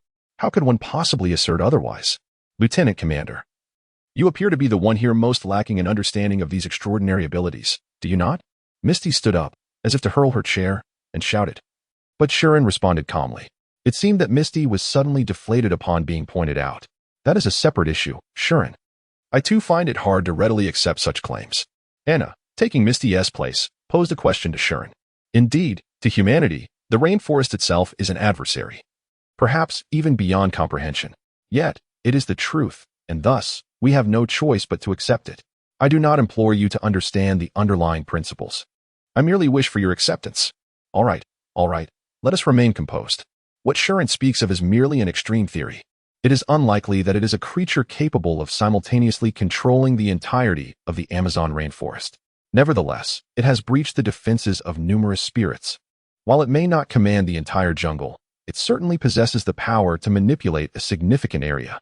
Shuren nodded in agreement with Miranda and the hummingbird's dialogue. By the way, madam, have you considered a method to defeat it? Of course, we have prepared the necessary tools for that purpose. Observing Miranda's confident demeanor, Shuren realized that this was not a battle devoid of hope, and he breathed a sigh of relief. Shuren and the others began to attentively listen to the strategies Miranda had devised. They spent several minutes concluding their communication with her, and before them lay a mountain of supplies. Magic has a way of exceeding our expectations. Really? How could such an abundance of supplies arrive in an instant? It seems absurd to even attempt to predict it. The mountain of resources, which could not even be transported by a large truck, was just magically delivered. Specifically, it was achieved through spatial transfer magic via a magic circle. For us, utilizing transportation magic for deliveries is as common as breathing. Indeed, while we remained hidden, he would periodically come to provide for us. Your common sense appears to be remarkably devoid of sense from our perspective. Shuren observed Anna, who was left dumbfounded, while he verified the supplies received. This bundle of papers, is it the report from this investigation? This stack appears to be a list of provided supplies. Do people in this era still rely on paper documents? Though Misty's attitude seemed dismissive, had everyone else adeptly transitioned to electronic data, she would undoubtedly harbor disdain. However, these are merely ordinary sheets of copy paper, which implies that data can indeed be provided. Perhaps it is a customary practice in their business dealings, as almost no one seems to utilize electronic devices. Rather than saying that witches cannot use electronic machinery, it is more accurate to state that those outside the witches' realm cannot utilize them, hence the deliberate printing of paper documents. The transition to a paperless society for those beyond their realm remains a distant dream. They are even capable of creating magical flutes and similar objects. At the very least, the witches can still operate the relevant electronic devices. There are also witches of my age. These young individuals are quite proficient. Miranda has also mentioned that magical devices are a project of the younger generation, likely spearheaded by those witches who regularly employ electronic devices. For this reason, the intricate details regarding technology remain elusive. However, since the terminal itself is at Shuren's disposal, an investigation is still feasible. Nevertheless, as expected of the witches' grocery store, considering that those outside their realm cannot wield magic, they have carefully selected modern weaponry that can be utilized by both powered armor and infantry.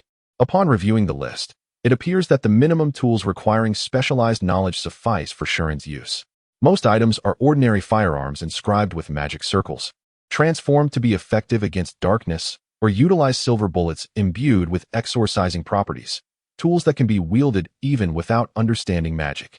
Yet, Shuren, why are they selling weapons meant for humanity in a catalog directed at those outside their realm? It seems unnecessary, does it not?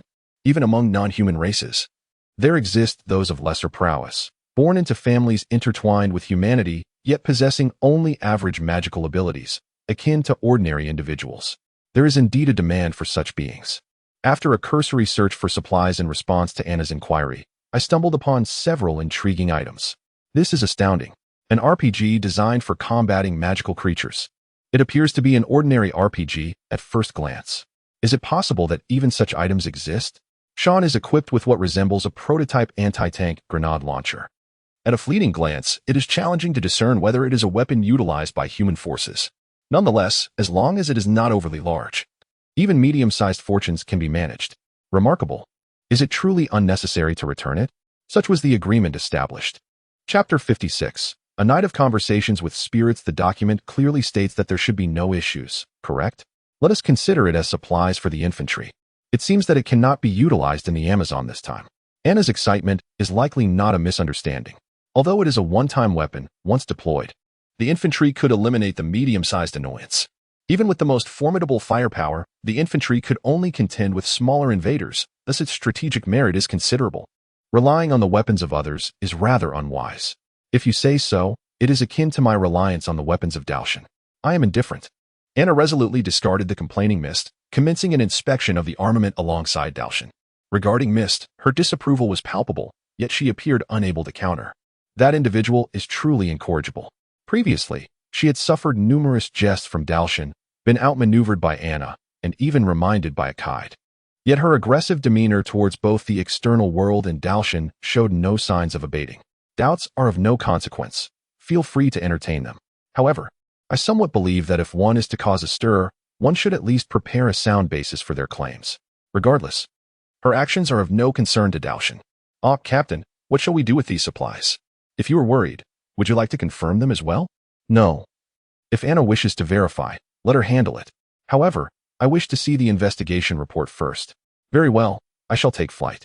Holding the investigation report in one hand, he soared through the wind to land it gently in Aki's grasp, effortlessly grasping it.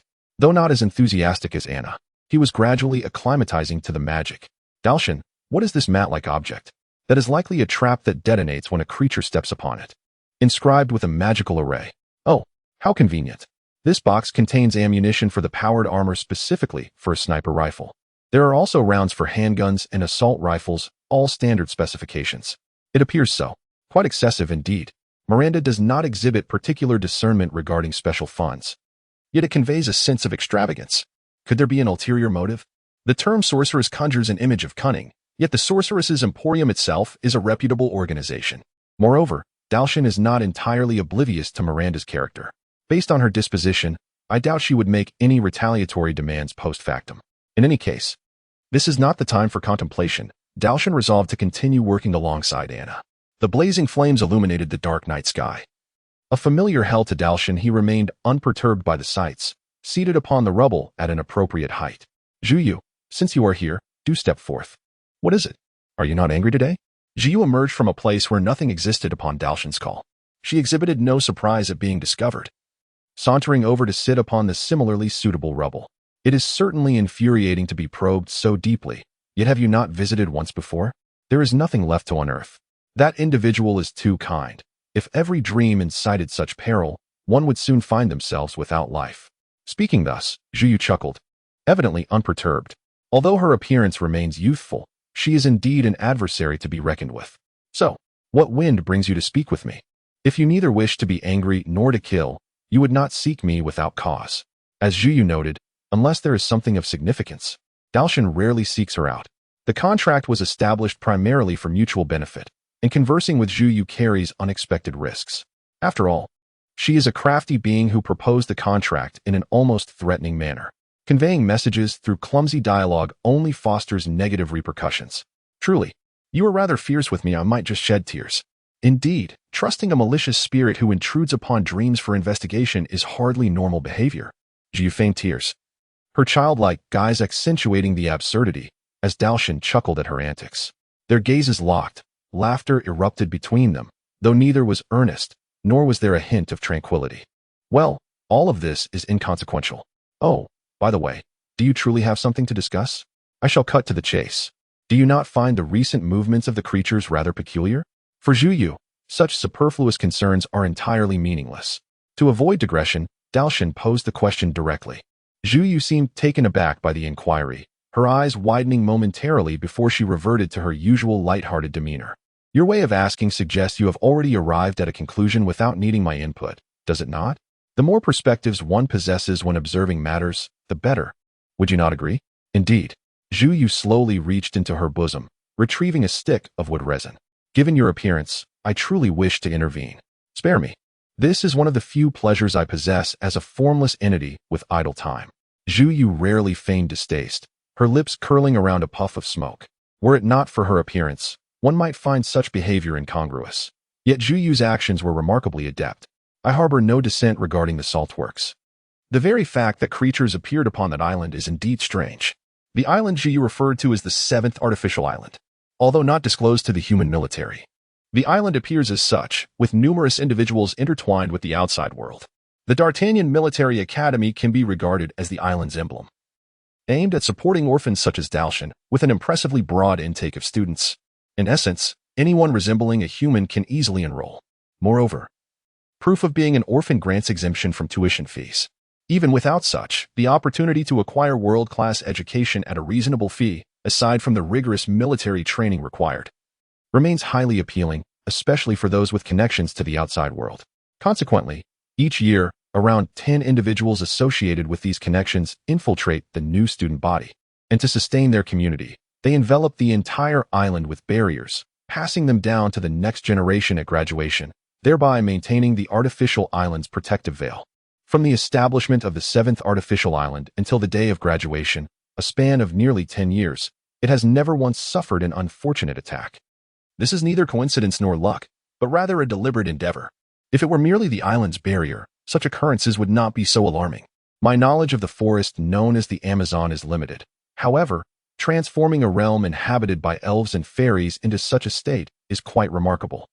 The barrier of the artificial island is simply a rudimentary tool prepared by the sorcerers. Its destruction would not elicit significant surprise. Yet, the barriers formed by the presence of spirits such as elves and fairies are not so easily breached. Should such a situation arise, it would indeed signify something amiss. I have never ventured into the diary. It feels rather peculiar. Zhu Yu sighed, exhaling a puff of smoke. Frankly, I have yet to witness anything. Yet an ominous premonition lingers. If it were young Master Dalshan, there would be no cause for concern, but you must exercise caution. I had thought you might find this amusing. Such is the innermost thought of Dalshan. I had no intention of voicing this. Yet I was taken aback by Zhu Yu's earnest counsel, unintentionally letting slip my thoughts. I revel in combat and strife, in the chaos of self-destruction. However, the demise of those monstrous beings holds little allure. Is that truly the case? Indeed, it is as such. Zhu Yu exhaled a plume of smoke, his demeanor as relaxed as ever. Observing his mature composure, I was reminded that Zhu Yu has lived for centuries, older than even Xian. Wasn't there to be a grand battle against the Amazons soon? Just don't let me perish, dear Master Xian. Zhu Yu vanished, leaving behind but a wisp of smoke. I can't shake off a sense of loathing.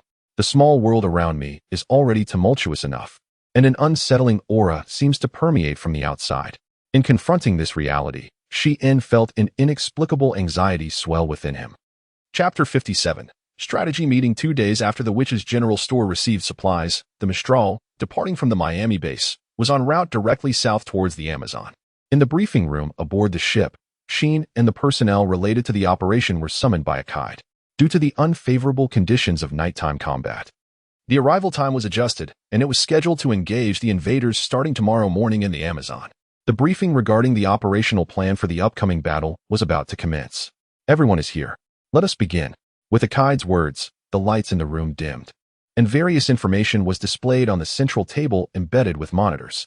Prior to this, we had requested intelligence from the South American base, which revealed a faint dark cloud response emanating from the heart of the Amazon rainforest. Faint. I would argue it's quite strong, wouldn't you? I surmised that efforts were being made to suppress the response. This was akin to the actions of the invaders with cloaking abilities who had shown no reactions just days prior. Regarding the question of Lambda, Misty did not hesitate to express her viewpoint, to which Sheen also agreed. A month ago, we might have overlooked such details. But now the sensitivity of sensors worldwide had been significantly enhanced, which was a positive development. According to the investigation conducted at the South American base, this was the only confirmed response. Even with information from non-cooperators, no other suspicious signals could be verified, leading me to question whether there was an error in the count of responses. That said, we could not afford to be complacent, as they might deploy subordinates akin to the creatures on the artificial island, right? Anna glanced at him, seemingly seeking confirmation, and she nodded. Yaki and Misty also appeared unperturbed by this possibility.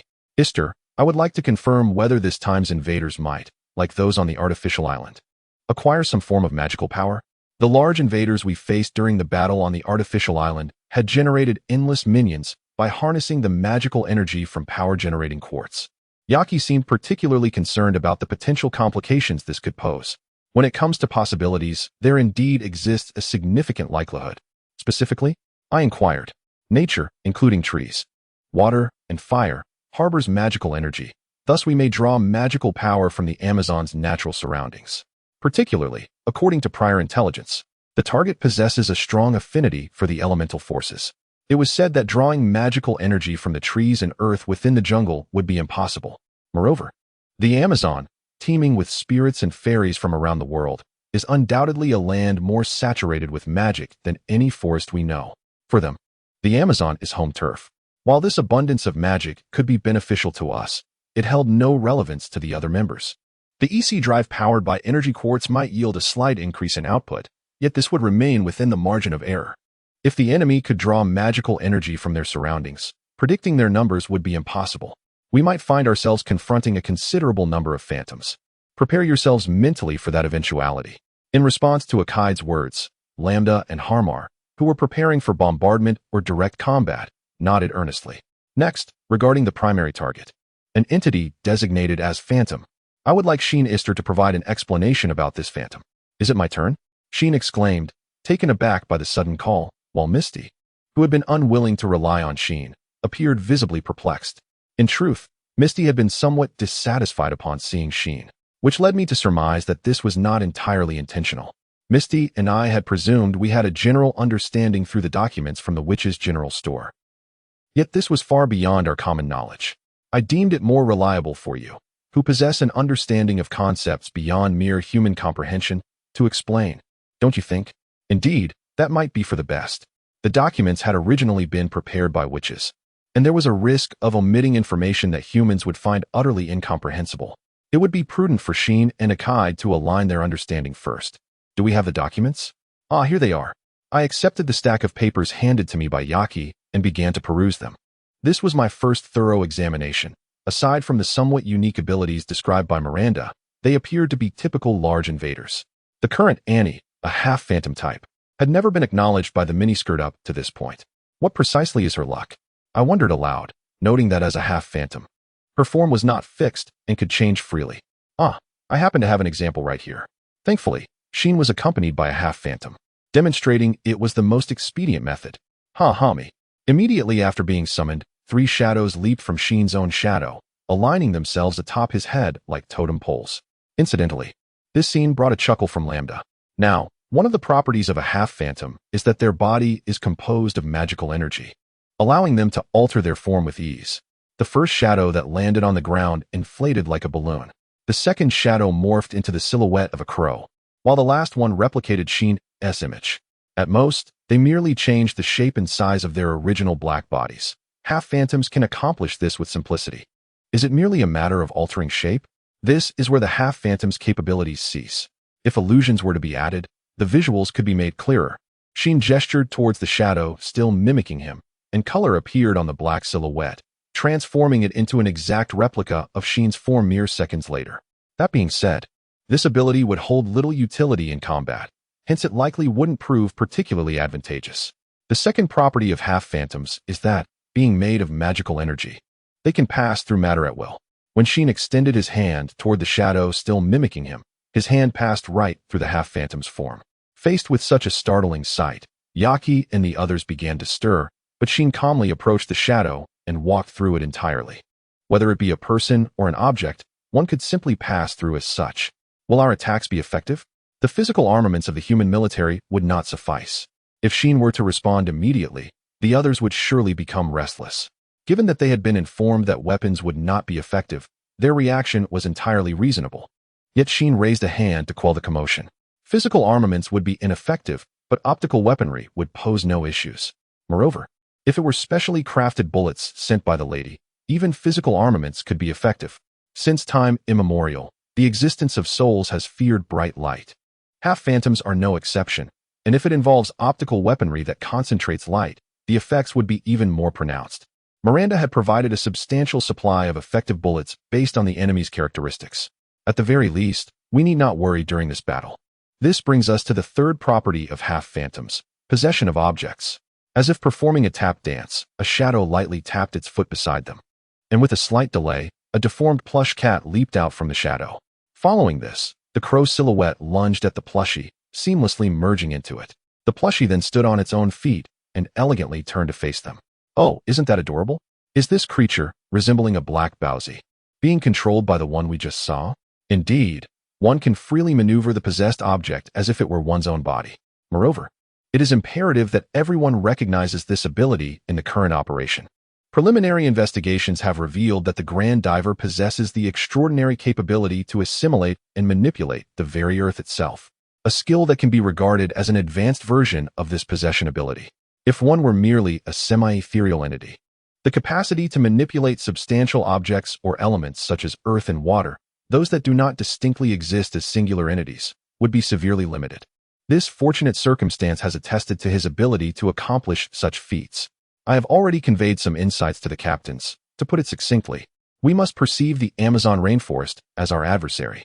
The earth that has been directly assimilated by the invaders is self-evident, and the flora firmly rooted in that soil will undoubtedly reveal the fangs of the invaders as well. Chapter 58.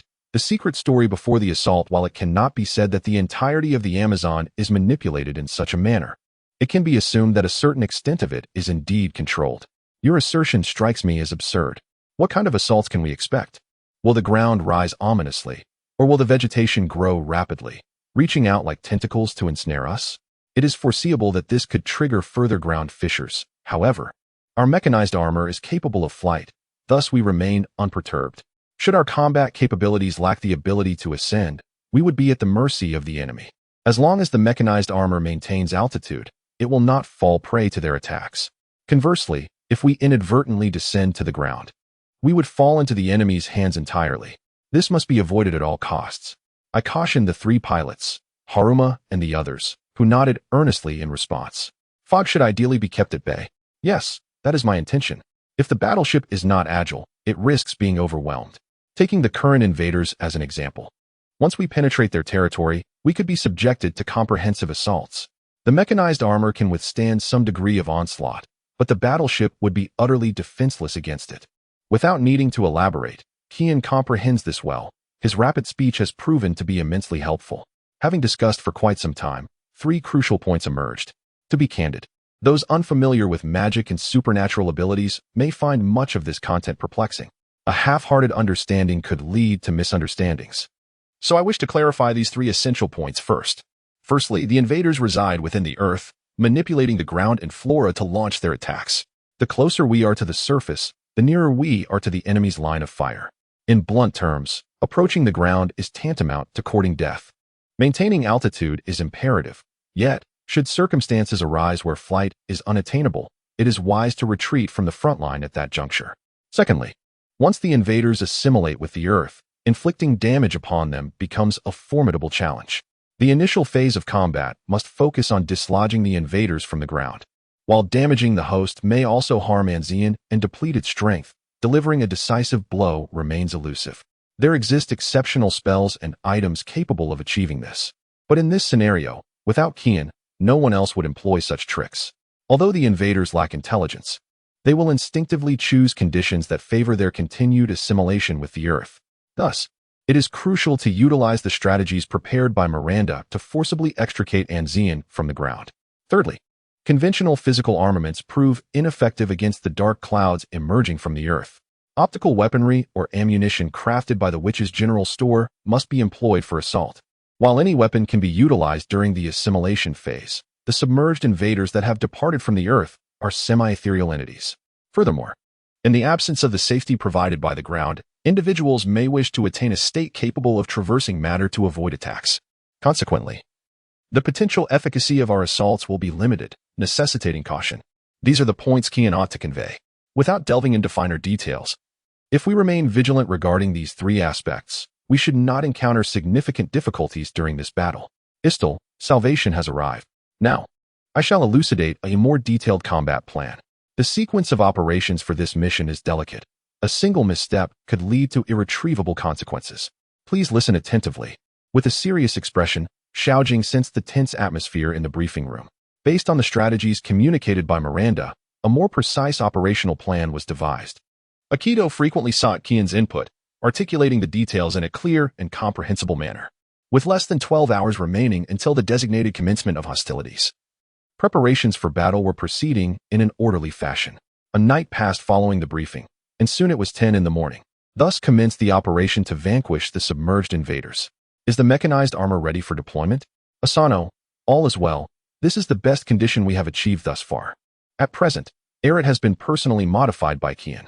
In essence, adjustments have been made to cater to Kian's preferences. If one were to inquire whether these modifications would be beneficial for anyone else, I could only respond with a cordial smile. Yet I can assert that they are indeed optimal adjustments for Kian. Moreover, Haruma and the others reported their conditions as well. Additionally, it was determined that Shoten would not participate in this mission. The previous sortie was an exception, and lacking a flying unit, she would be ill-suited for this operation. Although this was the final confirmation, each unit's combat strategy should now be firmly lodged in memory, correct? Of course, no issues here. You 3 need not worry at all. The concern lies with you, Kian. What a surprise. Wasn't there already a press conference? What is this student, who has not absorbed anything during class, babbling about? Well, Kian, unable to refute Anna's words, was met with Haruma's derisive laughter over the communication line. He brought this upon himself, the fool. Even I listen to what needs to be heard. Besides, the captain's explanations are exceedingly clear, so there is no cause for concern. If only that were the case. To be frank, I am primarily worried about whether you truly understand the combat plan. If it were solely Haruma speaking, I could challenge her. And both Reese and Lena would cautiously support Haruma. In that moment, the score stood at 4-1. Kian had no room for rebuttal. Very well, let us place our trust in this endeavor. Moreover, if Kian were to err in any way, I would swiftly reprimand him.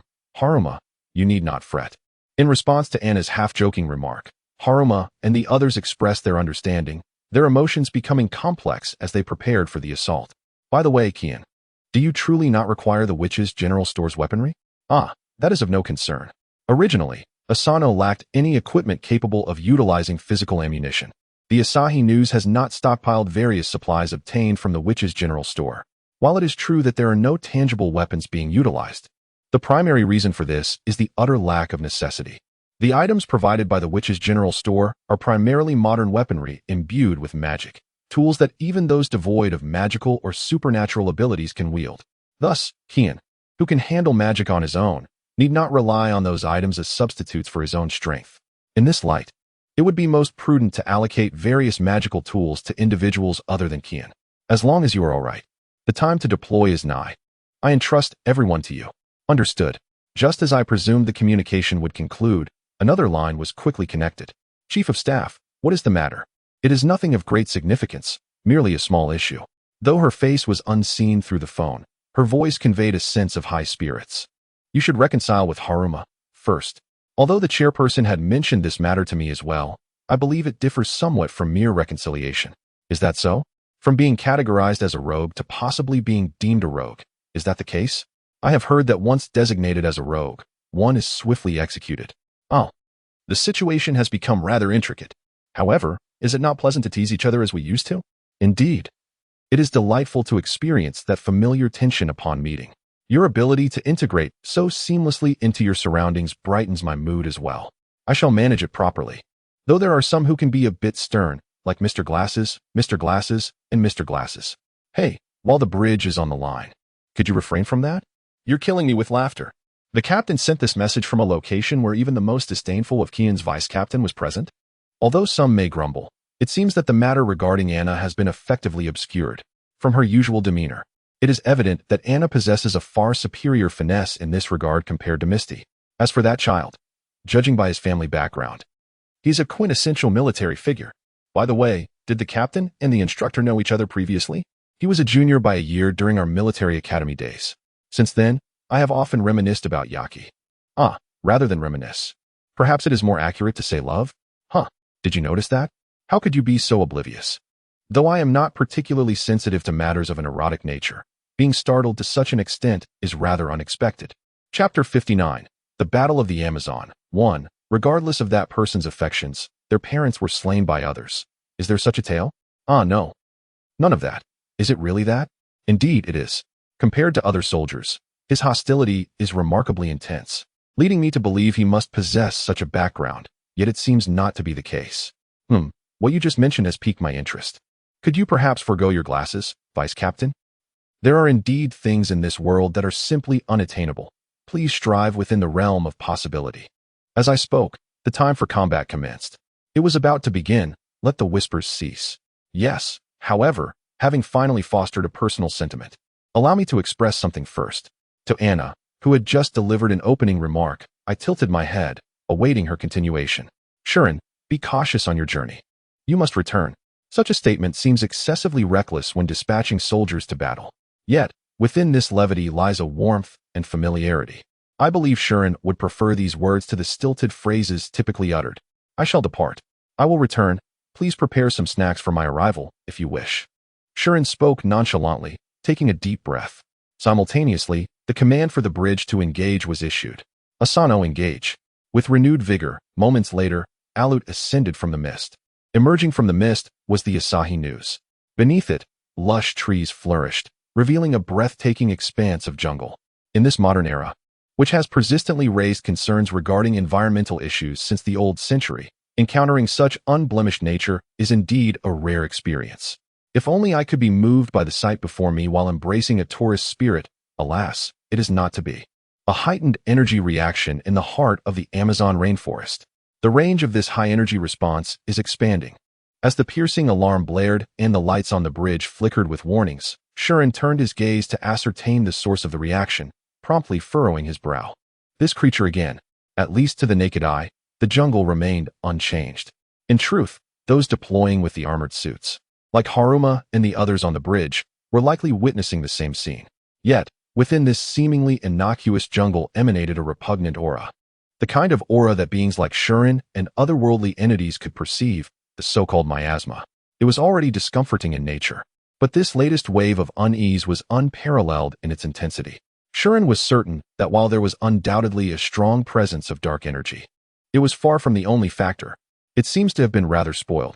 A serious voice from Hummingbird came through the communication line. He advised that this approach aids in detecting ominous premonitions, which is why he had placed Hummingbird's cage on the bridge during this operation. Evidently, Hummingbird had executed its task admirably. What had it consumed? The animals, plants, all souls beyond humanity had likely been devoured, hadn't they? Although this is a rather sentimental topic, the intensity of the aura varied greatly. The essence present at birth may differ in magnitude, yet there is little disparity in its dilution. However, by consuming other souls, its size and concentration can increase. The souls devoured by any number, at least 1,000. Is it that formidable? Indeed it is. From the perspective of an ordinary person, to liberate the consumed souls, they should be eradicated swiftly. Yet conveying this to the human forces holds little significance. Nonetheless, one crucial point remains. These enemies must indeed be eliminated promptly. The enemy's response has partially intensified. Remain vigilant. Following the mournful warning of the maple leaves, several locations within the vast jungle began to swell. The earth rose, quickly morphing into shapes reminiscent of human arms. I am coming. I shall bring this down. Evading the numerous outstretched earthen arms, I swiftly maneuvered. However, it merely dodged my advance once, persistently tracking my movements. Its hands were large enough to seize a powered armor suit with a single arm, yet its speed left much to be desired. For Alud, who valued mobility, and even for others piloting different suits, there was little concern about being caught in a straight line. Give me a shot. Facing the several arms pursuing from directly behind, I unleashed the high-output mode of the Dragon Sword. With no time to evade, the arm struck by the lightning collapsed, turning into ordinary sand. However, multiple energy reactions confirmed. The number of responses displayed on the sensors matched the quantity of arms that had beautifully vanished. Mere seconds post-destruction, new arms sprouted from the ground. Is it that simple to regenerate? This is not the true form of Enzu Yun, is it? While fending off the approaching arms, I continued my evasive maneuvers.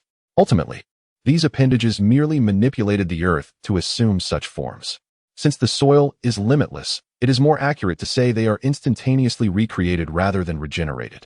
I am aware, yet it is imperative to address the issue of the true entity. Now, let the battle commence. Mist Stan. Maintain altitude as much as possible, keeping a safe distance from the reactions. Absolutely avoid entering the response range. The armored units dispersed, commencing the first phase of the operation as previously outlined. A sharp command from the bridge resonated from Kogain. The grand operation of the deep-diving assault was thus initiated. Dispersive Dragon Sword. Dodging the countless advancing earthen arms, I utilized magic to diffuse the beams of the Dragon Sword, concentrating on the arms sprouting from various locations and fundamentally severing them. While merely dispersing, the total energy remained unchanged. Yet it proved to be an excellent choice for targeting multiple foes over a wide area. Asano, do not move. Reflexively halting my actions at the sudden command. The explosion unleashed missiles in all directions, uprooting the arms sprouting from the ground near Shuren. Thank you. I gently expressed my gratitude to Lena before soaring towards the densely clustered arms. During this interval, although arms approached, none could match the speed of the morning. I calmly responded with shots or slashes. Dispersed like this. While being pursued by a multitude of arms in the air, the Dragon Sword, now expanded, struck the arms, coiling into elongated limbs, moving alongside the sniper. Shuren, thank you. All right, the sniper's options were limited. Primarily focusing on long-range shots, the sniper relied on single-shot weaponry. lacking the means to fire bullets from a machine gun. In other words, it was ill-suited for battles with numerous foes posing various challenges. How are the others faring? The chairman had been immensely helpful. There should be no issues. No need to worry about practical skills, after all. At that moment, a military knife dashed across the field of vision of Shuren and the others. Armed with the primary weapon in his right hand and an assault rifle designed for standard powered armor in his left, Ascalon charged headlong into the multitude of advancing arms. At first glance, it appeared a reckless maneuver, yet with minimal motions, he deftly evaded the encroaching arms, either slashing or firing bullets at close range to dismantle them. Perhaps sensing the threat posed by Haruma's reckless antics, the number of arms closing in diminished significantly. Such antics would be utterly impossible for Shuren. Chuma is an exceptionally strong-willed individual, fiercely competitive. Who are you vying against? It is Shien. He seems to care quite a bit about the matter he entrusted to you not long ago. The decision to have Shien perform was purely a strategic arrangement. But upon reflection, having one's adversary active on stage might indeed lack appeal. Therefore, I must exert myself as well. Should I become complacent, I shall face reprimand. Shien directed the barrel of the dragon's sword skyward, silently intoning, "Let the multitude of radiant lights from above shine and surge forth," showcasing the power to vanquish evil. As he unleashed the dragon sword towards the magic circle unfurling in the skies, countless luminous projectiles cascaded down, seemingly in harmonious response. Chapter 60. The Battle of Amazon, 2. Only avoiding friendly aircraft. In summary, light bullets were dropped within the assimilation range of the great diver.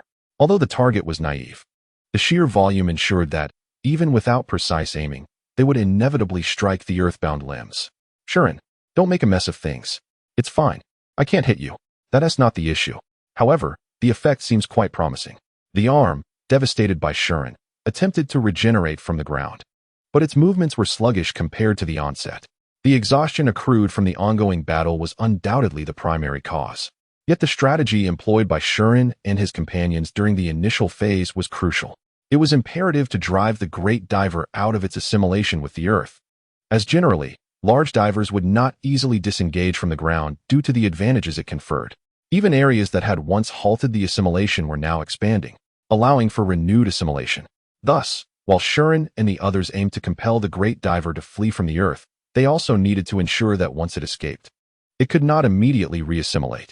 The pivotal element was the witch's homemade bullets and other weapons marked with the witch's sigil. These armaments could inflict damage even on semi-ethereal entities and were imbued with potent magic aimed at invaders. Much like sunlight to a vampire or silver bullets to a werewolf. Mere contact with these bullets proved devastating to the intruders. They were, in essence, lethal weapons. Furthermore, no entity would willingly engage in assimilation with something they perceived as poison. The decision to confront the earthbound limbs, despite knowing the limited effectiveness, was a tactic to divert the attention of the great diver, scattering them across the battlefield. The bullets were just the beginning. Missiles contained metal shards imbued with dark cloud magic, which would scatter upon detonation, embedding themselves into the earth. Even without utilizing witch-marked weapons, Shuren contributed to the magical effects akin to those of the armaments. Unlike the bullets and metal shards, the effects of his magic would dissipate over time. Yet in this operation, their impact was significant. The ground was littered with bullets and metal fragments, rendering it a veritable hell for the adversary. To avoid detection, numerous distractions were deployed during the battle, ensuring there was no retreat midway, thus completing the preparations for the area. Particularly, the recently unleashed downpour of light bullets was expected to be a decisive strike.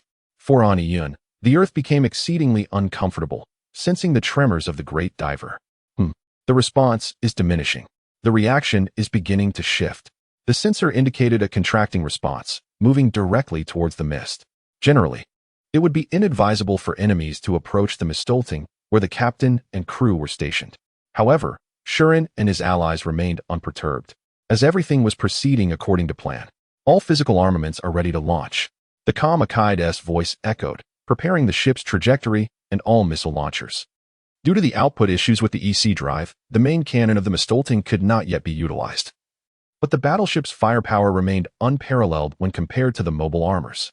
Utilizing 4 mobile armors to confront the intruder, they guided it towards the direction of mistolting. Then, to prevent the escaping invader, they unleashed a barrage of witch-marked weapons to expel it from the earth. This marked the final phase of the initial stage. Ister had yet to reveal any signs of unleashing the intruders, raising the question of whether the enemy harbored any secrets. If they had been reduced to this state without revealing their hand, it was likely they had nothing left to offer. Powerful monsters do not necessarily produce familiars. It simply happened to be the case with this one. Then, no need for courtesy. Whether it was the reassurance from Shurin and Hummingbird that quelled his unease, Akaid exhibited a combative demeanor. Ramda, don't dismantle. Seriously. All missiles, full impact. Mobile armor squad. Aside from sniping, provide me with the extras. All right, then unleash with abandon. Amid the enthusiastic exclamations from the bridge, he set the Dragon Valley to high power mode. Amplify the spell, triple deployment. Layer the purifying brilliance.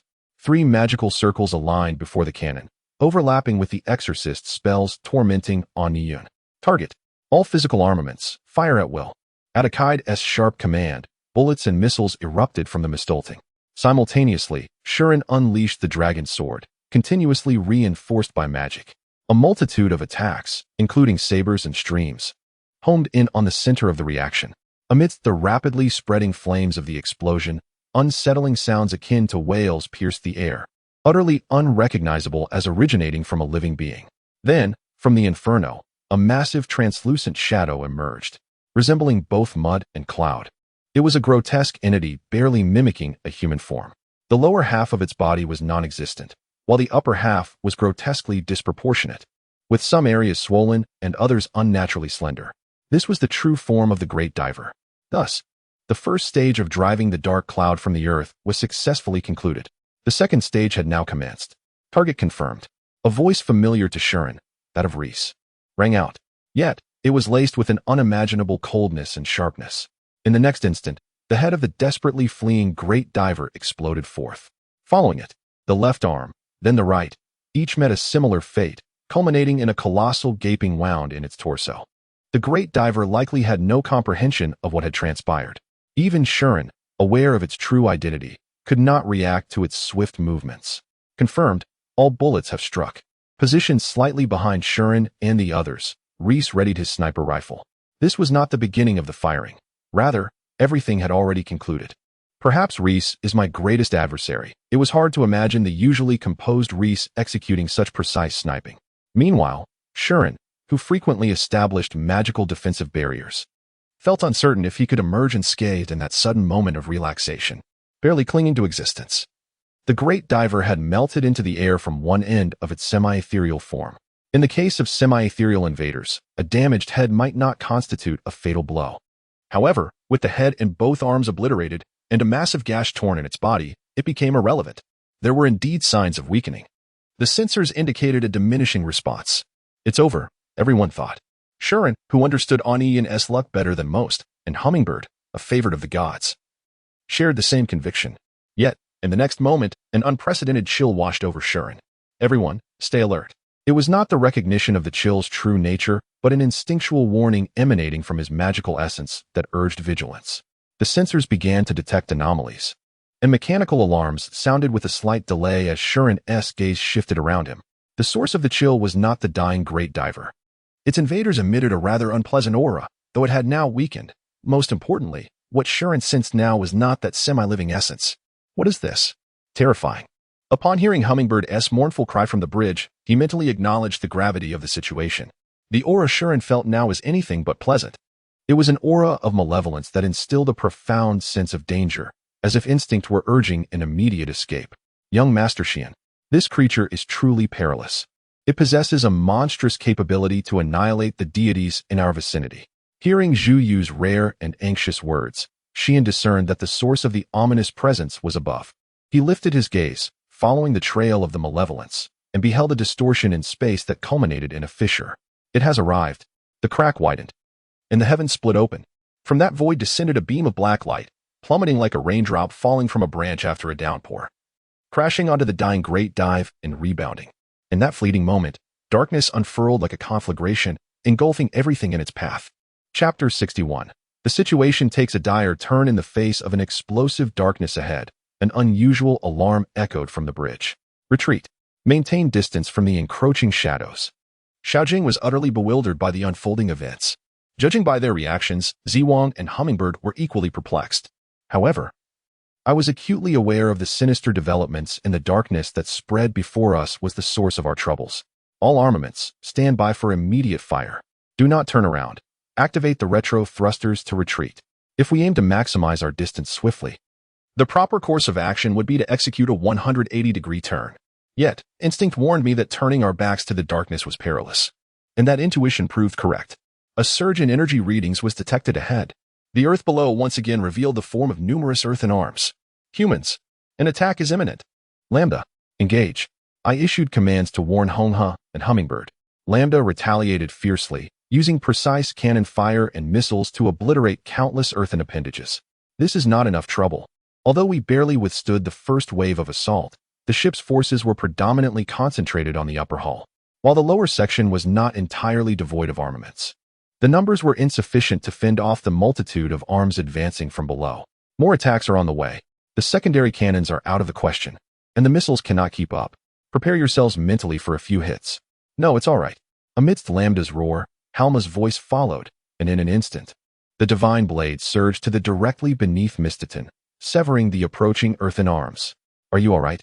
Soon after, Asahi and the remaining powered armors began to gather around, defending against the encroaching mist. Fortunately, we had yet to incur any losses. The situation remains dire. Indeed, during our exchange, the attacks from the various powered armors and Lambda's defensive maneuvers continued unabated. In the vicinity of the vanishing deep diver, the darkness loomed thickly like heavy clouds, rendering sensor readings ineffective in discerning the conditions within. From the bridge, it was evident that the darkness before us emitted an extraordinarily potent dark cloud response. To put it precisely, the situation was exceedingly grim. Istal, if I were to inquire what that is, would you have an answer? Regrettably, I do not know either. Though it was anticipated, Shuren's response came swiftly. The amassed filth. It is a phenomenon I have never observed before, and I cannot fathom it being a natural occurrence. It cannot be a natural phenomenon. Were such a thing to occur naturally, this planet would soon face extinction.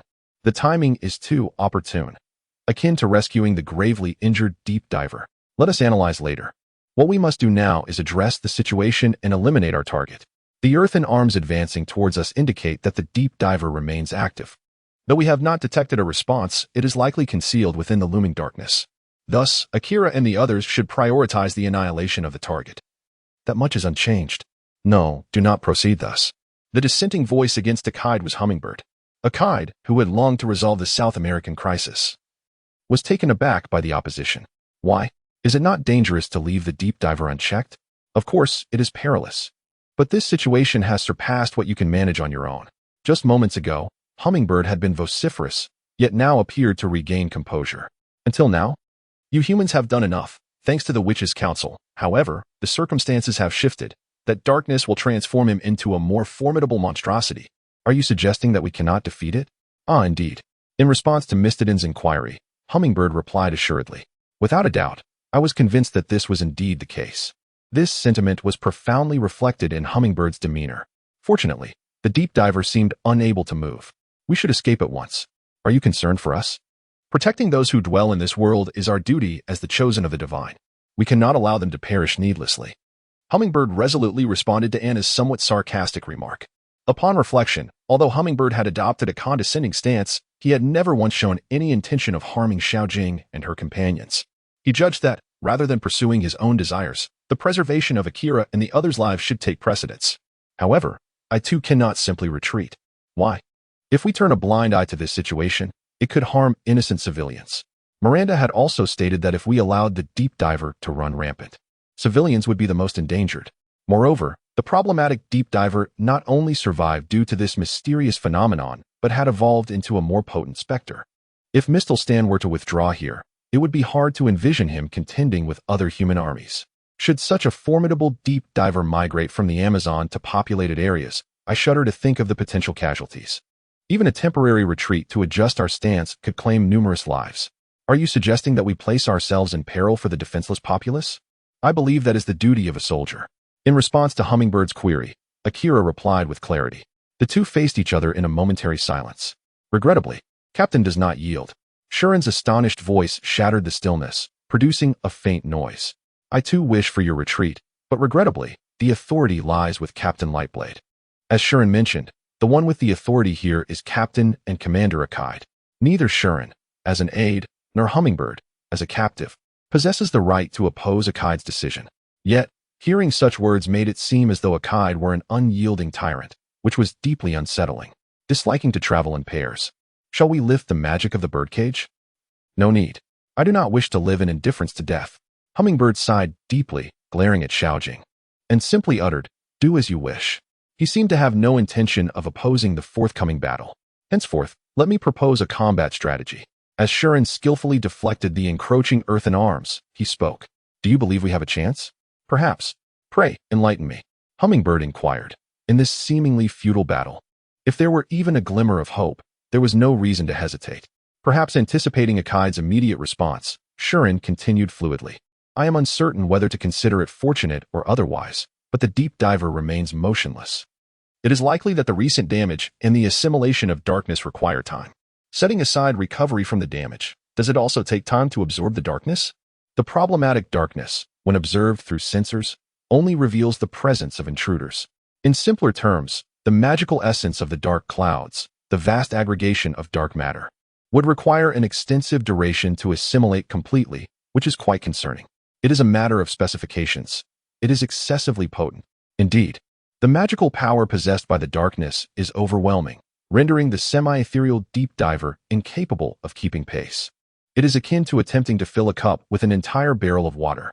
Shuren elucidated that the current deep diver is absorbing darkness within the realm of possibility, augmenting its maximum capacity for magical energy, whilst persistently striving to assimilate the remaining darkness. Thus, the extensive darkness would require a significant amount of time to absorb entirely. Until then, the adversary will remain motionless, granting us ample time. However, the longer we wait, the stronger the enemy may become, right? That is indeed the case. Indeed, there remains a considerable interval before the Grand Diver's undertaking commences. However, should one squander this precious time, it may transform into an uncontrollable entity as articulated by the Hummingbird. Is it not possible to vanquish him before the absorption concludes? The darkness proves to be an encumbrance, obscuring the target's location, even a half-hearted assault. If it were to strike true, would merely result in immediate recuperation. The vast expanse of darkness extends, enveloping everything in its shadow, making it exceedingly arduous to locate the Grand Diver, who is of comparable or lesser dimensions than the powered armor, especially when the internal conditions elude sensor detection. That said, there is still a glimmer of hope. Really, in such circumstances, one would not resort to deceit.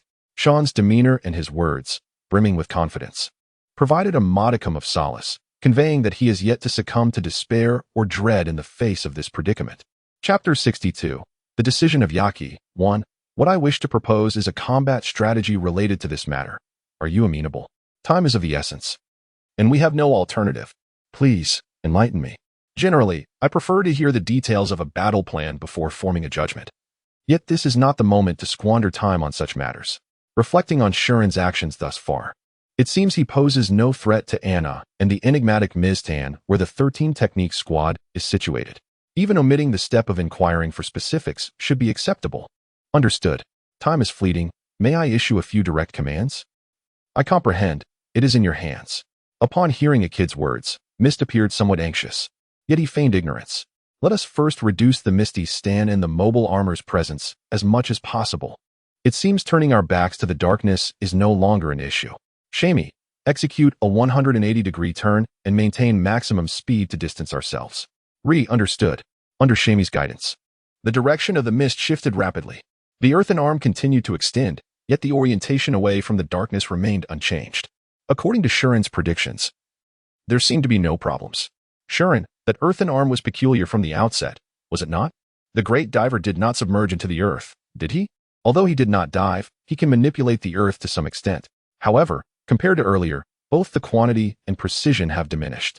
The number of reactions from the arm is indeed fewer than before. If it is preoccupied with recovery and absorption, its intent may be more about containment. Listening to Anna's analysis, Yaki nodded in agreement. Currently, the movements of the earthen arm targeting mist are linear. Despite having turned away, there is no response, which is quite understandable. In that case, let us maintain our distance. We shall fully turn our backs to the darkness and swiftly create space. The earthen arm pursued automatically. The farther we are, the easier it becomes to handle. Istil, is this distance sufficient? Indeed, this should suffice, correct? Shuren's response seemed to irritate a kid. The one issuing the command was none other than Shuren, yet his current reaction sounded as if he had not yet determined how far to retreat. What shall we do next? The next steps are quite straightforward. Until I speak, do not engage in anything other than defense. Before I could question his intention behind the directives, Aerith suddenly accelerated away from the mist stand.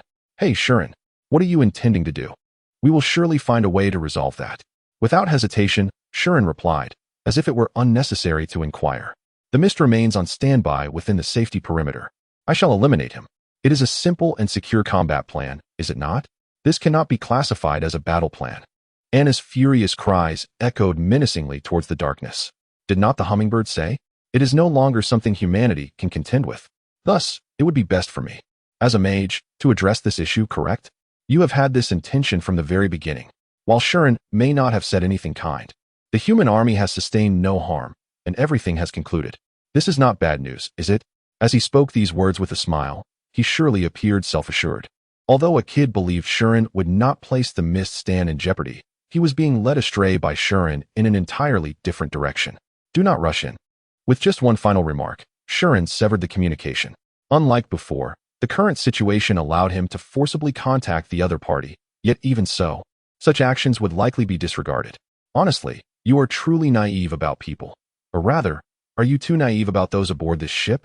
The hummingbird gazed in astonishment as the morning light faded away. However, a kid was not in a position to contemplate such matters at present.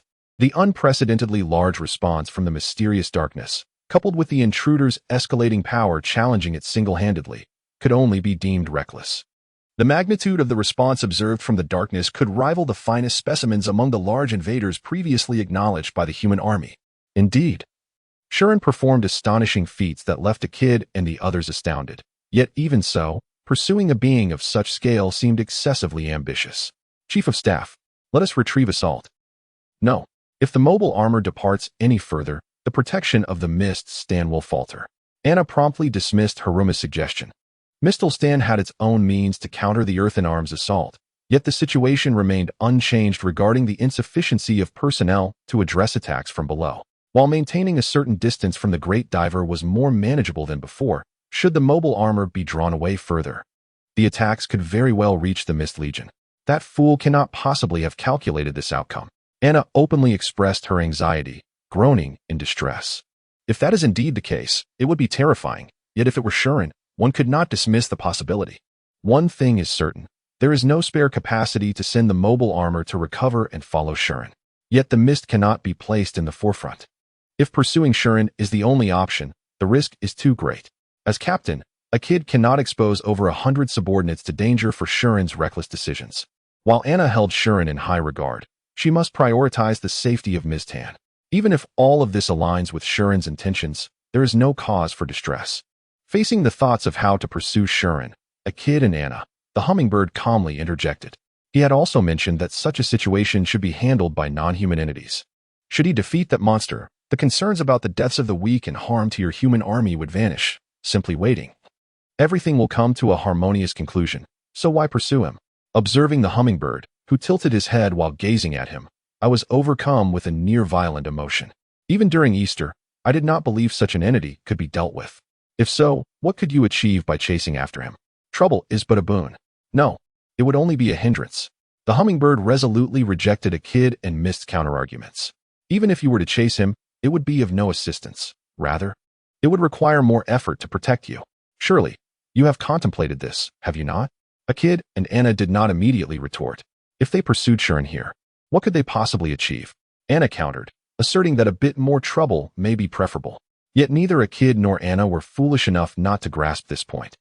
As the hummingbird indicated, the potential burden had indeed been considered. Assault approached the problem of darkness. For the sake of valuable reports, temporarily cease pondering and confirm the status. Ashiro skillfully evaded the advancing earthen arm and surged forward, charging into the darkness. Is it not prudent to pierce through like that? If you humans attempt to imitate, it would surely not be in vain, but as long as there is a solid defense, there should be no issues. In the meantime, as Yaki and the others could only observe the situation, after several seconds passed, he burst forth from a point entirely different from where Ashiro had entered the darkness. The machine sustained no damage, and Anna breathed a sigh of relief, yet Yaki sensed something amiss. The manner in which he emerged. It appeared as if he had been expelled, did it not? The airborne Ashiro, although unscathed, was inverted, exhibiting a peculiar rotation. It is inherently a direct charge, breaking through the darkness with an entirely opposite force. To traverse from the mist to an unseen position should be quite natural. Perhaps within the shadows, filth is surging. Is it a tempest ravaging? Rather than a storm, it would be more apt to describe it as tumultuous waves. A torrent of some arcane power is surging forth. While listening to the hummingbird's analysis, the assault continues to repetitively leap into the darkness only to be repelled. Perhaps it seeks the essence of the grand plunge. However, Xian must be acutely aware that identifying the enemy within such profound darkness is exceedingly arduous. Chapter 63. The Decision of Yaki, 2. Nevertheless, they incessantly engaged in this absurd task, perhaps because there was no alternative. Are we truly incapable of even this? If the repeated tasks of the scene could be countered with a strategy of sheer numbers, it would save considerable time and manpower. However, Coco and the others could not even muster the courage to step into that abyss of darkness. They lacked the basic combat prowess necessary for such an endeavor. Without the weapons acquired from the witch's general store, even a standard offensive would be exceedingly difficult. They couldn't assist even with such fundamental tasks. In that case, as Hummingbird mentioned, they would merely become a burden to Scene. Is there truly nothing we can do? Coco clenched her fists tightly, her nails digging into her palms. Surely only Anna, Misty, and Hummingbird, who stood near the bridge, could hear her silent frustration. But why must we do this? Is it wrong to delegate tasks we cannot accomplish to those who can? As the saying goes, one should utilize people according to their talents. Hummingbird was right. Entrusting tasks that Aikido and the others, as humans, could not perform to the mage known as Scene is not inherently a negative action. Yet, is it truly correct to offload everything onto him? Just as Aikido pondered this, a cheerful melody unexpectedly filled the air on the bridge. It emanated from the phone tucked in Coco's pocket. Noticing this, Yaki promptly answered the call. I recognized that this was not a course of action befitting a combat situation. Yet my intuition suggested that this call was no mere coincidence at this moment. Hello, Captain Lightblade. Please allow me to assist you swiftly. Miranda's voice resonated through the loudspeaker, seemingly well-informed about the events unfolding here. After a brief exchange of pleasantries, she delved straight into the matter. I am aware of what is transpiring over there, including the situation with Scene. It appears rather chaotic. We wish to help with the resurrection. What can we do? It seems that child has encountered some good people. Anna's voice, tinged with delight, responded calmly, I don't know. While I have lived a long life, I am merely a witch. I understand matters of magic, but not of war. Hence, I cannot say what you can do now. Is that so? However, I can lend you a hand. Not I, but my daughter. As soon as she finished speaking, a faint noise crackled through the phone. Did you hear that? I am the witch who conducted local investigations. A different girl's voice, distinct from Miranda's, emerged from the speaker, indicating a switch to a multi-party call. I will assist the ghosts. Although I do not possess the power of Grandma Miranda, I will do my utmost within my capabilities. Also, please do not attack me while I am on the deck. Upon hearing the latter part, Coco hurriedly glanced at the deck, where indeed stood a figure cloaked in black. The black cloak was striking, but what caught her attention even more was the ancient bamboo broom held in the figure's hand. While she was curious about when this person had appeared, there were more pressing matters at hand. Without further ado, what can you do on the deck? Is the current situation to employ a magical barrier to protect this ship? Given its size, it can only last for a few minutes. But if it is the arm of a dirt block, I can withstand it. Afterward, I can employ some offensive magic. Furthermore, you may call me Gem. As she spoke, Coco nodded in agreement while contemplating. Given that so many resources and wisdom had been entrusted to Miranda, there was no doubt about Gem's capabilities. If Miss Stolstein could protect with a barrier, then they could dispatch Haruka and the other mechanized armor units to cover Scene. However, is this truly the optimal course of action? Even if Haruka and the others ventured near the darkness, there was little they could achieve. The paramount task was to ascertain the whereabouts of the great diver within that darkness. In light of this, Yaki conceived a plan based on all available resources, including the witch's assistance. It seemed that no better option would emerge with the passage of time. Making this judgment, Aikido swiftly outlined the strategy to the members on the bridge and the witches. Captain, that is far too dangerous. The worst-case scenario is that the fog will sink. After explaining, Mist immediately countered with a cry of despair, yet Akito remained composed. I understand that, but I believe this is the best choice. Moreover, if we continue to stand by while Istral fails to defeat the great diver, we are all doomed. That being said, Gem, what about you? Your burden is likely the heaviest. To be honest, I am so frightened that I wish to avoid this. Gem created a bleak atmosphere, at which point Miranda's light laughter interjected. I think this is a splendid idea. Right, Gem? Although there was a plan, could I really manage it? If there are no hesitations regarding the gems, that should be acceptable, right? You are correct. Thus, regarding Gem, as long as she is willing, she is more capable than her earlier self-reporting. While it might seem somewhat demanding, the crucial gems should pose no issue. If that is the case, then the operational plan can be executed. Hummingbird, if necessary, can I open the cage to allow you to escape? Just as Mist had mentioned. The worst-case scenario was indeed that Mist would fall. Miranda understood magic and Gem's strength better than Yaki and the others. She assessed that there should be no problems. Yet one could never be too certain. To imitate Lord Scene is utterly presumptuous. He is not weak enough to warrant such worries. However, Hummingbird begrudgingly declined Akito's proposal. Then he spoke into the headset. Lord Gem, while my contribution may be minimal, I too shall lend you my assistance. Although I am at the tail end, this is the divine power of a god's chosen. It should be suitable against filth. Really? That is splendid. I will manage the details. Please focus on channeling your magic. Understood. Hummingbird's conversation with Gem astonished Yaki and the others. Have you been trapped in a birdcage? Those who are confined wish to escape. If there is no intention to flee, perhaps you can manage something. However, what has changed in your mindset? Hummingbird, who had consistently exhibited a negative attitude toward combat, suddenly requested to assist. To Coco and the others, this was a surprising transformation. Even if urged to flee, this fool would not heed. Despite being such a fool, he could not simply stand by and watch. As a chosen of the war god Vichilopakatoli, having resolved to fight, he could not be ignored. Thus, they had no choice but to cooperate. Hummingbird turned his face away. Whether it was genuine helplessness or an attempt to conceal his embarrassment, it remained unclear. Yet, in this circumstance, his willingness to offer aid was immensely appreciated by Coco. Expressing her gratitude, she noticed him turning his face away, yet her spirits remained high.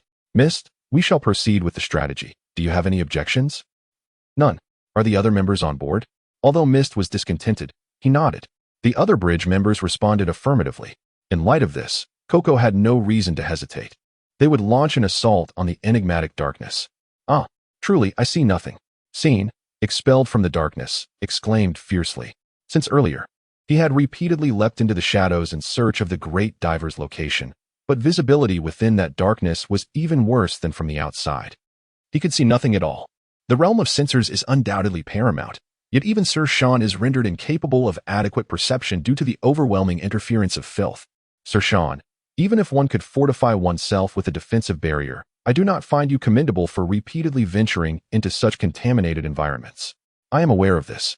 Yet apart from that, I am at a loss to ascertain his whereabouts. As the source of intruders, this curse will persist as long as the world endures. What exists in this realm, often imperceptible to humanity, akin to the very air we breathe, poses a grave danger if one inadvertently encounters its visible, tangible manifestations. The soul is swiftly tainted, and in fortunate circumstances, the body may suffer ailments. In the direst of cases, it could lead to demise. Chapter 64. The Blade of Radiance. As long as a defensive bulwark held, there was no cause for alarm regarding the contamination of one's very essence. However, should that bulwark be breached, even within the confines of Shaun, one would not be immune to peril. To plunge into the abyss of defilement was an act to be avoided at all costs, yet the present state of affairs offered no alternative. You possess no exorcistic arts? Surely you command such abilities. Are you so aware of my true nature as to forego such measures? Indeed. And your point? It is not an inability, but a last resort. Only in the face of certain demise would I invoke it. As long as you endure, I am indifferent. Though, does Jewel possess no hidden stratagems? Shaun had discerned that Jewel was a specter of formidable power, and for the past month, she had been drawing upon Shaun's mana. Her diminished strength must have been substantially restored. It would not be surprising if such a being possessed a means to circumvent this predicament. Nay, though I am not a demon, I am a specter. If measured by the yardstick of darkness, we are denizens of the shadows, devoid of the power to banish corruption. Enough of your pronouncements. What of other options? Perhaps, the blade that seals you? Ah, that artifact had eluded my thoughts.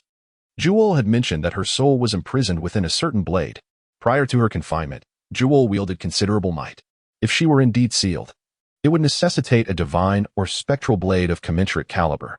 If one could draw upon the power within that blade, it might be possible to expunge the defilement. It is an endeavor worth undertaking. But how do you propose to wield such a weapon within the confines of your mobile suit? I am unconcerned. Though uncertain, a viable solution had emerged, preferable to floundering aimlessly. However, whether it could eradicate defilement of such magnitude remained to be seen. So, what specific course of action should we pursue? Shaun, do you hear me? Well, I care not if you disregard me. As he pondered, a transmission forcibly imposed by Anna disrupted his thoughts. Anna had no intention of awaiting Shaun's response. The Mistel Stein is about to plunge into the darkness. To avoid being caught in its wake, you must distance yourselves immediately. No, wait a moment. What do you intend to do? Oh, she responds. This is hardly the time for such pronouncements. A warship without a mana shield would spell doom for its entire crew upon impact with such a thing. This is no jest, for defilement is a form of mana, rendering physical barriers utterly futile. The most resilient armor plating is rendered meaningless. Without a mana shield, one would be exposed to the defilement, likely to be transported to another realm in the blink of an eye. Fear not, my daughter and Mr. Hummingbird will safeguard you with their barrier. Ah, madam. Ha is merely a greeting. The worst-case scenario of instant annihilation upon impact was averted, but even so, the risk of colliding with the defilement remained unacceptably high. Captain, we shall devise a solution. Please veer to starboard with haste. The authority to dictate the unit's maneuvers rests with me. There is no need to heed the dictates of such self-assertive collaborators. His rebuttal to Kogiai's entreaties was summarily dismissed. Never before had he responded with such cold indifference, leaving her momentarily speechless. In any case, it is already too late, is it not? Before there was even time to inquire, the Mistel Stein plunged into the darkness before Shaun's very eyes. A cry of dismay escaped his lips, but as Miranda had foretold, a spherical mana shield enveloped the vessel, protecting the Mistel Stein. The vast darkness was expansive, yet comparable in size to the warship Mistel Stein. The Mistel Stein, in its headlong assault, pierced through the darkness in a matter of seconds, ejecting a massive diver. So, that was their intent. Shaun, momentarily stunned, swiftly comprehended Agito and his compatriot's strategy. The darkness and the Mistel Stein were of nearly identical dimensions. Once the Mistel Stein traversed the darkness, it would encompass the entirety of the defilement. Consequently, the great diver lurking within the darkness would inevitably come into contact with the Mistel Stein. With the mana shield providing protection, not only could the darkness not encroach, but the Mistel Stein could also physically dislodge the great diver. If they could drive the target from the darkness in this manner, the rest would be straightforward. The mobile suit units, excluding the Mistel Stein and Arut, concentrated their fire upon the great diver, which had been thrust against the spherical mana shield. As long as the great diver remained visible, they could defeat it before it could burrow into the earth, just as they had before the emergence of the darkness. As Kogiai had stated, it was quite simple. However, their attacks proved futile. The witchmark bullets struck true. Why are they ineffective? The target is surrounded by a formidable mana shield. The bullets are not reaching it. For a demon, a mana shield is an instinctive defense mechanism. Thus, the shield must have existed prior to the emergence of the darkness. But it had been pierced by the witchmark weaponry. It is no longer effective here. Though not entirely, it has absorbed a certain amount of defilement and grown stronger. The great diver had lurked within the darkness for no short duration. It had undergone some degree of enhancement, in addition to recovering its strength. If they sustained their assault, they might eventually penetrate the shield, but the witchmark armaments were not inexhaustible, given the considerable expenditure already incurred. There was no guarantee that the ammunition would suffice to achieve penetration. Shaun, do you comprehend? Miranda posed the question without further elaboration. Of course. This can only be accomplished by me, is it not? It is not merely your undertaking alone. Given that the enemy remains an enigma, this is no time for half-hearted measures. This sudden emergence of darkness is unprecedented. This is an unknown phenomenon, not only to Shaun but also to Miranda. We cannot afford to be parsimonious with our resources. If we execute a half-baked plan and leave an opening, the situation could deteriorate. That was Miranda's implication. Jewel, I shall proceed with that matter we discussed earlier. Indulge yourself to your heart's content. To prevent the enemy from overhearing their exchange, she communicated with Jewel telepathically before exhaling deeply. Shadows are cast in sunlight, and water mirrors reflect moonlight. All things possess shadows. Raising Asahi's right arm, she chanted, "Where there is form, there is shadow. Where there is shadow, there is form." The obverse and reverse are one, existing here without revealing their rationale. The mana coalescing upon her raised right arm transformed into a slender rod, further amplifying its radiance. Right shadow manifestation signifies a divine blade. Following an even more intense burst of light, Asahi wielded the blade with her right hand, causing it to gleam resplendently. A replica of Jewel's divine blade, which had been sealed within a Rhodes EC drive and remained dormant, was recreated in a size befitting her mobile suit, using mana, though a temporary construct. Its properties were comparable to those of the original, a blade of immense power capable of dispelling evil. In one fell swoop, accelerating her assault, she aimed for the Great Diver. Whether it was Asahi herself or the recreated moon side that instinctively sensed the danger, the Great Diver unleashed 3 arms from directly below. Targeting Asahi, Asahi mercilessly severed all meaningless resistance, closing in on the Great Diver and raising the gleaming blade of the moon scythe. As she infused mana into the blade, it instantly transformed into pure white, its pristine radiance enveloping the edge. Quickly wipe it away. With a resounding roar, the blade descended, ripping through the defensive wall and cleaving the great plunge in twain. A beam of white light inscribed upon the semi-spiritual entity gradually intensified, eventually bursting forth as if to illuminate the surroundings in a brilliant white hue. Above the Amazon, the radiant light painted the sky in shades of crimson. In a distant corner of the jungle, a figure stood cloaked in a black hooded garment wholly unsuitable for the stifling heat of the tropical rainforest. Despite the oppressive warmth, not a bead of sweat graced the side profile visible beneath the hood, starkly highlighting the peculiarity of the individual. "It is dead." The tender voice harmonized perfectly with her petite frame. Chapter 65. After the battle, 1. It was challenging to determine the child's gender from the childish tone and pitch of her voice. Given her current state, she appeared to be quite young, and the words she had just spoken evoked a profound sadness within her. To mourn the many lives consumed by the monstrous entity that had devoured the forest, the child pressed her lips together. If only she could have rescued him sooner. Muttering to herself, the child opened her right palm, as if cradling something. A block-like substance materialized in her hand, reminiscent of the profound darkness that had earlier descended from the rift in the sky. The child gazed down at the ominously dark object, which had the potential to unleash catastrophic consequences, before suddenly wiping it away and looking up again at the heavens. Although the radiant light of the Great Diver had faded, the remnants of its brilliance lingered as particles of light drifting through the Amazon jungle. "How beautiful!" The child uttered this statement, devoid of any meaning, merely a pure expression of wonder. Despite mourning the very light she beheld, she seemed to genuinely perceive its beauty from the depths of her heart. Behind the child, the grass rustled slightly, but she remained oblivious, continuing to gaze skyward. In the next moment, a jaguar leaped from the underbrush, launching an attack on her. Unaware of the impending danger, the child was unable to evade the beast, its fangs closing in on her delicate back. However, the jaguar's fangs failed to pierce the child's tender flesh, instead slicing through the air. The child remained rooted in place, as countless black arms surged forth from her shadow, seizing the jaguar's body. These arms were not mere appendages, they resembled skeletal structures. At first glance, these fragile bone-like limbs appeared easily breakable, but regardless of the jaguar's struggles, they held firm, refusing to yield.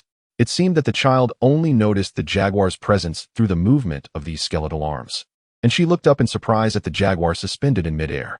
"Do animals also engage in self-destruction?" she inquired, though the jaguar responded only with a menacing growl. The child, perplexed, slightly pouted her lips. "I see. Then I shall do my part as well." No sooner had she spoken than a bone spear shot forth from her shadow, piercing the jaguar's body. Then came a second, a third, and more followed, until 5 spears had impaled the jaguar, rendering it motionless. The child gazed down at the slowly descending corpse of the jaguar, her lips twisting into a sorrowful grimace. How could it have come to this? No one answered her murmured lament. With great care, she buried the jaguar's body in the earth, her hands clasped in prayer for its soul. After a moment, she vanished like mist. Several hours had passed since the battle in the Amazon had concluded successfully.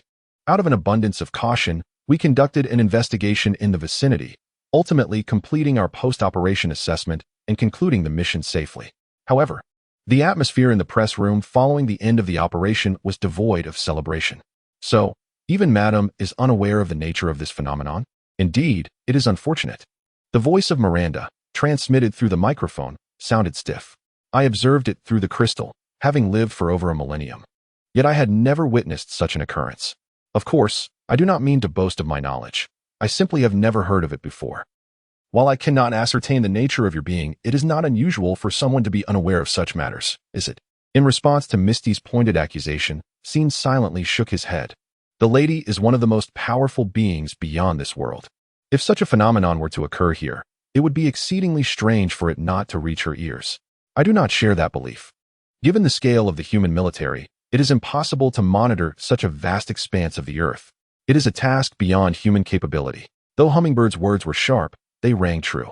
Today's phenomenon. It was likely that people throughout South America and Central America had taken note of it. How could that be? Do you think the distance is so great? Perhaps it is of that magnitude, setting aside the darkness that fell. The source of its descent must be an incomprehensible entity. In an effort to avoid inciting unnecessary anxiety, he refrained from speaking further. But Scene believed that the South American continent could not become desolate in just a day. The greater the distance, the lesser the perceived presence. Yet even an ordinary person at the southern end of South America could sense that something was amiss. Perhaps intimidated by Scene's rare seriousness, Misty ceased her probing. For now, let us rejoice in your safe return from battle, as that phenomenon was resolved before the great diver gained strength. I am grateful for your assistance. Please also convey my regards to Lord Jem. What? Jem? A familiar name slipped into the conversation between Miranda and a kite, prompting Scene to interject. While aware of the witch's assistance, he had not heard any details about her until now, as she had vanished immediately following the conclusion of the war. The witch who aided you goes by the name Jem? Ah, but it seems it is merely a pseudonym. Do you know of her? I am aware of her. Scene is of similar age to that girl. Miranda's assertion was accurate. The witch named Jem was indeed of the same age as Scene, and they were acquainted. Their relationship could be described as quite close, allowing Scene to know her commonly used alias. Captain, are you all right? What? Did you not seek her assistance without requesting anything in return? Gems, or the like? Nothing particularly significant. It is not as if you were involved. While this was true, Scene was still taken aback. That girl is inherently stronger than I am, isn't she? Despite his vehement insistence, Akite's gaze towards Scene was one of utter disbelief. The reactions of the other members were similarly skeptical, which was quite regrettable for Scene. All right. In any case, I will relay the message to that girl. She is seen with her, and they are bound to meet again. Please take care of her. However, regarding this matter, there is no need for gratitude. It was an unforeseen circumstance, and assisting her was only natural. Furthermore, Scene was the one who excelled. Miranda's words drew the attention of everyone in the room towards Scene. Her praise was purely complimentary, yet the topic was rather uncomfortable for him.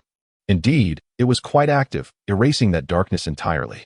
As Anna had pointed out, the darkness that had empowered the great diver had vanished without a trace. The light emitted from Scene's strike against the great diver had painted the sky crimson, and then, just as suddenly, it disappeared as if nothing had ever occurred. I certainly did not anticipate that. If I had sensed such a possibility, I would have acted sooner. Yes, given your nature, had you known you could achieve that, you would have utilized it long ago. Scene had merely poured a significant amount of magical energy into unleashing the anti-magic power possessed by the Moonshaver. He had never expected the outcome to manifest in such a way. Objectively speaking, even if it were deemed unreasonable to withhold it, at least Anna believed in Scene's assertions. That alone provided him with a modicum of relief. What exactly is that? The mobile armor wielding a blade. Ah, that is a blade recreated through magic, adjusted to the appropriate dimensions. Essentially, it is a mere replica. That magic, if not genuinely possessed and correctly deciphered through the connections of sorcery, cannot be fully replicated. This instance of moon shaving, due to the contractual bond with the Red Moon, allowed for an immediate understanding, including the name. It is quite challenging for me to navigate that darkness. Fortunately, the blade is a remarkably advanced divine sword, possessing the power to eradicate the impurities that constitute darkness, thus I borrowed it. Speaking of which, the very fact that you possess that sword seems to be a closely guarded secret among us. I have not concealed anything. It is not mine to begin with. Moon shaving has replaced the energy quartz in the electronic driver of the Morning Sun Chapter 66. After the battle, too. In summary, if one were to inquire about the ownership of the items, they would belong to the human army. However, I ponder whether explaining these matters could gain Misty's approval. And it is indeed hard to believe that even the content of the EC driver is a blade. This situation is bound to become quite intricate. Why does the human army possess extraordinary weapons like divine blades, which are seldom seen, even in the outskirts?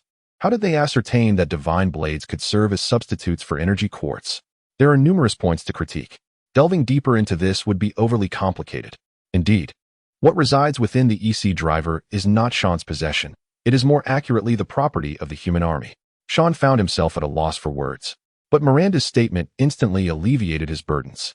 Upon hearing the silence, Miranda inquired, "Oh dear, did I say something strange?" "Wait a moment. Sean Ishtar, what is going on?" I do not know either. I felt something when I discovered assault, so I am more inclined to ask her. By the way, how would she know? Out of curiosity, she had cast a minor spell to investigate. Miranda was only aware that the EC driver contained a moon cutter. Beyond that, her knowledge seemed limited. Since I knew that Sean had been this way from the start, I suggested to Misty, "If you wish to inquire, please do so within the human army." The complexity of the situation had long surpassed what Sean was aware of. Discussing the moon cutter here would be futile, so the conversation shifted towards future matters. With the defeat of the Great Diver, the anomalies in South America could be considered temporarily resolved. However, the losses suffered by the foreign population residing in the Amazon, as well as those who had gone missing, were substantial. In particular, the non-humans in the Amazon faced significant losses. During the post-event investigation, a corresponding number of signs were captured. While it did not lead to a total collapse of the military, their numbers had indeed dwindled. This reduction would directly impact the defense of the Amazon. The long quiet Amazon rainforest would require vigilance against potential invaders for some time to come. That said, it was impossible for Mr. Stan to keep a watchful eye on the Amazon, so it was decided to relay warnings to the human army in South America, asking them to prepare for any eventualities. Although weakened, the barrier that had helped evade monsters had not vanished, thus the likelihood of their appearance remained low. Sean and Miranda believed that even if invaders were to manifest, as long as luck was not overly dire, they would only be of a caliber that the local human army could withstand. Next, it was determined that an investigation into the sudden emergence of darkness would be centered around the witch's grocery store within non-human territories. This darkness posed a lethal threat to anyone unable to utilize magical barriers. No matter how one contemplated it, humans were incapable of investigating or responding adequately. On this matter, Mist seemed to share a similar sentiment. Thus the discussions proceeded smoothly. With the communication method of the magical flute in place, they would promptly inform Sean and a kid of any progress made during the investigation. The final topic of discussion was the fate of the hummingbird. Until now, I had merely regarded it as a guide, escorting it along, but from the perspective of the rather ordinary human army. It was argued that it should be taken to the appropriate facility for detention.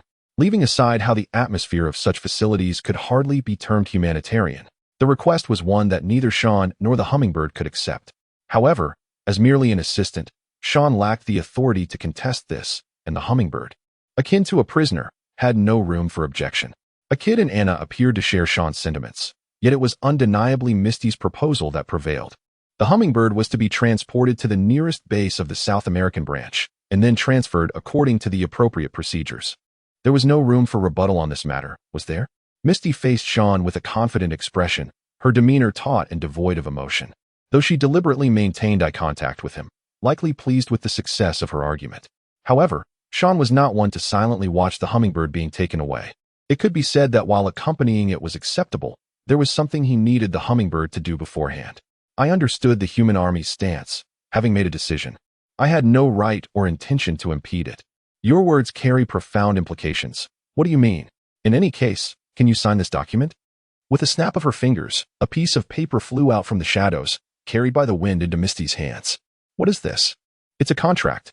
I cannot guarantee what the hummingbird might do outside of my supervision. I was at a loss. Thus I requested the human army to take responsibility for managing the situation. Upon hearing Sean's words, not only did Misty fall silent, but a kid and Anna also abruptly ceased their actions. Ishtar, what is the meaning of this? The hummingbird was currently docile because I had sealed its powers with magic, but wasn't that outside of my direct oversight? At first glance, it appeared as though I was neglecting my duties, but should the hummingbird attempt to flee or become unruly, I would be immediately alerted. The methods within the birdcage would also prevent any such actions. However, if it were to be transferred as Misty suggested, and the hummingbird were taken to a place unreachable by Sean, the preparations to ensure its containment would not be foolproof. Of course, should you require it, I would endeavor to seal the hummingbird's powers. Though it is but the lowest rank, it is still a divine being subordinate. As long as it were to devote itself wholeheartedly, breaking my seal would not be impossible. Should that happen, I would be at a loss. If one were to disregard Sean's assertions and distance the hummingbird from its sole deterrent, Sean, it would be imperative to secure its promise that no matter what troubles arose thereafter, the responsibility would not be shifted onto Sean. This was the purpose of the document. Are you attempting to threaten us? There is no threat, only the truth. Indeed, in the presence of a divine being subordinate, I could not assert that my seal was absolutely unbreakable. Miranda leisurely addressed the agitated mist. Regarding Miranda, I was uncertain whether she was offering cover or merely expressing her thoughts, but at least for Sean and the hummingbird, her words were advantageous. By the way, how much can you actually do if you take this seriously? The hummingbird seemed to have found its initial threats effective, as it had shown little resistance against Sean thus far. Therefore, Sean remained unaware of the true extent of its powers. As a divine being's lowest subordinate, although it lacked extraordinary abilities, it was hardly weak enough to be outmatched by humans. The hummingbird clearly responded to Sean's inquiry. While I harbor no desire for needless bloodshed, once the decision has been made, there is no reason to hesitate. In conclusion, although not proactive, as long as humans are willing, they would kill without mercy. Also, isn't there something about administering medication to the hummingbird? I recall seeing something similar in a film featuring extraterrestrials. What relevance does that have? That would not pertain to the sealing properties. Should the hummingbird perish, the efficacy of the seal would also dissipate. What is the issue with breaking free from bindings upon death? That is due to the curses and resentments that linger after death. Regardless of whether one could come to terms with it, even humans, if they harbor intense obsessions, may transform into spirits or malevolent entities. Although it is the lowest rank, once one becomes a divine being subordinate, there exists the potential to become a rather dangerous malevolent spirit. If I were to become a wraith, I am unsure what I would become. If it were my divine essence, it would likely manifest as such. 100 companions, one should prepare mentally. 100. Although decayed, they remain a celestial couple. Despite Mr.'s apparent change in demeanor, the figures presented are, in light of the knowledge possessed by Scene and Miranda, deemed reasonable. In any case, I bear no responsibility at this juncture. Could you affix your signature to this document? Is this a matter to be entrusted to the captain? Captain, please consult with headquarters. This is not a matter we can autonomously decide. Hummingbirds, fundamentally, harbor no desire to harm humanity. This should be thoroughly discussed with the higher authorities. Subsequently, please seek guidance from superiors. Indeed, the plan to transfer the hummingbirds has been ultimately rescinded. Chapter 67. After the battle, 3. Although the hummingbird, an extraordinary creature, poses a significant threat, neglecting it could lead to its untimely demise. In truth, during the past week, the hummingbird has not caused any disturbances and even aided the human forces in their final confrontation with the great diver. While there is no definitive evidence to suggest that the hummingbird intentionally harms humans, at least 2 factors indicate its unintentional nature. It is inconceivable to take action against such a being without provocation. Thus, in the moment when Sean found himself under Misty's scrutiny, the hummingbird secured its freedom. The treatment of the hummingbird dictated the cessation of discussions regarding the battle. Sean mused. Ister, I need to speak with you. Let us move to another room. He intended to leave the briefing room swiftly, but was halted by a kid, who seized him by the neck before he could voice any complaints. The series of events unfolded so rapidly that there was no opportunity for jesting about being forcibly removed. Gripped by a kid, Sean was dragged away, a cold sweat beating on his forehead. He had previously been warned and reprimanded by a kid, yet this was the first time he had been taken away without recourse. Interestingly, a kid had never displayed overt anger towards Sean. Whether in warnings or scoldings, a kid maintained his composure, even when delivering blows. Yet now, he exhibited an unexpectedly brusque demeanor, indicating his genuine ire. It is often said that those who rarely express anger become most fearsome when they do. Sean recognized that a kid's unilateral decision-making was intentional from the outset, fully aware that a kid would disapprove. In this light, Sean acknowledged his errors, albeit with a hint of reluctance. It would be wise to forego resistance and promptly admit his fault. In his mind, he envisioned 3 potential ways to apologize, one of which involved kneeling. Just then, he was ushered into a conference room and seated in an appropriate chair. To his surprise, instead of sitting down, A kid stood before him, looking down with an imposing presence. Although Sean maintained a facade of calm, internally he was in turmoil. After a minute of silence, Sean began to feel anxious, reflecting on how he could transition from sitting to kneeling. A kid sighed deeply. There's no need to be so tense. I never intended to unleash my wrath upon you. Did you discover my fear? Sean pondered, noting the unusual silence from a man typically so eloquent. A kid, seemingly drained, collapsed into a chair beside him, raking his fingers through his hair in exasperation. I apologize for my unilateral actions. Do you truly find them objectionable? Despite the apology, her lack of genuine reflection was readily apparent, yet a kid appeared unfazed. Sean perceived that a kid was indeed upset, but his demeanor was not as anticipated. Regarding my unilateralism, I have my own perspective, and I cannot deny my irritation. However, you are not solely to blame, are you? At this revelation, Sean's eyes widened in surprise. He had not expected such an acknowledgement. You made that judgment because you realized we were powerless to act, didn't you? A kid's words revealed her frustration. I could neither locate the great diver in the darkness nor plunge into it in search of answers. I could not rely on the ability to conclude matters merely by encountering the darkness, could I? A kid's assertions held merit, indeed, in Sean's view. Mr. Tane was left with little recourse in that situation. In fact, any unnecessary actions could have jeopardized those Sean was meant to protect, such as Anna and the 13 Technique Squad. Acknowledging this, he understood that the choice thrust upon him stemmed from their collective inadequacy. To ignore our shortcomings and solely blame you. Such behavior is unbecoming for an adult, don't you think? With this, Sean finally grasped a kid's stance. While his unilateral decision-making warranted criticism, a kid's displeasure was rooted in the near-deceptive circumstances Sean had created. Conversely, had Sean not acted in such a manner, Mr. Tane might have faced considerable losses. It seemed that a kid had not determined how to address Sean before or after entering the room, perhaps wishing to shield his subordinates from witnessing his discontent. Truly, what a burdensome predicament, Sean muttered, the words escaping his lips and resonating with the kid. Noticing a kid's widened gaze, Sean felt compelled to continue. It is indeed true that I have erred, but without considering the context, no one would pass judgment. If one disregards extraneous matters, perhaps this worry would dissipate. Yet, a man like a kid, who chooses to tread a path fraught with difficulty and loss, is a rare breed. With an air of resignation towards his discourteous behavior, Sean offered a wry smile. It is simply my nature, and even if I recognize it, I cannot alter it. Moreover, a kid's hand reached out, ruffling Sean's hair with a roughness that seemed to belittle the situation. Is it not rather unbecoming for an adult to derive amusement from treating a child, not yet 16, as a villain? After pulling away, a kid's tone grew more brusque than usual, his disheveled hair giving him an aura of displeasure. Yet, upon seeing Sean's reaction, he merely smiled, seemingly untroubled. Remarkably, Sean found no aversion to a kid's attitude. So, does this incident conclude our relationship? Yes, that will suffice. Has the glasses-wearing vice captain expressed any grievances? I might say so, yet I will explain thoroughly. She should comprehend. With that, it appeared the conversation was drawing to a close. Rising and straightening his back, Sean noted that a kid mirrored his posture. By the way, Ister, about the lecture on the non-human society I previously mentioned, let us proceed under that title. What do you say? Tonight, perhaps? It is feasible, though rather abrupt. The operational plans have just concluded, and you likely have much to attend to. Yet you seem quite eager. This situation has deepened my awareness of my ignorance and impotence. I wish to implement it with as much frequency as possible. What is your pace? If we speak of desire, it is daily. You are rather greedy, aren't you?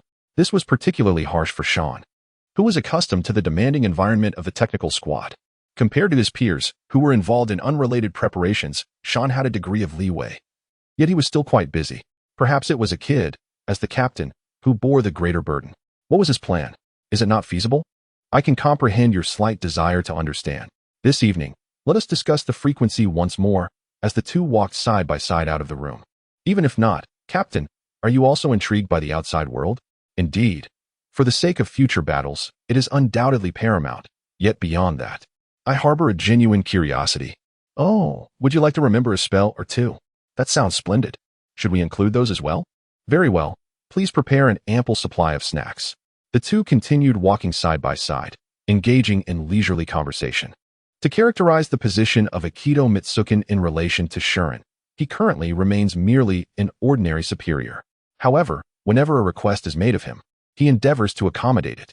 As Shuren pondered over matters that felt somewhat embarrassing to him, he maintained his customary smile beside Aikido.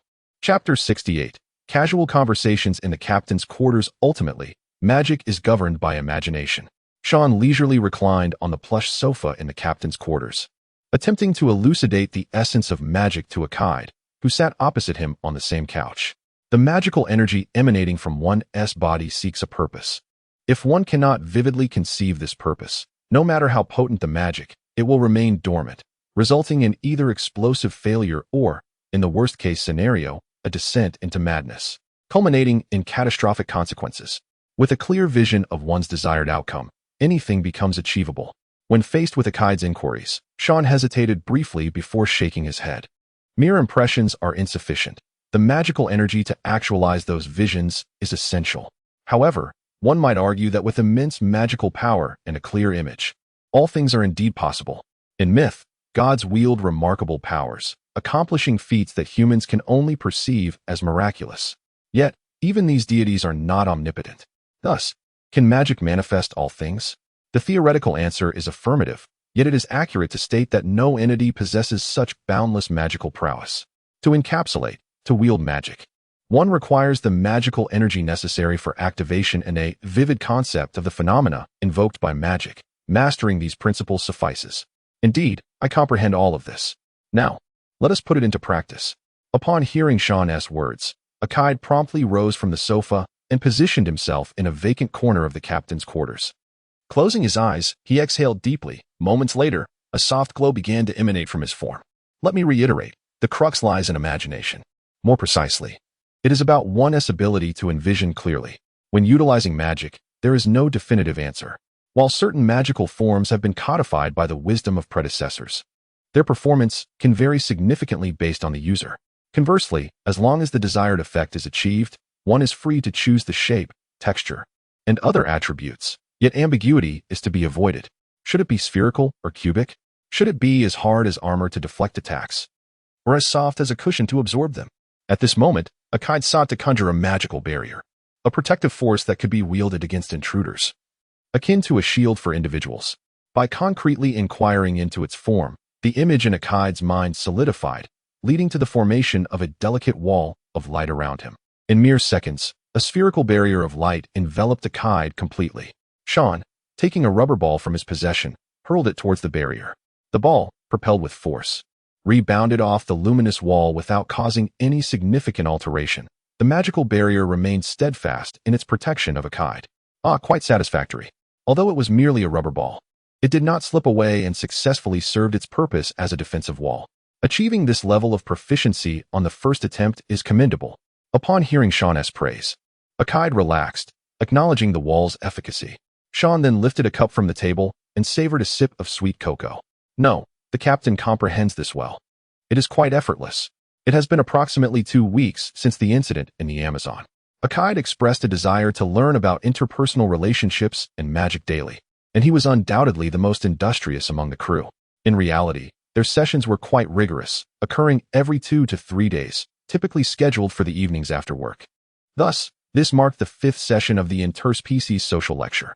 That said, the first 2 sessions focused on knowledge, while the 3rd delved into magical techniques. In the 3rd session, although light in nature, the ability to conjure a magical barrier was acquired, indisputable evidence of Akide's considerable aptitude. While he grasped concepts swiftly, he lacked comparative peers. Indeed, among the technical class members, many lacked any magical ability at all. Although teachings on magic continued for the 13th class, only a select few with exceptional talent could wield it effectively. Particularly, the older members, led by the source element, struggled, whereas several younger members exhibited a taste for magic akin to Akide's, such as G, Kana, and the youngest, Angela.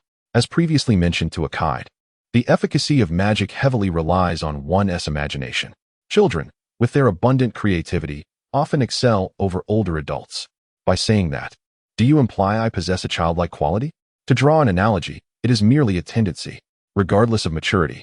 Akide's fervent curiosity about the otherworldly and his capacity for flexible thought enable him to master magic proficiently.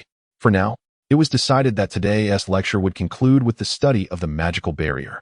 Overloading one's capacity in a single session is unwise. especially since Akide was inherently busy. Should he collapse from overexerting the magical energy closely tied to vitality and mental strength, it would lead to a significant issue. Ister, I wonder if it is advisable to conduct magic lessons in this room? Is that so? Yet, did not the captain initially state that offensive magic need not be taught? After imparting magical knowledge to Akide, Sean promptly inquired about the type of magic he wished to learn. Akide responded that he preferred defensive magic, with the understanding that offensive techniques were unnecessary in the worst-case scenario. However, it would still be essential to practice how to withstand attacks. Conducting such exercises in this room could be troublesome. Akide's reasoning was understandable. The captain's quarters served both as an office and a reception area for representatives from other factions. The sofa where Sean and Akide sat was of high quality, designed for guests, and the room's decor starkly contrasted with other cabins. While training was necessary, practicing offensive magic in such a setting was not ideal.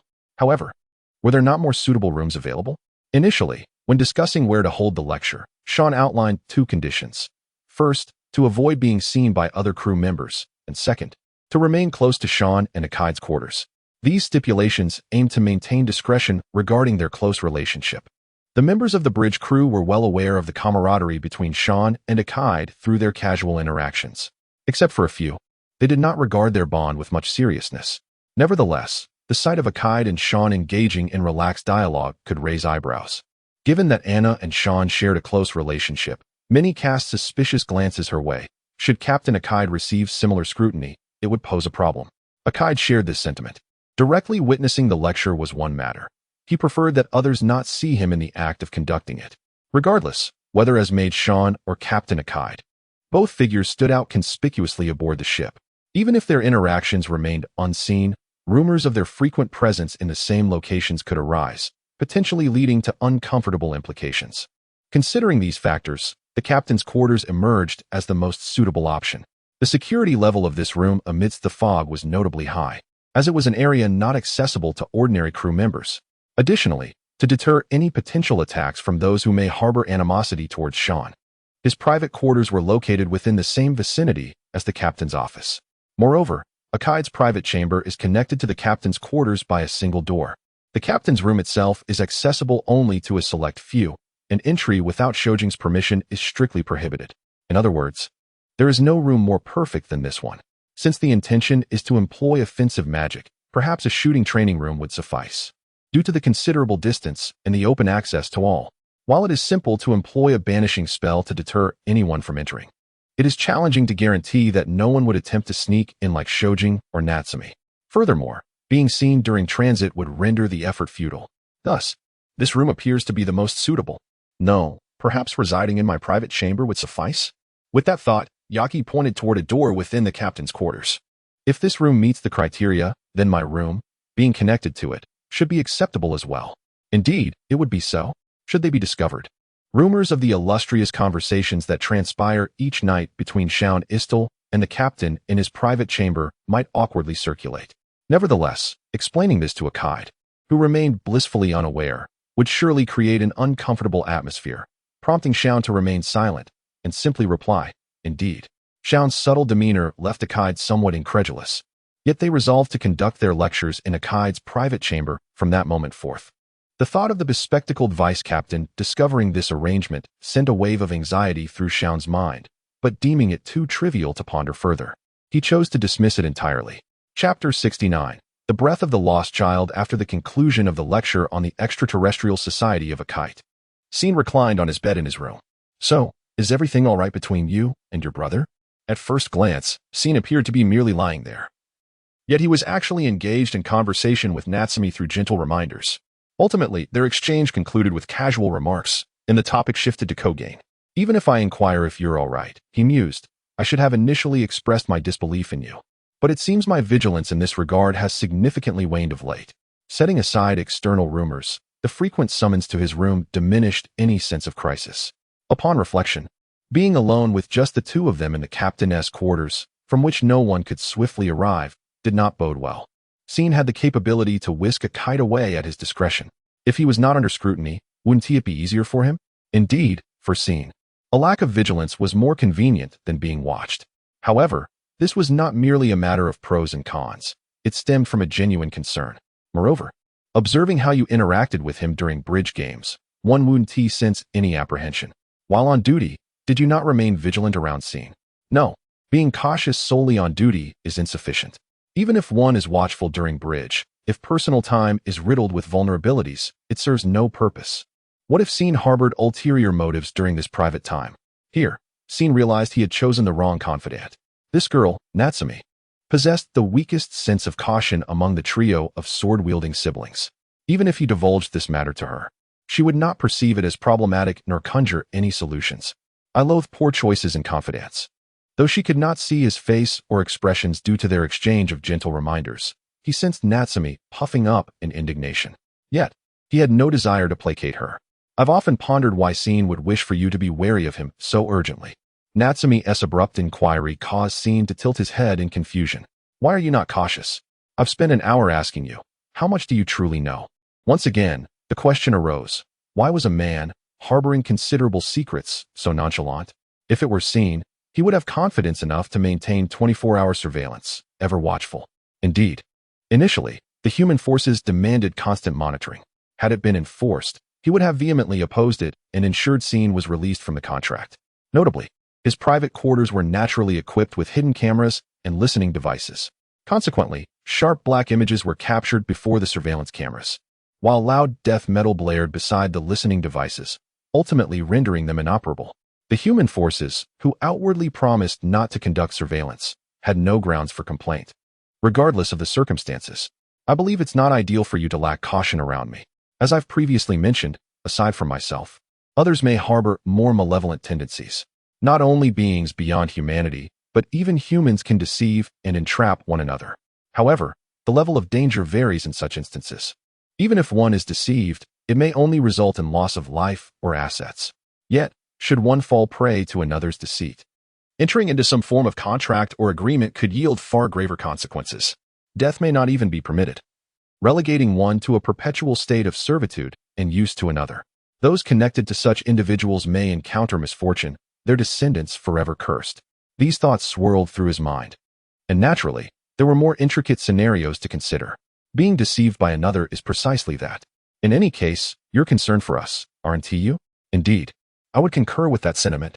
Natsumi's concern for Scene revealed his virtuous nature. You seem like the type easily ensnared by theatrical scams, except for matters kept hidden. Everything else appears to be a form of assistance. Instilling vigilance in them seems an impossible task. Her genuine concern for Natsumi's straightforward remarks went unnoticed. Though Scene did not presume Akai's thoughts were as simplistic as Natsumi's, he evaluated him based on his actions rather than his identity as a mage. While Scene spoke of various topics, he might gradually ease his vigilance, motivated by the desire to protect the lives of Ms. Tan and civilians.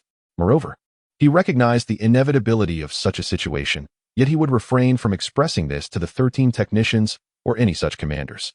Those individuals were acutely aware of their own natures, both good and bad, and could be described as bluntly honest. Such individuals, after 3 years of interaction, had come to trust Scene. Frustrated by Scene's avoidance of the 13 technicians, they had committed an atrocious act, and at this point, no words would alter their perspective. Should Scene ever commit an act of definitive betrayal, it would be a different matter altogether, yet Scene would never entertain such a notion. My affairs are of no consequence. It is best to let them go. As Natsumi spoke awkwardly, Scene intentionally refrained from responding.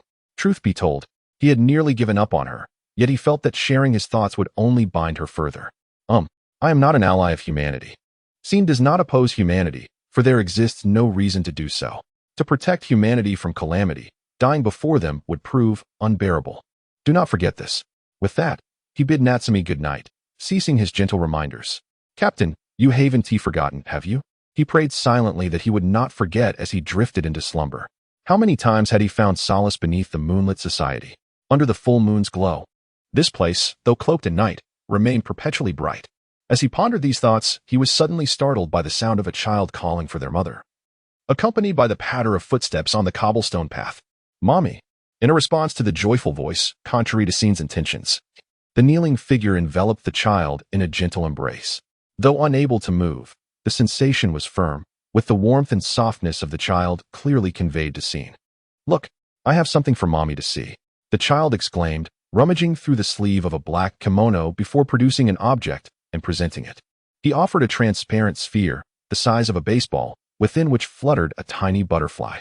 Upon closer inspection, Scene realized it was not a tangible object, but rather a spherical binding barrier. It's in the woods behind us. It's so beautiful. I wanted Mommy to see it too. This struck Scene as an endearing, childlike gesture. However, if the butterfly were not contained within a bug cage, but rather trapped in a narrow barrier, its life could not be sustained for long. Although he could not hear the words spoken by the woman lending him her attention, he understood she had conveyed something to Scene. The child appeared somewhat taken aback and then, in embarrassment, lowered their gaze. Ugh, it's so cramped. I really dislike small spaces. With that, the binding barrier dissipated, allowing the butterfly to dance freely and soar into the forest. It seemed the woman had imparted thoughts akin to Scene as to the child. Though the young one felt a tinge of regret, a gentle pat on the head from the woman, akin to a commendation, quickly elicited a cheerful smile. And the child looked up at Scene with innocent joy. Remember, don't do things that annoy others. Observing the child catch their breath, puffing up with pride, the woman chuckled softly. Had Scene been free in body, he too would have smiled. The words just repeated were likely those spoken by the woman before the butterfly took flight. I believe that a child who can attentively remember such matters is indeed a remarkably candid individual. When I was of such tender age, I was undoubtedly more arrogant, less inclined to accept my parents' words with the same frankness. Furthermore, the notion of refraining from actions that might annoy others seemed to elude Shuren. If there were something he truly wished to pursue, he would certainly disregard those he found bothersome. In the presence of a child who can promptly rectify their shortcomings after making a mistake, I feel somewhat highlighted, and it brings a sense of discomfort. This child, if this continues, may very well grow up to embody a spirit akin to that of the three siblings. Their hair and eye colors bear a striking resemblance. And while I was lost in such musings, the youngest tugged at the hem of my garment with an innocent eagerness. Chapter 70. Invitation to the ceremony. Is Mother reluctant to remain in this company? The child inquired, tilting their head with a hint of unease. Just as the child disliked confined spaces, did not Mother also yearn for the broader world beyond? The woman shook her head in response, repeating her words, to which the young one buzzed in disagreement. I'm fine. Although I wish to go outside, I do not wish to accompany Mother. I can wait until she can come out. Is it that one cannot leave this place?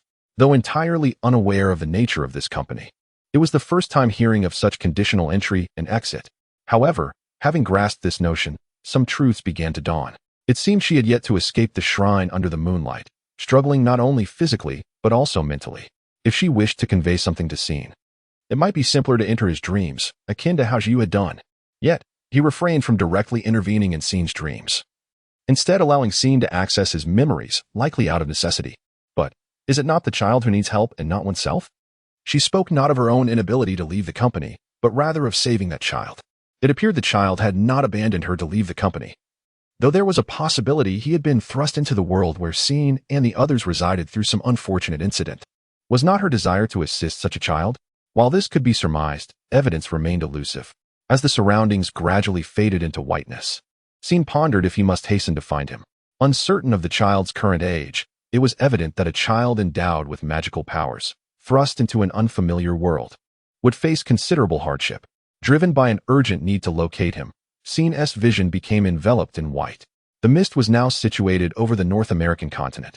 After concluding a task in the Amazon, Mistolston, with no pressing assignments, was summoned back to North America to undertake guerrilla operations against the newly emerged specters.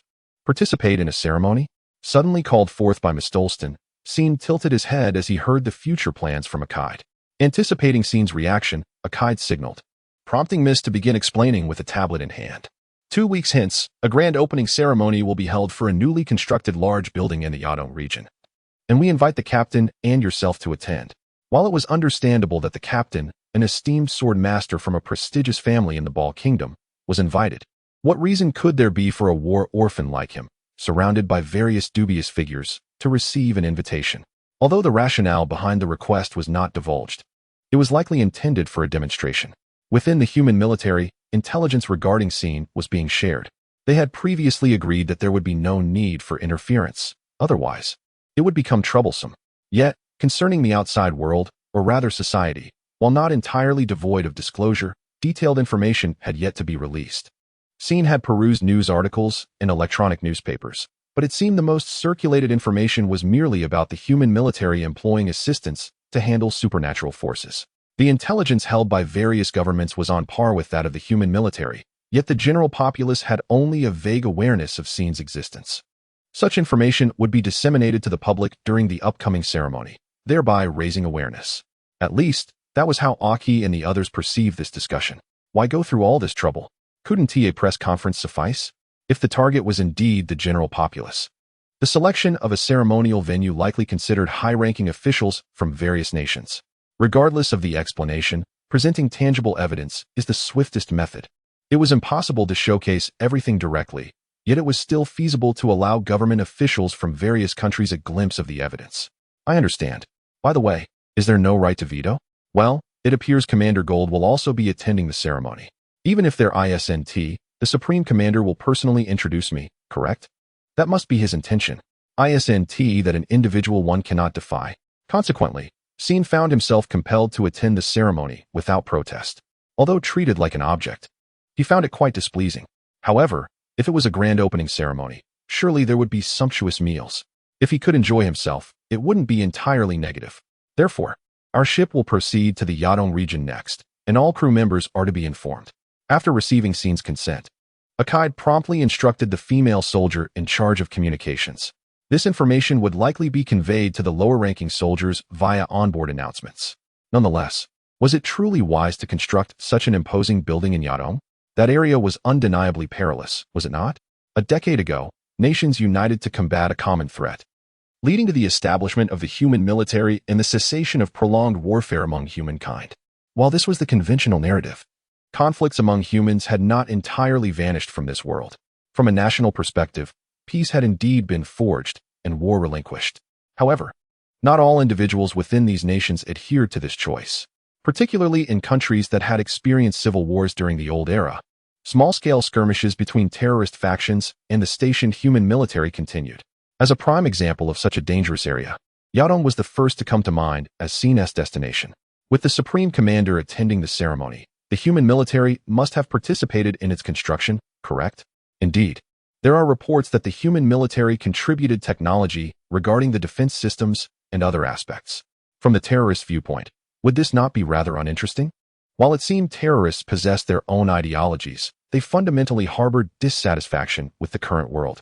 Moreover, in a society where nations abandoned military power, it was the human military that suppressed them. In other words, the human military, a symbol of contemporary society, represented the greatest adversary, both physically and mentally. While this was not inherently amusing, it was one of the objectives. Precisely because the region was unstable, the human military would be the first to intervene, aiming to constrain the terrorists, which appeared to be the military's intention. Of course, there was the danger of provoking the enemy. Yet they remained confident in their ability to subdue them. Such ceremonies seem easily susceptible to scrutiny, do they not? That's the purpose of the defense systems. As for counterterrorism measures, there are also shelters prepared underground to respond to potential terrorist attacks. Mist, who appeared quite self-assured, inadvertently raised a flag of concern. Yet, both Akide and Anna seemed unperturbed, leading Scene to trust them. What? What do you mean? Scene's eyes widened in disbelief at the words spoken by the woman before him. Unable to accept the truth he had just heard, he posed the same question again. But the answer remained unchanged.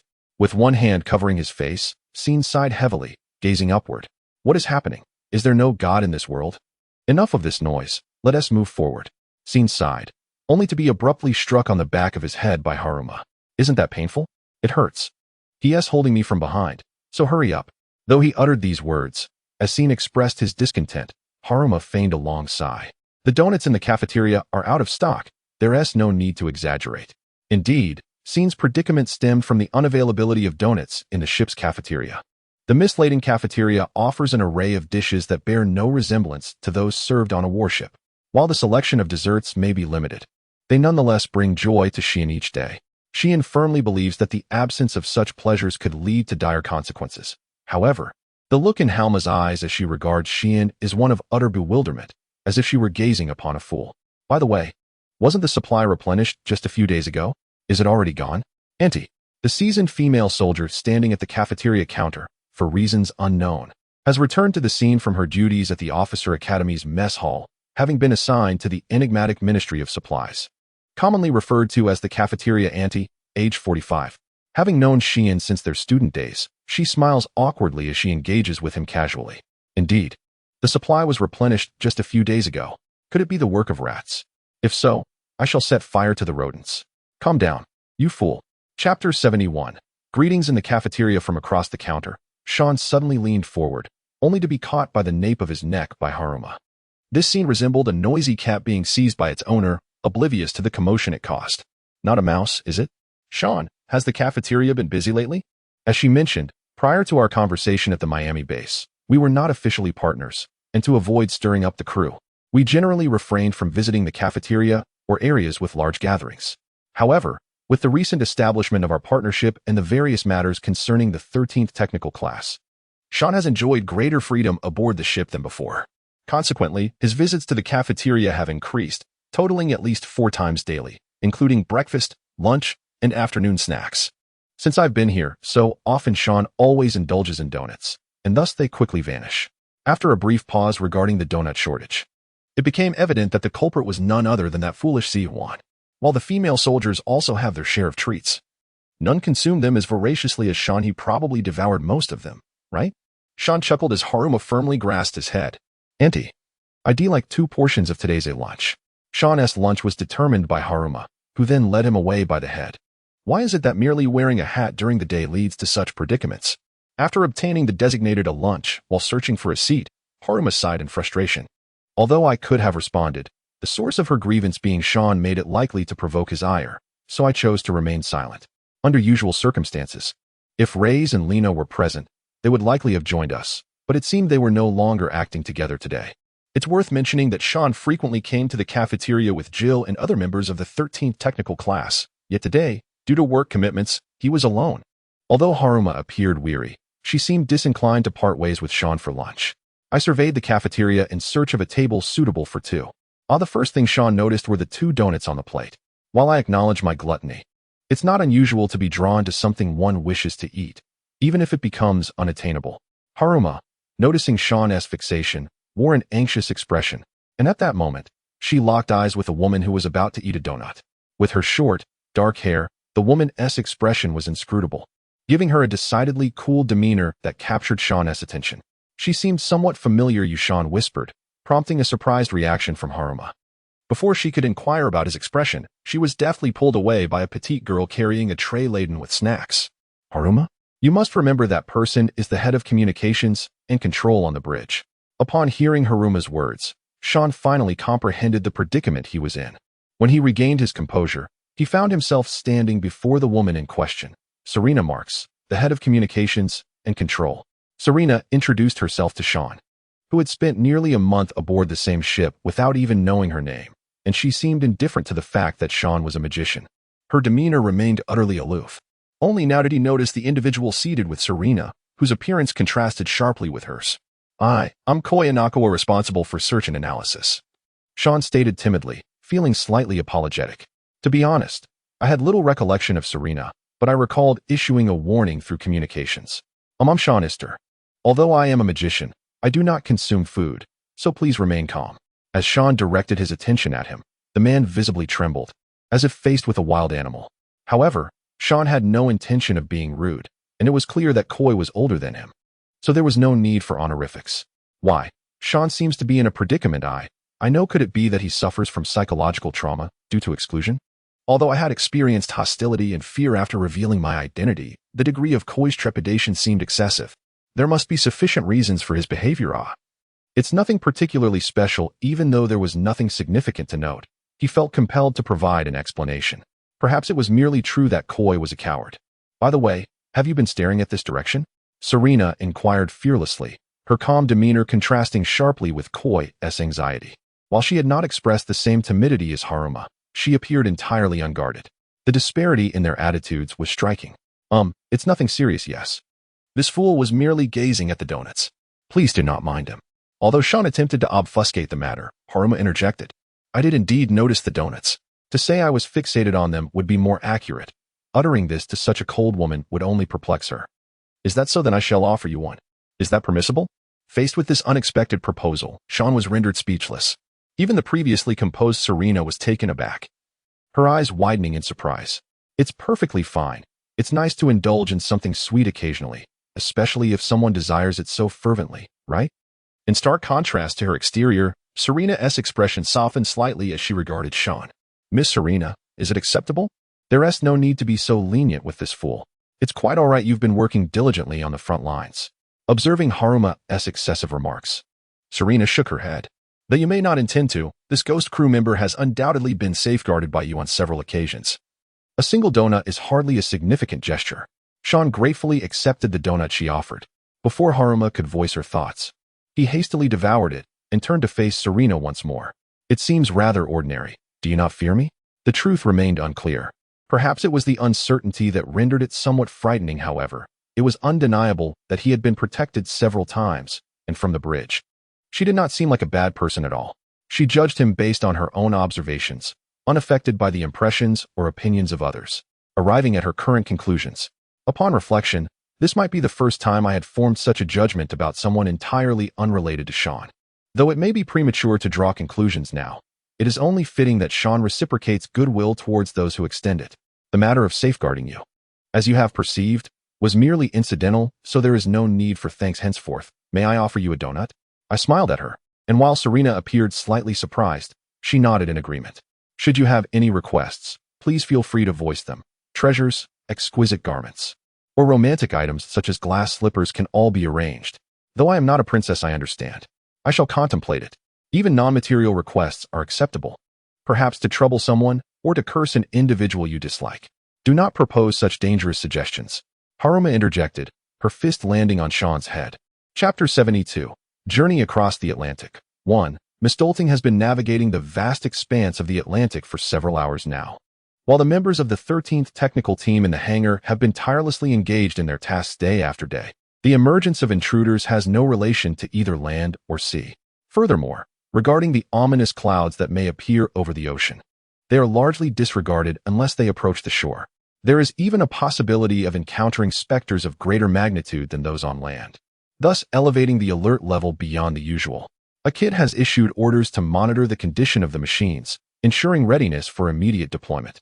As they journey from the 7th artificial island toward North America, he is not present in the hangar, making this bustling activity a first experience for Xian. Nana, Xian. As a pilot, how can you work so diligently? Well, if I feel it is necessary, then it is, Xian replies, casually engaging in conversation with Ji while fiddling with the morning news. With the alert level set high, the pilots of the mobile armor, including Haruma, rest while remaining on standby near the ship's cabin in case of a sudden attack. Although Xian, as a fellow pilot, should be resting as well. He knows that even if he remains unharmed, he cannot deploy if Alito encounters any issues. Therefore, he prioritizes the maintenance work in the morning without seeking anyone's permission. That being said, 2 hours have already passed since he began working. If there were any objections, they would have already resounded. So Xian concludes that the absence of reprimand indicates no issues. However, while operating in a lake is manageable, the ocean would pose significant challenges without specialized equipment.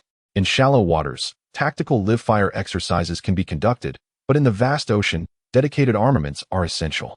To be frank, Miss Dolting is not equipped with many underwater combat weapons. The primary objective of its operations is to test the EC drive in real combat scenarios. Moreover, the EC drive is fundamentally designed to be compatible with optical equipment that requires energy to function. Given this context, the compatibility of the EC drive-equipped aircraft with underwater combat is decidedly poor. Not having anticipated combat in such an evidently incompatible environment means that no special preparations for dedicated equipment could be justified. Nonetheless, complaints do arise. Fortunately, as long as he casts spells, Xian can manage to cope. In the worst-case scenario, he can utilize that particular technique. Hey, have you all finished your work? Inspection complete. Upon hearing Robin's voice from below, Xian and Ji approached the foot of the morning. With inspections from various departments concluded, the morning is now ready for immediate deployment. Since Xian did not receive modification permissions from anyone other than Alut, there is little he can do. The remaining 3 machines have also completed their inspections, and the 13th technical team's tasks have temporarily concluded. However, every time they set sail, such commotion ensues, which is rather unsettling. Robin sighs while stretching his arms, and the others exhibit signs of fatigue. On the topic of naval vessels, would Mistolting be susceptible to attacks from the ominous clouds at sea? Surely, it cannot simply fly into them, right? Senior Lin, we have confirmed several entities capable of attacking flying vessels. Angela is correct, and we are still oblivious to that matter. So we must not be careless. Lin Li is teased by Eric, causing Xian to smile wryly as Jinji suddenly raises her fist in realization. Even if we do not comprehend it, we can simply ask Xian who understands, and he can resolve the issue with a single move, Jin Jiang suggests, prompting everyone's gaze to shift to Xian. Xian dons a pair of glasses that he has mysteriously produced, ready to address their inquiry. I shall clarify your doubts. Indeed, Xian comprehends the significance of the agreement. I have heard someone mention that my ears have grown like an octopus. A certain lady elaborated at length on how wearing glasses can create an intellectual aura, and Xian finds himself feeling similarly enlightened.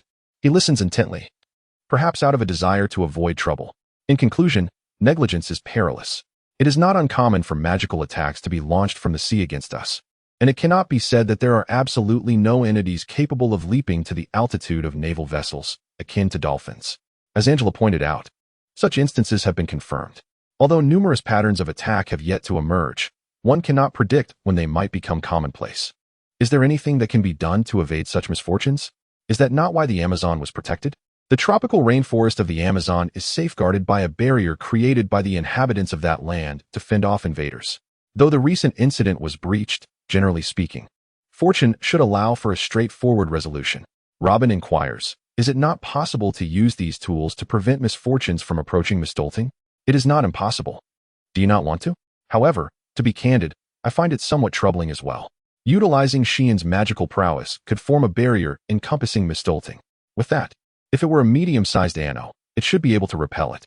Yet, that would leave Xian quite fatigued. Moreover, with the morning preparing for deployment, it becomes even more troublesome. At the very least, if the EC drive of Mistolting were functioning normally, it could draw magical power from there.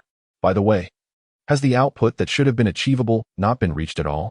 I heard that the inability to use the main cannon is due to insufficient output power. As Robin and Jean Jin mentioned, the EC drive of Mistolting has not met the anticipated specifications. While this has not affected navigation in the slightest, the main cannon remains inoperable. Xian, unable to intervene, has heard nothing, but it seems that Yuan Xiang and Qian are investigating solutions to the current predicament. Truthfully, it does not seem to be a technical issue. Even the masters would find it challenging. In reality, how much of the expected specifications have been achieved? Perhaps only 20 to 30%.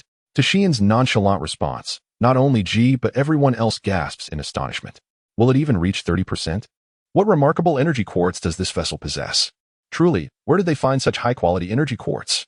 Xian is convinced that the energy quartz used in Mistolting's EC drive could not have been acquired from there.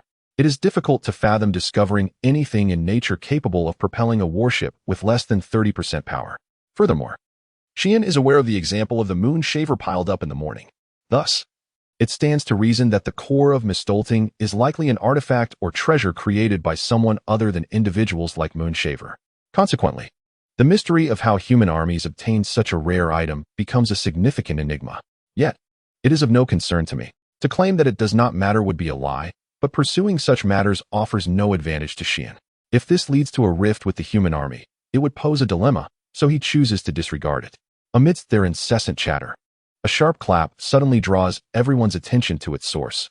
The sound comes from Ah Yuan, who was previously absent. Did you all know I was away? I had initially assumed that Yuan-san would be reprimanded for his nonsensical chatter in the hangar, but to my surprise, he surveyed the crowd and offered a slight smile. Except for Shi-En, Angela, and Eric, the other members displayed similar expressions of amusement. Very well, you rascals. Let us commence the competition for the application of extraordinary technology in weaponry. Oh, wait, I wasn't informed of this. Faced with the spirited individuals who raised their fists in enthusiasm, Shi-En appeared quite anxious. Right, he had gone out for lunch at that time. With an air of casualness, Qian provided me with a rough explanation, completely unfazed by the situation. She began to instruct Shi-En in magic, as well as in the numerous enchanted modern weapons produced by the witch's grocery store. Armed with such specimens, the spirits of the technicians from Class 13 seemed to be truly ignited. Chapter 73. The Atlantic Journey. 2. Although it was anticipated that such a situation would eventually arise, Shuren was not particularly surprised. However, Could he have been informed in advance that he would indeed be ensnared in this predicament? Thus, setting aside the feasibility of the actual endeavor, they should each attempt to wield magic and propose a plan. This is outrageous. Engaging in such fascinating activities without my knowledge. Jinta continuously issued apologies, while others clamored around the whiteboard and the display used for data recording. I remarked that this endeavor sounded captivating. After all, I was referring to you. Have you not prepared 10 or 20 types of weaponry utilizing magic? Having spent 3 years in this 13th technical class, how could I possibly avoid such an intriguing subject?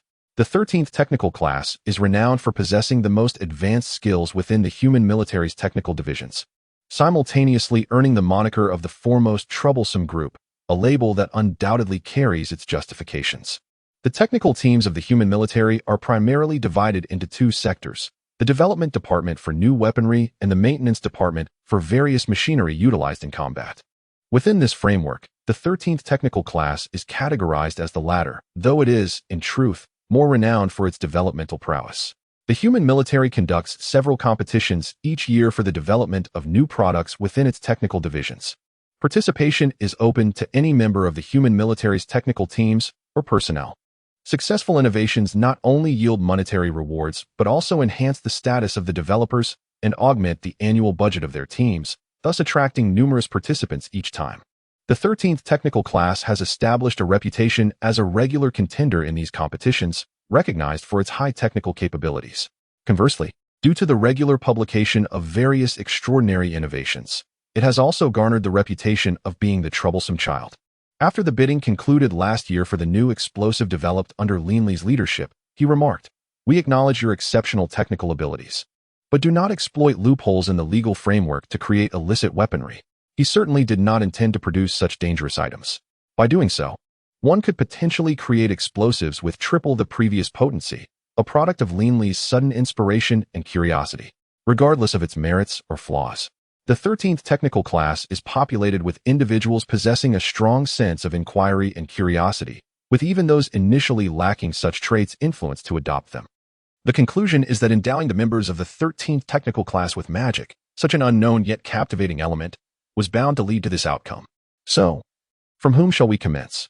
As Jinta spoke, a chorus of hands rose in unison.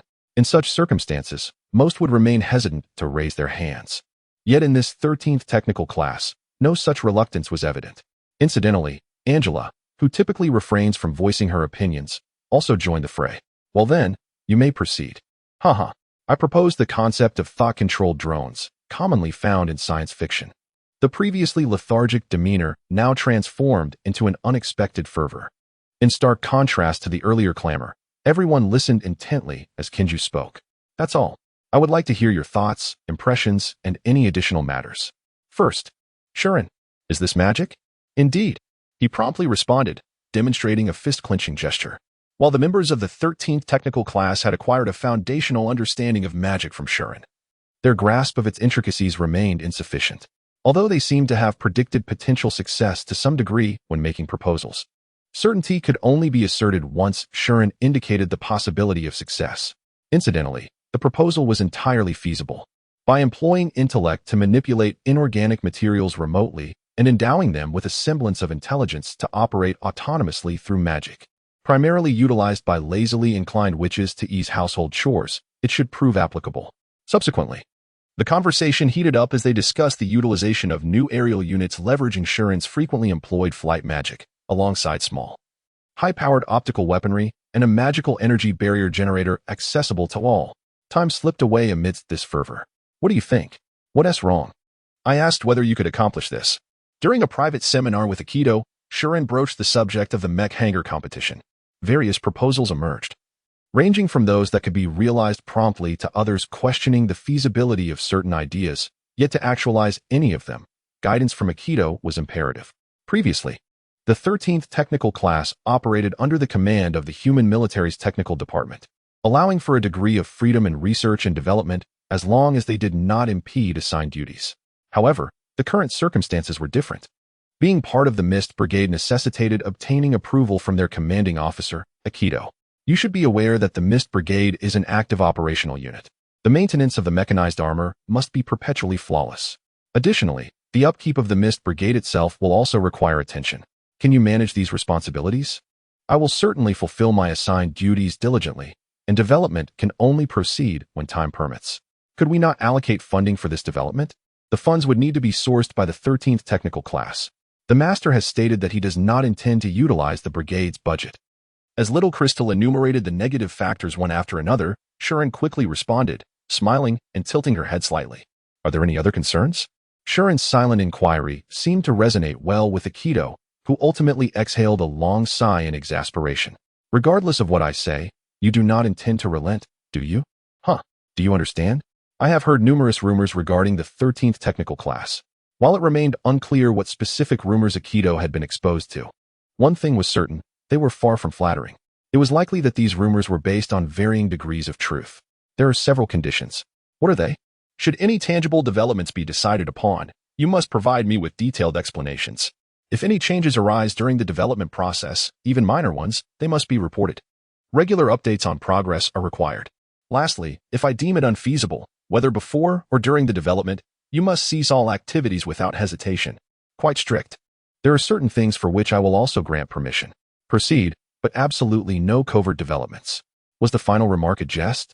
For a fleeting moment, I pondered, but upon witnessing Aikido's earnest gaze, I promptly dismissed the thought. His sincere expression clearly conveyed his genuine desire to avoid such an outcome. In any case, it seemed prudent to relay Aikido's additional conditions back to the 13th technical class and confer with Jinta and the others. It appears that the trend is leaning in that direction. By the way, to what extent can magic and science coexist? What is the matter? Is the captain not very interested? Otherwise, I would not have sought your instruction in magic. Upon hearing Aikido's response, I realized the truth and retrieved the specially crafted communication terminal, the witch's flute, from my pocket. This device exemplifies the most comprehensible amalgamation of magic and science. Integrated within the widely utilized touchscreen communication terminal in human society are several magical technologies. The terminal encompasses 3 primary magical components, powered by energy quartz. It enables the transmission of magic over long distances via a magical phone, achieving communication and information exchange through a method akin to magic rather than electromagnetic waves. The remaining components are almost identical to ordinary mobile terminals. In summary, it employs scientific technology. As Miranda articulated, magic constitutes 1 part, while science encompasses 9 parts. It may seem akin to scientific technology. However, if one considers human application, such a stringent standard appears rather harsh, does it not? Perhaps.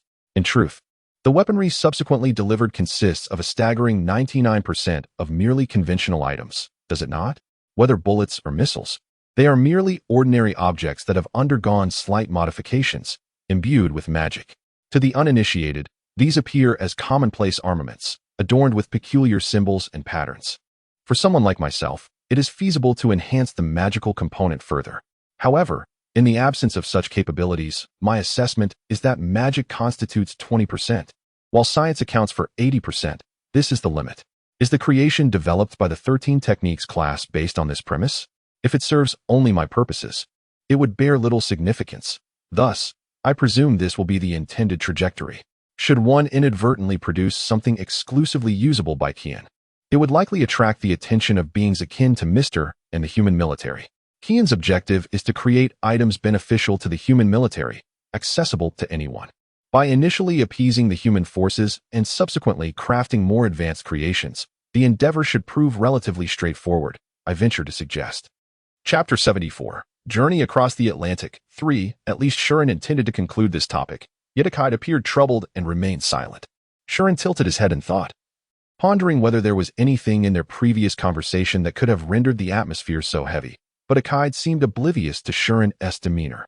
Unable to leave without the other's consent, Shuren quietly sipped his coffee to avoid interrupting him.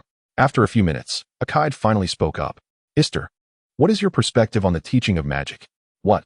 Magic is a formidable advantage you possess, particularly when contending with human armies during battles and negotiations. Surely, you can share your insights with us without reservation?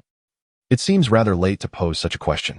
This is something one might expect from someone accustomed to learning new knowledge or practical skills every few days, yet Akide wore a serious expression. He discerned that while it might be easy to deflect with humor, doing so would only invite unnecessary doubts. complicating matters for Shuren. I harbor no apprehension about teaching. Am I merely revealing my cards? I am simply sharing a bit of knowledge that poses no threat to him. The act of imparting magic indeed reveals some of Shuren's hand. However, even if exposed, it would not pose a danger to Shuren. After all, Shuren teaches only the fundamentals. Beginning from the basics and progressing further, ordinary individuals would remain unaware of what could be achieved.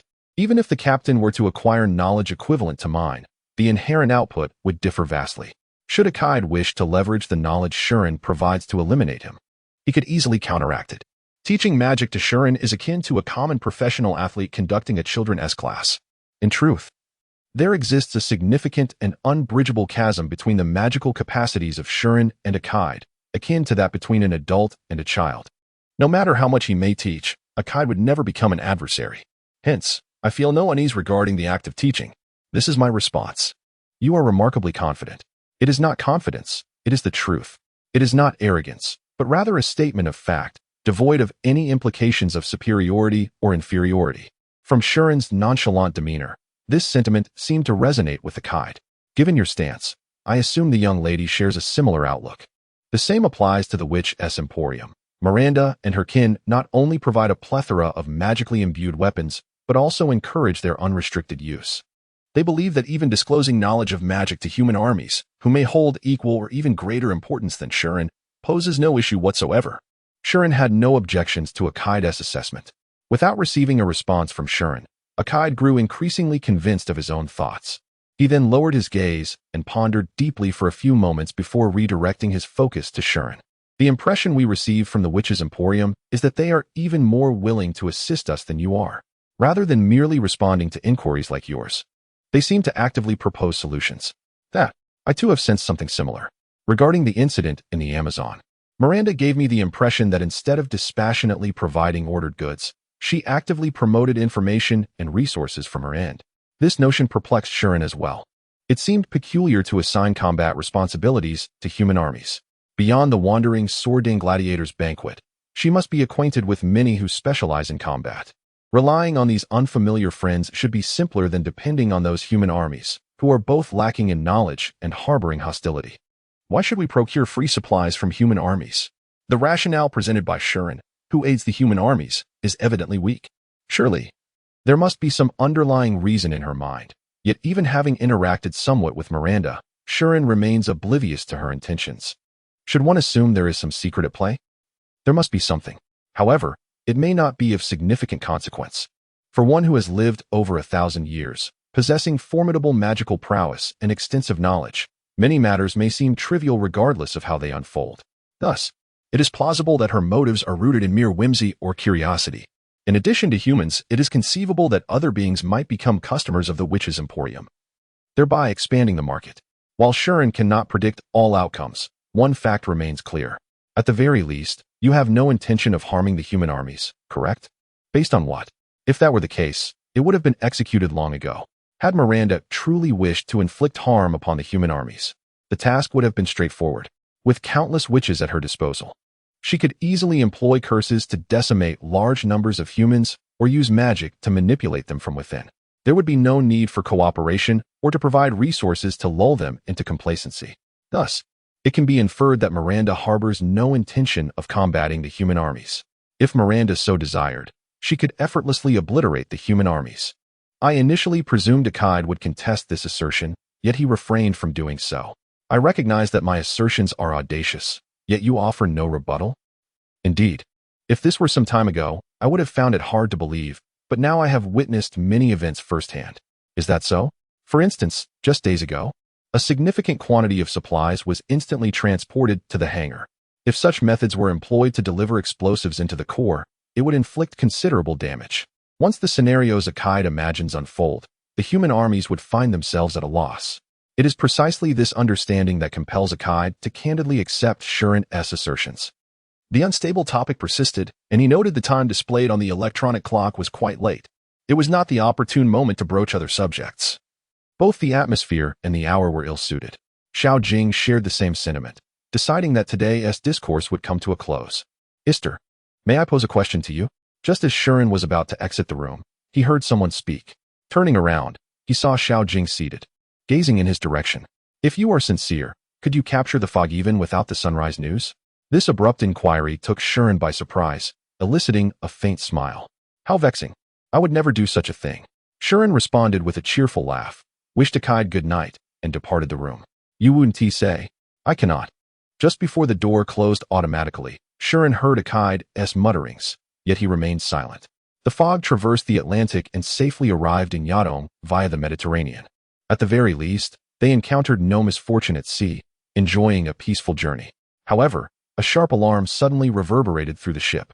Lower the alert level. Within 10 minutes, an emergency launch was initiated. What is the meaning of this? If there are any objections, feel free to voice them. You are correct. Engaging in conversation with Anna, they prepared for the morning sortie. Similar reactions had emerged in northern Egypt, near the Israeli border. Although local troops were present, their own forces had been dispatched to handle the situation. Were we not merely guests attending the ceremony? With several days remaining until the event, by then we would already be part of the human army. Do you have any objections to this? The other party retorted without hesitation, leaving Shuren with no grounds for rebuttal. Simply expressing dissent, he returned to preparations for the sortie. The combined number of small and medium units exceeded 20, seemingly comprising faster-moving entities. If scattered in various directions, it would pose a significant challenge. The mobile armor units would promptly engage, narrowing down the target before launching an immediate assault. There was no need to await the arrival of our ship. Following Akaid's instructions, Xian piloted the assault, taking off from the vessel without delay. It was akin to a race, soaring through the skies. The morning air suddenly surged with speed, propelling him towards the target. While it was common for Haruma and the others to express their frustration with solo missions, this time, given the urgency dictated by the operational plan, such remarks were deemed unnecessary. He deftly maneuvered past Miztan and the other mobile armors, detecting the presence of the infiltrator even before the sensors could register it. Chapter 75. The struggle among people. We have identified our target. How does it feel to you? Nothing particularly strange. It's just the kind of luck one often encounters in an unremarkable world. Externally, it resembles a four-legged beast, unlike a cat or a dog. The sensation is neither overwhelming nor faint, akin to the ubiquitous invaders we see today. Very well, let us maneuver towards the direction of Mistolstein and commence our assault. Rather than attempting to thwart him, focus on guiding him in a specific direction to prevent his escape. You mean for me to act as a shepherd dog? Understood. Shuren's playful banter caused a slight stir for Misty over the communication channel. As background music surged from above the group, she swiftly pivoted and executed precise fire. The invaders, rather simple-minded, fled smoothly in the direction Shuren desired. It appears these intruders lack the capability to attack airborne foes and show no inclination to target Eret. Thanks to this, although the situation is not particularly perilous, one must be cautious, as the agility of a surprise attack could easily surpass them. Thus, I carefully pursued Anai and the others. The blade has located the target. All right, let us execute a pincer maneuver swiftly. I'm on it. With the arrival of Haruma and others, Shuren issued commands, bringing Eret down to ground level. Like a charging beast, he dashed into the swarm of phantoms. Shuren, you're being overly sarcastic. I'm not adept at shooting. This is the most straightforward form of combat. Closing the distance to mere meters, he mercilessly pierced through the invader's head before swiftly targeting the next, deftly wielding Lightsknider. Although it's a matter of shooting distance, it is just right for Shuren to land his shots accurately. The suddenly swooping blade cleaved Ascalon, perfectly splitting it in two. Then, swinging Ascalon horizontally, he turned to face the other blade that had been entangled with the cloud, now positioned back to back. Surely, there's no room for carelessness. Regardless, the medium-level luck can be easily deflected by a defensive wall. Though Shuren sensed the presence of an approaching invader from behind, even if attacked from behind, he could still erect a defensive wall before reaching Eret. Not being attacked is indeed fortunate, so I am grateful to Haruma, yet being attacked isn't overly concerning. The battle raged on, but within 10 minutes, all invaders were defeated. Shuren's scanning and sensor searches revealed no signs of further intruders. Does this signify the end of the conflict? All units returned to the ship.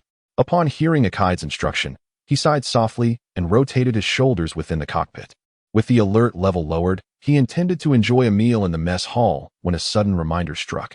His stomach let out a faint grumble. The donuts are out of stock. What should I eat instead? Just as Shuren was about to instruct Albert to head towards Mistolstein, an alarm blared. What? Uncertain of what this sudden alert signified, Shuren found himself in disarray as something struck the rear of morning and exploded. Easter. No problem. Guess right, or guess wrong. Just as he conveyed to the anxious Akkad, Shuren remained unharmed. The magical barrier he had enacted prior to the battle proved effective. It was unclear who had launched the attack, but it inflicted no damage on Eret. But what was that attack earlier? There was at least no magical aura. Thus it could not be attributed to luck. This suggests it might be a product of modern weaponry. However, it is truly unfathomable that the human army, with whom he had recently forged a formal contract, would turn against Shuren. Considering these possibilities, only one conclusion remains. Multiple sets of vintage mechanized armor were discovered behind the shallow sea. It seems they were lying in wait, utilizing jammers to conceal themselves. Then, what is their true identity? Terrorists. Even as all of humanity's adversaries emerge, the conflict among humans persists. They, who still adhere to the vestiges of the old century, have reappeared alongside the mechanized armor that traversed that bygone era. Perhaps their existence was revealed due to the failure of the ambush, prompting the terrorists to cease hiding and advance towards morning. From a distance, it was evident. They were all outdated mechanized armor. Our side had only 4 units, while the enemy approached with 8 mechanized units and several small tanks. Instructor, what should we do? He was full of zeal from the start. I can't allow him to remain silent. Does this mean we are to engage in mutual slaughter among humans? Until now, Mistolstein had only faced Annie. This would be the first encounter against terrorists or any other foes. Indeed. There are times even soldiers must confront such dilemmas. Anna remained composed in response to Shuren's words. Everything he stated was undeniably sound. Mechanized armor units. Prepared to engage all terrorists. Understood. The 3 others, without hesitation, accepted Anna's command and proceeded towards the terrorist direction. All of them, like Shuren, were still under 16. Even so, having chosen the path of a soldier, had they truly prepared themselves psychologically for killing? Shuren, what will you do? The implication was clear. Are you capable of taking a life? I recognized he was inquiring of me. The answer is undoubtedly yes. However, Shuren found himself grappling with a hint of hesitation. As a member of the human army, even if they are enemies, what of killing them? Shuren had pledged not to engage against the human army and civilians. Of course, this promise does not extend to the terrorists, who are foes of humanity. Nevertheless, terrorists are still human. As a mage, Shuren taking the life of a human would surely elicit a reaction from the human army. Although he had communicated his intent to kill in a manner that hinted at aggression, that was merely verbal, and whether he could truly act upon it remained ambiguous. Yet, if he were to casually eliminate terrorists here, the fact that he had killed a human would become apparent. If the human army subsequently heightened their vigilance against Shuren, it would only bring about negative repercussions. Shuren Isthal, the obedient subordinate versus Shuren Isthal, who holds a negative stance towards killing humans, which would be more favorable? Surely, there would be divisions of opinion within the human army. What of the instructor's recommendation? All of this. Anna answered almost instantaneously, indicating that she had already contemplated Shuren's potential actions against human adversaries long before this situation arose. If Anna professes helplessness, then Shuren too would be at a loss. Now, the question lies solely with Shuren. Which option is more advantageous? The piercing alarm resounded once more within the cockpit, reminiscent of a sharp reprimand directed at Einar Shuren. Oh, what an annoyance. This was not a matter of waiting, but rather a conscious release of incoming projectiles, akin to sensors indicating missiles, deflected by the magical defense wall. The missile did not detonate immediately. Instead, it was redirected like a ball struck by a racket, tracing a parabolic arc away. Ahead lay the terrorists' mechanized armor. Ah, what a blunder. In reaction to the missile's parabolic trajectory, I launched Re no Maru. Fortunately, the missile struck true, exploding and toppling the targeted mechanized armor, though it likely would not cause fatal damage. It's rather difficult to save you. It has become exceedingly troublesome.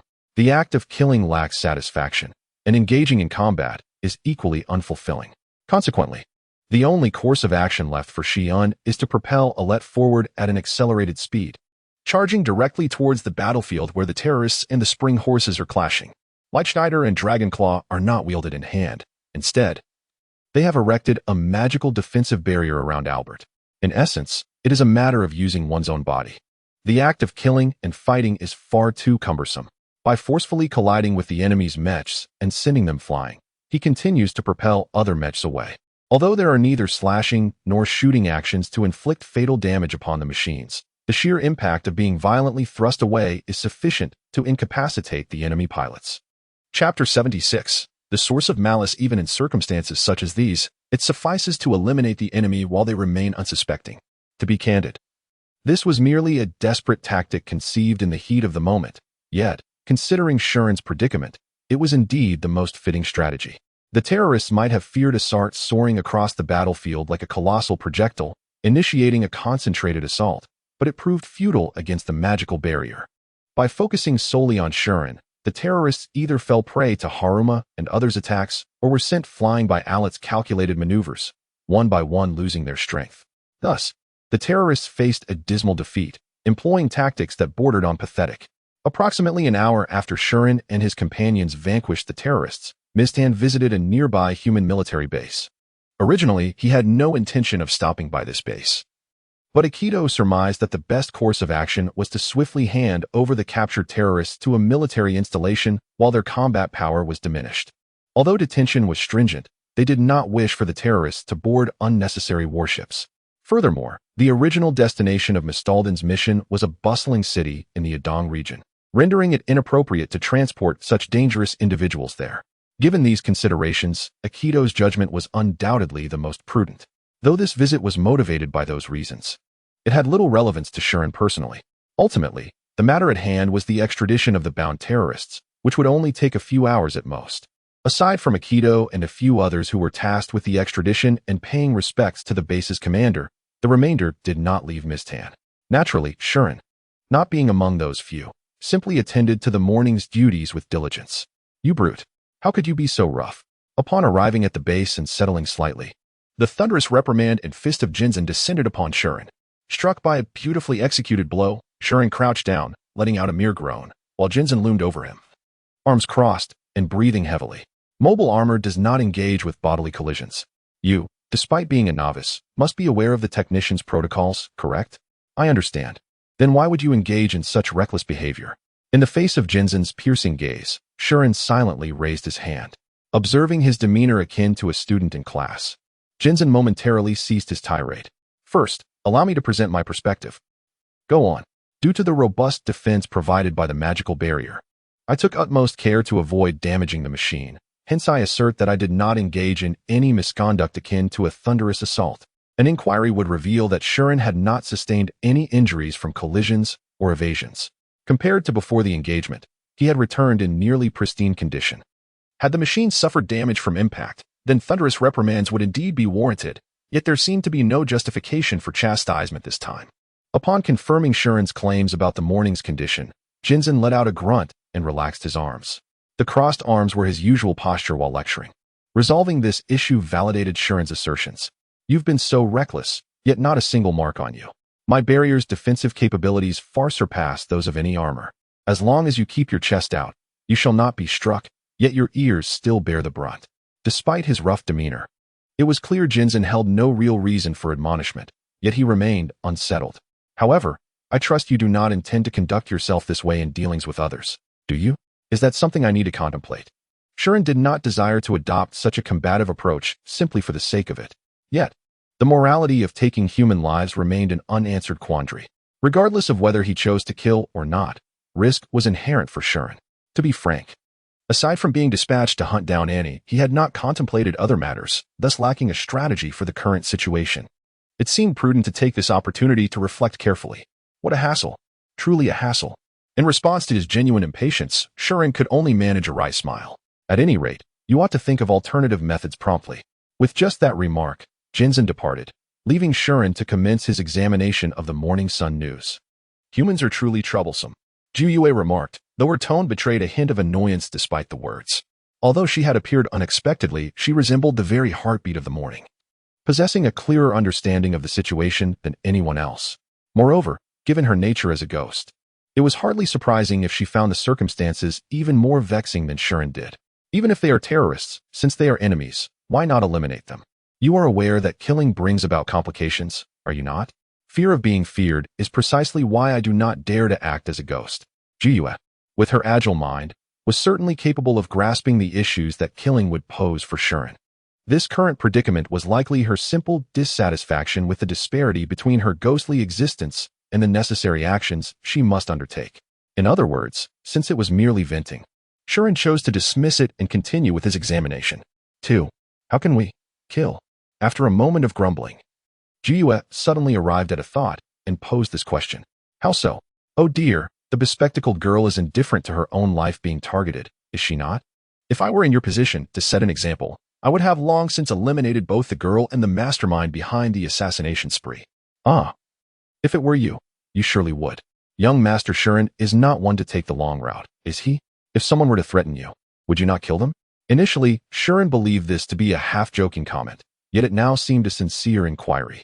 Killing, like breathing, is a natural act for a ghost. In Jiyue's view, Shuren's hesitance to kill, despite his lack of strength and experience, was perhaps incomprehensible. Well, if you get angry, I will kill you. Have you not been angry even once over the past month? At the very least, nothing has occurred to provoke thoughts of killing. To be honest, it mattered little. Neither the daily confrontational misdeed nor the unknown individuals plotting assassinations had done anything to truly infuriate Shuren. In essence, there was no incentive to risk severing relations with the human military by eliminating them. I see. If you were satisfied, could you allow me some peace? I am, after all, working. Perhaps content with her grievances and inquiries, Jiyue surprisingly complied, her presence gradually receding. However, provoking someone like young Master Shuren could prove perilous. Leaving behind a cheerful remark, Shuren sensed Jiyue's presence had vanished.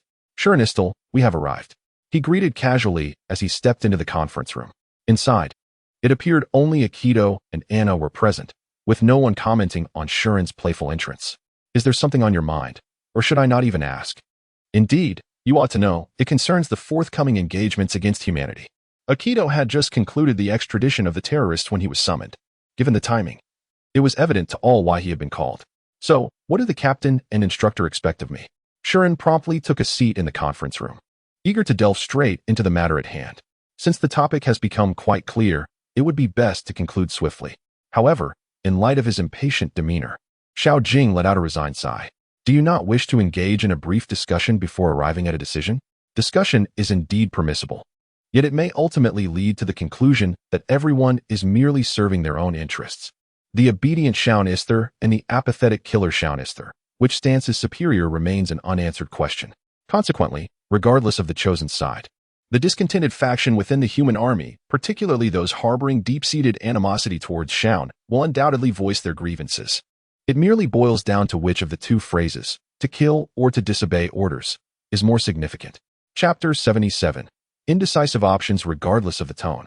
Any decision would undoubtedly stir unrest, yet for Xian, it had become inconsequential. Personally, it mattered little to me. Thus, for Aikido and Anna, who might suffer repercussions, the choice of the more favorable side was of no significance. This reflects Xian's current stance.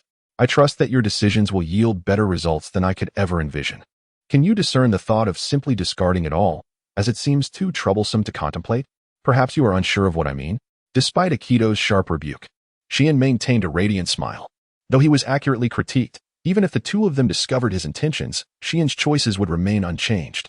Aikido likely sensed this, cradling his head in contemplation, while Anna, accustomed to such dynamics, remained unfazed. In my view, engaging in battle is entirely acceptable. Eliminating them poses no issue. Although the opportunity to confront terrorists remains uncertain, the value of your life is paramount.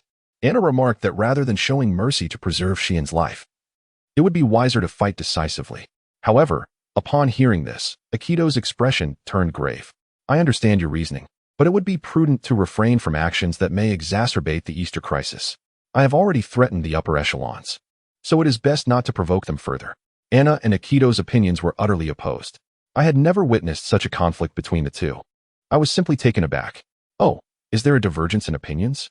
Indeed, such matters tend to have both short and long perspectives, so it is not particularly surprising. Up to this point, their views had largely aligned, yet neither was inclined to conform, as both were independent thinkers. As Anna noted, divergences in opinion sometimes arise. Facing this acceptance, Xian smiled at Anna. Our differing opinions imply that the decision must ultimately rest with you, correct? No, I believe both of you are equally capable.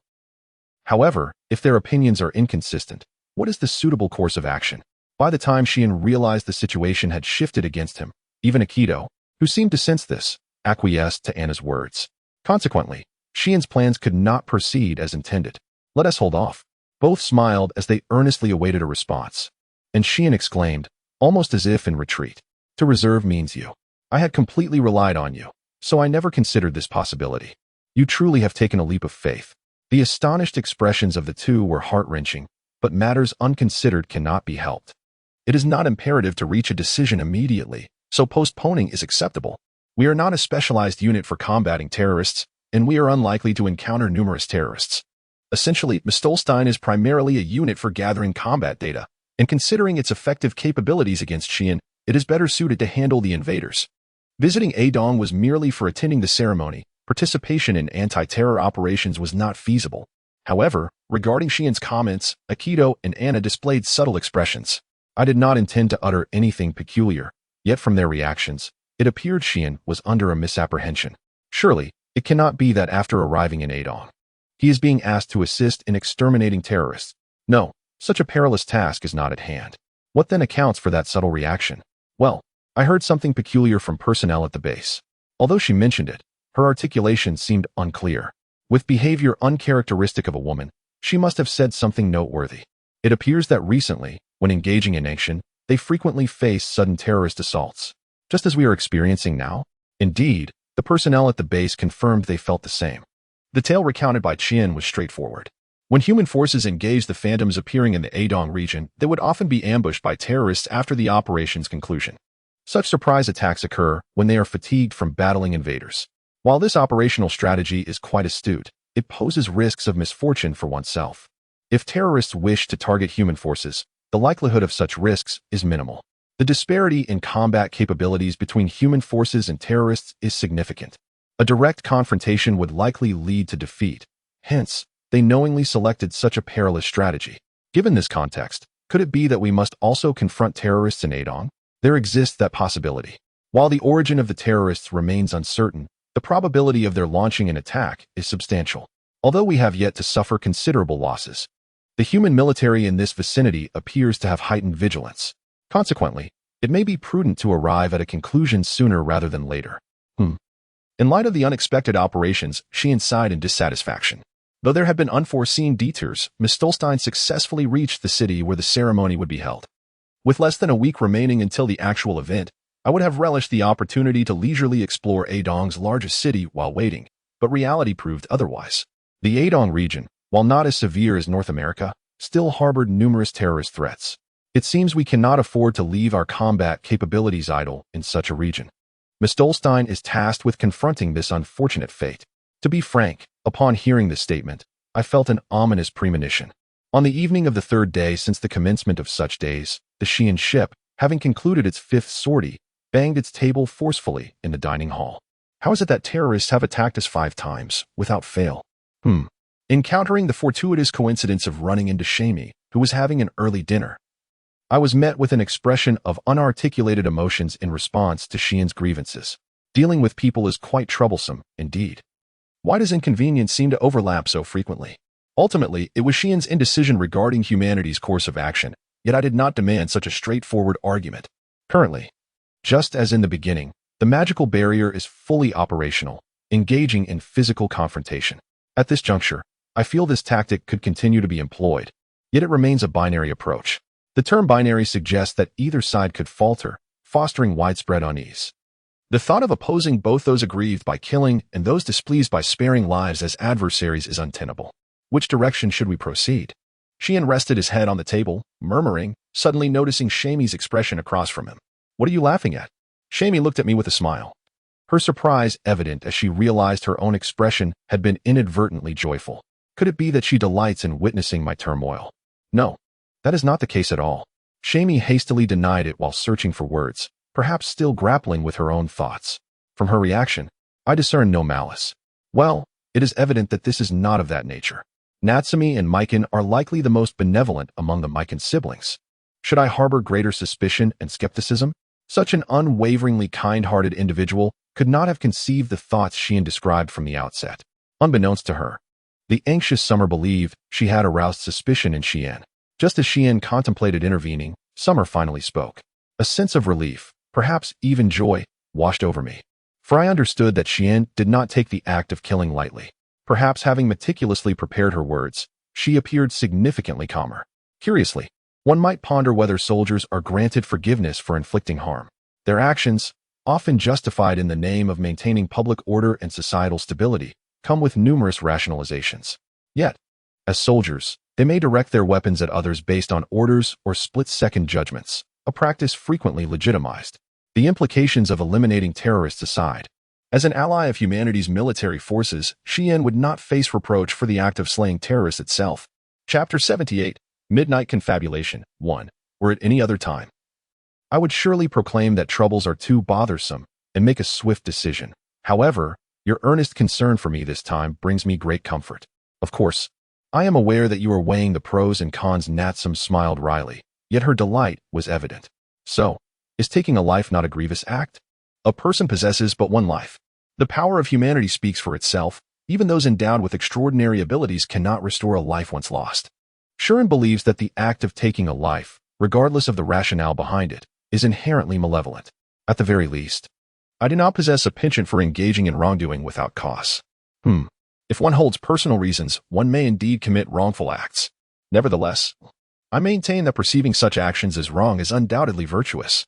I had intended to voice some ethically dubious notions that kind-hearted individuals would categorically reject or fail to comprehend. Just as Shuren believes he is incapable of taking a life, I found myself wanting to pierce her with a nail. Yet, despite this, it is Natsum's unwavering smile that overwhelms Shuren. This is quite challenging. The reason for her smile lies in her limited understanding of all that Shuren has revealed thus far. She remains oblivious to the existence of Shuren Istil, as do Gil and Anna, who have never encountered such a being. Natsum bears no fault in this. It is merely the result of Shuren's deliberate concealment. If one were to assign blame, it would rest squarely on Shuren himself. Whatever consequences arise from his concealment, the responsibility lies with him. This knowledge, which I have been aware of from the very beginning, still leaves me with a lingering unease. At this juncture, I feel somewhat discomfort. A day will inevitably come, and it shall not be far off, when the malevolence within Shuren is laid bare for all to see. Will she still be able to smile at him as she does now? Contemplating the potential shifts in their relationship, the young man cast his gaze downward. Can a human truly take a life? In the dead of night, while discussing future matters in the captain's chamber of Mistolton, Akito suddenly posed this question to Anna. Caught off guard by such a baseless inquiry, Anna's response was somewhat delayed. Why the sudden query? At this point, I began to take notice. Indeed, whether he possesses the capacity to kill may serve as a crucial criterion for assessing his trustworthiness, yet he had not explicitly broached the subject. I am not seeking to excuse anyone. The human army did not accept Shuren without considering such matters, regardless of whether Shuren himself is aware. A thorough investigation is being conducted behind the scenes. For instance, in a significant terrorist attack that occurred on an artificial island, Shuren was among the few survivors. Following the loss of his parents in that incident, he resided in a welfare facility run by the human army in the Ball Kingdom. As evidenced by testimonies from relevant personnel, the language surrounding his situation is quite clear. His attitude toward life is commendable, and he willingly assists at the welfare facility when asked, leading staff to hold a favorable impression of him. However, his free time seems to vanish curiously, and he exhibits a maturity that appears somewhat incongruous for his age, leading to whispers about him being an astonishing child. Later, after entering military school, more detailed information came to light, allowing for a general understanding of Shuren Istil's experiences. A meticulous examination of this data revealed no evidence of murder, and upon uncovering his identity, there were no signs of harm inflicted upon humans. In summary, the collective judgment concluded that forming a cooperative relationship posed no issues. Nevertheless, it goes without saying that neither Anna nor her superiors can fully trust the investigation's results. The self-proclaimed magician Shuren may possess means of concealing information beyond human comprehension. Ultimately, aside from Shuren himself, no one knows the exact circumstances. To be frank, I am almost convinced that I could end his life. Kogain expressed this thought with a degree of certainty, though her voice held an air of uncertainty. Nevertheless, Anna could empathize with her feelings. I too have always believed that Shuren would not hesitate to pull the trigger. He is by no means the type to take pleasure in killing or to justify it. Nonetheless, he seems to assume that if he deems it necessary, he would readily pull the trigger. He has explicitly stated that if sufficient reason arises, he would take a life. However, in reality, within such scenarios, Shuren has sought to avoid killing terrorists, though this choice heightens vigilance within the human army. The distinction between either choice holds little significance, and the nuances directly impact his own safety. Anna believes that for the sake of her life, she would not hesitate to take a life, but her expectations have proven unfounded. Adding to this, after their initial encounter, Shuren has yet to kill a single terrorist following 6 battles. Yet, he has not clearly indicated an unwillingness to do so, nor has he made a definitive choice. It is precisely due to this situation that Aikido finds himself ruminating on the matter once more. There are reasons tied to the loss of loved ones. Could it be that he is particularly sensitive to the life and death of others? How to put it? I personally do not perceive him as possessing such an endearing character. I share the same sentiment. However, if you are hesitating so, that possibility must also be taken into account. As Kogain spoke, her expression grew grim, though this did not align with the image he deliberately cultivated as captain. From another perspective, it indicated his inner turmoil. Is this an emotional transference? Aikido, as Shuren's controller, is meant to maintain neutrality between the human army and Shuren. However, the Aikido before us hardly embodies neutrality. He is likely troubled by the notion of forcibly thrusting a young man who is sensitive to matters of life and death into the battlefield. For Anna personally, harboring fondness for Shuren is commendable, yet her demeanor remains less than favorable. That child is the type who would explicitly voice his disdain for unpleasant matters. If he dislikes killing, he would clearly declare, "I do not kill." Indeed, he seems capable of such, right? Therefore, there is no need for you to concern yourself with such matters. Upon hearing Anna's words, Aikido appeared to momentarily accept this notion. Yet, his troubled expression remained unchanged. If that is the case, why do you think Istil is so troubled? Regarding this, Anna herself harbored many questions. I comprehend Shuren's fundamental reluctance to take lives. He has explicitly stated that if one adheres to general ethical principles, one would not actively seek to kill. However, even when his own life is at stake, he hesitates to take the lives of opposing terrorists. Ultimately, Anna's sentiment diverges from his. Despite his demeanor, he is, in fact, the type who shows no mercy to his foes. During his training in piloting the mobile armor, he wreaked havoc during simulated battles against incoming special students, leaving them battered and bruised. When targeted by ill-behaved students, he devised a plan to expel all of them. Such anecdotes are not uncommon when one awakens him. Because of this, I had assumed he would treat terrorists with the same severity, yet reality proves otherwise. Compared to Aikido, who has recently forged a connection with Shuren, Anna, who possesses comprehensive knowledge of these past events, likely experiences a far greater shock. Has he truly never regarded them as enemies? The impression Shuren gives is that he possesses little concern for terrorists. Ah, that is indeed a possibility. Moreover, that child fundamentally despises bullying the weak. His malevolent and merciless disposition is well understood not only by himself but also by those around him. Despite his despicable cunning, he refrains from raising a hand against the weak. For instance, during his school years, he would unrelentingly target individuals of equal or higher social standing. Terrorists are essentially groups formed by societies underprivileged. Given the significant disparity in combat effectiveness compared to human armies, they could indeed be considered the weaker faction. Perhaps this is the case. Although the activities of terrorists pose a threat to human life and disrupt public order, they are also rooted in poverty and economic disparity. There exists a possibility of sympathy towards such frailty, albeit subtly. Shanishtar is a quick-witted individual who ultimately acts on instinct and emotion. His choice to assist the human army stems from an inability to abandon Anna and those dear to him, in a rational consideration to avoid harm from them. He often makes choices that should not be made. Consequently, he sometimes arrives at judgments without even contemplating the matter. As a weakling, he is reluctant to kill. Yet, given his current predicament, he cannot afford to remain indifferent. This confluence of mental judgment criteria and the complexities of his surroundings may render Sean incapable of making a decisive choice. Chapter 79, Midnight Discussion, 2. However, if the situation aligns with the expectations of Anna and her companions, the likelihood of Scene providing an immediate response is exceedingly low. There exists a chance that he may indefinitely postpone his answer, a choice that could also be deemed valid. In light of Anna's concerns, Akid maintains a composed demeanor. Indeed, Itter has not articulated a definitive stance regarding the act of killing. Nevertheless, the human army would not bear any losses as a result. Although Scene refrained from employing weapons against the terrorists, he effectively neutralized them through his magical defensive barrier. Furthermore, the primary objective of the human military remains the eradication of terrorists, rather than their annihilation. In this regard, Scene has not contravened any orders. Of course, there are those who disapprove of Scene's ambiguous approach, yet even in the absence of tangible harm, their criticisms cannot be disregarded. We received orders to depart towards Asia the day after the conclusion of the ritual. Should we engage in further confrontations with the terrorists, we risk losing opportunities to combat them for an extended period. Must we endure a few more instances before it becomes acceptable? Fortunately, we achieved considerable success during the campaign. As long as we are vigilant to avoid causing actual harm, it should not be arduous to silence those who use our past successes as a shield for their complaints. From a kid's perspective, rather than recklessly selecting one option to provoke Scene, it is wiser to maintain the status quo and gradually disregard the situation. This, too, is a valid choice. Shall I convey this to Scene? Please do. That individual is remarkably decisive. It would be troublesome if he were to be left in the lurch tomorrow.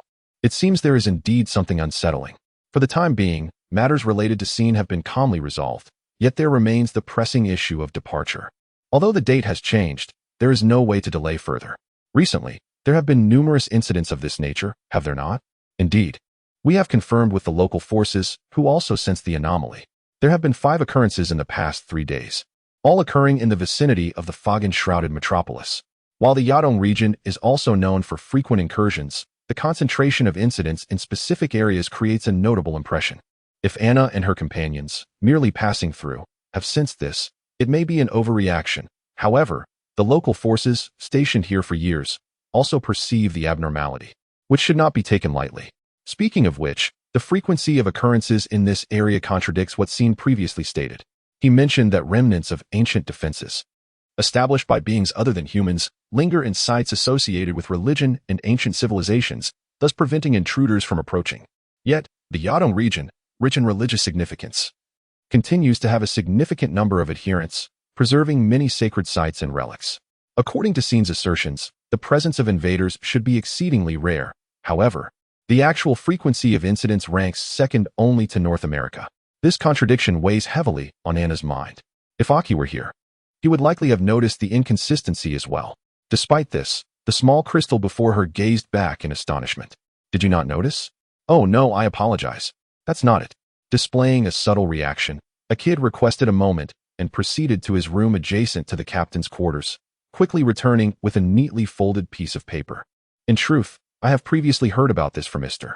He has heard. In front of the flustered Anna, he spread the paper across the table. It appeared to be a printed world map, with handwritten notes scattered across it. Is this documenting the ease of fortune? If one were to observe the near absence of defenses in North America, along with annotations regarding the layered barriers established by the British witches, predicting the nature of this map becomes quite straightforward. Aki silently nodded in agreement with that line of inquiry. After the events in the Amazon, I promptly inquired and heard many intriguing tales. Oh, then what of Yadong? Ister remarked, it is too filthy. Anna tilted her head at this ambiguous statement. Aki, likely surprised that the previous remark could be conveyed to the other party, promptly continued to elucidate. As a preface, it is said that such filth is deeply rooted in impurity. Impurity. I recall you mentioning something akin to this when you encountered darkness in the Amazon. A sudden curtain of darkness fell from the sky in the Amazon. Apart from knowing it was a potent energy that elicited a strong anti-response, Anna and her companions were unaware of the specifics, yet Scene likely referred to it as impurity. It is a form of magical power capable of nurturing Annie's grace. Hence the drastic plunge. Indeed, for them, it is akin to nourishment. Moreover, the concentration of impurity in the Yadong region is notoriously high. A kid's grave expression indicated he was not jesting. If the impurity is indeed so dense, it is comprehensible that numerous invaders would manifest, a veritable banquet for them. However, if the density of impurity is a fact, it raises further questions. Are you suggesting that Yadong harbors entities capable of generating such impurity? No, not quite. Ister stated that impurity emanates from living beings. In other words, it is humanity? Anna clenched her teeth and reiterated the explanation, finally arriving at the answer, her voice rising as she leaned forward. To quell her agitation, a kid raised a hand to halt her movement. Not solely humans, animals and trees also emit it. If I were to draw a comparison, it would resemble carbon dioxide. Just as living beings inhale oxygen and exhale carbon dioxide, the mere existence of life produces a small amount of impurity.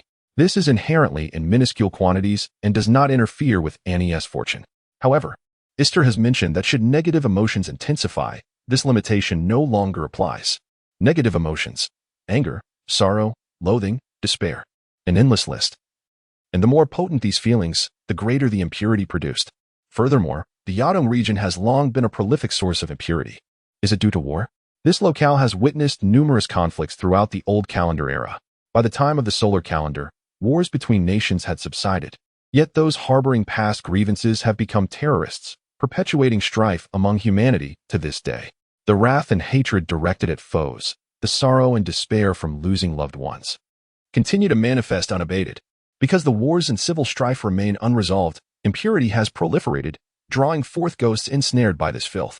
Indeed, even the protective forces residing within sacred sites and relics cannot withstand it. This is a most distressing matter.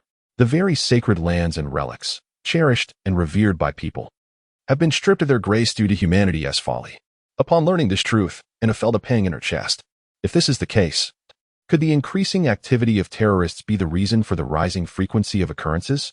If impurity is the cause of the gathering of misfortune, it may well stem from the unrest generated by the terrorists' actions. As the largest metropolis in Yadong, with its dense population, one could surmise that the resulting impurity is also substantial. In this light, the increase in occurrences and their concentration could be rationalized. However, Aki gently shook his head at Anna's conjecture. Last night, I inquired with Ister, and it appears that is not the case. Why not? Such a degree of unrest does not bring forth good fortune. Although the overall situation in the Yadong region remains unstable, this great city has benefited from the presence of military bases, thus avoiding significant calamities and emerging as the most prosperous area economically within Yadong. Compared to peaceful nations, the sense of unease among the populace is undoubtedly more pronounced. However, it can be asserted that this land of Yadong is home to the healthiest living conditions. Despite its large population, the negative sentiments among individuals are relatively minimal. Ister once remarked that there are many who harbor far more negativity than those in this city. Chapter 80. Midnight Conversations. 3. Indeed, there are numerous small and impoverished towns and villages scattered throughout the land. For the inhabitants of these regions, it might be exceedingly rude to acknowledge their existence, yet such places undeniably exist. If one were to trust Sin's words, these locales appear to present a more alluring feeding ground for the invaders. However, if that is the case, why do they manifest in this vicinity? The answer remains elusive. Istel tilted her head, while the vague and hesitant Xiao Jing seemed troubled about whether to continue speaking. Based on past interactions, it was apparent that Xiao Jing lacked confidence in her forthcoming words. I understand your uncertainty, but please do not squander time. Just tell me. As anticipated, a kid hesitated before beginning to speak. Allow me to clarify that I possess no knowledge regarding the concentrated occurrences. Moreover, there is something else that piques my interest. What else concerns you? I find the terrorists' actions to be rather senseless. Their operations should, in theory, be surprise attacks against the human military when dark clouds loom. Yet the intention behind such a statement remains perplexing. Anna, how do you suppose they execute their surprise assaults? Well, upon detecting the invaders' presence, they likely maneuver to the site of the human military's engagement while avoiding detection by their searching enemies. Although this may seem overly simplistic, surprise attacks are inherently straightforward. There is no need for undue dramatization, so this prediction should hold merit. I initially thought similarly, but I have recently begun to feel a twinge of doubt. Why so? I gestured for him to continue, and a kid displayed several data points on his tablet. A brief glance revealed that these pertained to the combat capabilities of the terrorists throughout previous surprise engagements. During the initial encounter, their forces consisted of several outdated mobile armors and a few more numerous small vehicles, indicating they were not merely a disorganized mob, but rather an entity under some degree of control. It appears they possess a considerable array of weaponry. Many of the terrorists from Yadong have defected from the old military. However, what troubles me is the number of simultaneous assaults. Her tone differed slightly from Anna's, silently urging her to elaborate. Even if they were unprepared during the first ambush, it is peculiar that they did not notice so many approaching after the second attempt. Did you not mention that they invested considerable effort into interference? That may be true, but they are utilizing outdated technology, which should not easily bypass our significantly superior sensors, particularly when that numerical data was transmitted. Upon reflection, Xiao Jing's assertion seems valid. I realized my perspective had been too narrow, focusing solely on unfortunate luck while neglecting the existence of the terrorists. This leads one to ponder, From where did the terrorists acquire the latest interference devices? While it is difficult to ascertain, it represents the most realistic possibility. If that is the case, it is hard to imagine that the terrorists could independently conduct research and development. The worst-case scenario involving external parties and agencies would be that someone within the human military sold technology to the terrorists. They are already overwhelmed with their own affairs, compounded by interpersonal conflicts. While the human military deems outsiders barbaric, I find them to be relatively mild. Thus far, those outside of Anna and her companions, including Scene, have shown a gentler demeanor toward humanity.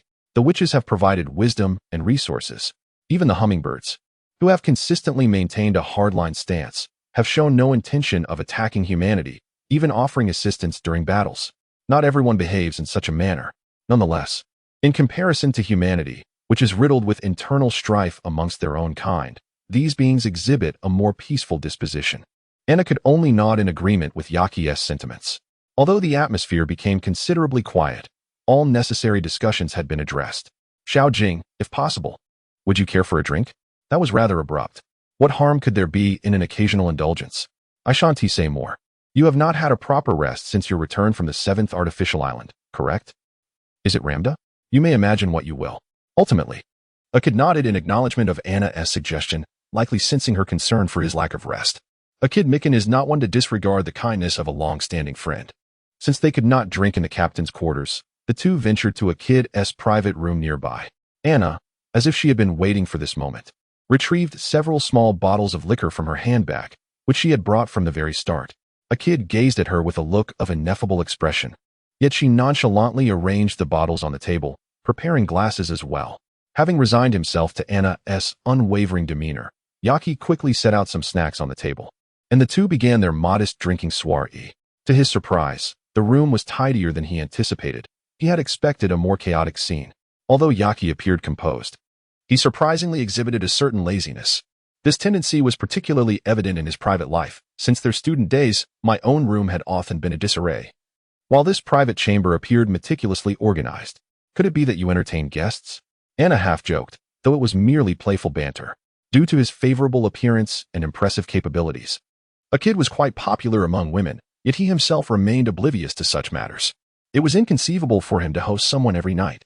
Should such a scenario occur, Anna would first suspect Yaki of deteriorating health or that a calamity was imminent. Well, indeed. Given this, Yaki's response was not entirely unexpected. Anna suddenly coughed. Leaning forward with both hands pressed firmly against the table, eyes narrowed as she inquired, Whom did you bring? Someone I know. Ah, that? Why are you so astonished? Surely you must be shocked. You, who are utterly oblivious, actually brought someone into your room. Did you not just enter as well?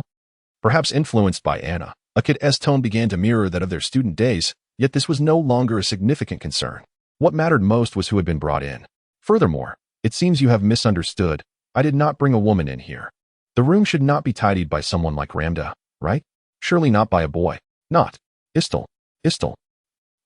Scene? The lively conversation abruptly quieted in response to Yaki's declaration. During their free time, they would host lectures on the outsider society, sharing tales of the otherworld and beings from beyond. Perhaps it was the map from earlier? Yes. As she sipped her drink, Xiao Jing regarded Anna, who seemed both amused and quickly composed. Although she was aware that no woman had been brought, the notion of allowing Scene, a complex wizard who appeared as a strikingly beautiful minor, into his room could lead to complications if discovered. So, did you not hear Istal mention anything? No, this is the first I have heard of it. Is that so? I had assumed he would have shared it with you, since even Anna had not informed him. Scene likely understood the potential troubles of information leakage. It seemed Yaki was entirely unconcerned about having her in his room. The fewer individuals involved in this conversation, the better. What is it? It is nothing, perhaps merely a matter concerning that child. I inadvertently neglected to inform him. Anna deemed it too cumbersome to elaborate and chose to offer a superficial response. Moreover, to avoid arousing any suspicion, she swiftly redirected the conversation. And what of it? How do you fare with Scene? I cannot ascertain the criteria for success in such matters, yet it seems to be satisfactory, does it not? To her perspective, their relationship appeared quite commendable. However, had she mentioned that she observed them in an external setting, she might have intentionally maintained a degree of distance. To the surrounding human forces, an excessive intimacy between the two was deemed unfavorable, a predicament that could not be avoided. Yet it was not the appropriate moment to apply the brakes. Chapter 81. Approaching the ceremony. 1. As an individual of such nature, I hope they can become good friends, and I am convinced they likely will. Well, I suppose there is no need to overthink it. She should quite like your type. Sean and Anna. Both emotional and expressive individuals share a harmonious connection. A kid typically wears a poker face, making it challenging to leave a particular impression. Yet that is merely the perception he possesses as a captain. His slightly brusque tone reveals an underlying emotional temperament. Although it is uncertain whether Sean has noticed this aspect, he is likely to become aware of it naturally. Despite the mere 2 months they have spent together, a sense of familiarity has developed, tinged with a hint of irritation. Do not be upset. Even I took a year to reach such a level. During his first year at officer school, Sean was not entirely unapproachable, yet a clear barrier existed. Even Anna and G had to expend nearly a year to break it down. While this man has managed to traverse such distance in roughly 2 months, although being the brother of Haruma and Sami has afforded him certain advantages, it is still somewhat unremarkable. Observing the displeased Anna, who was panting in frustration, Aki found it rather amusing, albeit reluctantly. Well, I do not mind that he is so close to me. Ah, really? He is still an unfathomable child, capable of causing chaos if not kept in check. Thus, he cannot be left unattended. It felt as if he was viewing things from an elder brother's perspective. Indeed, by the way, the younger siblings at home have not caused much trouble. While not every dim-witted child is endearing, perhaps it matters little to someone like Aki, who enjoys caring for others. However, he is still quite distant from being relied upon. In this regard, I am somewhat similar. I have confidence in earning Sean's trust. He is not entirely untrustworthy. However, recently, Sean has become less reliant on Anna. In matters related to luck and the supernatural, Sean cannot depend on Anna or a kid. In terms of knowledge and coping abilities, Sean possesses more than anyone else. This is to be expected. I understand that this is unavoidable. Yet it is disheartening to see fully grown adults offload many responsibilities onto a child who has not yet reached 16, merely relying on their protection. Is this what you referred to as the lecture on the supernatural society? I would like to attend as well. Wouldn't that be acceptable? I will inquire with Istel. Even if I only hear a few words, it may be a drop in the ocean, yet I still desire a modicum of knowledge. They should also impart some to us. They are aware that this heavy burden was originally imposed upon them by these adults. Nevertheless, I wish to lighten Sean's load. This desire, coupled with a slightly bitter wine, was swiftly consumed by Anna. The afternoon before the ceremony is set to commence. Sean departs from the mist, traveling by car through a bustling corner of the metropolis. I never imagined that one day I would ride in a luxurious vehicle, seated in the black luxury car. Sean muttered to himself that such extravagance was utterly unnecessary. Beside him, Aki, the 3 siblings of the light sword, and Anna awaited. I concur. Indeed, it feels as though we, the common folk, are worlds apart. Sean and Anna appeared rather unsettled, in stark contrast to the composed demeanor of the 3 light sword siblings. Speaking of which, it seems the younger sister of the light sword is also from a prestigious family. How rude. After all, I am merely a child. Unfazed by the luxurious interior of the car, Sami suddenly erupted in anger at Sean's remark. If it were directed at her personally, she would surely have been even more displeased, so she refrained from voicing her thoughts. However, seeing her maintain her usual demeanor rather than that of an aristocratic lady brought a slight sense of relief. Will you be all right at tomorrow's ceremony? To be frank, I lack confidence.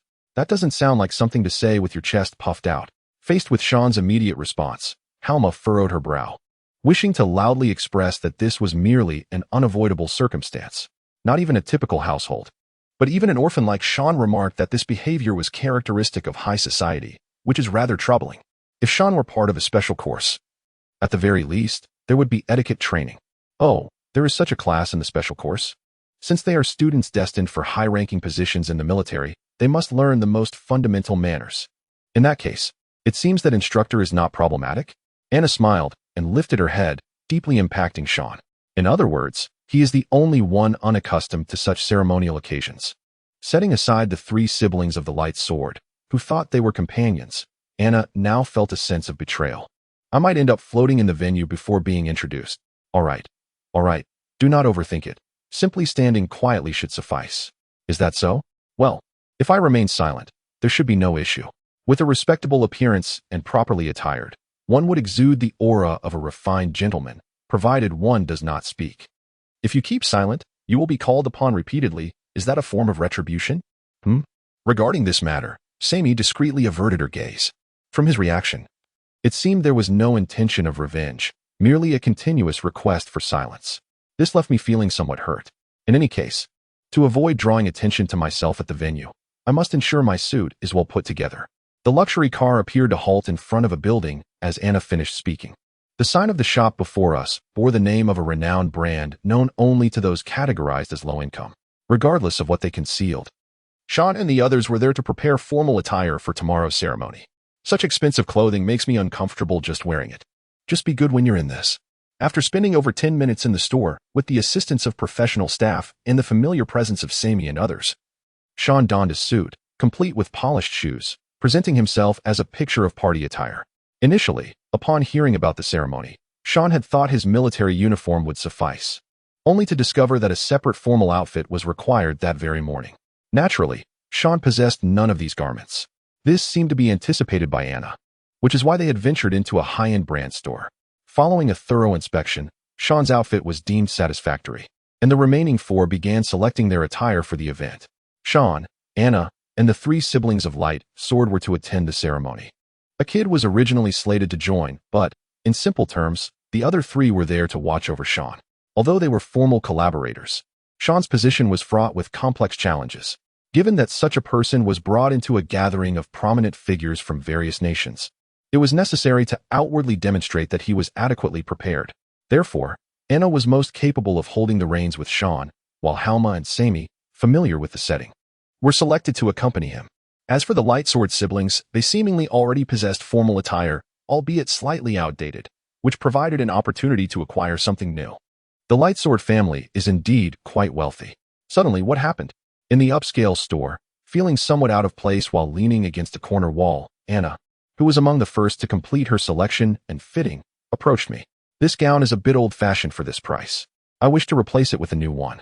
Particularly up to this point, Sean had only seen Halma and Sammy as ordinary students residing in the officer school dormitory, dining in the cafeteria, and leading lives typical of students. He is renowned as a child from an esteemed family, occasionally exuding an air of refined upbringing. However, he never anticipated that he would become such a wealthy individual, capable of leisurely selecting high-end brands. It seems to align with an educational philosophy, advocating against unnecessary luxury and indulgence in desires. Yet, wealth undeniably exists, does it not? At the very least, the estate is quite vast, and a shrine lies not far from the residence. That shrine, is it also owned by the illustrious Swordmaster family? What is the nature of it? It does not appear to resemble the nearby shrines. Setting aside which illustrious lineage the Swordmaster family belongs to, if there is a connection to the shrine, it lingers in Xian's mind with a sense of intrigue. Could it be that he has inherited the bloodline of the shrine's deity? Chapter 82. Approaching the ritual, 2. While it cannot be said that it is entirely certain, it is highly probable that the lineage of the shrine's priests originates from this locality. If there exists a blood relation to such a lineage, then Akira and her companions cannot merely be regarded as ordinary individuals. A previous contemplation regarding the resistance of the soul's power attributed to the lineage of the Light Sword family has suddenly gained credibility. Ordinarily, one should inquire about specifics from one of the three siblings to obtain concrete evidence. However, asking, "Do you not inherit the blood of the Shrine family?" would undoubtedly provoke questions regarding the motive behind such an inquiry. If the respondent were Natsumi, perhaps a casual evasion could suffice. Yet, should Natsumi disclose this matter to Akira or Haruma, they would certainly pursue the issue further. In the course of such inquiries, what Shuren would convey to them is the unpleasant possibility that they are also connected to their father's murderer. Akira and Natsumi might take it in stride, but if Haruma were to learn of this, the outcome would likely not be favorable. Shuren, what troubles you? Nothing. I merely find it astounding how many affluent individuals exist in this world. Perhaps I might share something with the captain? My perspective has shifted. Do not be so. Anna chided firmly, while Shuren concealed her earlier thoughts within. Without confirmation, there was no necessity to ascertain the truth. Even in ignorance of the reality, neither Shuren nor Yaki would feel perturbed. In such a case, such knowledge would be unnecessary for anyone. Engaged in light conversation with Anna, I awaited the arrival of Akira and Haruma, who emerged from the fitting room almost simultaneously, clad in suits. I felt a twinge of irritation. There was hardly anything to critique. Was it truly necessary to articulate such a sentiment? With an expression of surprise, Haruma pointed out, having briefly surveyed the pair again. Dressed in suits with their backs straightened impeccably, they appeared to wear the shop's elegant attire flawlessly. While their looks and height contributed, it was their comfort in such apparel that was most striking. I have some knowledge of koigumi, but surely this sense would also be appealing to the captain? Akira, in her school days, was quite popular among the girls. Even Shirin, who typically showed no interest in such matters, had heard numerous whispers. In truth, during Christmas or Valentine's Day, various rumors circulated. Judging by this pattern, it seemed the captain's school years were similarly illustrious.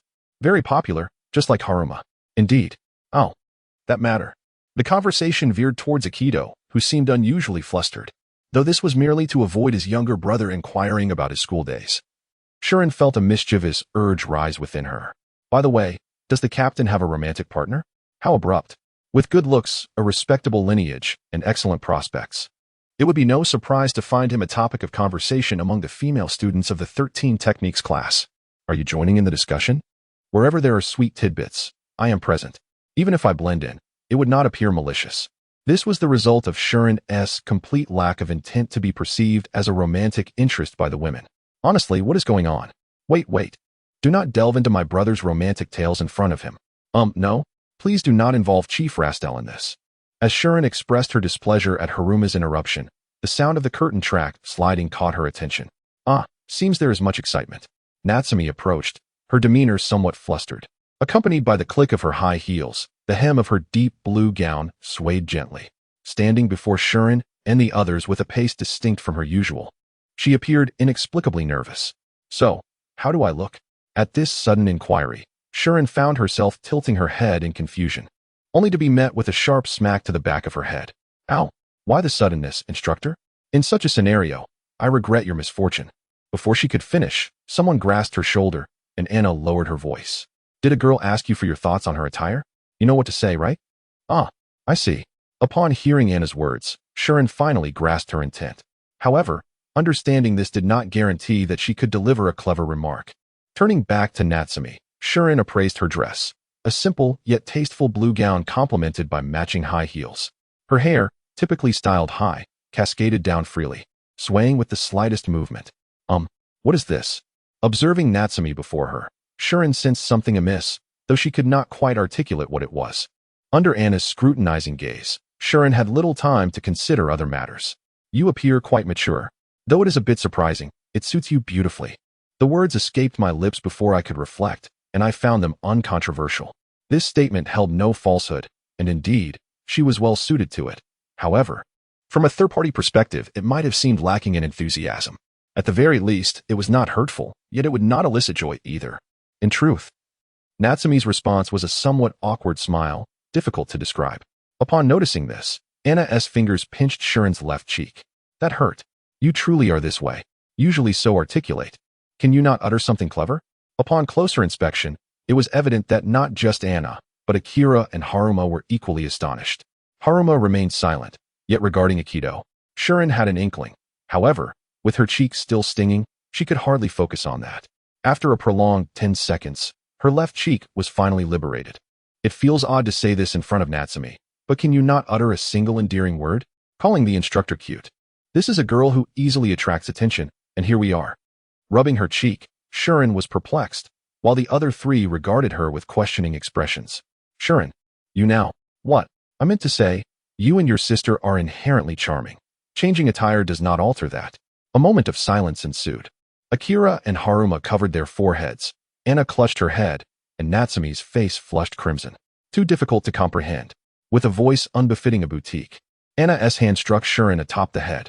Within the unpretentious yet sophisticated establishment, patrons were engaged in jovial conversation at their tables. The staff provided beverages and food with quiet efficiency, wasting no time. Why are we in such a place? In the somewhat pricey restaurant, Haruma pondered. Mere moments ago, the successful acquisition of gowns concluded, and the group exited the boutique. According to their initial plan, they were to return to the mist in the same luxurious vehicle that had brought them. Having finally arrived in the bustling city, what harm could there be in enjoying a cup of tea? Shirin proposed with a charm unseen during her school days. Had it been Haruma, he would have likely responded with a punch and refusal, yet unexpectedly, Yaki acquiesced. Naturally, Haruma was taken aback and voiced his opposition. Nonetheless, Akito readily agreed, stating, "At this rate, there will be no turning back. At the very least, had Mr. been present, there might have been an opportunity to endure a little longer." Alas, it was Anna, who was notably lenient towards Xian, that was in attendance instead. Consequently, following Xian's suggestion, he entered a restaurant that appeared quite decent. Xian, with a serious expression, scrutinized the menu, while Anna and Xiaomei engaged in light-hearted banter. At that moment, Haruma discreetly nudged Akito's arm, seeking his attention. "What is wrong? What is happening?" Surely, even if that fool is in despair, he cannot so readily acquiesce to his demands. "Ah, it is precisely this matter at hand." Haruma spoke earnestly, while Xiaojing's response was rather casual. Setting aside the fact that Akito is her elder brother, whom she has always respected and trusted as an independent individual, hearing his reaction inevitably incited her anger. Chapter 83. Conversations on the Night Road. "Brother, I've always felt you were rather lenient with Xian, haven't you? It is precisely because a kite holds the reins over Xian that their relationship cannot be malicious. In truth, based on experiences from our school days, Haruma is the type who detests those who disobey and hate Xian. Thus he understands that maintaining a certain rapport makes it far easier to exert control. However, to so readily accept the proposal raises questions about whether one truly possesses the reins, and it might even give the impression of being led by the nose. I know what you're thinking, but rest assured, I have merely mastered a method to deal with that fellow." Little Crystal claims there is nothing amiss. Yet Haruma remains uncertain. Perhaps due to the dissatisfaction etched on his face, Little Crystal gazes at him with a slight smile, before gradually turning her face toward Xian. "Ister, have you finalized your order?" "Yes, it's settled. We'll dine at Gato Shikora." Xian's response prompts Anna to call over a nearby waiter, swiftly placing their order. Now, they await the arrival of their dishes. A kite clears his throat, casting his gaze towards Xian. "So, by inviting you to dine at this establishment, may I borrow you for a moment?" Upon hearing a kite's words, Xian appears momentarily taken aback, displaying a hint of displeasure. "I had presumed your prompt agreement held no ulterior motives. While the suit can be reimbursed, I am expected to cover this meal myself. There is no such thing as a free lunch." Sighing gently at the smiling Yaki, Xian raises his hands in a gesture of surrender. "I understand. So, what does it imply to discuss this matter at this juncture?" Observing a kite's smile in response to Xian's inquiry, Haruma realizes that everything thus far has been orchestrated by a kite. This indicates that, in order to prioritize their exchange relationship, Xian must first be offered a benefit, compelling him to acquiesce to their demands. "I have a question for you. Can you detect the presence of humans? If you wish to, I would advise you to temper your expectations." Oh dear, how rare it is for you to lack confidence. Judging by the subtle expression on Xian's face as he reproaches Anna, it seems he genuinely struggles to locate her presence. Humans possess magical energy, thus it is conceivable to sense them. To be frank, it is quite feeble. Is it because the response is too weak that you cannot find it? Indeed, if not for the interference of other magical presences, I might be able to devise a means. In that case, does it pose a challenge in combat against the intruders? Upon hearing Xian's reply, both the kite and Anna's expressions darken. It appears they wish for someone to seek out human presence on the battlefield where the intruders are located. Understanding this, Haruma discerns their intentions. "Are you aiming to thwart the terrorist ambush?" Considering the surprises thus far, the likelihood of utilizing technological means to search for interference is indeed high. Indeed, the sensors of the machines only capture responses until the very last moment. As Xian stated, the alerts from the cyber and ELT sensors only activate once the terrorists commence their operations. Given that even the explosives designed to enhance search performance only register a slight advance notice, the possibility of electronic interference appears substantial. What is this, Xian? You seem rather puzzled.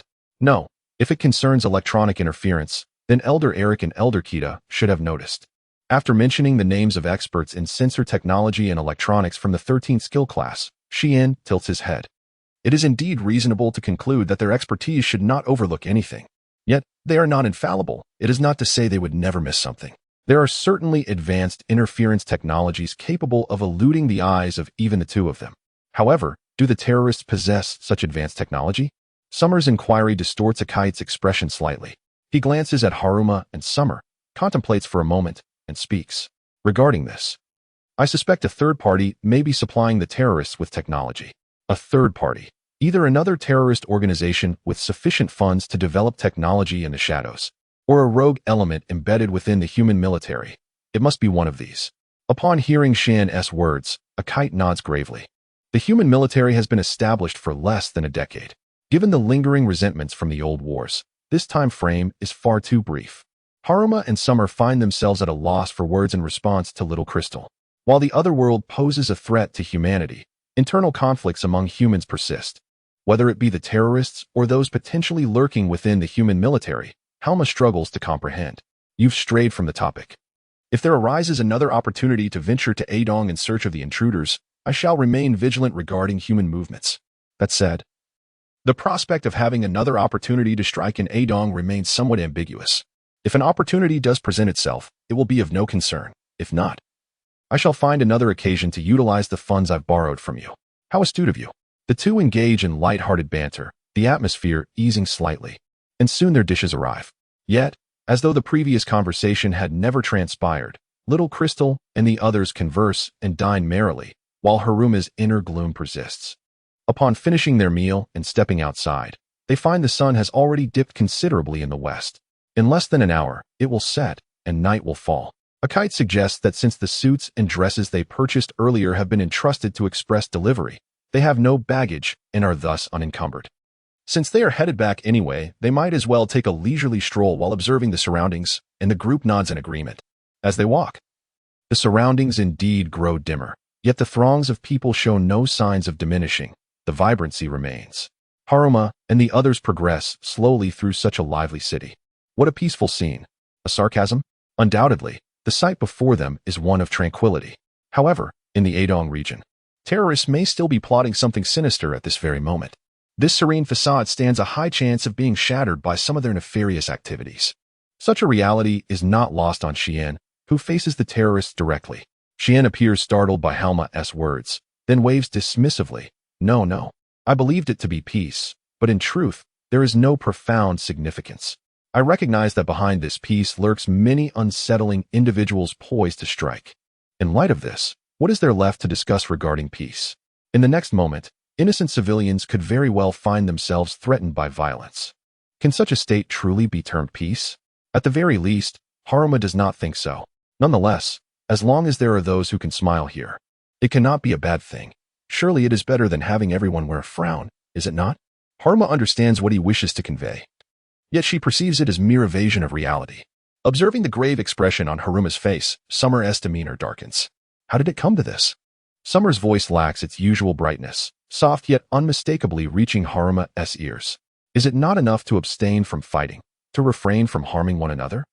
Indeed, naturally, Haruma does not believe that this will suffice for everything to proceed smoothly. Even if violent conflicts cease, issues such as economic disparity will undoubtedly endure. Nevertheless, as long as there is no bloodshed, no lives exchanged, the world may become just a tad more tranquil. Seeing Haruma and Summer together, Xian offers a faint smile. Though it is but a simple gesture, it carries a weight absent from her usual youthful demeanor. Imbued with a hint of shadow that sends a tremor through one's heart, Xian harbors a secret, a truth that Haruma should have long been aware of. Yet, she feels as though she has glimpsed something far greater. If all the inhabitants of this world were akin to you, perhaps tranquility would reign supreme. Xian spoke in a gentle voice tinged with resignation, addressing the matters concerning Haruma and Natsumi, while her gaze drifted skyward as if to divert attention. Alas, such musings are mere fantasies, impossible to realize. Voicing them would serve no purpose. With a familiar smile, Xian remarked, if everything were like kin, my life would be in peril. Her demeanor provided Haruma with a modicum of reassurance. Chapter 84. The battle leaves mysteries. Ultimately, we can only do our utmost. Indeed, the extent of what an individual can achieve is limited to their capabilities. Your descriptions of people are rather vexing. No. From a biological standpoint, I am just as human as he is. Well, since we usually soar through the skies, I occasionally ponder, what does it mean to be human? Being pursued unexpectedly by someone. Haruma and even Natsumi seemed to share this unexpected confusion, and we both chuckled lightly. He must be lamenting that. Shuren, with a displeased expression, suddenly halted mid-step, mouth agape. Like a spring being released, Shuren turned abruptly to the right, and Haruma sensed that something was amiss. Brother, what happened? He called out to Akito, who was walking a short distance ahead. Akito turned back, his expression serious as he approached. Meanwhile, Shuren remained silent, fixated on a particular direction. Shuren, what is going on? What you wish to say is difficult for me to articulate, yet I feel quite unsettled about it.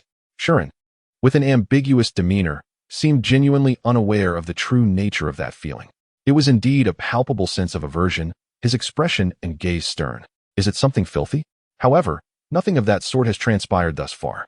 Shuren mumbled for a moment, as if organizing his thoughts, then resumed staring intently in the same direction. Simultaneously, Haruma and the others received incoming notifications on their communication devices. This is Akito. What has happened? An intruder has been detected. Please return to the mist stand immediately. Where is the location? To the north of the city, the closest instance of an appearance thus far. We can have sniper and demolition engage first. No problem. I'll leave it to you until I return. Understood. Just as Akito and the others were about to cut off communication and rush out, Shuren seized Akito's hand, leaning closer to the communication terminal. Excuse me, is morning already available for deployment? All mecha armor aboard the Mist Legion can be deployed at any time. What does that entail? Then I shall head directly to the scene. In 3 minutes, instruct Asano to relocate. Please inform the tech team to vacate the area. Ignoring Misty's panicked protests, Shuren terminated the call and swiftly headed north towards the direction he had been staring at. Easter, just as mentioned in the communication. It is alarmingly close. If the invasion occurs, it will be disastrous. I must hurry. Without regard for any attempts to restrain him, Shuren leaped into action. Whether it was due to employing a highly effective obstruction technique, the surrounding civilians exhibited no surprise and quickly distanced themselves from Haruma and the others. What should we do? Akira? In truth, the sooner we address this, the better. We should return to the mist at the earliest opportunity. Even from a distance, Shuren could summon Arlette to his side. Although it was a solo operation, it should not pose a significant challenge against the intruders. With this conclusion in mind, Haruma and his companions rushed towards the military base housing the mist. Ziwang soared directly north above the city. The evening sun descended, casting a romantic ambience across the nightscape. Yet regrettably, this was not the time for admiration. While Misty did not elaborate in the communication, the location of this appearance was indeed alarmingly close to the city. If the intruders headed straight for the city, they could arrive in under 10 minutes. Thus, it was crucial for the local forces, along with Blaster and Snape, to make contact before the city came under attack. Let us go. Assault. As Shuren crossed the boundary between the city and the desert, a spatial distortion manifested before him. Without hesitation, upon breaching the distortion, Shuren found himself in Arlette's cockpit. Accelerating, he surged towards Anayoshi and the others below. Jiyue, did you sense that earlier occurrence? Yes, I too am uncertain of who he is. Before that cloud appeared, I sensed a presence unlike any I had encountered before. The instinctual feelings of crisis and aversion were strikingly similar to those I felt in the presence of potent filth, yet this sensation was unprecedented in Shuren's life.